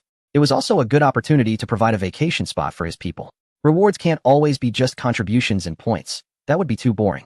With research achievements in hand, let them travel and relax a bit. That wouldn't hurt. Chi-Chi, Chu-Xian called out. Add a new benefit. From now on, teams that achieve B-level or higher research results can get a vacation opportunity. B-level means 1 day, A-level 3 days, and S-level 1 week. These can be accumulated. But let's not announce it now. We'll discuss it in a month. Independent technological innovation can enjoy all benefits, and any cracked technologies will be counted as 1/3. The vacation resort hasn't even been built yet, so it's not appropriate to announce it now. Of course, once we start, the blueprints can be ready in a day, and materials can be in place in 3 days. With the improvement of the industrial system, the infrastructure capabilities have also been significantly strengthened. Yes, Chi-Chi replied. This design has its considerations. Chushuan's subordinates do not have annual leave. They only get 1 day off during the Spring Festival and are not planning to add even a single additional public holiday. However, the research achievement reward can be used to substitute for vacation. Someone asked if frequently giving people time off would lower research efficiency. How could that be possible? First, this is a form of motivation. Second, the gene enhancement serum has already begun to be injected within the scope, and the increase in cognitive abilities it brings is quite significant. After large-scale enhancement, research efficiency has increased by over 30%, and as higher enhancement serums become more common, improvements of 50, 100, or even several 100% are possible. Overall, this kind of vacation will not affect existing research efficiency at all. As for whether such generous benefits might lead to laziness, there is no need to worry. In the outside world, such a system might foster laziness, but here, everyone has the aspiration to make the organization stronger, with goals and visions driving them. Almost all researchers work an average of over 12 hours a day. For such hardworking individuals, Chu-Xian is not heartless. To some extent, increasing some benefits is just a small gesture. An hour later, how is it? Thank you very much for your invitation. The strength of the organization exceeds my expectations. Liam returned to Earth and met his former superior, Jovial. Now, he has joined the stellar organization. As a basic benefit, he was first rewarded with a gene enhancement serum. Approaching 50, he felt great at this moment and wanted to secure such benefits for his family as well. After years of lacking drive, Liam suddenly felt a fire ignite within him, full of motivation. In fact, the gene enhancement serum for those outside has only recently been implemented as a benefit. As for whether it would be discovered, no. The limit of the first-level enhancement serum is also the general human physical limit. Special forces and those who have been exercising for a long time can enhance their life magnetic field strength to levels that require 4 or more injections of the serum. Therefore, even if someone like the elderly man from City 23 with a detector appears, it would be impossible to detect any abnormalities. Otherwise, Chu-Xian wouldn't dare to distribute such benefits for now. Chapter 191, Settlement Area. After taking a bath, Chu-Xian returned to Baiyun Town, Living Area 2. At this moment, the entire area is empty because it has just been completed and no one has moved in yet. Soon, people from the first district will start to relocate here one after another. Why? Because there are plans to completely demolish the original first district. When the Baiyun Town residential area was built, many materials were insufficient, and the project manager became increasingly dissatisfied. So, it was decided to rebuild it to make it more visually appealing. Don't ask if it's wasteful. The answer is simply that it's extravagant. In the second district, near the Baiyun River, the project manager has reserved a large villa for himself, spanning 3 floors and several hundred square meters. In the study, there are shelves filled with various ancient texts. Although he doesn't read them much, they provide a nice ambience and a whiff of the scent of books. Chi-Chi, are you there? He called out to retrieve some aesthetically pleasing designs for resorts and high-end hotels. Instantly, the room projected a plethora of images using holographic projection technology, which had long been available but remained unused due to a lack of application scenarios. The stunning architectural designs were sourced from a data center of the United Government that had been operational before a major disaster. News, movies, and anime, many public resources had been stored in that data center. After the disaster, the internet had nearly vanished, so no one paid much attention to those resources. With lax management, the person in charge happened to be an ally, leading to a major data transfer. As he viewed the designs, he felt a bit dazzled. Fortunately, he needed a substantial number, totaling 36, 30 public resort projects and 6 solely for his personal use. He set aside the ones he liked to select the best later. This one looks good, and this one too. These two seem to complement each other nicely. These designs, which would have required an investment of hundreds of billions in local currency before the disaster, were now all candidates for his selection. When he first arrived in this world, he still had some need for money. Now, he hardly has any concept of it. As long as he likes something, what does cost matter? Some might wonder how the staffing for so many resorts would be handled. In fact, he had already made plans. It wouldn't be the local Chinese, but rather those from city number 23, people of various nationalities. These individuals had previously served various dignitaries, but had recently lost their livelihoods due to his own actions in cleaning up the area and causing disruptions. After a selection process, they would work as service staff here, which could be seen as a small compensation for disrupting their previous jobs. Not everyone would be chosen. The total number of service staff in city number 23 exceeds 100,000, many of whom are deeply corrupt and not worth his time. After filtering, he expected to end up with just over 10,000.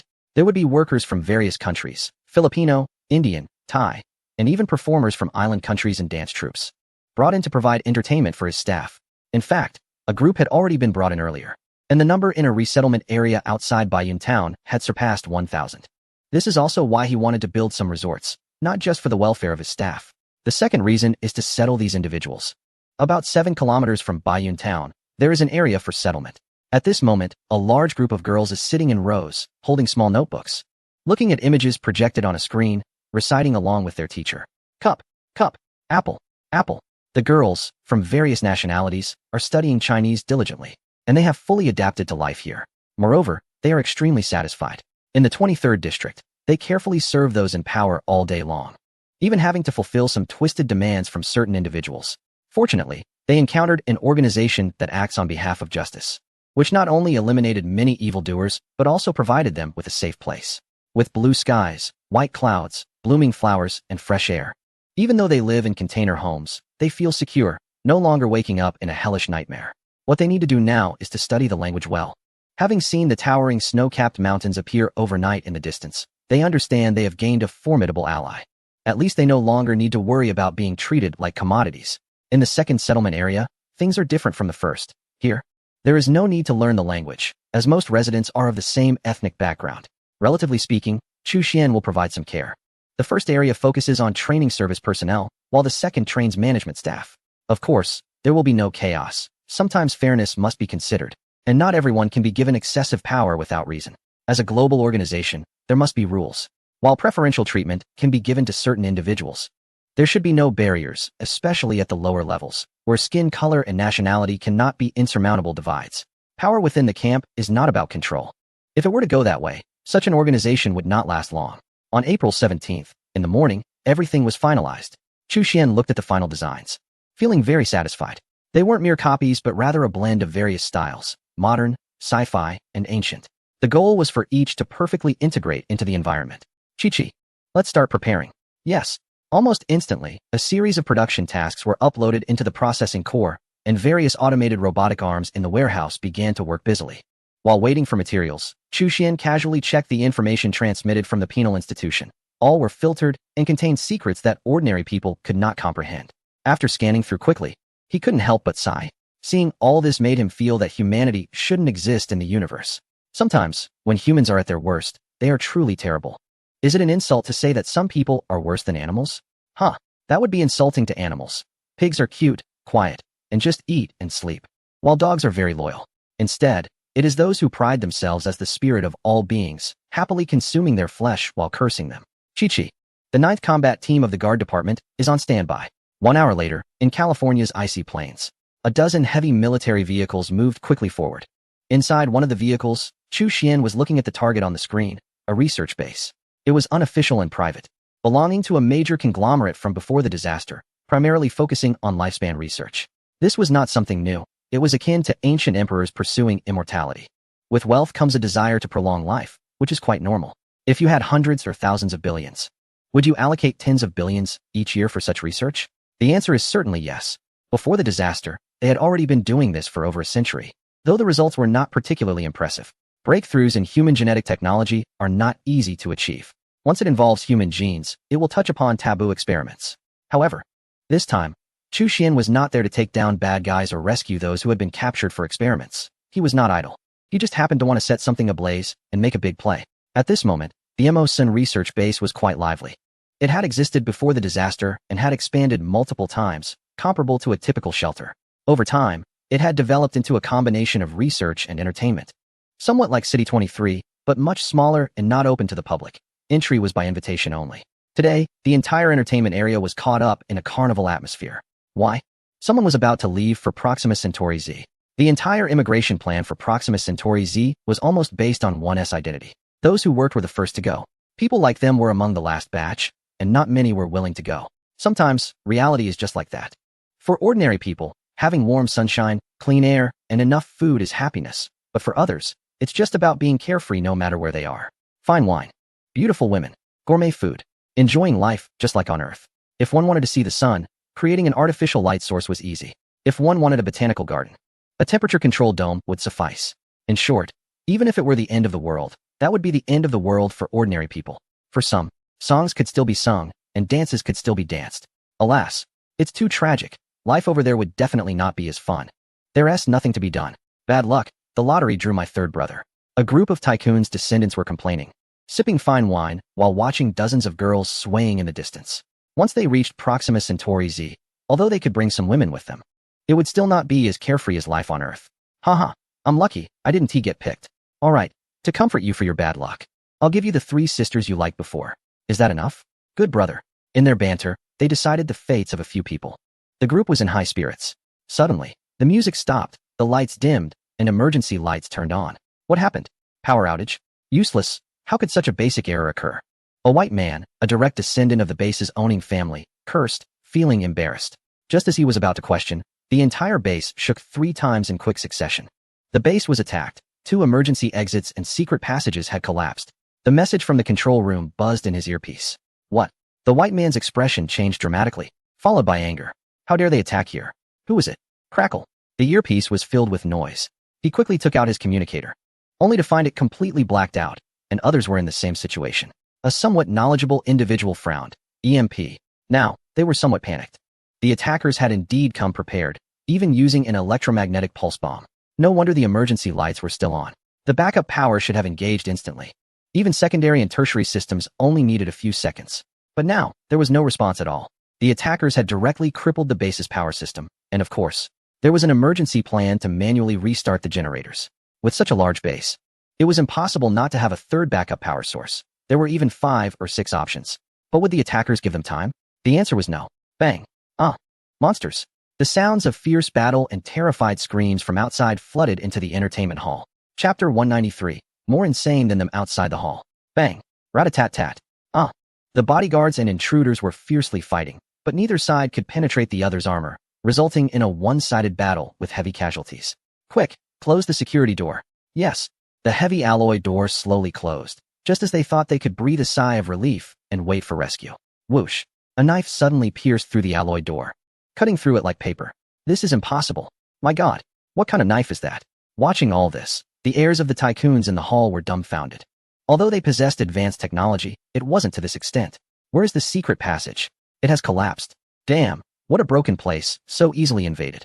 In the midst of the panic, the severed alloy door was struck by a tremendous force, flying back and crushing several bodyguards. Then, someone in explosive armor walked in. Clang. The long knife was sheathed. Who are you? A young white man asked defiantly. The other party ignored him, took out an object from his waist, tapped it a few times, and in the next second, everyone covered their ears. The air vibrated violently. A sonic weapon. Almost instantly, everyone lost their ability to resist. Once their hands left their ears, it was truly piercing, as if being stabbed by a knife. A gesture. A group of fully armed soldiers surged in through the gap in the alloy door. Looking at the handsome captain wielding a knife, the soldiers from the guard unit were envious. They had experienced the power of level 4 protective gear, but unfortunately, the numbers were limited, and the organization couldn't mass-produce them at the moment. They could only equip the captain with a set when on missions. It had to be said strong. In the face of a hail of bullets, they could completely disregard it and just charge in. Their subordinates went to the entertainment area. At this moment, Chu Xian was in the research area, where the guards and measures were relatively strong, making it somewhat difficult to proceed without injury. He had to take action himself and arrived at a 100-meter corridor. Who are you? A voice came over the intercom. The entertainment area lacked electromagnetic shielding, but the research side had it, so the earlier EMP did not disable this place. The surveillance and speakers were still operational. After glancing at the equipment, suddenly, the screens in the control room went black, and the senior staff on duty frowned. The security door was 2 meters thick, designed for nuclear protection, making it impossible to breach by brute force. These people were courting death. What I worry about is the western area, if they use them as leverage. The person in charge was not concerned about a breach here, but rather about the wealthy individuals in the entertainment zone. If anything happened, it would be a major issue. Everyone present was not simple. Who was bold enough to act so recklessly? Alarm. C1 security door is abnormally opened. The warning alert lit up on the screen. What? Everyone was stunned. The control of the security door's opening was here, requiring both permission and a key. They hadn't done anything. Close it, quickly close it. The person in charge shouted. Can't close it. Can't close it. At this moment, everyone was a bit dazed, starting to curse the designers of this security system for being activated from the outside. What a huge oversight. On the screen, the security door was already more than halfway open, and at that moment, the surveillance in the inner corridor also malfunctioned. Activate the weapon system in the corridor, indiscriminate attack. Yes. Weapon control unit malfunctioning, no response. Hearing the prompt, the person in charge felt a wave of darkness before his eyes. If the first incident was an accident, then this was definitely not a coincidence. They were familiar with the base's security system. They could open and close it at will. This must have been meticulously planned, meaning that any action taken now would be futile. They had contingency plans. In the face of the already enhanced mental fortitude, the doors, surveillance, and permissions had all become mere decorations. Even the weapon systems in the corridor could be disabled by damaging key components. There was no difficulty in it. As they breached the second security door, a buzzing sound erupted. Without the shielding, the electronic devices here quickly malfunctioned under the electromagnetic pulse weapon. Next, the cleanup began. Under the perception of mental energy, Chu Xian almost thought he had entered a world of biohazard. This group of people was incredibly bold.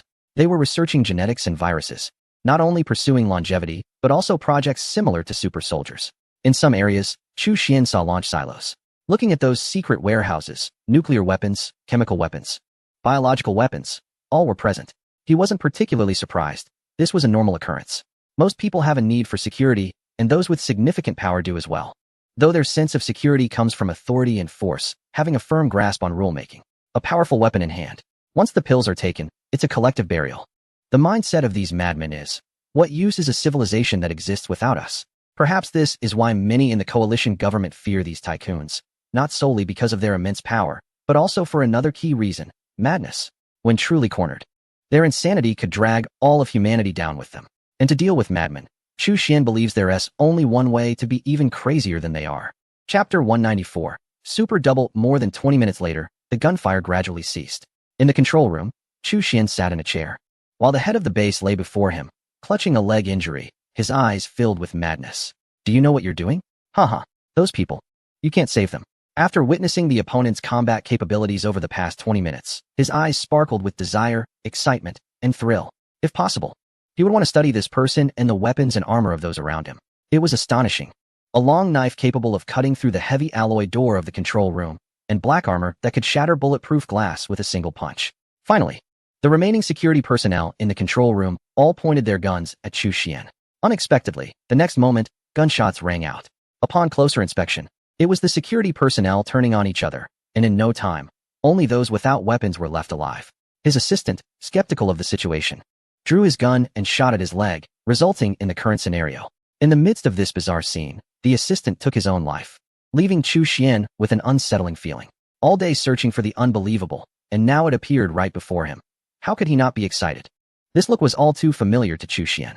In fact, over the past 6 months, his subordinates had executed several operations against underground laboratories around City 23, encountering many such individuals.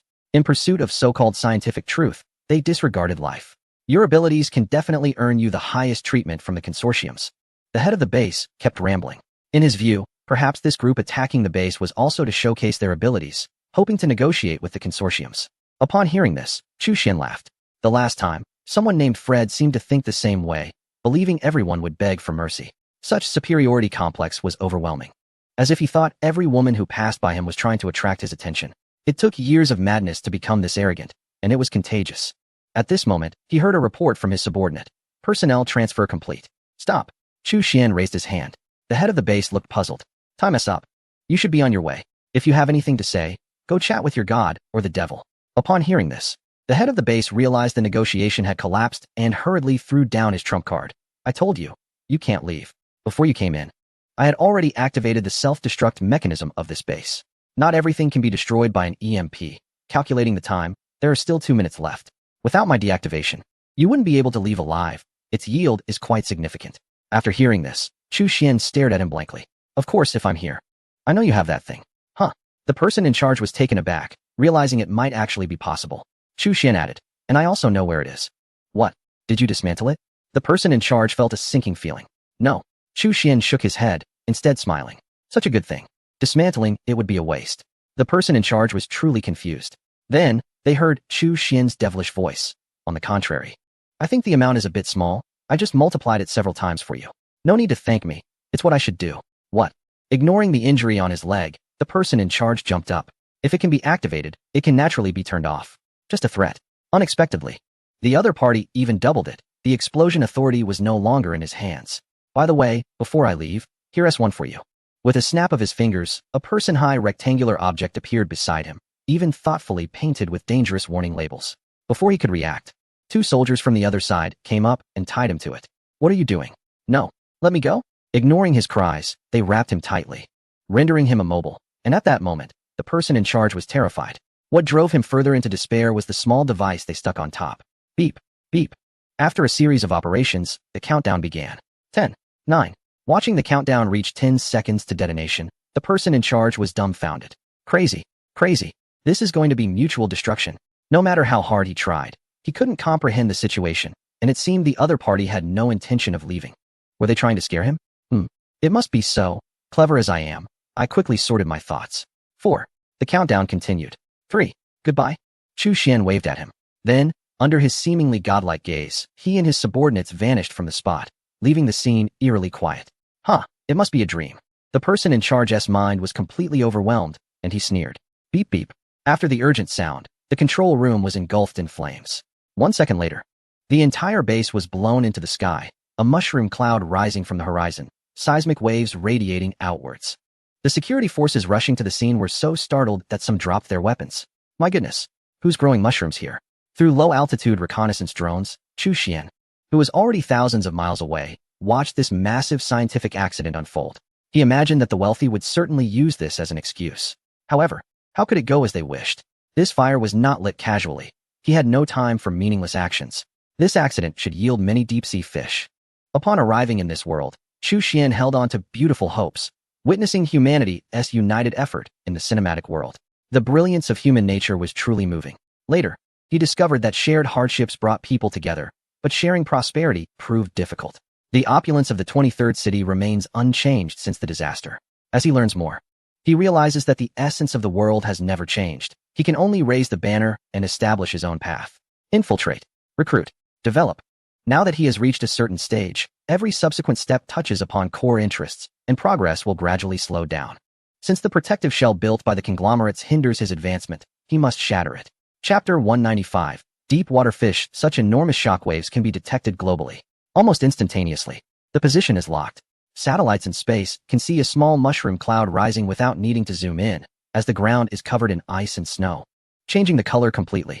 Beep. Radioactive materials detected. The early warning system relayed the information to the ground without delay. Safety Bureau. Nuclear Safety Division, 2nd Section. What? High radiation system alert? That yield is significant. They are equally shocked. 100 years ago, the world had almost ceased such experiments, let alone for combat use. Some were used on large meteors while passing through the asteroid belt, but only in space. Now, someone is using it on the ground. It's simply insane. Who? Instantaneously.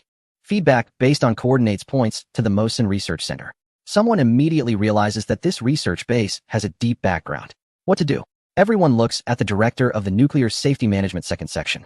Organize personnel immediately and prepare to depart. Yes, although hesitant, it is their duty. California, no. One underground city. Where did the earthquake come from? A meteorite hitting the earth? No. It said that something exploded not far away, causing a mushroom cloud to rise. This kind of mushroom cloud cannot be concealed. Many transport drivers saw it and spread the news immediately. Even if the frequency is blocked, it's already too late.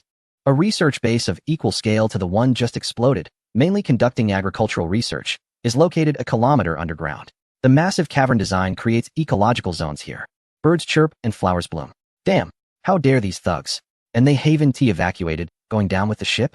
An elderly white man is nearly driven mad. Now, the trouble brought about requires him to pay the price to handle it. Radioactive dust. Yes, it's not too much, and being in a remote location. It doesn't affect others, but after all, it exploded in your research base. Trying to settle this is not as simple as silencing a few people. The Parliament, the Safety Bureau, the Earth Military.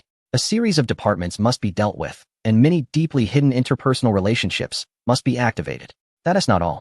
Due to celebrating a long trip, his child invited many friends, all of whom have backgrounds. But now, they are all accounted for in this incident. That is the most troublesome part. Of course, he could shift the blame to the attackers, but right now, there is no information. No witnesses left to testify. Even the gene fragments are likely obliterated, and at that time, communications were cut off, so various videos have probably been destroyed. This isn't decades ago. Once something happens, there will be blame to assign. It's troubling. Speaking of which, the items we have stored there are mostly tactical types. They shouldn't have such massive radioactivity and yield. Could it be that someone in the family is causing trouble? It can't possibly be those rioters, can it? No way. The next day, April 18th. In the morning, Han Duoduo woke up and immediately smelled the aroma of breakfast. She quickly slipped on her slippers and pajamas and made her way to the living room. It had been a while since she had seen the steamed buns and century egg lean meat porridge. Yum. So delicious. Xiangu. Is there something to be happy about today? Han Duoduo asked while eating. Having spent so much time with Chu Xian, although she didn't fully understand him, she could sometimes sense his mood through his tone, expression, and behavior. There were some patterns. It's hard to judge without long-term interaction. Chu Xian replied. One project has succeeded. Oh, Han Duoduo didn't press further. As an assistant, and given that Chu Xian was in charge of technical matters, she dealt with technology daily. With so many research bases, there were almost new results every day, just varying in value. A dozen projects suddenly popped into her mind. Could it be that one? Right. It must be the high-energy physics research base. Didn't they mention a breakthrough in anti-gravity technology theory yesterday? I'm not too sure about the specifics, but it's impressive. After finishing breakfast, they took a walk and arrived at the development department. Through her mental perception, she noticed many people discussing this matter. Although it hadn't made the news, this was the nerve center, an information hub. With such a large explosion, it was impossible for no news to leak. As Chu Xian's assistant, Han Duoduo seemed to sense something as she dove into discussions with some new acquaintances. Gathering information for Chu Xian was part of her daily routine. On the surface, everything seemed calm. However, Chu Xian was keeping a close eye on various intriguing developments through his subordinates. Indeed, this attention-grabbing spectacle had drawn out many deep-sea fish. He quickly started taking notes. It wouldn't be long before he could bury this information. The preparations he had in mind were formidable, and he wondered if those involved could handle it. Chapter 196. Is it enough? Before long, Han Duoduo emerged from the group of friends and mysteriously informed Chu Xian about the mushroom cloud from yesterday, thousands of miles away. How outrageous. And it was a private research base. Absolutely lawless. We must investigate thoroughly. Although Han Duoduo had seen the less glamorous side of the unified government, she still only saw the surface. By the way, Xiangu, doesn't that high-energy physics research base have something useful? It's just right for this situation. Chu Xian nodded. An hour later, the supervisor of the 391 high-energy physics research base submitted a report proposing nuclear inspections of all non-military areas. After reviewing it, Chu Xian followed the protocol and sent it up the chain. Andre was feeling overwhelmed and hurried to the office of Chu Xian. This doesn't seem appropriate, after all. It falls under the jurisdiction of the security department. There's nothing inappropriate about it. We are the technical research and development side, and with results in hand, we suggest usage, which is in line with the process. However, Andre was certainly not one of those tycoons. Yet, that didn't mean he was unaware of the stakes involved. Although he had the speaker behind him, matters like this required at least a preliminary report. You are the director and have the authority to reject it. But I reserve my opinion, Chu Xian said, spreading his hands. In that instant, Andre felt a tremendous pressure. I'll go consult about it. As for this pitfall, whether Andre jumped in or not, Chu Xian didn't care. This pit was meant for bigger fish. The outcome was unsurprising. Postponed. Not rejecting, it left some room for maneuvering. Chu Xian simply smiled faintly, continuing to do what needed to be done and watch the drama unfold. The next day, he began his next task after taking office. Inspection. Initially, it was about familiarizing himself with the business, meeting with supervisors, and listening to reports. Now that management was on track and things were relatively calm, he might as well take a stroll. For the following week, Chu Xian didn't return to the development office and inspected various bases under his jurisdiction, visiting 3 in a day. Meanwhile, he quietly observed the unfolding of the entire incident. Deep-water fish kept surfacing. Thus, his notebook flipped page after page. On the 8th day, the whole situation was downplayed. It must be said that these century-old tycoon forces have some real depth. Indeed, these, not this. Because there were more than one family hiding some nuclear weapons, reluctantly, they had to get involved. United in effort, it ultimately became an accident. All responsibility was placed on the deceased person in charge. On the 9th day, Chu Xian arrived at the base, supervised by Yin Hong. Welcome. Shui Ming was also in the crowd, watching Chu Xian, who was full of spirit and treated cautiously by the higher-ups at the base, feeling surreal. Same age. The other was already a senior official in the United Government, 3 ranks above his own father, able to decide Yin Heng's promotion with a single word, which was quite mysterious. Do you have any requests? Inspections are also about understanding and solving problems. Upon hearing this, Yin Heng immediately replied, Deputy Director Chu, we have many people at our base, and there is still a slight shortfall in the vegetable supply for each person.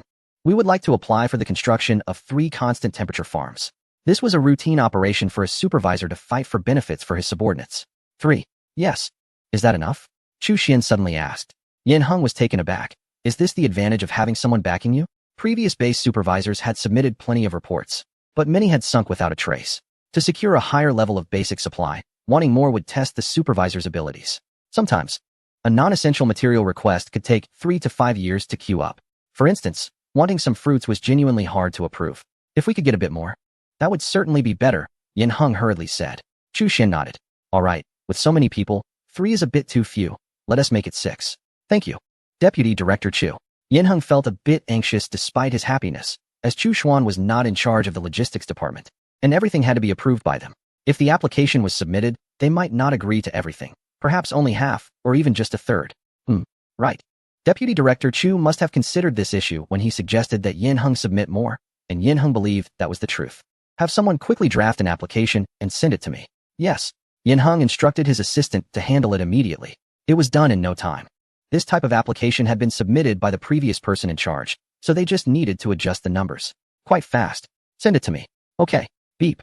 An application was sent over, and Chu Xuan glanced at it before forwarding it to the logistics department with the note. Expedite. So audacious? Yes.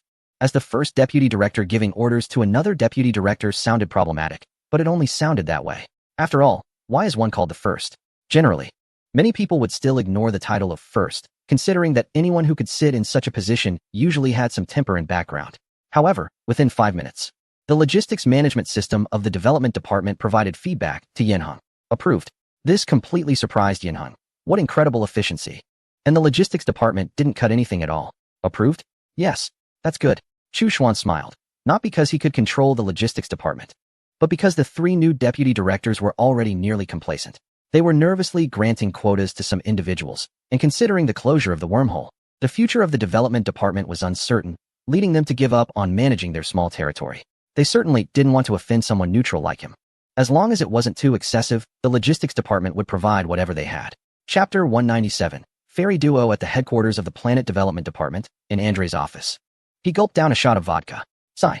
What a mess. Why am I always the one being put in a difficult position? Being the director was becoming increasingly frustrating for him. Just days ago, he was kept awake by Chu Xuan's proposal, fearing he might offend someone. He hastily consulted the speaker and went back and forth on the matter. Now, he had become nothing more than a signing machine. As the logistics department's approvals ultimately had to come to him, he hesitated for a moment, wondering if he should push back a bit. However, thinking about the pile of problems he had to deal with, he questioned why he needed to put pressure on Chu Xuan. Hurry up and finalize the immigration plan and get out of here, Andre mumbled to himself, as he didn't want to stay in this place any longer than necessary. At noon, Chu Xuan had a simple meal at Yin Heng's base. Nothing special, just cafeteria food. Inspections weren't meant for enjoyment. Even a feast had to consider the occasion. In the afternoon, on the way back, he left a kilogram of apples for Xu Eming, and seeing the sparkle in Xu's eyes made Chu Xuan feel a bit embarrassed. Sitting in the car, he checked the time. It was about time for the big surprise to be revealed. Half an hour later, the supervisor of the 391 high-energy physics research base was on his way to the headquarters of the development department, with a piece of equipment in the back of the car. This big gift, he hoped they would like it. Excitement was written all over the supervisor's face. As a covert operative of the STAR organization, the device in his hand was also developed through the organization's technological resources. Although the proposal made last week was rejected, he remained undeterred, patiently awaiting instructions. Now, it seemed there was something to work with. Returning to the assigned residential area from the development department. It was already past midnight as he checked in. Congratulations, you have received 10 tons of olive oil. Additional reward, mental enhancement, attribute, olive oil? Not quite to his taste, so he decided to ban it. Usage. 10 minutes later, the dimensional space stopped expanding. This was already the 4th time this month. With an area reaching 870 square kilometers, the newly added land was entirely planned by Chu Xian to be mountainous terrain. He intended to apply this layout for areas between a 10-kilometer and 20-kilometer radius. Beyond that would be deserts, grasslands, jungles, and oceans, all arranged accordingly. By now, there was no shortage of land for construction or farming, and food production was already sufficient. More areas would be transformed into natural landscapes. Looking at the newly formed mountains, they appeared barren. The next moment, a large number of seeds from the plant repository soared into the sky, vanishing into the clouds, followed by a stirring and a gentle rain. With such a vast area, waiting for manual planting would take too long. Instead, he decided to mix the seeds with the clouds and let them rain down. Since the seeds were genetically modified, the first mountains that appeared were already filled with green shoots. After a few months or half a year, they would transform into truly lush green mountains. Good night, Brother Xian. After enjoying a relaxing bath, Han Duoduo whispered. Her beautiful eyes were filled with melancholy. As a single girl, she felt frustrated that she left her door open every night, while Chu Xian always locked his, sometimes even double-locking it. Was her charm insufficient? No, that couldn't be right. After using the enhancement fluid given by Brother Xian, her appearance was racing toward the realm of a fairy. She had transformed from pretty duo into fairy duo, her figure changing fabric every month. Regardless, Brother Xian was hers. It was only a matter of time. After a week of business trips, she missed her bed quite a bit. She flopped onto it and quickly fell asleep. Meanwhile, Chu Xian's room was empty. He had things to attend to every night. So, of course, he needed to close and lock the door, sometimes even with 2 locks. At that moment, he was busy constructing a resort villa. Plans were drawn up in a day, and materials were prepared in 3 days. With powerful control permissions, the foundations for dozens of resort villas had been completed. They were now starting to build the second floor, which was expected to be finished in a month, including the renovation time. In the early morning of May 1st. After the disaster, Labor Day had become a mere formality. There was no vacation to speak of, as everyone was working daily. Holidays were just a ruse. Well, this was limited to the planet. In the dimensional space, thousands of people gathered by the Baiyun River early in the morning. Today, there would be no work. They were planting trees, not in the mountains, but at the foot of the hills. Some ornamental trees were planned to be planted along the sides of the roads and railways, with the entire circular highway and railway running parallel. It was a circular road network with a 10-kilometer radius. The length of the circle is over 60 kilometers. They are already aware of the organization's plans, such as building some research subbases and tourist spots along the way. For many people, they have never crossed the banks of the Baiyun River. Therefore, there is immense anticipation. Sitting on an unmanned shuttle, driving through vibrant farmlands, is even more enjoyable than a holiday. Chapter 198. Wild Card on the Unmanned Shuttle. Liao Xiaofan took a deep breath and exclaimed, "This place is amazing." Upon hearing this, Liao Yu smiled nostalgically. These ginkgo trees will be beautiful in autumn. It was also his first time crossing the Baiyun River, and on both sides of the wide road were ginkgo forests standing about 10 meters high, spanning over 20 meters in width. Through the gaps in the trees, parallel railway tracks could be seen, straight and extending to the horizon, the time of their construction unknown. Looking towards the sky, the once barren mountains now had a touch of green. Before long, they reached the foot of the mountain. A road and a railway ran parallel to each other, evidently newly constructed, as the asphalt's color indicated. The green belts on both sides were already leveled. A stream flowed down from the mountain, gently merging into the sprawling farmland. Every angle presented a picturesque scene. Liao Yu took out a communicator and snapped a few pictures. Once the circular railway line was operational, he would definitely experience it thoroughly. The date was set for June 30th, at the end of next month, when the experimental base would be completed and some people would start commuting to work. Before the catastrophic event, commuting was a nightmare. But here, it was a pleasure. No crowds, no rush, and no standing all the way to the destination. The beautiful green belts lined both sides of the window. That scene was something everyone yearned for. Thousands of people were planting trees in a dimensional space. Earth, Joint Government Academy of Sciences. Testing? All right, we'll arrange that for you. The head of the high-energy physics research base brought a piece of equipment for testing, and the director thought it was merely for certification. Logically, this equipment had already been certified. Why did it still need the Academy of Sciences? It was simple. The research base originally belonged to the security forces, but later was assigned to the Deep Space Program, inherited by the Development Agency. Previously, it was mainly certified by the Security Forces Equipment Bureau. Now, it needed an additional certification from the Academy of Sciences. Actually, it was unnecessary, but the director suspected that the supervisor wanted double certification for accolades, perhaps for promotions. So he didn't pay much attention. Out of curiosity, the director followed to the laboratory and casually asked, "What is the detection range?" 10 kilometers. Huh. The director was taken aback. 10 kilometers? I thought the report mentioned just 1 kilometer. He hurriedly flipped through the report and, upon careful inspection, found it was indeed true. Initially, he assumed it was still a 1-kilometer technical level. Well, no wonder they came. It turned out to be a technological breakthrough. To avoid any confusion, the director quickly read the report word by word. What? Within the effective radius, existing nuclear material shielding technology can even be ignored. Is it accurate to 1/10,000th of a radius? The more they looked, the more shocked they became. Even the director was a bit bewildered. This technological breakthrough is enormous. It feels like a completely new technology. Achieving accuracy to 1/10,000th of a radius is easy to understand.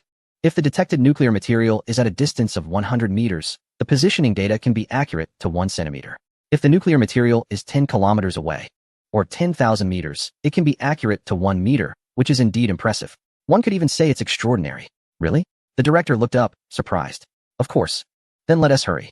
The director was now very interested. There were already some packaged nuclear materials in the laboratory, albeit with low concentration.